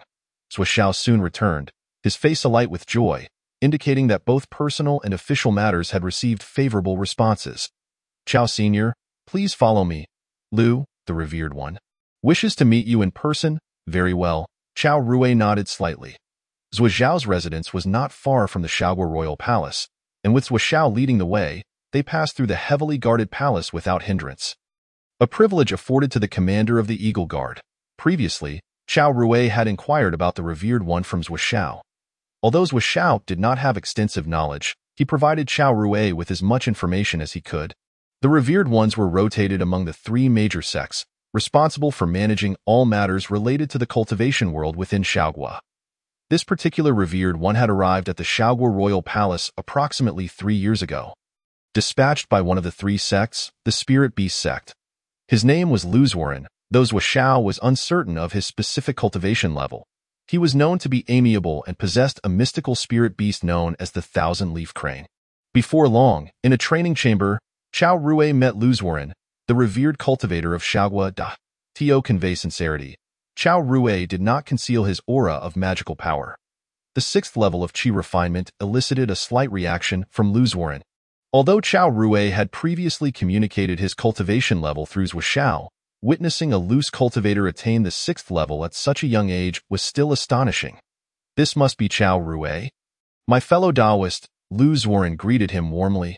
Cultivators typically pursued the path of longevity and commonly referred to one another as Taoist friends. Chao revered one. Chao Rui offered a slight bow. Let us sit and converse. Lu Zuoren suggested, gesturing for Chao Rui to take a seat. As Chao Rui settled near him at the table, Lu Zuoren's expression subtly shifted. Taoist Chao, do you happen to know any other members of my spirit beast sect? Chao Rui was momentarily startled. No, I do not. Why do you ask, Lu revered one? I sense the aura of my sect's spiritual artifact emanating from you. Lu Zuoren stated directly, it should be positioned near your chest. After a moment of contemplation, Chao Rui reached into his chest and retrieved the jade pendant marked with the character beast, which he had acquired from the water bandit of the Moon Kingdom. Is this item significant? Chao Rui was not concerned about Lu Zuoren discovering the origins of the pendant. Lu Zuoren's eyes brightened as he exclaimed, Indeed, it is this item. I did not expect my Taoist friend to possess the beast's spiritual jade. It seems we are destined to be fellow disciples. Chao Rui examined the jade pendant in his hand. How are we destined to be fellow disciples? He inquired, clasping his hands respectfully. Might you enlighten me on the connection between this pendant and the spirit beast sect? Lu Zuoren began to elucidate. After listening, Chao Rui finally grasped the significance of the beast jade pendant. It was a reward bestowed upon those who had rendered notable service to the spirit beast sect. As long as one held the pendant and possessed the aptitude for cultivation, regardless of the level of talent, they could smoothly join the spirit beast sect as an official disciple. The spirit beast sect had a history of 1,000 years and had issued only a little over 100 such pendants. The water bandit whom Chao Rui had slain likely had an ancestor who had performed great deeds for the sect, but subsequent generations lacked the talent for cultivation, resulting in the original purpose of the pendant being forgotten over time. After Chao Rui eliminated the bandit, the pendant fell into his possession. It seems I must refer to you as Junior Brother Chao from now on. When do you plan to report to the spirit beast sect? Lu Zuoren inquired. If you are not in haste, it would be wise to wait for a while until the disciple from Yaoying Temple arrives to take over. We can return to the spirit beast sect together. The term of service for a revered one typically lasted 3 years, and Lu Zuoren's tenure was nearing its end.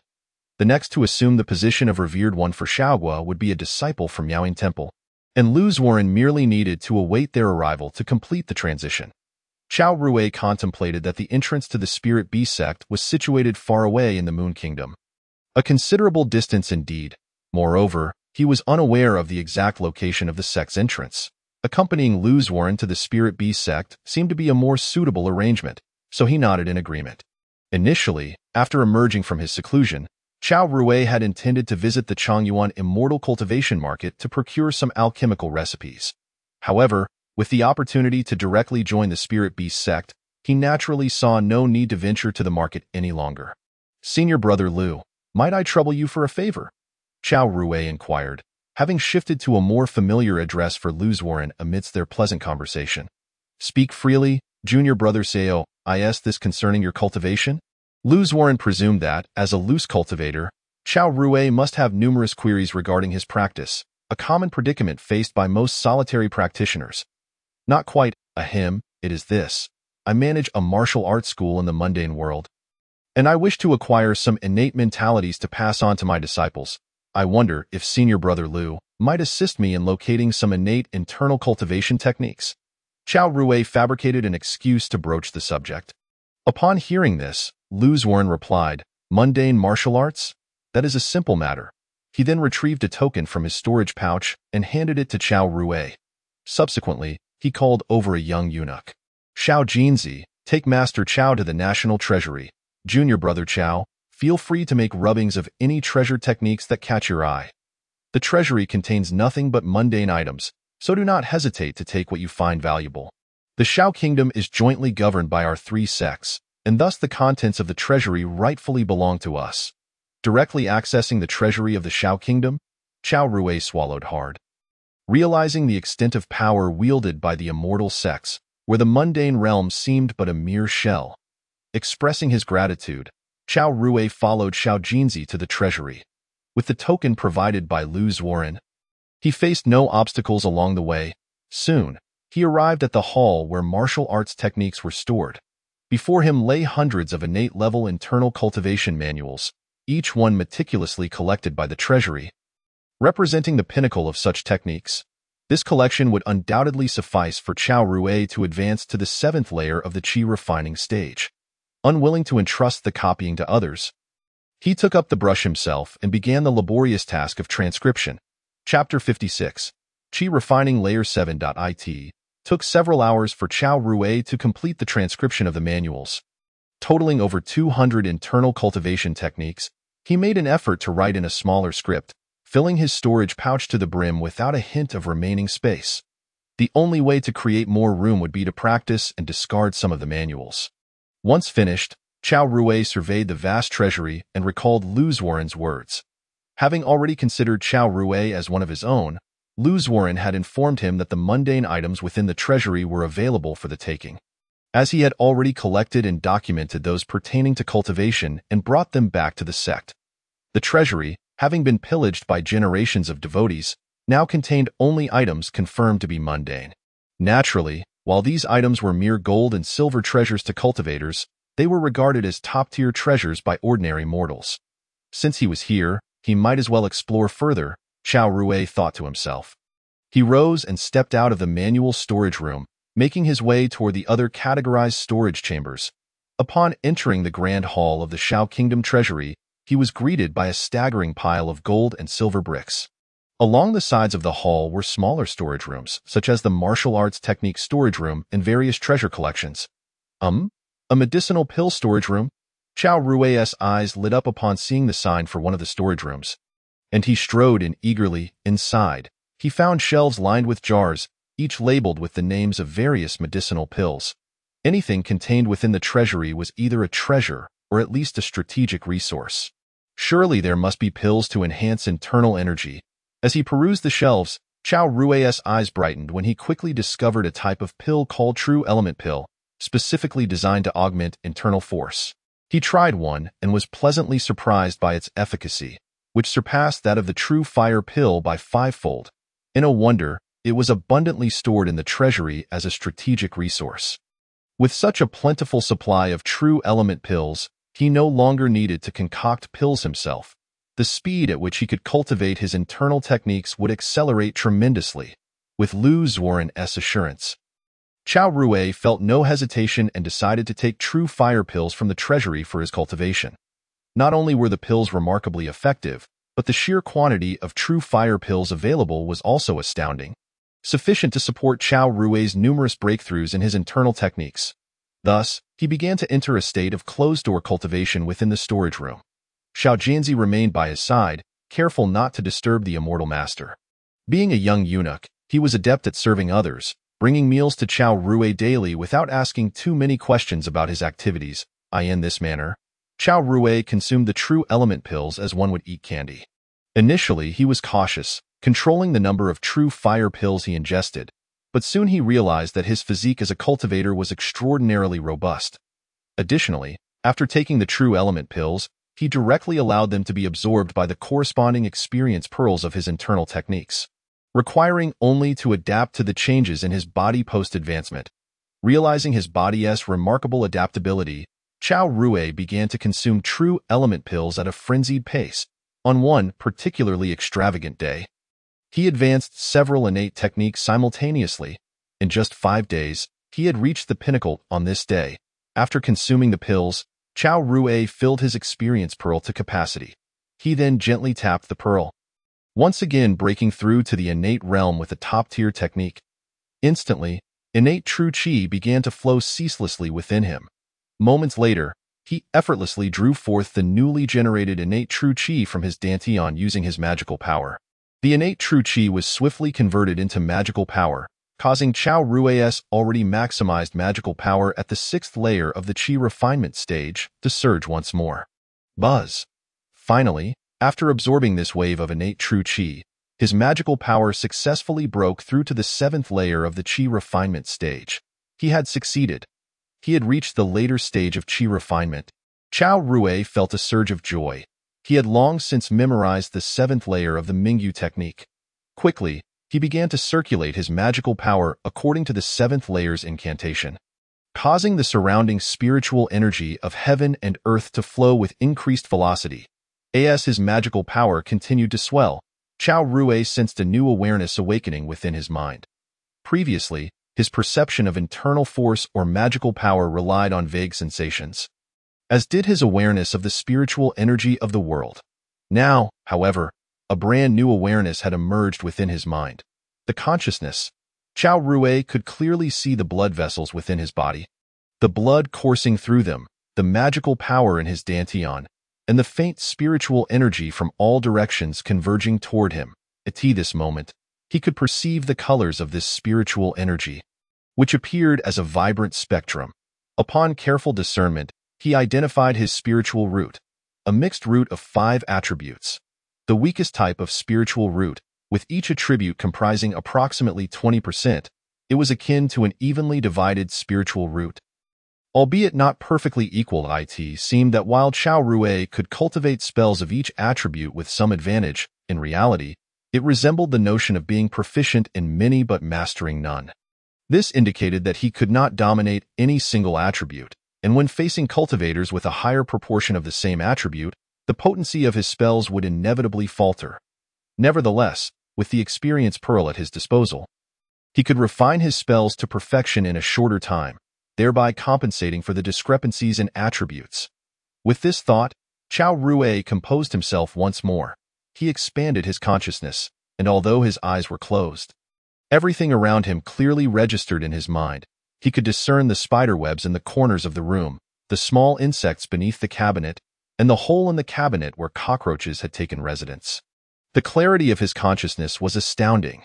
The emergence of consciousness in a cultivator allows them to perceive everything within a 10-meter radius with absolute precision, thus averting the potential for close-range ambushes. Chao Rui opened his eyes. He had successfully advanced, and his magical power needed a brief period of rapid enhancement to stabilize at the 7th layer of Qi refinement. He decided to continue absorbing innate true Qi to see if it could further elevate his magical power.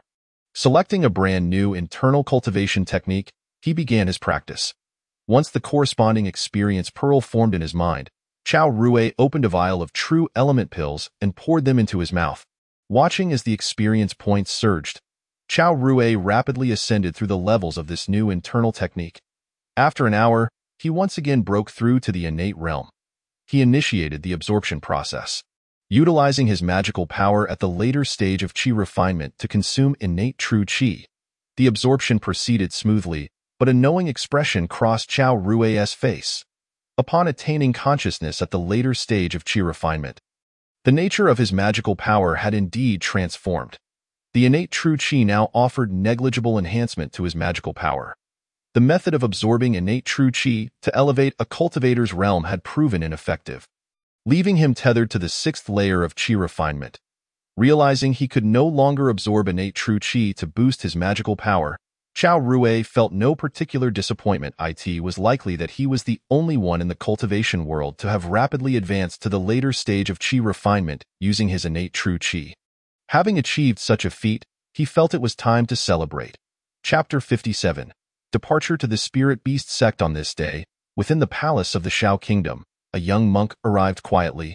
Clad in a golden robe, he exuded the aura of a high monk despite his youth. Lu Zuoren warmly welcomed this monk, who was none other than Xian Ming, a disciple of Miaoying Temple. One of the 3 great sections Xian Ming had come to take over Lu Zuoren's duties, marking the official end of Lu Zuoren's term and allowing him to return to the Spirit Beast Mountain sect. After a straightforward handover with Xinming, Lu Zuoren personally went to the treasury to notify Chao Rui. Upon locating Chao Rui within the treasury, Lu Zuoren was taken aback by the recently unstable fluctuations of magical energy emanating from him. "Chao Shidi, what brings you to seclude yourself in the treasury?" Lu exclaimed. "Have you truly broken through to the 7th level of Qi refinement? You are barely in your 20s. Such talent could rank among the top 5 in the Spirit Beast sect." Chao Rui scratched his head sheepishly. "Apologies, I accidentally achieved the breakthrough." "Lu Shixiang, what brings you to the treasury? Has the offering from Miaoying Temple arrived?" Lu nodded in affirmation. You guessed correctly, I have completed the handover with my friend Xinming. Time is of the essence. Please gather your things, and we shall depart immediately. Having spent so long in the mortal realm, Lu Zuoren had already begun to yearn for the abundant spiritual energy found at the gates of Spirit Beast Mountain. Please wait for a moment, Lu Shixiao, Chao Rui said as he left the treasury to check on Yufeng, who was already serving in the Eagle Guard. He cautioned him about the potential upheaval in the Xiaogua, advising him to choose sides wisely during the impending chaos. If necessary, he could seek protection from Zhuo Xiao. Subsequently, Chao Rui departed under Yufeng's respectful and reluctant gaze. As summer drew to a close, Lu Zuoren found himself in a small courtyard of the palace's cultivation chamber. Standing in the courtyard, Lu Zuoren and Chao Rui prepared to set off back to the mountain gate. Lu gently patted a pitch-black pouch at his waist. In the next moment, a sharp cry pierced the air as a 4-meter-long, black and white spirit crane appeared in the courtyard. Is this the spirit beast, Qin Yu He, that you possess, Lu Shixiao? Chao Rui marveled, his eyes sparkling with intrigue. Lu Zuoren's pouch, resembling a storage bag, was indeed a spirit beast pouch.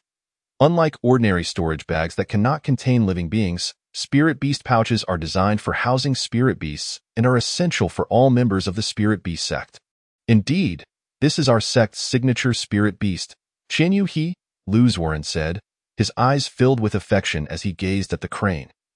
He then produced a spiritual pill from his storage bag and tossed it to the crane, which swallowed it with a crisp called it, then unfurled its wings, stretching nearly 10 meters wide, truly an extraordinary sight. For our journey back to the mountain gate, we shall rely on it. A zero-tier Qin Yu He can fly 1,000 miles a day, Lu explained. Moreover, as it soars through the skies, it avoids the winding paths of the land, thus saving us even more time. I have nurtured this Qin Yu He for over 20 years, and it is on the verge of breaking through to the first tier. Consequently, its speed is even greater, capable of flying 1,200 miles each day. We shall reach the Spirit Beast Sect's mountain gate in just 3 days, Lu continued with evident pride. Chao Rui displayed a look of envy in response. In the notes of Guang Yuan, there exists a classification system for spirit beasts and demon beasts. A zero-tier demon beast is one that has yet to condense a demon core, while a first-tier demon beast has condensed its core. There are also second, third, and fourth tiers, and so forth. Generally speaking, zero-tier demon beasts correspond to early-stage Qi refinement cultivators, while first-tier demon beasts correspond to those in the late stage. The second and third tiers correspond to foundation establishment, and the fourth and fifth tiers to golden core cultivators. However, the true combat power of a demon beast varies significantly depending on its species. Some zero-tier demon beasts might prove challenging even for late-stage Qi refinement cultivators. All right, let us ascend, Lu Zuoren said as he leaped onto the back of the Qin Yu He. Invited by Lu, Chao Rui cautiously followed suit.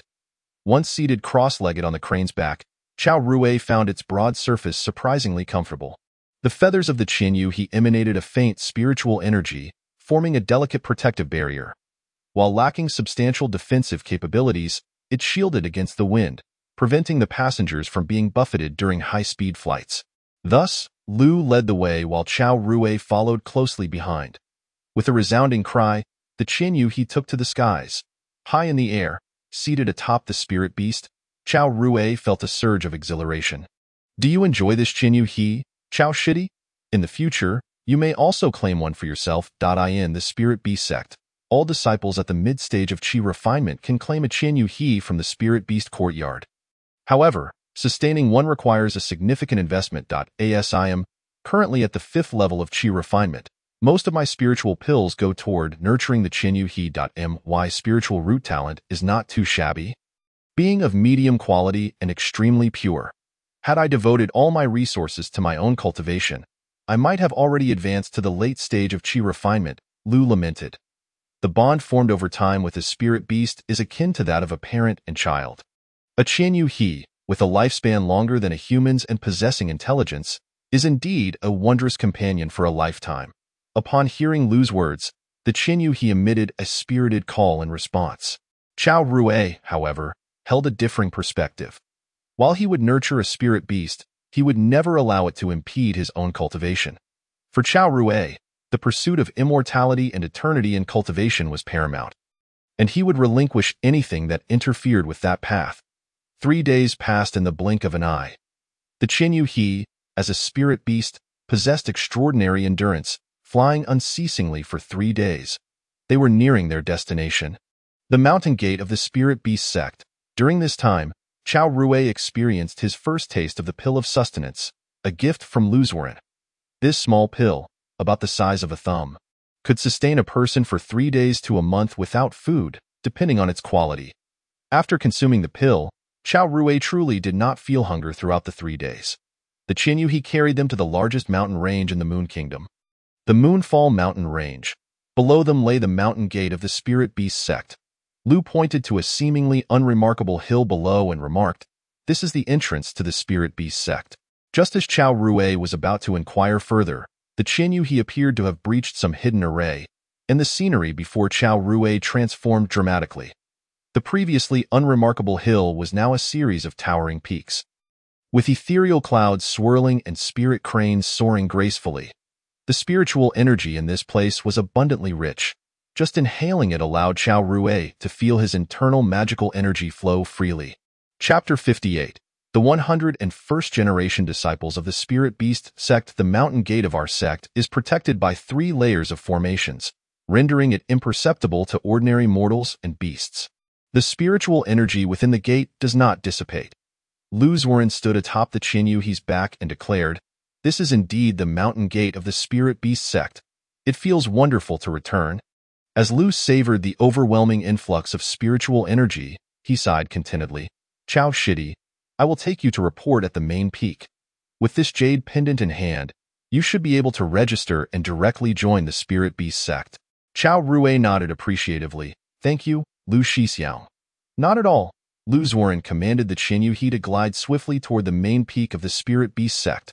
This peak was the tallest within the entire sect, said to be directly above the location of the spiritual vein, where the spiritual energy was the most concentrated. The summit of the main peak had been artificially carved into a conical shape. Amidst the swirling clouds and mist, several buildings stood tall, with cultivators riding their flying artifacts and spirit cranes flitting by, creating an ethereal scene that momentarily lifted Chao Rui's spirits, freeing him from mundane worries. Lu guided the Qinyu He to a broad landing area. Once they touched the ground, he stored the Qinyu He back into his spirit beast pouch. Surrounding them, other disciples of the spirit beast sect were also landing. The landing area before them was a massive plaza made of exquisite white marble, at the far end of which stood a 6-sided pavilion towering several dozen meters high. This pavilion connected to iron chain bridges leading to other peaks, allowing disciples who lacked the ability to fly to traverse between the peaks via the bridges. Luzhuan led Chao Rui through the 6-sided pavilion. Before them lay an ascending staircase, flanked by artificial streams adorned with shimmering spirit fish darting about. The staircase itself wound upward, enveloped in spiritual mist, making it feel as if they were ascending a celestial stairway. The lush plants lining the staircase, nourished by the rich spiritual energy, exhibited signs of sentience, or were likely spirit plants cultivated for this purpose. Lu explained, at the main peak of the Spirit Beast sect, regardless of one's identity, everyone must land at the designated area after flying in. Then, they must proceed through the passage behind the 6-sided pavilion to reach the main hall. Chao Rui nodded slightly, indicating his understanding, and followed Luzhuan up the passage. After several hundred steps, they reached the top of the staircase, where another large plaza awaited them. At the rear of the plaza stood the Internal Affairs Hall of the Spirit Beast sect's main peak. Coming into view for Chao Rui.as the name suggests, the Internal Affairs Hall is the administrative center of the Spirit Beast sect, where elders take turns serving as hall masters to handle the daily operations of the sect. The Internal Affairs Hall is also subdivided into several smaller halls, but that is a topic for another time. Entering the hall, they immediately noticed disciples bustling about in the smaller halls on either side. Luzhuan led Chao Rui directly to the innermost part of the Internal Affairs Hall, where the hall master resided, and the empty hall. Lu called out loudly, "Hall master, disciple Luzhuan seeks an audience." A figure clad in a purple robe emerged from the back of the hall. In the Spirit Beast sect, one could discern a disciple's rank by the color of their clothing. Green for outer disciples, blue for formal disciples, black for personal disciples, white for elders, and purple for high-ranking officials. Lu had previously explained this to Chao Rui. The current hallmaster of the Internal Affairs Hall was none other than Elder Su Qingji of the Spirit Beast sect. Su Qingji, having reached the venerable age of over 100 years, has successfully established a solid foundation and stands as a foundational cultivator. What brings you here? Su Qingji's demeanor is notably amiable. Lu Zuoren, having acquired the jade pendant from Chao Rui, hastens to present it before Su Qingji, explaining that it belongs to Chao Rui. At a glance, Su Qingji recognizes the provenance of the jade pendant and remarks, "Ah, it appears to be the beast spirit jade. It has been quite some time since our spirit beast sect has distributed such pendants, and in recent years, no one has approached us with one. We had presumed they had all been reclaimed. Since you possess this pendant, we shall not inquire about its origins. As long as you have the aptitude for cultivation, you may join our spirit beast sect. You are quite young yet already at the late stage of chi refinement, indicating you possess commendable talent for cultivation. May I ask your name? Are you willing to join our spirit beast sect? If so, I shall take the pendant now." Upon hearing this, Chao Rui bows respectfully to Su Qingji and replies, "Disciple Chao Rui, I am willing to join the spirit beast sect." Excellent. Su Qingji takes the pendant, retrieves the sect's roster, and promptly records Chao Rui's name. Observing that he has no further business for the moment, Lu Zuoren interjects, "Chao Junior brother, I shall take my leave to attend to my offerings. In the future, you may reach me through the paper crane technique within the sect." Being a free-spirited cultivator, Chao Rui is unfamiliar with this technique. However, under the current circumstances, he refrains from asking further questions, merely expressing his gratitude and nodding in acknowledgement.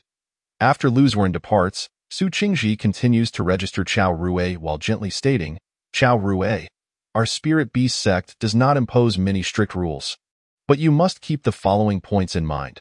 First, disciples within the sect should respect their elders, support one another, and face challenges and difficulties together, without any acts of betrayal or malice against fellow disciples. Second, when confronted with external threats, as a disciple of the sect, you must stand united and protect the sect and the safety of the spirit beasts. Third, spirit beasts are the foundation of our sect. Every disciple must treat them as family, refraining from any unwarranted abuse, abandonment, or harm to any spirit beast raised within the sect. Beyond this, the path of cultivation is long and arduous. Your progress will depend not only on the strength of the sect, but also on your own perseverance and opportunities. Ultimately, on the road of cultivation, you can only rely on yourself. This is something you must understand."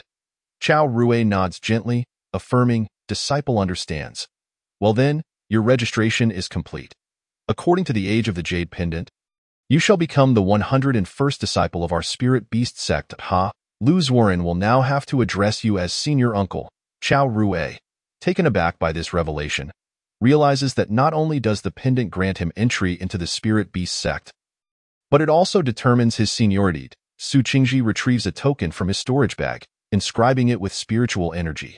Once completed, he tosses it into Chao Rui's hands, stating, "This is your identity token. It grants you access to the sect's mountain gates.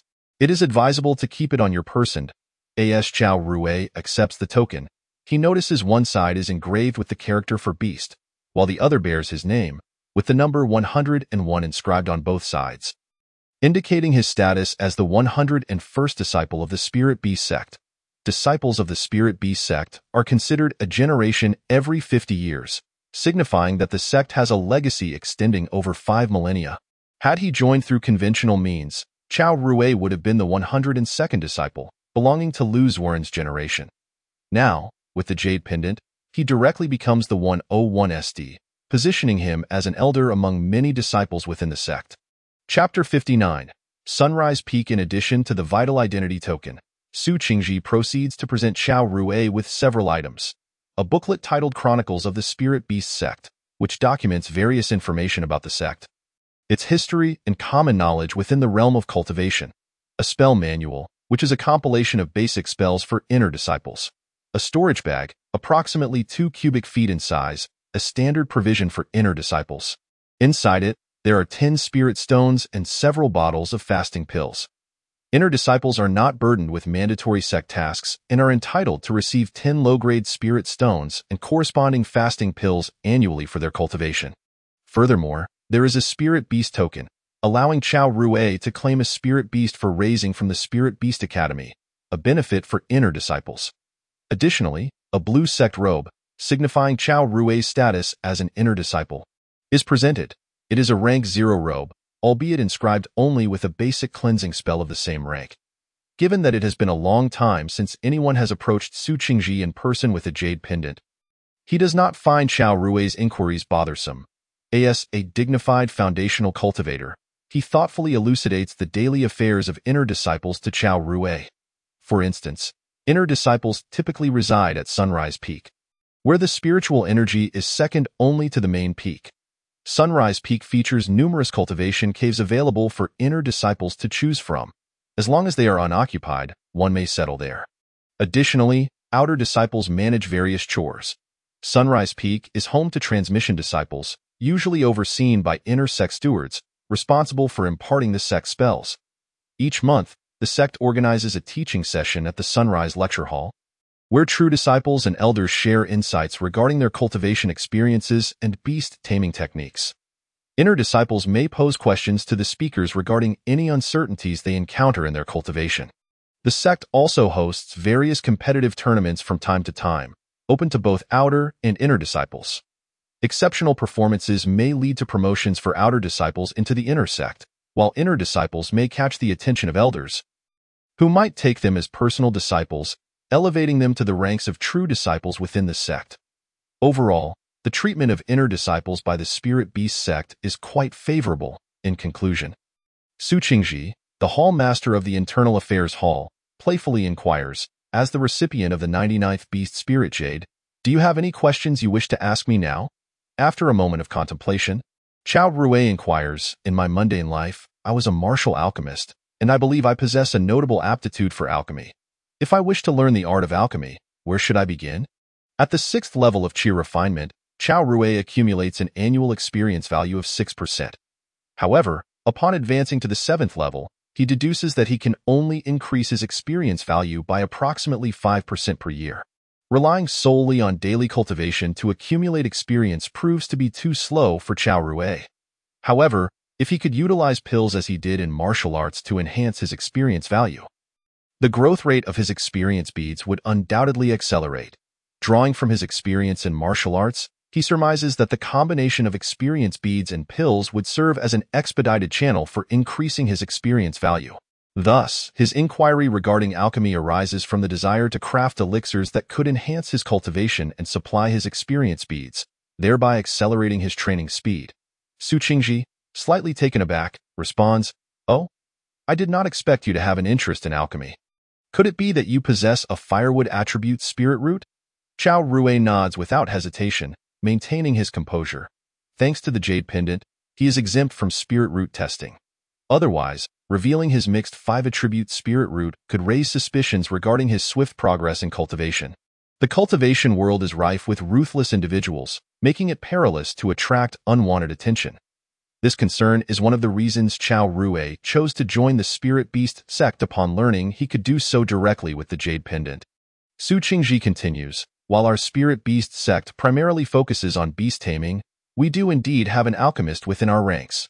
This individual, 9th level Qi refinement cultivator, is a true disciple of the 102nd generation of the sect. True disciples have the privilege of possessing independent cultivation peaks, and a few years ago, after an unsuccessful attempt to advance to foundation establishment, he requested a peak for himself. Most of the alchemical tasks within the sect are undertaken by him. Were it not for his current cultivation limitations, he might have already begun attempting to concoct foundation establishment elixirs. His name is Han Yuansheng, and his mountain peak is located at." Su Qingji shares relevant information about Han Yuansheng with Chao Rui. Whether Han Yuansheng is willing to impart alchemical knowledge to Chao Rui will ultimately depend on Chao Rui's abilities. "Thank you, Hall Master, for providing these details. I shall now make my way to Sunrise Peak." Chao Rui bows to Su Qingji, understanding the importance of not further intruding, and takes his leave. Exiting the Internal Affairs Hall, Chao Rui descends the steps, arriving at the hexagonal pavilion. Following the directional signs, He steps onto an iron chain bridge. Although Chao Rui is at the late stage of chi refinement and can learn the art of flying with tools upon developing his consciousness, he has yet to master the corresponding spells. Consequently, he must traverse the iron chain bridge to reach Sunrise Peak. Senior Uncle, greetings, Senior Uncle. Good afternoon, Senior Uncle. On the gently swaying iron chain bridge, numerous disciples of the Spirit Beast sect are present.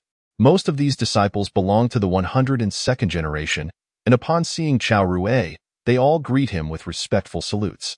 Initially taken aback, Chao Rui quickly acclimates, managing to respond with subtle nods. Observing the behavior of these disciples, one can discern that the Spirit Beast sect fosters an atmosphere of respect for teachers and values the way of the Tao, given its illustrious history spanning over 5 millennia. Naturally, Chao Rui is pleased to assimilate into such a cultivation sect. Before long, Chao Rui crosses the mist-laden iron chain bridge and arrives at Sunrise Peak. The spiritual energy at Sunrise Peak is slightly inferior to that of the main peak, yet only by a small margin. It is still several times denser than that of the mundane world. Curious to test whether the rich spiritual energy would enhance the growth rate of his experience beads, Chao Rui steps onto Sunrise Peak and, following the guidance of the Hall Master, seeks out the management office for cultivation caves. The so-called management office for cultivation caves at Sunrise Peak is simply a small pavilion, overseen by an inner sect steward. Greetings, I desire a cultivation cave. Chao Rui presented his token, which the inner gate steward accepted, casting a somewhat surprised glance at Chao Rui. Master Uncle, you seem unfamiliar. I do not believe I have encountered you before. This inner gate steward, also a disciple of the spiritual beast sect from the 102nd generation, appeared to be in his 40s and addressed Chao Rui with a respectful tone. Chao Rui smiled faintly, choosing not to respond. Observing his demeanor, the steward refrained from pressing further. Please hold on. This is an unoccupied cave. Simply indicate which one you desire, and I shall assist you. He presented a simple sand table, marked with the locations of several hundred cultivation caves on the rising sun peak. Chapter 60. 2.5 years, Emergence. The caves marked in red were already claimed, while those marked in green were available. Master Uncle, you may select from the green caves, the steward added. Chao Rui nodded slightly and, after a cursory glance at the sand table, chose a cultivation cave situated in a less populated area. He had a strong preference for tranquility. Furthermore, possessing an experience pearl, his cultivation method would inevitably differ somewhat from others. I will take this one. The southeastern cave number 18, Chao Rui stated, pointing at the designated cave. No problem. The steward marked the selected cave in red and subsequently handed Chao Rui the key, which was a jade slip used to activate the cave's formation. The caves for inner disciples on Rising Sun Peak were equipped with basic formations. Typically a simple level 0 spirit gathering array and a level 0 alarm array amalgam. Such level 0 formations operated solely on the external spiritual energy, proving to be exceedingly practical. Master Uncle, take care. With the steward's cheerful farewell, Chao Rui set forth. Along the winding path of Rising Sun Peak, directional signs indicated the locations of various cultivation caves. Before long, he arrived at the southeastern cave number 18. The cultivation cave was quite rudimentary, hewn from the mountainside. Using the jade slip, he opened the entrance and stepped inside. The cave featured a hall and 4 small rooms suitable for other uses. The spirit gathering array outside was functioning effectively, increasing the spiritual energy inside the cave by approximately 30% compared to the outside. With such rich spiritual energy, one could only wonder how much the growth of experience value would enhance. Chao Rui consumed a spirit-resolving pill and arranged one of the small rooms into a cultivation chamber. He then attempted to test the effects of cultivating within the cave. 3 days passed in the blink of an eye. On this day, as Chao Rui sat cross-legged in the cultivation chamber, he opened his eyes, a fleeting glimmer of joy flashing within. Indeed, with the surrounding environment's spiritual energy elevated, the rate of experience value growth had also increased. Currently, under normal circumstances, practicing the Mingyu skill yielded an approximate 12% annual increase in experience value. The experience pearl for the Mingyu skill now stood at 45. In roughly 5 years, he would be able to break through to the 8th layer of the chi refining stage. If supplemented with elixirs, This speed would accelerate even further. However, as a newcomer, he had yet to master many foundational spells of the spiritual beast sect. Thus, for these 5 years, he would cultivate the Mingyu skill while simultaneously solidifying his understanding of the sect spells. He could temporarily procure some spiritual herbs to refine the simplest level 0 spirit-resolving pill in his spare time. He would enhance the basic alchemical skills he had acquired from Wei Chun, while formal studies of higher-grade alchemy could wait. Resolute in his decision, Chao Rui retrieved the spellbook entrusted to him by Su Qingji. This spellbook contained multiple level 0 spells. Since Chao Rui had previously practiced 5 elemental level 0 spells, he set aside those with overlapping effects for now. These spells were quite practical and essential to master. Chao Rui's gaze fell upon several spell names within the spellbook: attribute-less level 0 spell, Light Feather Technique, which reduces the weight of the cultivator, allowing them to float forward. This is the primary means of travel for cultivators in the Qi refining stage. Attribute-less level 0 spell, Object Manipulation Technique, enabling objects to move independently within the cultivator's spiritual consciousness range. Mastering this spell to perfection allows for simple flight with objects, albeit at a slower speed. Nonetheless, it prepares one for the future practice of the upgraded level 1 spell. Sword Manipulation Technique, attribute-less level 0 spell, Secret Sound Transmission, which condenses sound into a beam with magical power, directly transmitting it to the target's ear. Attribute-less level 0 spell, Spirit Beast Blood Contract, allowing for a contract with spirit beasts, fostering a bond of mutual understanding. This is also the foundational principle of the spiritual beast sect, allowing Qi refining stage cultivators to command spirit beasts. Unleashing tremendous combat potential. The Spirit Beast Blood Contract requires spirit blood provided by the sect to complete the signing. This spirit blood is exceedingly precious, and inner disciples may only apply for 1 drop. To obtain more spirit blood, one must undertake a spirit blood task. Chao Rui planned to apply for spirit blood when he was ready to adopt a spirit beast. With his thoughts organized, Chao Rui, who had just joined the spiritual beast sect, once again entered seclusion. To cultivate the level 0 spells to perfection, Chao Rui required 240 experience points. 4 spells that amounted to 960 days, just under 3 years. Time in cultivation is often irrelevant. The spiritual beast mountain is protected by formations, with a perpetual spring climate that further diminishes the concept of time. After more than 2 years, Chao Rui temporarily concluded his seclusion. At this point, the experience value of the Mingyu skill experience pearl had risen to 75. All 4 attribute-less level 0 spells were cultivated to perfection, an extraordinary feat. The spells had been fully mastered. It was time to emerge. Chao Rui had 3 avenues before him. First, to seek out Han Yuanqing for alchemy techniques, expediting his cultivation progress. Second, to visit the Spirit Beast Institute and claim a spirit beast to nurture as a companion. And third, to find a transmission disciple to spin spirit stones on advanced level 0 spells, enhancing his combat prowess. After much contemplation, Chao Rui determined that he had no immediate need for combat strength and decided to first seek out Han Yuanqing to learn alchemy. During the past 2 years, Chao Rui had not been idle.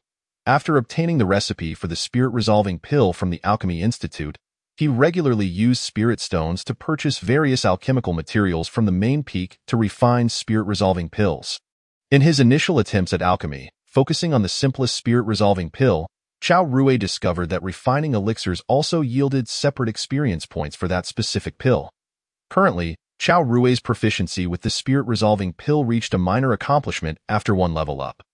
The materials for crafting a single spirit-resolving pill typically sold for around 1 spirit stone, and upon successful refinement, the resulting pill could be sold for 2 spirit stones. However, as Chao Rui was just beginning to refine elixirs, despite the assistance of the experience pearl, he still faced numerous failures. With each attempt, regardless of success or failure, both his alchemy skill and the experience pearl for the spirit-resolving pill would accumulate experience points. Recently, he finally amassed enough experience to elevate his alchemy proficiency from LV0 to LV1. Following this, combined with his minor accomplishment in crafting the spirit-resolving pill, his success rate for producing the pill was approximately 50%, allowing him to maintain a balance in his expenditures. This was also the reason Chao Rui wished to seek out Han Yuanqing to learn alchemy. Firm in his decision, Chao Rui did not delay. Exiting the cultivation cave and deactivating the formation, he proceeded towards the location of Han Yuanxing provided by Su Qingji. Han Yuanxing was a true transmission disciple, possessing the authority to establish his own cultivation peak. However, Han Yuanxing's cultivation peak was naturally not connected by iron chains, requiring Qiao Rui to fly independently to reach it. Fortunately, after this period of seclusion, Qiao Rui had learned the method of aerial flight. He retrieved his level 0 spell sword, using object manipulation technique to levitate it, then stepped onto it with both feet. The perfected level of object manipulation technique. It was capable of supporting Qiao Rui's weight. Proving quite reliable, Qiao Rui ascended smoothly. While his speed was not rapid, it was stable. Protecting himself with magical power, he was unaffected by the winds. Soaring from the rising sun peak, he soon left its vicinity, glancing down to see a vast abyss below. Excitedly, Qiao Rui flew towards the location of Han Yuanxing. Chapter 61. Han Yuanxing, Alchemy Techniques. Of course, what Qiao Rui practiced was not true sword manipulation technique. The genuine sword manipulation technique allowed for flight speeds surpassing those of the Foundation Establishment stage's aerial techniques. It was a distinct, formal level 1 spell. Currently, Qiao Rui's sword flight was merely an alternative application of object manipulation technique, enabling him to traverse the air, albeit at a slow pace. Nevertheless, this accomplishment was remarkable. Object manipulation technique generally served as a functional spell used by cultivators to alleviate daily tasks, such as retrieving nearby objects or opening and closing doors. Mastering this spell to great perfection enabled the practitioner to achieve aerial movement. Most Qi refining stage cultivators only attain minor proficiency in object manipulation technique and cannot utilize it for flight. This is primarily due to the spell's frequent use among cultivators in their daily lives. Mastery of spells is often challenging. It is likely that Qiao Rui is a rare exception in the cultivation world, able to achieve perfection in a spell within a short time. Thus, Qiao Rui flew through the gates of the spiritual beast sect. The sect's premises were not insignificantly sized, with numerous spirit peaks, many of which remained unoccupied. The exterior of the peaks appeared quite similar. Without Su Qingji's prior guidance, Qiao Rui would have struggled to find his way. After several minutes, he finally located the cultivation peak of Han Yuanxing. This particular spirit peak was situated in a rather secluded area, suggesting that this disciple, Han, also preferred tranquility. Upon Han Yuanxing's cultivation peak, there was a distinct open space, likely designated as a landing area. In the cultivation world, it is customary to prepare a landing area for places accessible only by aerial means. When descending onto the landing area, cultivators demonstrate respect for the owner of the cultivation site.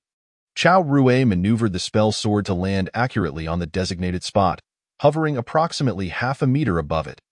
Qiao Rui leaped gracefully from the magic sword, stowing it away in his storage pouch. As he touched the ground, the two nearby Qinyu cranes emitted a warning cry, their shrill calls echoing through the air. These majestic creatures were likely the spirit beasts raised by Han Yuanxing, serving a vigilant purpose atop the spirit peak. The two cranes appeared even more robust than Luzwarrens, their imposing forms suggesting they had reached the first tier of spirit beasts. Oh, not be alarmed. This is my fellow sect elder. A figure emerged from a modest courtyard in the distance. With a gentle admonition, the two cranes obediently returned to their original spots, preening their feathers. The individual before Qiao Rui appeared to be in his early 20s. Handsome in countenance, and undoubtedly Han Yuanxing himself, a brief glance at Qiao Rui revealed the number 101 inscribed on the token at his waist, instantly recognizing him as a sect elder. Although cultivators often appeared youthful due to the nurturing of their spiritual energy, Han Yuanxing was actually in his 40s, one of the eldest among the 102nd generation disciples. Such an unfamiliar face. What brings you to the spirit peak for training, esteemed elder? Han Yuanxing inquired with a smile, approaching Qiao Rui and performing a slight bow. Despite his courteous demeanor, Qiao Rui, as a seeker of knowledge, dared not adopt an air of superiority befitting an elder. Master Han, I have come seeking your guidance in the art of alchemy. Qiao Rui replied, his tone respectful. Han Yuanxing raised an eyebrow in surprise. Many had sought him for alchemical instruction, but it was the first time a sect elder had approached him. Alchemy required substantial financial resources, perseverance, and innate talent. attributes that most lacked. Han Yuanqing assumed Qiao Rui's interest was merely a fleeting whim and doubted his potential as an alchemist. Yet, considering Qiao Rui's seniority, he refrained from dismissing him outright. "May I inquire your name, esteemed elder? What has prompted this sudden desire to learn alchemy? Do you possess any prior experience? What are the attributes of your spiritual roots, fire or wood?" "My full name is Qiao Rui. I have just emerged from seclusion, so it is only natural that I appear unfamiliar to you. Master Han.as for alchemy, I possess some experience. I currently have a 50% success rate in crafting the Bigodan and have fire and wood spiritual roots." Qiao Rui responded candidly. "Ah? You have achieved a 50% success rate in crafting the Bigodan?" Han Yuanqing exclaimed, astonished. This level of mastery indicated that Qiao Rui had indeed made significant progress in alchemy. If what he claimed were true, he might possess the potential to become a true alchemist. "Would you like me to demonstrate by refining a batch of Bigodan for you?" Qiao Rui proposed. Han Yuanqing pondered briefly before nodding. "I happen to have some free time. Do proceed with your demonstration. If you genuinely possess the talent for alchemy, I would be delighted to impart my knowledge to you. Having another alchemist within the sect would indeed be a boon." "Then please, follow me," Han Yuanqing instructed, leading Qiao Rui to the alchemy chamber within the courtyard of the Spirit Peak. As Qiao Rui entered the alchemy room, his gaze was immediately drawn to the alchemy furnace, which shimmered with a reddish hue and emanated a faint spiritual light. Han Yuanqing smiled slightly. "Elder Qiao, you have a discerning eye. This is a rare magical alchemy furnace. Classified as Tier 1, a gift from the sect. The furnace has a built-in fire-gathering array, allowing for precise control of the flames using spiritual energy. May I use this furnace to refine the Bigodan?" Qiao Rui inquired, aware that it belonged to Han Yuanqing. "Of course, feel free to make use of it," Han Yuanqing replied. With that, Qiao Rui approached the furnace, gathering his spiritual energy and infusing it into the furnace to test its heating capabilities. Understanding the significance of this demonstration, he was fully focused on his task. After gauging the fire's intensity, Qiao Rui retrieved a portion of Bigodan materials from his storage pouch, materials he had yet to exhaust. As he began the refining process, he skillfully added the ingredients into the furnace, the aid of the magical furnace significantly enhancing both his speed and success rate. Half an hour later, Qiao Rui opened the furnace, and the aroma of potent medicine wafted through the air, revealing over 30 Bigodans swirling within. "Fortune favors me. I have succeeded," Qiao Rui exclaimed, examining one of the Bigodan. It was evidently superior to those he had produced with a regular furnace. "Is this the efficacy of a magical alchemy furnace?" Qiao Rui mused inwardly. With a 50% success rate for the Bigodan, the first-tier alchemy technique offered an additional 10% boost, while the first-tier furnace contributed a further 10 to 30% increase. The success rate for refining Bigodan with this furnace was astonishingly high. Should he become an alchemist in the future? Acquiring a suitable magical furnace would be essential, as a superior furnace could greatly enhance an alchemist's efficiency. At that moment, Han Yuanqing approached to examine the results of Qiao Rui's efforts, raising a Bigodan to inspect it closely. After assessing its quality, he swallowed one to experience its effects, then remarked, "The quality of the Bigodan is indeed satisfactory. Elder Qiao, you possess the potential to become an alchemist. Did you self-study the method of refining Bigodan? Or have you received guidance from anyone?" Han Yuanqing inquired further. Qiao Rui nodded. "The recipe for the Bigodan is provided free of charge at the main Peak's Alchemy Hall, available to all disciples aspiring to become alchemists. While many come to attempt crafting the elixir, most ultimately fall short. It is rare for someone like me, who dedicates a few sessions each day, to reach such a level of proficiency." Upon receiving confirmation from Qiao Rui, Han Yuanqing acknowledged the elder's aptitude in alchemy. He produced a booklet from his storage pouch, stating, "This is the alchemical technique I have mastered, known as green flame alchemy, passed down to me by my master, Lu Xianyun. Lu Xianyun. Could he be another esteemed alchemist within the sect?" Qiao Rui pondered. Being the true disciple of such a figure implied that Lu Xianyun was likely a foundational-level alchemist. Han Yuanqing, sensing Qiao Rui's thoughts, added, "My master ascended 10 years ago. Currently, I am the only one within the Spirit Beast sect practicing green flame alchemy. The weight of this responsibility is considerable, and if you succeed, It would greatly alleviate my burdens. Chao Rui nodded thoughtfully. This aligned with what Su Qingji had mentioned. Green flame alchemy was a first-tier technique that required dual fire and would attributes to practice, and it also offered enhancements for refining foundational elixirs. The sect had already assigned me the task of refining Bigu Dan. Your proficiency in crafting this elixir has reached a small accomplishment.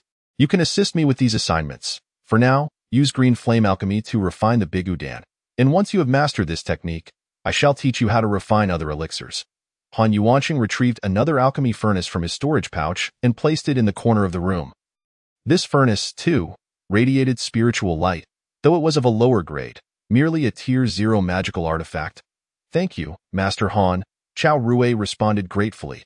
Do not mistake my intentions. This is not merely an attempt to find free labor. For novice alchemists, the experience gained from refining is invaluable, as each session requires the procurement of spiritual herbs with spirit stones, by delegating the task of refining Bigu Dan to Chao Rui. Han Yuanqing was providing him with ample opportunities to accumulate experience. Han Yuanqing tossed a storage pouch to Chao Rui. This is this month's allotment. It is yours to manage. Chao Rui accepted without hesitation, immediately delving into the study of green flame alchemy. Several hours later, he discovered that the foundational alchemical experience had successfully transformed into green flame alchemy.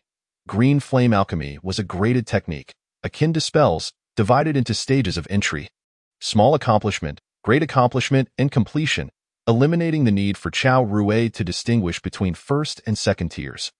The experience derived from the foundational alchemical technique was just sufficient for entry into green flame alchemy. Without a moment's hesitation, Chao Rui activated the experience pearl.in. The next instant, the purple energy within the pearl surged into his mind, bestowing him with extensive experience regarding the use of green flame alchemy to craft spiritual elixirs. With this first-tier technique, Chao Rui had already entered the realm of proficiency. He stored the booklet in his pouch, ignited the furnace in the corner, and commenced the refinement of Bigu Dan using green flame alchemy. The first step involved channeling with spiritual energy to amplify the flames, stabilizing the fire's intensity. The elixirs produced by this method would possess enhanced efficacy. As Chao Rui proceeded with the process, the first batch of Bigu Dan was soon complete. Han Yuanqing diligently inspected the elixirs Chao Rui had refined, ensuring their quality met the expected standards. The effectiveness has improved by at least 20%. It is indeed remarkable that such results were achieved upon the first use of green flame alchemy.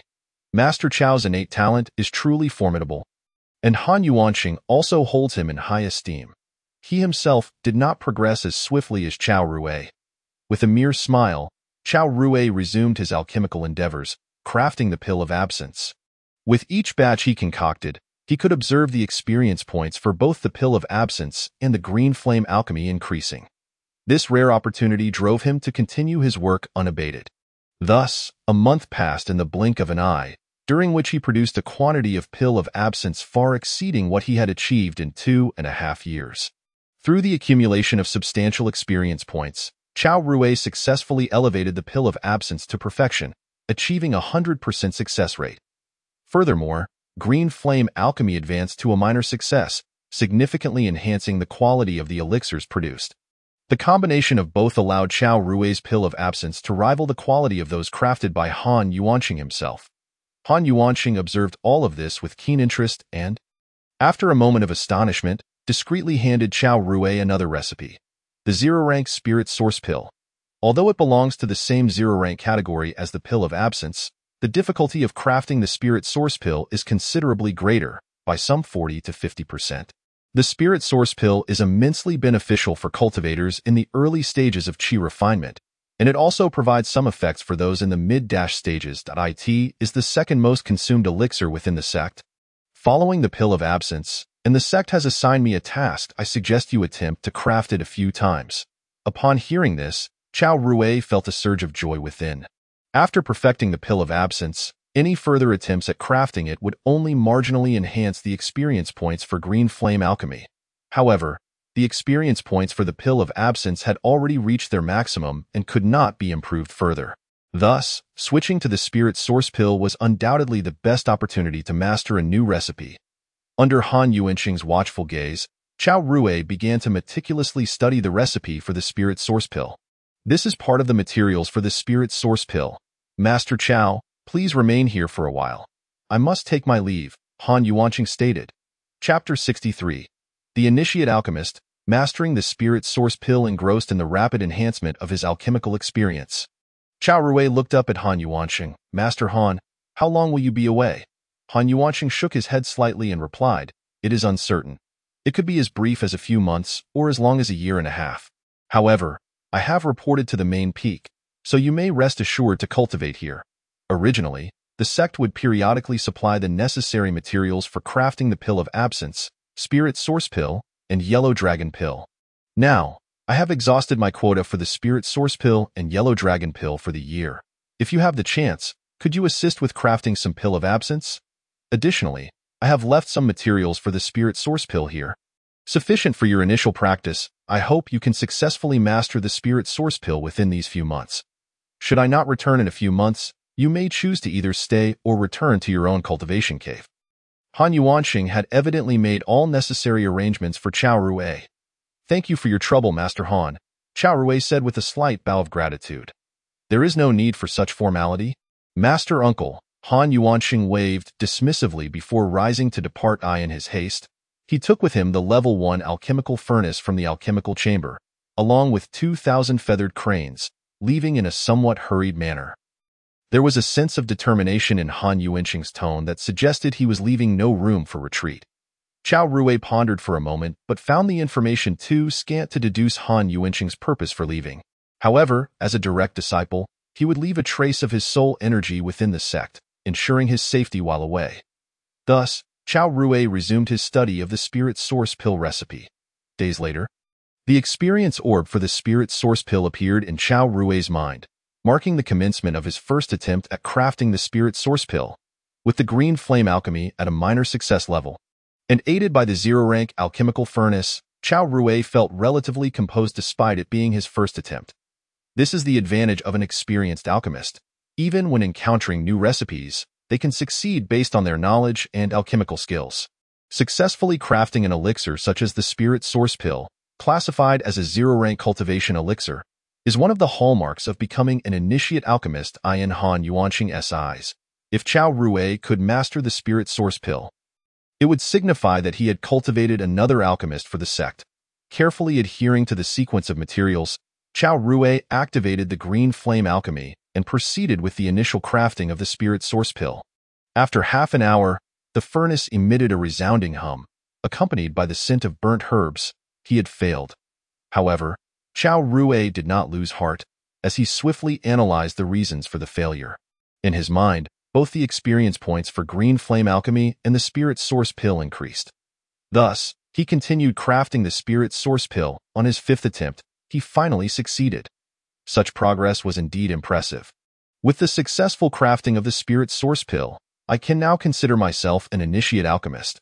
The minor success of the green flame alchemy has provided me with the foundation necessary to become a basic-level alchemist. As long as I steadily master the recipes, becoming a basic-level alchemist is merely a matter of time. The requirements for a basic-level alchemist include mastering 1 level 1 cultivation recipe and 3 or more zero-rank recipes. With remaining materials for the Spirit Source Pill, Chao Rui continued to craft it in Han Yuanqing's alchemical chamber. Upon reaching his 50th attempt, his experience points hit 50, allowing him to successfully elevate the Spirit Source Pill to minor success. When he reached his 100th attempt, the experience points reached 100, enabling him to upgrade the Spirit Source Pill to major success. Thus, after a month, the success rate for the major Spirit Source Pill exceeded 70%, and combined with Chao Rui's alchemical techniques, the success rate could reach 80 to 90%, with quality achieving a commendable standard. Chao Rui was quite satisfied with his performance.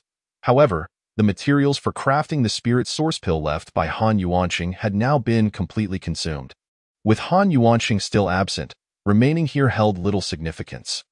Given my current alchemical skills, it would be more beneficial to return to Chaori Peak and take on some alchemical tasks to earn spirit stones, which would aid in enhancing my cultivation. Within the main peak's task hall, aside from sect missions, disciples can also post tasks. There are often disciples who have gathered the necessary materials for elixirs but lack the skills to craft them. Hence the posting of alchemical tasks. With the major spirit source pill and Chao Rui's alchemical techniques, undertaking such tasks would yield substantial benefits. By accepting similar tasks, Chao Rui could earn spirit stones and elixirs. He discovered that the spirit source pill could be swiftly absorbed by the experience orbs of the Mingyu technique, converting into experience points, provided he had a sufficient quantity of the spirit source pill. Chao Rui could rapidly enhance his cultivation in the Mingyu technique, akin to cultivating innate heart laws. However, the spirit source pill was primarily intended for early and mid-stage qi refinement cultivators. As Chao Rui was already in the late stages of qi refinement, its effects were greatly diminished. If he could craft the level 1 yellow dragon pill, which is suitable for mid and late stage qi refinement cultivators, his cultivation would accelerate significantly. However, the cost of materials for the yellow dragon pill is not insubstantial. Chao Rui planned to master the green flame alchemy to a greater extent before learning to craft the yellow dragon pill. The elixirs crafted here under Han Yuanqing's guidance belong to the sect. Chao Rui would not keep them for himself. He carefully stored all the spirit source pills he had produced in their respective storage bags before leaving Han Yuanqing's alchemical chamber. Upon arriving at Ling Peak, Chao Rui summoned his flying sword and ascended into the sky. After a few minutes, he landed at Chaori Peak. The lecture hall at Chaori Peak was conveniently located near the landing area. Just as Chao Rui descended, an elder was delivering a lecture. However, after listening for a while, he quietly took his leave. He practiced the ancient Mingyu technique, while the elder was explaining the modern, condensed version of the qi refinement technique, which had evolved into 9 layers of qi refinement. Naturally, Chao Rui found little relevance to his own practice and chose not to continue attending the lecture. Without the experience orbs, Chao Rui had no motivation to cultivate the Mingyu technique. With the experience orbs, he was driven to experiment with it. Should it prove impossible to cultivate the Mingyu technique in the future, he could always revert to a standard qi refinement technique. Leaving the lecture hall, he visited the nearby disciples responsible for imparting knowledge. There were quite a few disciples, numbering over a dozen, each specializing in specific spells.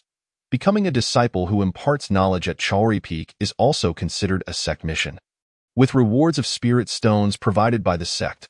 However, to qualify for these tasks, one must have at least one spell cultivated to minor success. Chao Rui observed that most of the zero-rank spells mastered by these disciples were not at a higher level than his own, so he had no interest in seeking their guidance. However, he did discover a basic, attribute-less spell he had yet to learn, the paper crane technique. Chao Rui learned this technique for contacting friends, which only requires a clear mental image of the target's appearance and name to send a messenger paper crane within a certain range, proving quite convenient. Chapter 64. Accepting alchemical tasks. The paper crane technique was not particularly challenging, and Chao Rui mastered it swiftly. After completing his studies, he returned to his cultivation cave for a few days of adjustment before setting off for the task hall in the main peak's administrative hall. Chao Rui flew with his sword, landing at the designated area. He was greeted by numerous disciple salutations. The youngest among the 101st generation of disciples was already in their 50s, either having successfully established their foundation and become elders or serving as stewards within the Spirit Beast sect. It was rare to find someone as young as Chao Rui who was still an inner sect disciple. Having grown accustomed to this, he nodded in acknowledgement to each greeting, perhaps establishing a sense of familiarity. Recently, many disciples within the Spirit Beast sect had learned of the arrival of a young master uncle. Ascending the hexagonal tower, Chao Rui followed the steps upward, arriving at the administrative hall in the first grand hall to the left of the inner palace. One encounters the task hall. Upon entering the task hall, one can observe numerous disciples from both the inner and outer sects of the Spirit Beast sect, some rushing in groups, others alone. To traverse further along the path of cultivation. It is insufficient for disciples to rely solely on the allowances provided by the sect. Virtually all disciples, whether inner or outer, regularly undertake sect missions to earn spirit stones, thereby compensating for the deficiencies in their cultivation. I wish to undertake some alchemical tasks. Chao Rui stepped up to a window in the task hall, retrieving his sect token to indicate his intentions. The attendant at the window, a fellow inner sect disciple of Chao Rui's generation, inquired, "Junior brother, what kind of elixirs are you adept at refining?" Ling Yuan Dan, Chao Rui replied. Oh, you are capable of refining cultivation elixirs. The attendant raised an eyebrow, noting the distinction. While both are classified as zero-tier elixirs, the difficulty of refining elixirs such as the feeding pill or detoxification pill differs significantly from that of Ling Yuan Dan, which directly aids in cultivation. Within the Spirit Beast sect, apart from Han Yuanqi, very few possess the ability to refine cultivation elixirs, and the success rate is not particularly high. What is your success rate for refining Ling Yuan Dan? The attendant inquired. Chao Rui estimated that with his proficient green flame alchemy technique and the mastery of Ling Yuan Dan, his success rate was nearly 100%. However, to maintain a safety net and ensure a modest profit for himself, he replied, I would estimate the success rate to be around 60 to 70%. For an alchemist, it is quite common to understate one's success rate when refining for others. Claiming a 60% probability as 50% allows the extra 10% to be counted as personal gain for the alchemist. This practice is a tacit understanding among cultivators seeking alchemical services. Chao Rui had learned that according to the market price of Ling Yuan Dan, an alchemist with a 60 to 70% success rate would find cultivators willing to engage their services. This range approximates the success rate of refining Ling Yuan Dan at either minor or major mastery, plus a certain level of alchemical skill. Accepting Ling Yuan Dan tasks at this rate, Chao Rui could expect to earn a 30% profit. The cost of materials for a single Ling Yuan Dan is 3 spirit stones, yielding between 20 to 25 elixirs. Within the sect, a vial containing 10 Ling Yuan Dan is priced at 2 spirit stones. However, this is a benefit offered to inner sect disciples, and there are purchase quotas. On the open market, the price for a vial of Ling Yuan Dan would exceed 3 spirit stones. Thus, Chao Rui's potential earnings were quite substantial. 60 to 70%, that success rate will suffice. The attendant retrieved a task list for review. These were tasks for refining Ling Yuan Dan to be completed within a month. Chao Rui took the task list. Noting a request to refine a single Ling Yuan Dan, this task likely came from an outer sect disciple who, lacking the means to refine the elixir themselves, sought to delegate the task to the sect's alchemical chamber. The offered reward was 20% of the elixir yield. For this outer sect disciple, this was the maximum compensation they could provide. Unlike inner sect disciples who receive 10 spirit stones annually, outer sect disciples must complete mandatory sect tasks to earn spirit stones, typically involving menial duties such as tending to medicinal gardens or caring for spirit beasts. The rewards for such tasks are meager, amounting to only 1 or 2 spirit stones. The outer sect disciples' request stipulated a success probability of over 50% for refining Ling Yuan Dan. This means they would bear the consequences of any failures, risking a significant portion of their accumulated resources. This illustrates the challenges faced by lower-tier cultivators. Despite the hardships of the outer sect disciples, they still enjoy more comfort than loose cultivators outside the sect. Loose cultivators have no opportunities to earn spirit stones through sect tasks, nor can they access alchemical services at such reasonable rates. The attendant at the window appeared to have conveniently assigned this task to Chao Rui. For Chao Rui, the primary client was the sect. Refining 10 batches was no different from refining this one, and accepting the task was merely a matter of convenience. Once all tasks were completed, the elixirs would be submitted to the sect, and the distribution of success rates would be managed by the sect. However, the sect generally supports its ambitious outer sect disciples, and even in the event of failure, they would find ways to assist by reallocating resources from other tasks. The outer sect disciples of the Spirit Bee sect are notably diligent, and many such single Ling Yuan Dan tasks abound. Chao Rui accepted them all. In addition to the outer sect requests, there were also numerous tasks from inner sect disciples. Their refining quotas and requirements made it evident. Inner sect disciples typically demand a success rate of at least 70%. Offering the same 20% reward for Ling Yuan Dan, they usually submit 5 to 10 tasks collectively, indicating that their storage bags are substantially more affluent than those of outer sect disciples. Chao Rui swiftly accepted 100 Ling Yuan Dan tasks, clearing out the inventory of alchemical tasks accumulated by the Spirit Bee sect. Now, with his refining time for a single Ling Yuan Dan stabilized at half an hour, he could devote 10 hours a day to refining elixirs, yielding approximately 20 batches. In about 5 days, he could complete all 100 Ling Yuan Dan tasks. Should Chao Rui succeed in refining all 100, after accounting for a 30% loss rate and the 20% reward, he could theoretically net 50 Lingyuan Dan. Aside from Han Yuanqing, few could undertake such a multitude of alchemical tasks at once. The attendant at the window handed several storage bags to Chao Rui, saying, "I look forward to your favorable report. However, if the success rate falls short, you will need to make up the difference." Clearly, the attendant harbored some skepticism regarding this newly emerged alchemist. Were it not for their shared generation, the attendant would not have entrusted such a considerable number of tasks to a novice alchemist on their first endeavor.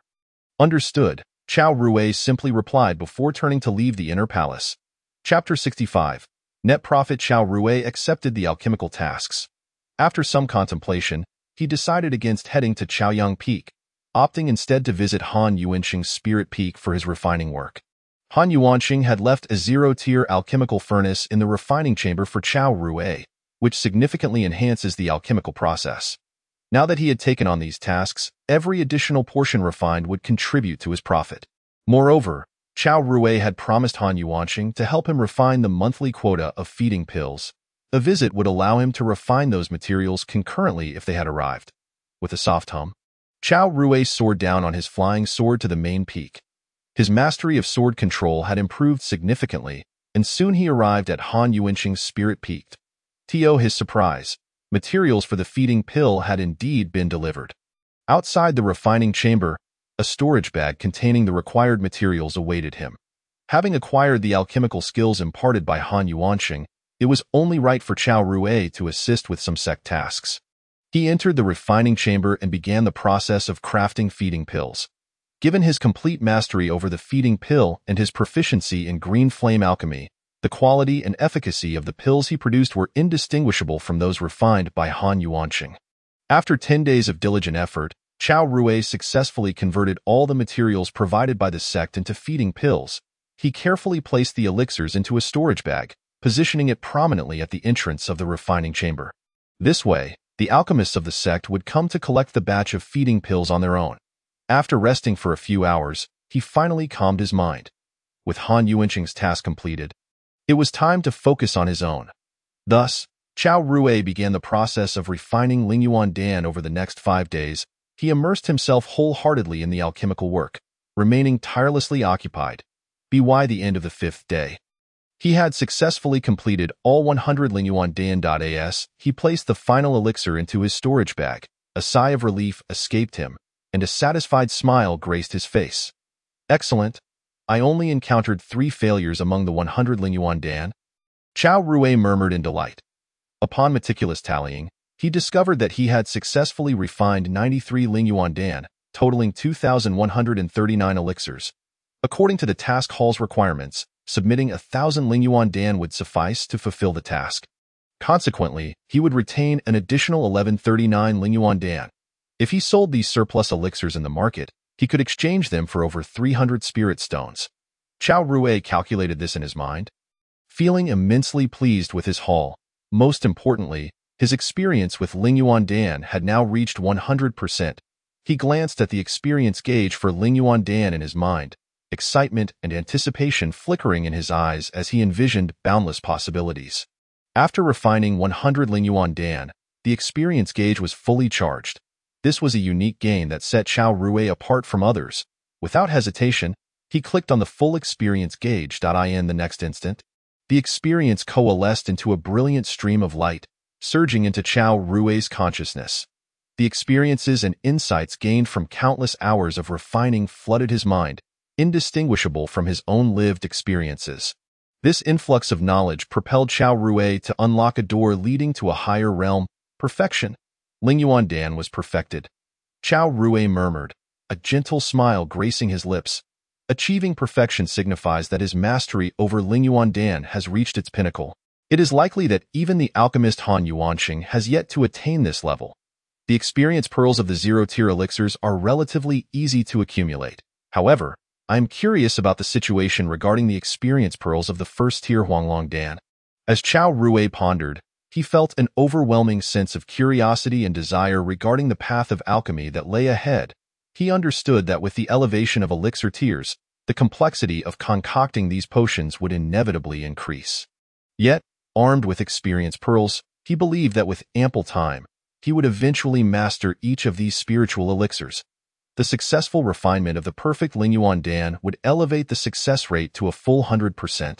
This indicated that Chao Rui could almost guarantee success with every attempt, eliminating the risk of failure.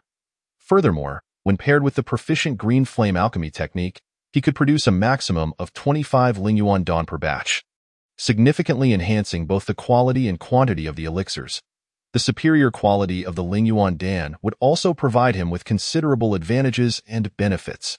Taking a deep breath to calm his excitement, Chao Rui recognized that this was merely a new beginning. He firmly believed he could become a top-tier alchemist, bolstered by the confidence bestowed by his accumulated experience. Chao Rui gazed at the jade vial containing 139 Lingyuan Dan, contemplating quietly. These elixirs could be utilized to enhance the experience points for the Mingyu Gong, yet their effects might not be significantly pronounced given his current cultivation realm. He understood that while Lingyuan Dan could assist early and mid-stage cultivators in elevating their prowess, its efficacy would be relatively diminished for someone like him, who was already in the late stages of qi refinement. After careful consideration, he ultimately resolved to exchange them for spirit stones. This way, he could procure more materials for the Huanglong Dan until he mastered its refining techniques, thereby enhancing his alchemical prowess. The Huanglong Dan would yield a far more pronounced increase in his experience points. Given his innate talent for cultivation, without a substantial supply of Huanglong Dan, the rate of improvement in his experience points would inevitably be sluggish, especially considering that the Mingyu Gong comprises 12 tiers. Chao Rui was acutely aware that only through the continuous enhancement of his alchemical skills could he keep pace with his cultivation progress. Thus, he needed to judiciously utilize resources to ensure a smoother path in his cultivation journey. Having completed the task handover, Chao Rui mused that upon fulfilling the assignment, he would naturally acquire these Lingyuan Dan. Subsequently, he planned to venture out to the alchemy marketplace to exchange the Lingyuan Dan for spirit stones. The records of the Ling Beast sect documented several alchemy marketplaces within the borders of the Moon Kingdom, which served as gathering places for cultivators to exchange insights and goods. Here, Chao Rui would not only be able to barter with other practitioners and share experiences, but also gain further knowledge about the cultivation world. Furthermore, trading Lingyuan Dan at the marketplace would yield a higher price than transactions with fellow sect members. After organizing the Lingyuan Dan, he stepped out of the alchemy chamber. The Bigudan has been taken.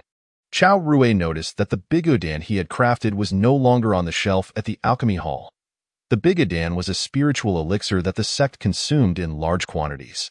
Just the amount that outer sect disciples could claim for free each month was considerable. The thought that the upcoming consumption of these elixirs might be from his own concoctions left Chao Rui feeling rather peculiar. With Han Yuanqing still absent, Chao Rui took to the skies on his sword, heading towards the main peak's administrative hall. Chapter 66. Arrival at Luoyue Alchemy Marketplace. Chao Rui presented the sect's token. In the administrative hall of the main peak, he completed the task handover. Despite Chao Rui's high success rate, he submitted precisely 1,000 Lingyuan Dan. The surplus Lingyuan Dan were his own earnings, garnered through his success rate. Upon approaching a different window, he found a new attendant present. This attendant, who appeared to be of a younger generation than Chao Rui, surveyed the quantity and quality of the Lingyuan Dan with evident surprise. Casting several intrigued glances at him, it was not so much due to the mixture of whole and partial Lingyuan Dan he submitted. Adhering to the minimum requirements for submission was generally an accepted norm, with any excess being the alchemist's profit and any shortage to be compensated by the alchemists themselves. What astonished the attendant was that within the entire Ling Beast sect, there were few disciples capable of producing Lingyuan Dan in substantial quantities. Chao Rui, as a new face, was one of them. Moreover, the quality of the Lingyuan Dan he brewed was commendable. It would be prudent to remember Chao Rui's name for future reference, as it would be preferable to seek assistance from a fellow sect member for special elixirs rather than from outsiders. May I inquire your name, esteemed junior? You must be the recent addition to our sect, known for the Beast Jade Pendant? The attendant asked. Indeed, that is I. You may call me Chao Rui, he replied, not concealing his identity. Ah, so it is Master Chao. It seems our sect is soon to gain another formidable alchemist, the attendant remarked with flattery. Chao Rui offered a modest smile. It's still early days. Lingyuan Dan is merely a zero-tier elixir. The first-tier elixirs will require much more practice, while the second-tier ones can only be refined after establishing a foundation. Chao Rui withdrew 20% of the Lingyuan Dan as his reward, marking the successful completion of his task. Completing a sect mission for the first time brought a subtle joy to his heart. At the very least, he was no longer merely a beneficiary who relied on the Jade Pendant to gain entry into the Ling Beast sect. Before departing from the task hall, he asked the attendant to check the new alchemical tasks that had accumulated over the past fortnight. Due to Chao Rui's previous sweep of the alchemical tasks, there were now fewer than 10 remaining. After all, for sect disciples, gathering enough materials to concoct Lingyuan Dan was no trivial matter. Prior to Chao Rui's intervention, alchemical tasks had been piling up. This was primarily because alchemist Han Yuanxing had dedicated most of his time to refining elixirs for the sect, leaving little opportunity to undertake these ordinary tasks. The disciples of the Alchemy Academy often lacked the skill to handle these tasks. Thus, engaging in them was more about practice than profit, and sometimes they even incurred losses. Those capable of taking on tasks were typically preoccupied with their own training in higher-tier elixirs. The Alchemy Academy was not devoid of elixirs, as disciples often directly contacted friends in private to arrange for elixir procurement, rather than seeking assignments from the task hall. For those disciples in urgent need of elixirs, who had no connections with the Alchemy Academy disciples, the task hall was their sole recourse. Some disciples, after posting alchemical tasks, were compelled to lower their requirements over time due to lack of interest, ultimately handing the tasks to novice alchemists with a success rate of merely 50%, or even lower. Such scenarios were not uncommon within the Ling Beast sect, and Chao Rui's emergence provided a temporary solution for these desperate disciples. He decided to wait for the alchemical tasks in the task hall to accumulate further before returning to take on multiple assignments. Only then would the returns suffice for his endeavors, allowing him to gain more experience in alchemy while crafting elixirs. After completing the task handover, Chao Rui exited the task hall and soared towards the outskirts of the Ling Beast sect. Descending from the steps, he adeptly leaped onto his flying sword, tracing an arc through the air as he ascended into the depths of the clouds. Within the Ling Beast sect, inner disciples could leave without prior notification, enjoying a degree of freedom. However, the sect was safeguarded by 3 layers of magical arrays, requiring a sect token for unimpeded passage.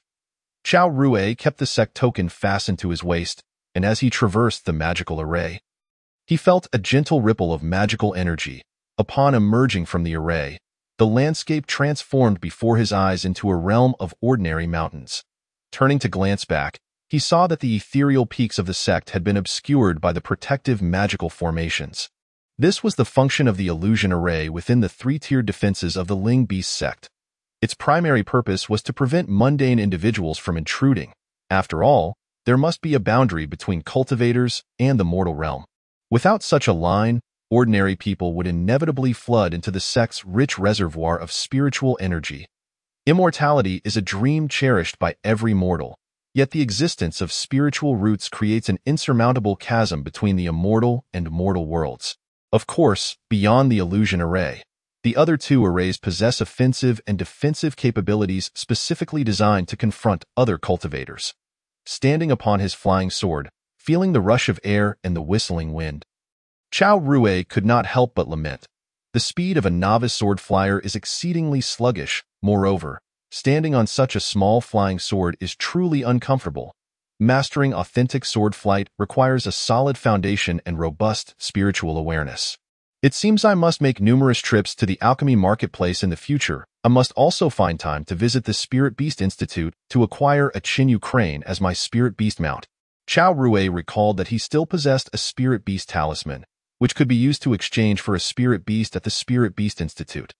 Within the sect, he had attempted short-distance sword flight between the spiritual peaks.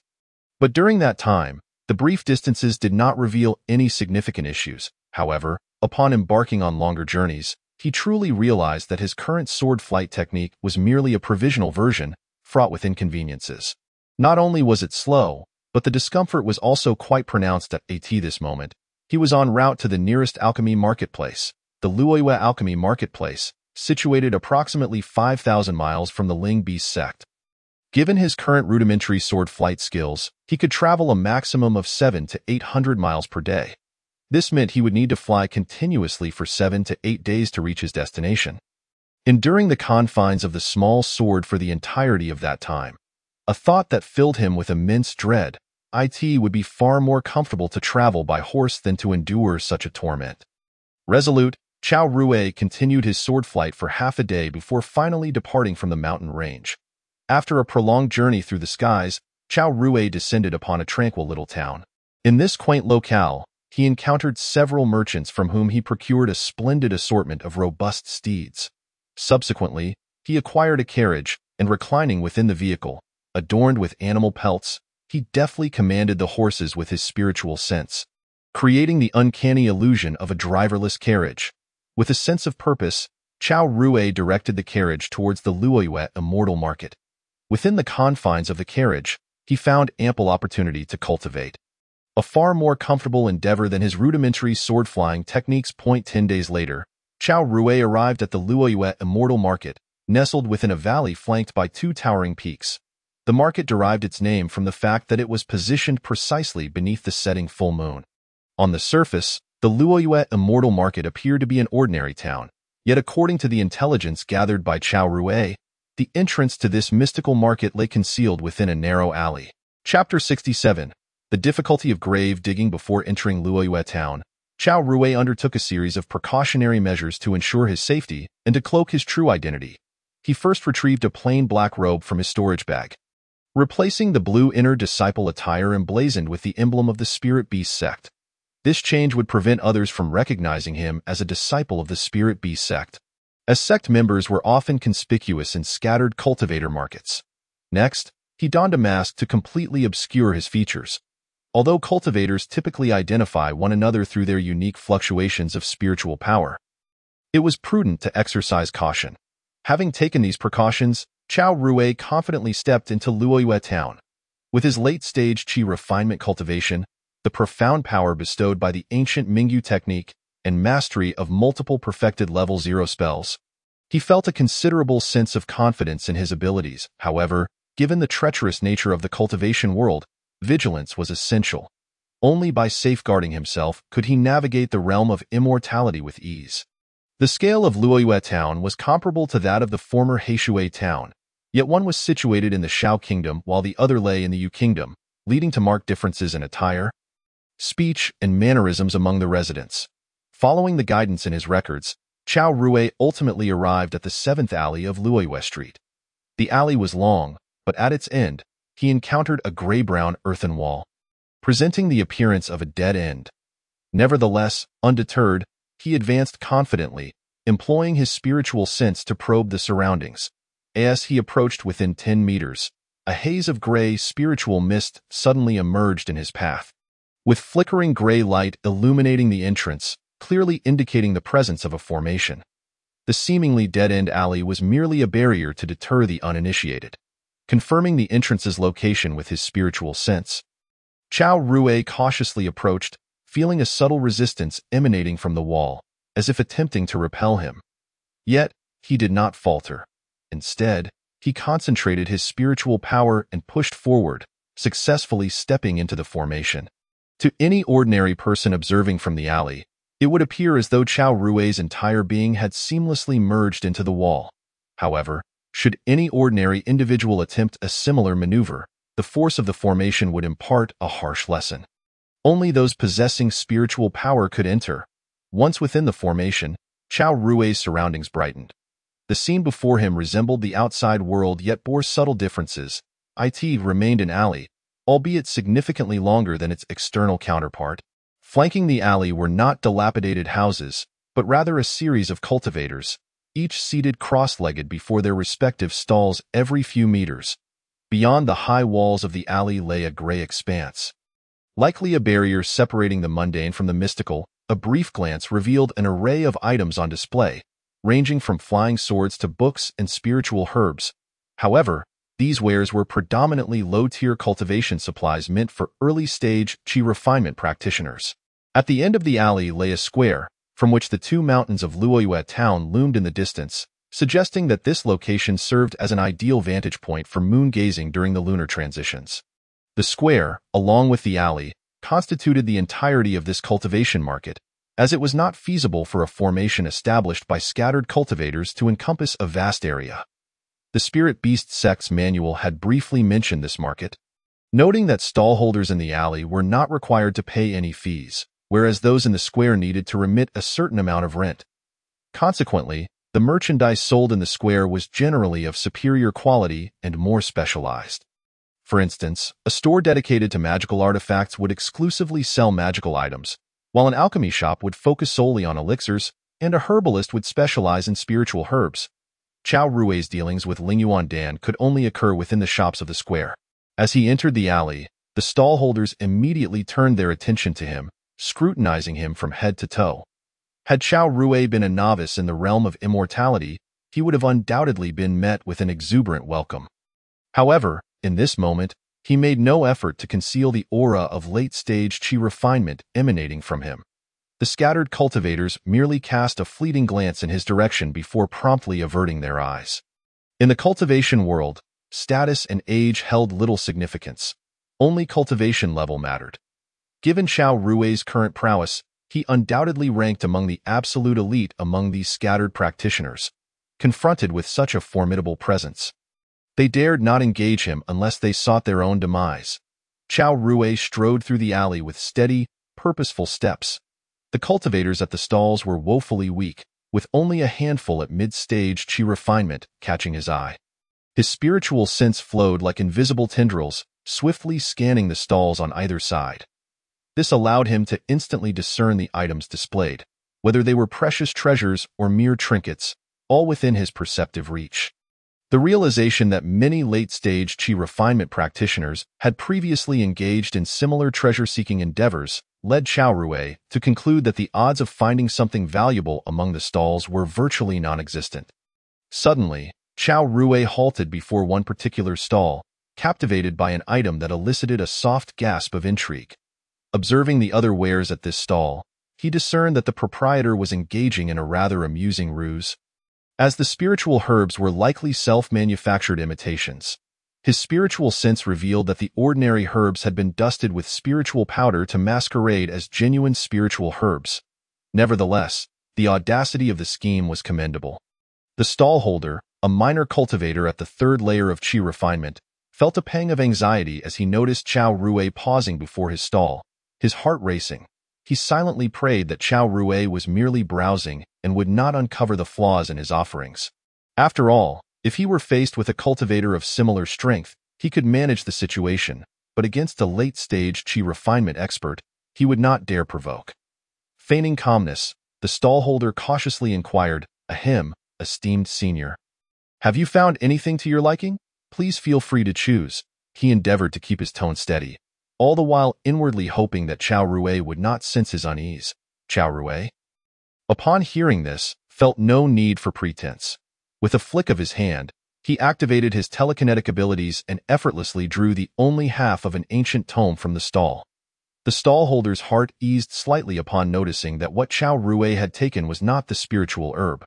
What he held was a second-tier elixir formula, albeit only one-third of its entirety, and even that was merely a small segment that did not reveal the name of the elixir. As a novice alchemist, Chao Rui could discern the authenticity of such ancient texts. However, this fragment of an ancient formula was, frankly speaking, not particularly valuable in the current cultivation world. Formulas were abundant, but the spiritual herbs required for crafting elixirs had become increasingly scarce due to widespread spiritual energy depletion, leading to the extinction of various spiritual herbs. Many contemporary alchemical recipes had been adapted using substitutes. Chao Rui pondered for a moment before speaking. "This item possesses considerable collectible value. From where did you acquire it? What is the asking price?" The stallholder, taken aback, chuckled awkwardly. "I stumbled upon this from an ancient tomb. If the esteemed senior is interested, how about this amount?" He extended 5 fingers. Chao Rui frowned slightly. "I offer 1 spirit stone." The stallholder cleared his throat and cautiously countered, "Ahem, esteemed senior. It is not easy to make a profit. Considering the difficulty of my grave digging, how about 2 spirit stones?" Without hesitation, Chao Rui produced 2 spirit stones from his storage bag and tossed them to the stallholder, simultaneously securing the fragment in his own bag. He then proceeded toward the square. "Esteemed senior, take care," the stallholder called out, his voice reverberating with excitement as he tucked the 2 spirit stones into his robes. Chapter 68. A profit of 300 spirit stones. Though this formula was incomplete, it still held its worth. Who knows, perhaps one day fortune would favor him and he could gather the missing pieces? Even if he succeeded, the ancient spiritual herbs might remain elusive. Nonetheless, this fragment could serve as a valuable reference for his future alchemical studies. Spending 2 spirit stones for knowledge was hardly a loss.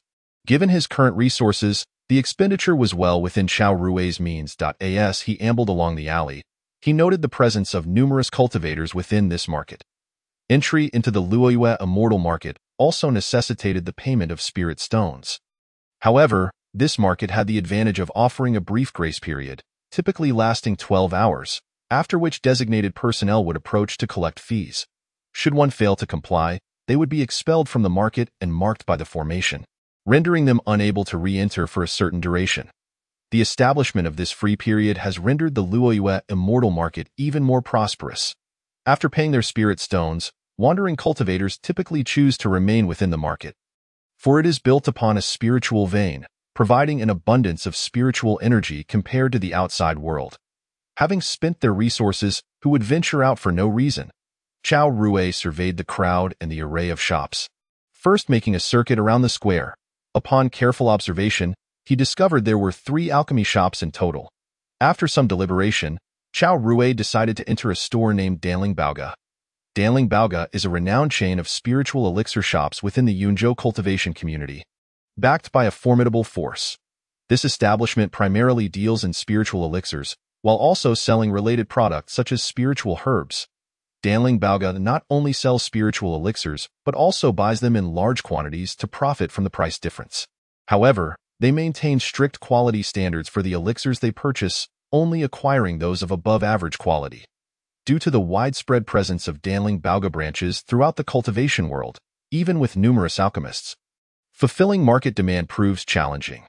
This is one of the reasons they seek to procure elixirs from other places, aiming to exchange resources while controlling quality. As Chao Rui stepped into Danling Baoga, a strikingly beautiful woman approached him. She exhibited no fluctuations of spiritual power, indicating she was merely an ordinary mortal. Establishments like Danling Baoga frequently recruit attractive ordinary women to serve as receptionists, as these beauties are cost-effective and pleasing to the eye for cultivators. "Hello, welcome. Are you here to purchase spiritual elixirs?" the woman inquired, her voice melodious and pleasant. Chao Rui gently shook his head and replied, "No, I am here to sell elixirs." Upon hearing this, a flicker of surprise crossed the woman's eyes, but she politely responded, "Ah, I see. A distinguished alchemist. Please follow me. I will take you to meet our supervisor." She was merely a receptionist and lacked the authority to purchase elixirs, which had to be handled personally by the supervisor. Thus, Chao Rui followed the woman upstairs to the 2nd floor. There, he encountered a plump middle-aged man who appeared quite amiable. However, the subtle fluctuations of spiritual power emanating from him revealed that he was also a mid-stage qi refinement cultivator. "Esteemed guest, this is our Luoyue branch's supervisor, Sun Ming," the receptionist announced. "Supervisor, this guest wishes to sell spiritual elixirs." The stout supervisor Sun Ming nodded. "You may leave now." The receptionist bowed and departed downstairs. "Please have a seat." Sun Ming gestured towards the chairs opposite a table. After Chao Rui settled in, Sun Ming inquired, "May I ask what kind of elixirs you wish to sell? Could I possibly take a look at their quality?" "Of course, that's not an issue." Chao Rui patted his storage bag, retrieving a vial of Lingyuan Dan and presenting it to Sun Ming. Sun Ming opened the vial and poured out the elixirs. "Oh, Lingyuan Dan," he recognized immediately. Sun Ming sniffed and closely examined the elixir, confirming its quality. "Excellent. It possesses above-average quality," he praised. He looked at Chao Rui, curiosity flickering in his eyes, and asked, "May I inquire as to your name?" After a moment's thought, Chao Rui decided to temporarily borrow an old friend's name and replied, "Chun Fuguai, so it is you?" "Da was Chen. Did you personally concoct this Lingyuan Dan?" Sun Ming continued to inquire. Chao Rui nodded affirmatively. Indeed, it was crafted by my own hands. Sun Ming's face brightened at Chao Rui's confirmation. He recognized him as an alchemist, someone with whom Danling Baoga delighted in collaborating. Daoist Qin is an alchemist. I am most honored. Tio produce elixirs of such quality. Your alchemical skills must truly be remarkable, Sun Ming said with a respectful bow. Chao Rui smiled modestly, responding, You flatter me. Sun Ming then asked, If I may, how many Lingyuan Dan do you have for sale?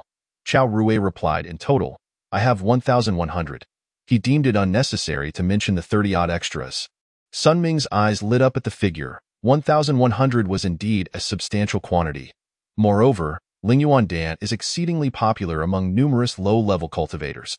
Within the Luoyue immortal market, Lingyuan Dan has consistently been in high demand. Daoist Qin, we generally acquire Lingyuan Dan at the rate of 3 spirit stones for 12 elixirs. However, as you are an alchemist and are offering such a significant quantity, I will take the liberty of offering you 3 spirit stones for 11 elixirs. Would you consider this acceptable? The Lingyuan Dan sold by Danling Baoga is priced at 3 spirit stones for a vial containing 10 elixirs. This translates to a profit margin of 10% when they procure elixirs and resell them under their brand. However, this is also a reflection of the brand's reputation. Chao Rui found this offer entirely agreeable and nodded in acceptance. In that case, please count the quantity. Supervisor Sunday. He clapped his storage bag, and over 100 vials appeared on the table between them. Sun Ming, also a mid-stage qi refinement cultivator, easily assessed the quantity with his spiritual sense. The elixirs are in order. Here are 300 low-grade spirit stones. Please accept them, Daoist Qin. Sun Ming then tapped his storage bag, producing a small pile of spirit stones in front of Chao Rui. Seeing such a substantial amount of spirit stones for the first time, it would be disingenuous to claim he was not excited. However, Chao Rui also anticipated that as his alchemical skills improved, the quantity of spirit stones in future transactions would undoubtedly increase. Despite his exhilaration, Chao Rui maintained a composed demeanor, concealed behind a mask that prevented Sun Ming from discerning his expression. After confirming the correct quantity of spirit stones on the table with his spiritual sense, Chao Rui stored them in his bag.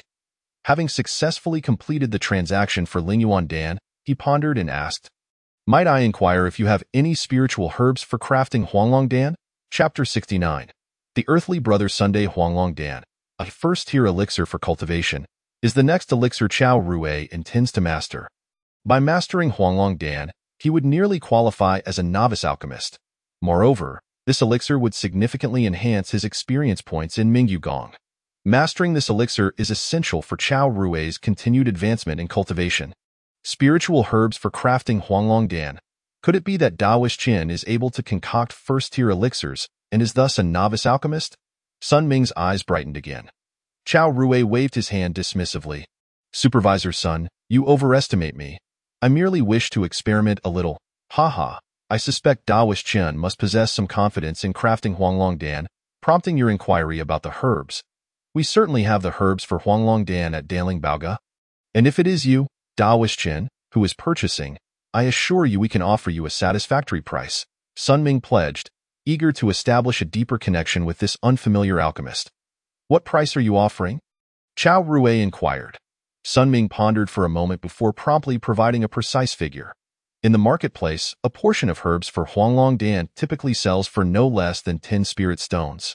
I will offer you 10 spirit stones per portion, and for every 10 portions you purchase, I will include an additional portion at no cost. How does that sound? Chao Rui had previously researched prices, and this offer indeed seemed quite favorable.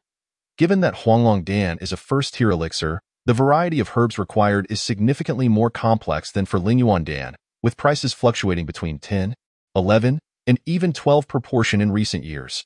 Offering 10 spirit stones per portion, with an additional one for every 10 purchased, clearly demonstrated Sun Ming's sincere desire to cultivate a relationship with Chao Rui. Very well, let us proceed at this price. Please prepare 20 portions for me. 20 portions would allow Chao Rui to practice and assess how quickly his experience points for Huanglong Dan would accumulate.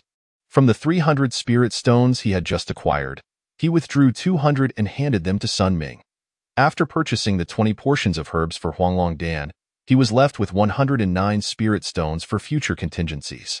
Sun Ming placed the spirit stones into his storage bag and said, Daoish Chen, please wait here a moment while you enjoy some spiritual tea.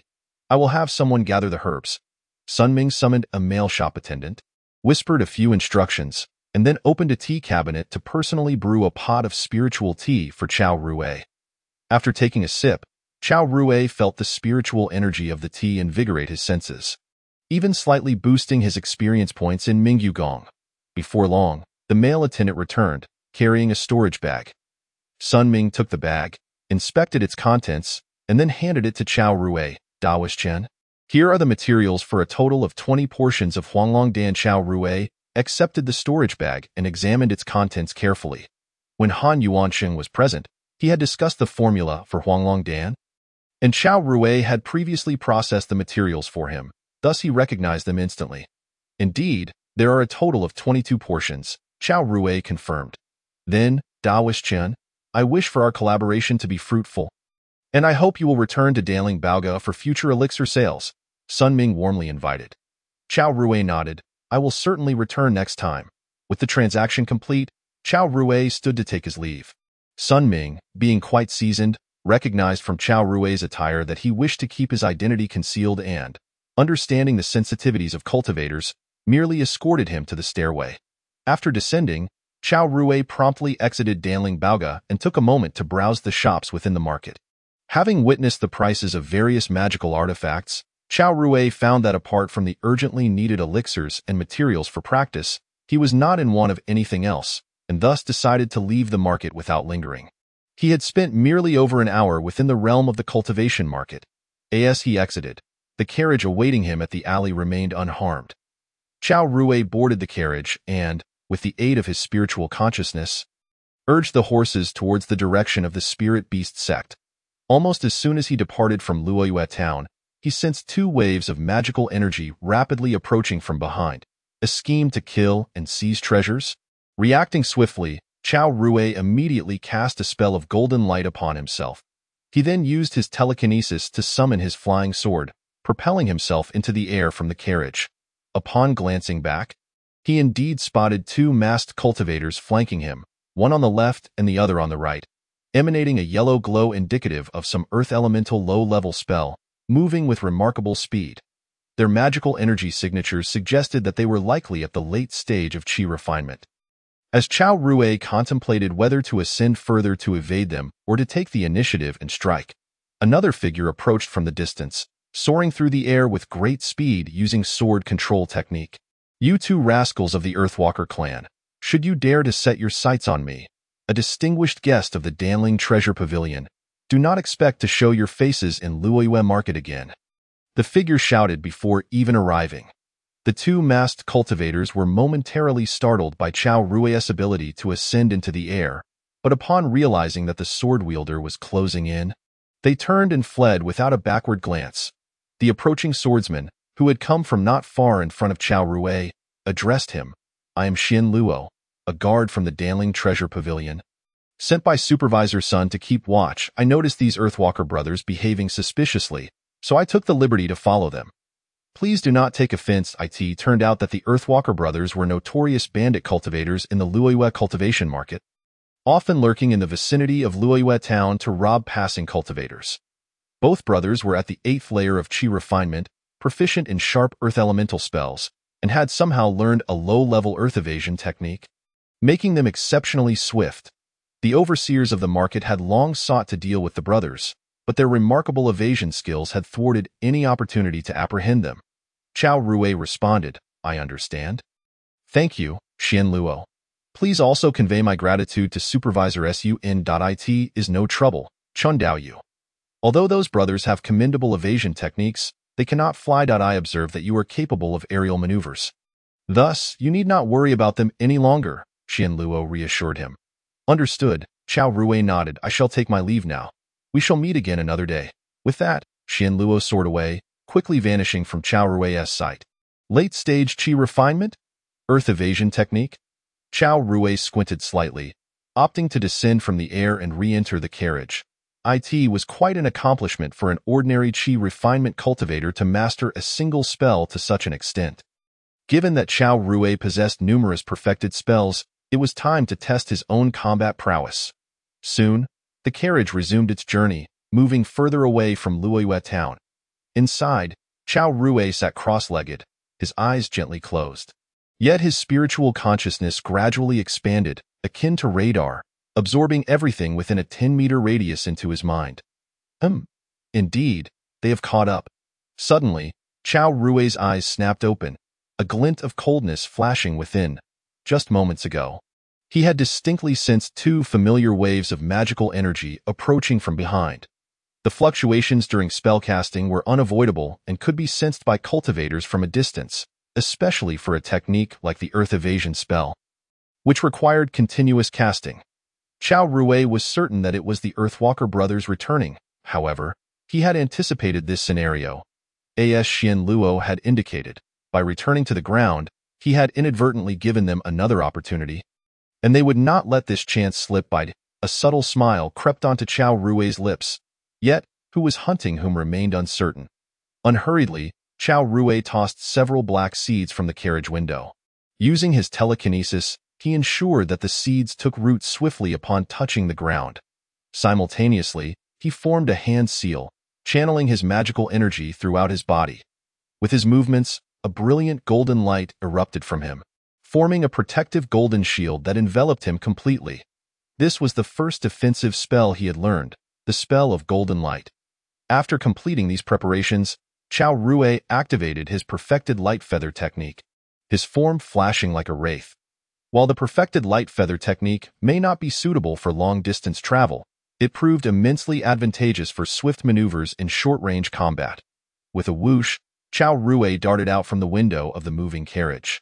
His speed was astonishing, akin to a gentle breeze, rendering him nearly imperceptible. However, he did not flee immediately. Instead, he feigned a state of panic, preparing to ascend into the air. He intends to fly away again. One of the pursuers exclaimed, "Hemph, think you can escape?" "Not so easily." The two exchanged a glance, their expressions twisted with malice. Without hesitation, they quickened their pace, closing in on Chao Rui. "We must not allow him to take to the skies," the elder brother of the Earthwalker warned coldly. They understood that if Chao Rui succeeded in flying, their chances of catching this plump prey would diminish significantly. "I'll handle this," the elder brother, sacrificing his protective measures to augment his speed, channeled all his magical energy into the Earth Evasion technique, dramatically increasing his pace. Just as he drew within several dozen meters of Chao Rui, the latter suddenly sheathed his flying sword. Turning around, he unleashed a spell instantaneously, Vine's Technique. The wood element low-level spell, Vine's Technique, allowed its user to make surrounding flora grow rapidly and ensnare foes. While this spell may appear unremarkable, Chao Rui had discerned its remarkable utility. By selecting appropriate seeds, he could achieve extraordinary effects regardless of the environment. During his alchemical endeavors, he had encountered numerous seeds suitable for the Vine's Technique. Among the ingredients for the alchemical concoction of the fasting pill was a herb known as diamond wood powder, derived from freshly ground diamond wood. This particular wood, a type of thorny plant, thrived under stringent conditions, and its thorns were nearly indestructible to mortals, possessing a certain immunity to magical erosion, making it an ideal medium for the Vine's Technique. Using ordinary flora to cast the Vine's Technique against cultivators would easily result in failure. Rendering it rather impractical, however, using diamondwood seeds, when executed properly, could easily ensnare even late-stage chi refinement cultivators in mere moments, and moments were often fatal for cultivators. Earlier, while still in the carriage, Chao Rui had scattered the seeds in the nearby area using his telekinesis. Now, the elder brother of the Earthwalker had unwittingly approached several of those seeds. The timing was perfect. With a flourish, the perfected Vine's Technique was activated, causing the diamondwood seeds to expand explosively. In an instant, they transformed into a mass of grasping vines that ensnared the speeding elder brother of the Earthwalker, binding him tightly. The elder brother summoned his magical energy, attempting to break free from the spell. However, Chao Rui had long been prepared. His flying sword shot forth, piercing through the elder brother's forehead and exiting through the back of his head, killing him instantly. The entire process of the kill transpired seamlessly, not exceeding 3 moments, brother. the younger Earthwalker exclaimed in shock, yet he did not hesitate, conjuring a low-level Earth Spear spell. With a swift motion, he hurled the magically condensed spear towards Chao Rui Point. One could see that these brothers, aptly named Earthwalkers, indeed possessed considerable prowess in Earth elemental spells. The Earth Spear they unleashed was heavy and formidable, carrying a fierce momentum.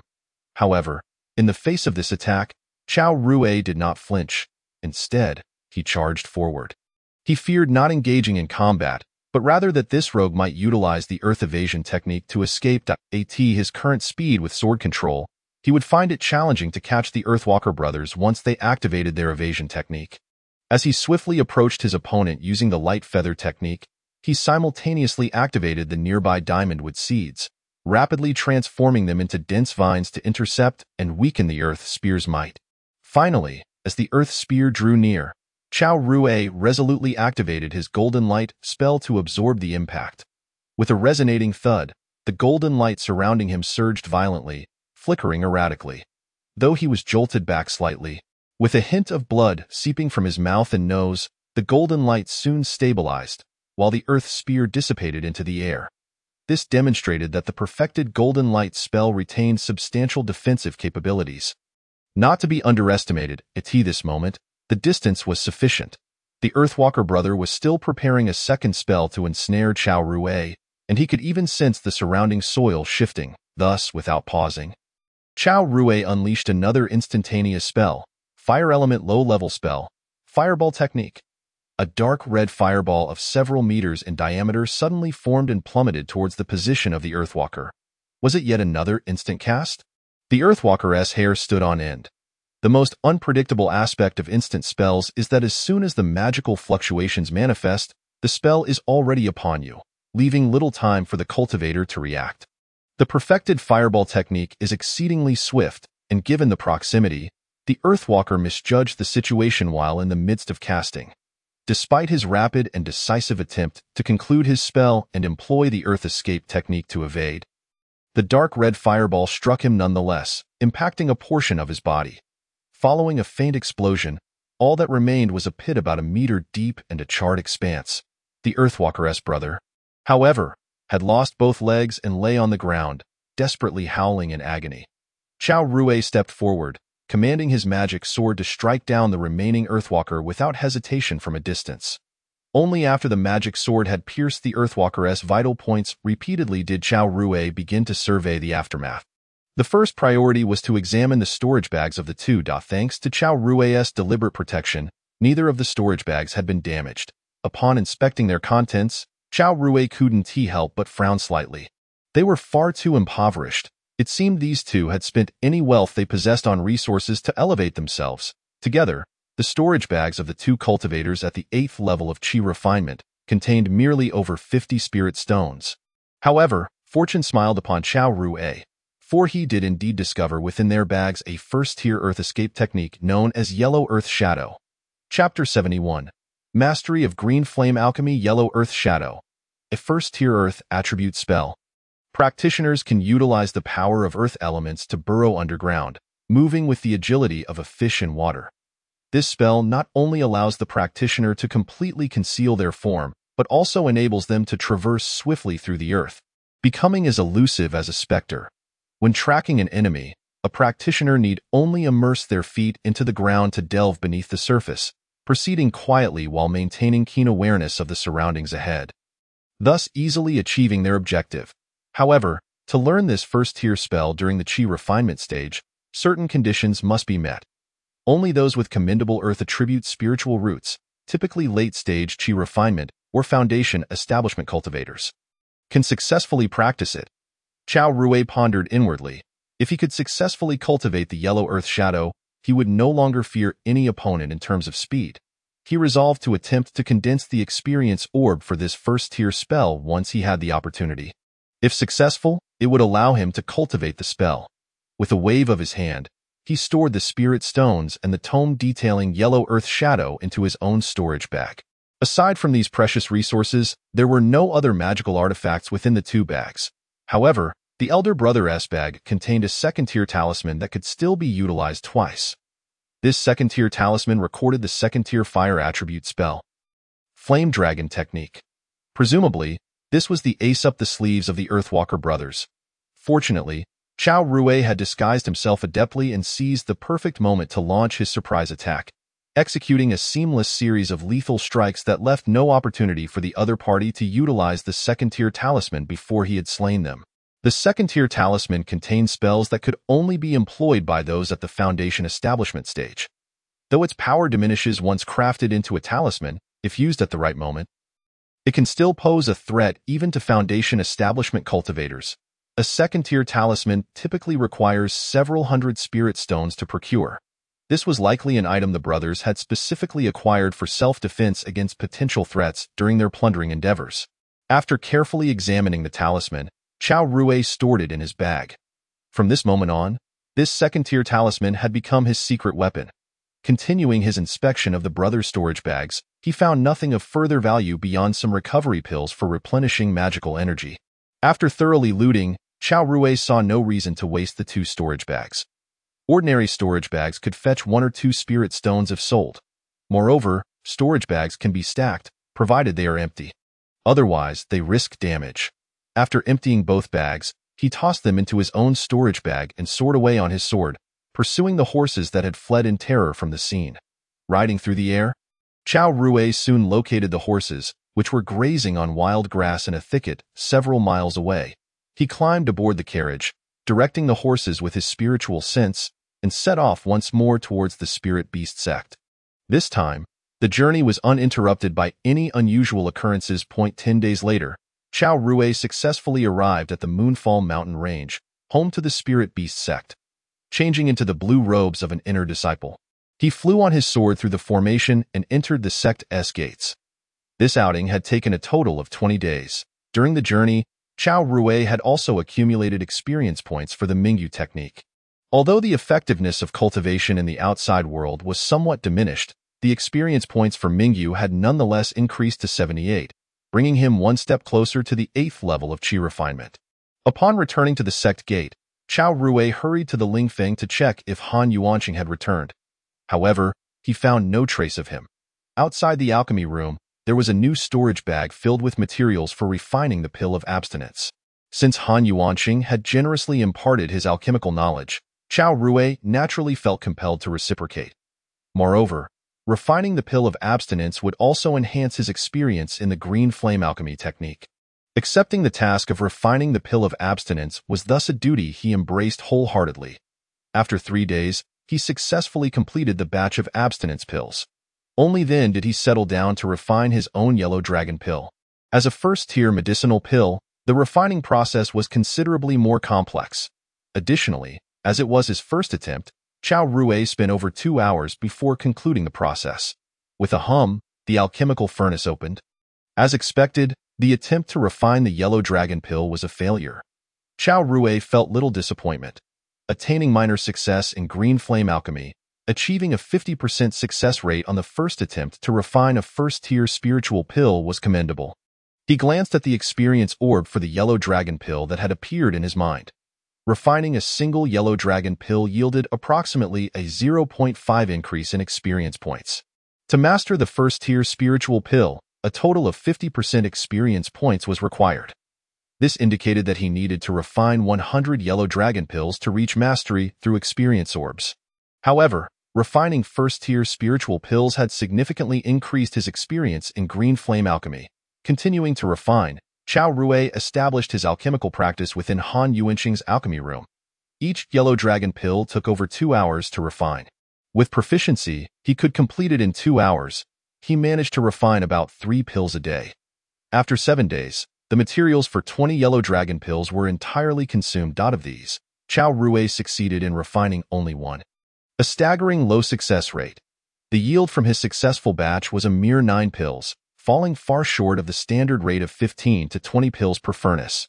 With the materials exhausted, he decided to check the task hall for any new alchemical assignments. As he stepped out of the alchemy courtyard, he unexpectedly collided with a sect steward who had come to deliver materials for the pill of abstinence. "You must be the esteemed Chao Zia Shushu, renowned for your alchemical talent as mentioned by senior brother Han. I am Zhang Qinyu. the steward of the Alchemy Institute, he introduced. Clearly, Han Yuanqing had briefed him on Chao Rui's existence to avoid any misunderstanding. Your alchemical skills are truly impressive, Chao Shishu. The quality of the pill of abstinence you produced is indistinguishable from that of senior brother Han. Zhang Qinyu lauded. Chao Rui nodded slightly. Your praise is unwarranted. Zhang Shizhi, please leave the materials, I will refine them. This was fortuitous, as he was only a little shy of reaching full experience in the green flame alchemy technique.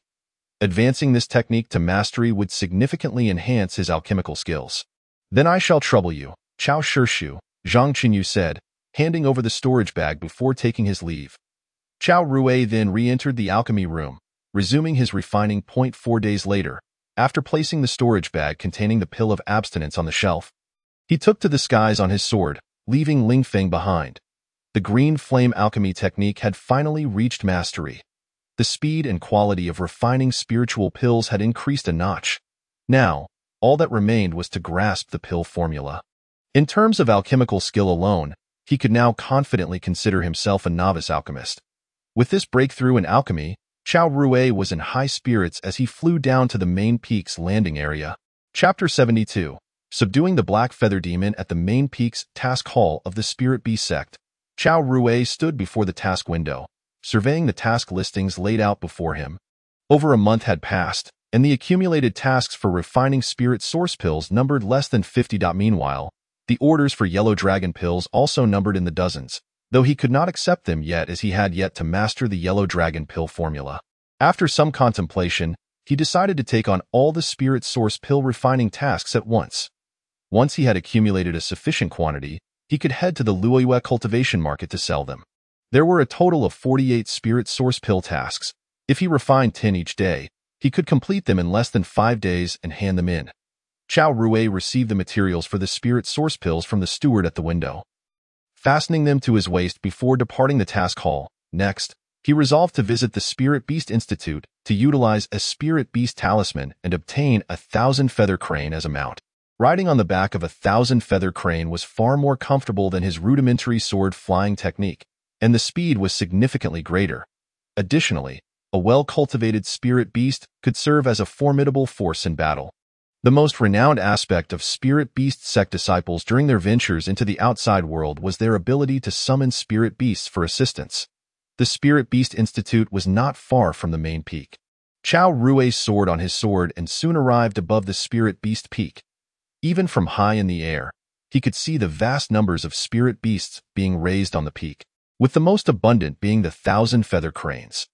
The Spirit Beast sect has cultivated the 1,000-feather crane to a point where it has established a mature and comprehensive system, ensuring the successful breeding and growth of this majestic creature. Over generations of nurturing, the inherent wildness of the 1,000-feather crane has gradually diminished, rendering it more amicable towards human cultivators. Chao Rui descended from the sky, making his way directly to the guest hall of the Spirit Beast Institute. There, disciples of the Institute were present to receive visitors. Upon stating his purpose, a female steward from the 102nd generation of the Institute, Su Wanqing, approached to assist him. Uncle Chao, please present your Spirit Beast token. Chao Rui retrieved the token from his storage pouch and handed it to Su Wanqing. After she verified its authenticity, she presented him with a jade vial. This contains spirit blood, an essential item for forming a Spirit Beast contract. Chao Rui nodded, already well versed in the intricacies of the Spirit Beast contract. Having perfected his technique, he carefully stored the spirit blood away. Now, Uncle Chao, shall we proceed to select your Spirit Beast? Su Wanqing led Chao Rui into the nurturing grounds for Spirit Beasts, which were separated by formations to prevent any escape. Occasionally, one could see disciples from the enforcement court patrolling the area. The nurturing grounds were of great importance to the Spirit Beast sect, making such patrols a standard procedure. As Chao Rui followed Su Wanqing into the nurturing area, he was immediately enveloped by the distinct scent of spirit beasts. Despite their cultivation, these creatures retain their essence as magical beasts, their demonic energy vastly different from the magical power of human cultivators. Uncle Chao, it seems this is your first time acquiring a spirit beast. I recommend selecting a younger one, as the success rate for the Spirit Beast contract will be higher. Older beasts possess a stronger sense of self, making the contract difficult to establish. However, if you are confident in your mastery of the Spirit Beast contract, even a common zero-tier Spirit Beast can be easily tamed with the Spirit Blood. Chao Rui nodded slightly, grateful for the advice. He was exceptionally confident in his abilities. After all, he had dedicated ample time to mastering this auxiliary technique, likely unmatched within the sect. Observing the nurturing grounds, he noted the presence of various spirit beasts alongside the 1,000-feather cranes. Yet, apart from the latter, there seemed to be no other flying beasts. His gaze fell upon a dark figure, a bird-like creature with black wings, resembling an eagle, standing at over 3 meters tall, its eyes closed in meditation. However, it was confined within a large iron cage, restricting its contact with the outside world. "What spirit beast is this?" Chao Rui inquired, pointing at the dark avian. Su Wanqing followed his gaze and replied, "This creature is known as the Black Feather Demon.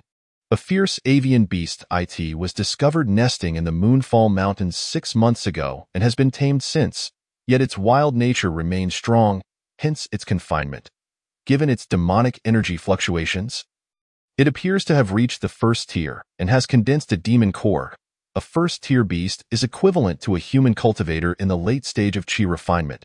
If I can tame it, it would significantly reduce the time and effort required for my training," Chao Rui remarked. "You are correct, Uncle Chao. This black feather demon has indeed advanced to the first tier. Do you wish to attempt taming it? Its wild nature is potent, and you may end up wasting a drop of spirit blood," Su Wanqing kindly cautioned. Chao Rui raised an eyebrow. "How can one know without trying?" He stepped forward to face the black feather demon. The creature seemed to sense his presence, opening its crimson eyes and fixing its gaze upon him. With his perfected spirit beast contract, it should be feasible to tame a first-tier beast. He summoned his magical power and extended his hand to skillfully weave the contract. With a resonant hum, a profound rune of magical energy surged into the black feather demon's mind. The beast's eyes reflected a struggle, and Chao Rui felt a violent resistance emanating from the spirit beast contract, causing a twinge of pain in his consciousness. Had it been anyone else, the contract would likely have shattered by now. However, his mastery of the spirit beast contract endowed him with remarkable resilience. He produced the spirit blood and, utilizing telekinesis, directed it toward the black feather demon's mind. The spirit blood gradually seeped into the creature's consciousness. The efficacy of the spirit blood from the spirit beast sect was truly remarkable. As the blood entered, the black feather demon's resistance began to wane. Seizing this opportunity, Chao Rui successfully embedded the spirit beast contract deep within its mind. With a resonant thrum, he established a psychic link with the black feather demon, transforming their relationship from strangers to allies. The wildness in the creature's eyes diminished, replaced by a gentler gaze directed at Chao Rui. Through this bond, he could sense the black feather demon's emotions and thoughts, as well as convey simple commands. With the aid of the spirit blood, Chao Rui successfully subdued the once unruly first-tier avian beast. He extended his hand toward the cage, and the black feather demon obediently leaned in for him to stroke its head. Did it succeed? Su Wanqing, watching from a distance, was taken aback, admiration swelling within her for this young uncle. Chapter 73. The minor success of Earth escape technique at the entrance of the spirit beast sect. An unfamiliar black avian streaked through the air like a shadow, its speed astonishing. "Who goes there?" A team of disciples from the enforcement court approached cautiously to intercept. The avian gradually came to a halt, revealing a figure clad in inner disciple robes seated upon its back. As they drew nearer, they recognized it was none other than Chao Rui. Apologies, esteemed uncle. We mistook you for an outsider. The enforcement court disciples quickly rectified their error. Meanwhile, Chao Rui, perched on the back of the black feather demon, now named Heiyu, had been eager to test its speed, prompting the earlier scene, and no harm done. "It was my oversight." Chao Rui waved his hand dismissively. "I will be more mindful. If there are no further matters, please return to your duties." After the disciples offered their apologies once more, they took their leave. Once they departed, Chao Rui signaled Heiyu to reduce its speed as they flew toward Han Yuanqing's spirit peak. The first-tier 1,000-feather crane could travel approximately 1,500 miles in a day. But the first-tier Black Feather Demon could cover an impressive 1,800 miles.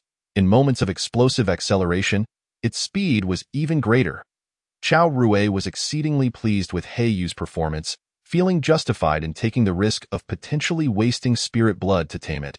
The unexpected reward was indeed gratifying. Soon, Heiyu landed gracefully on Han Yuanqing's spirit peak. Su Wanqing had also provided Chao Rui with a beast control bag. Upon landing, he took out the bag and gestured for Heiyu to enter.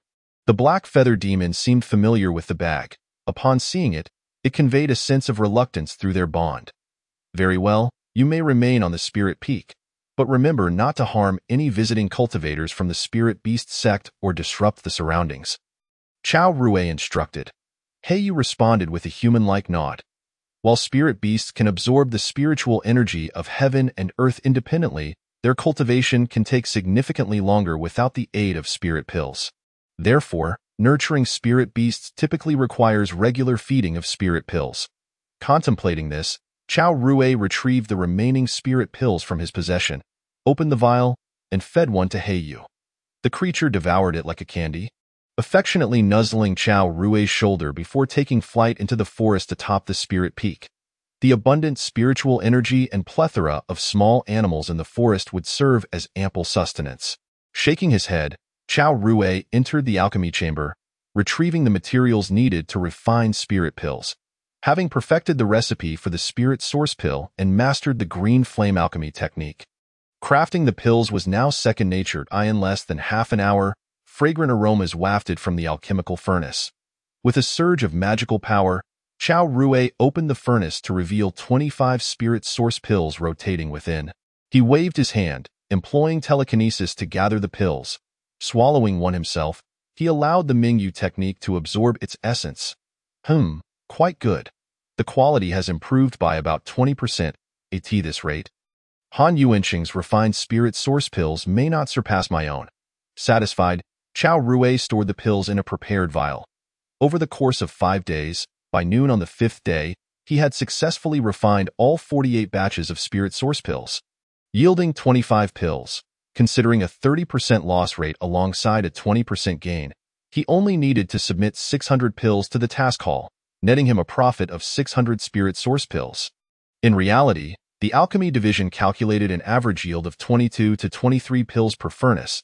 By submitting 600 pills, he had exceeded the strict calculations by more than 50%. Not one to be stingy, he decided to offer the extra pills as assistance to the ambitious juniors of the sect.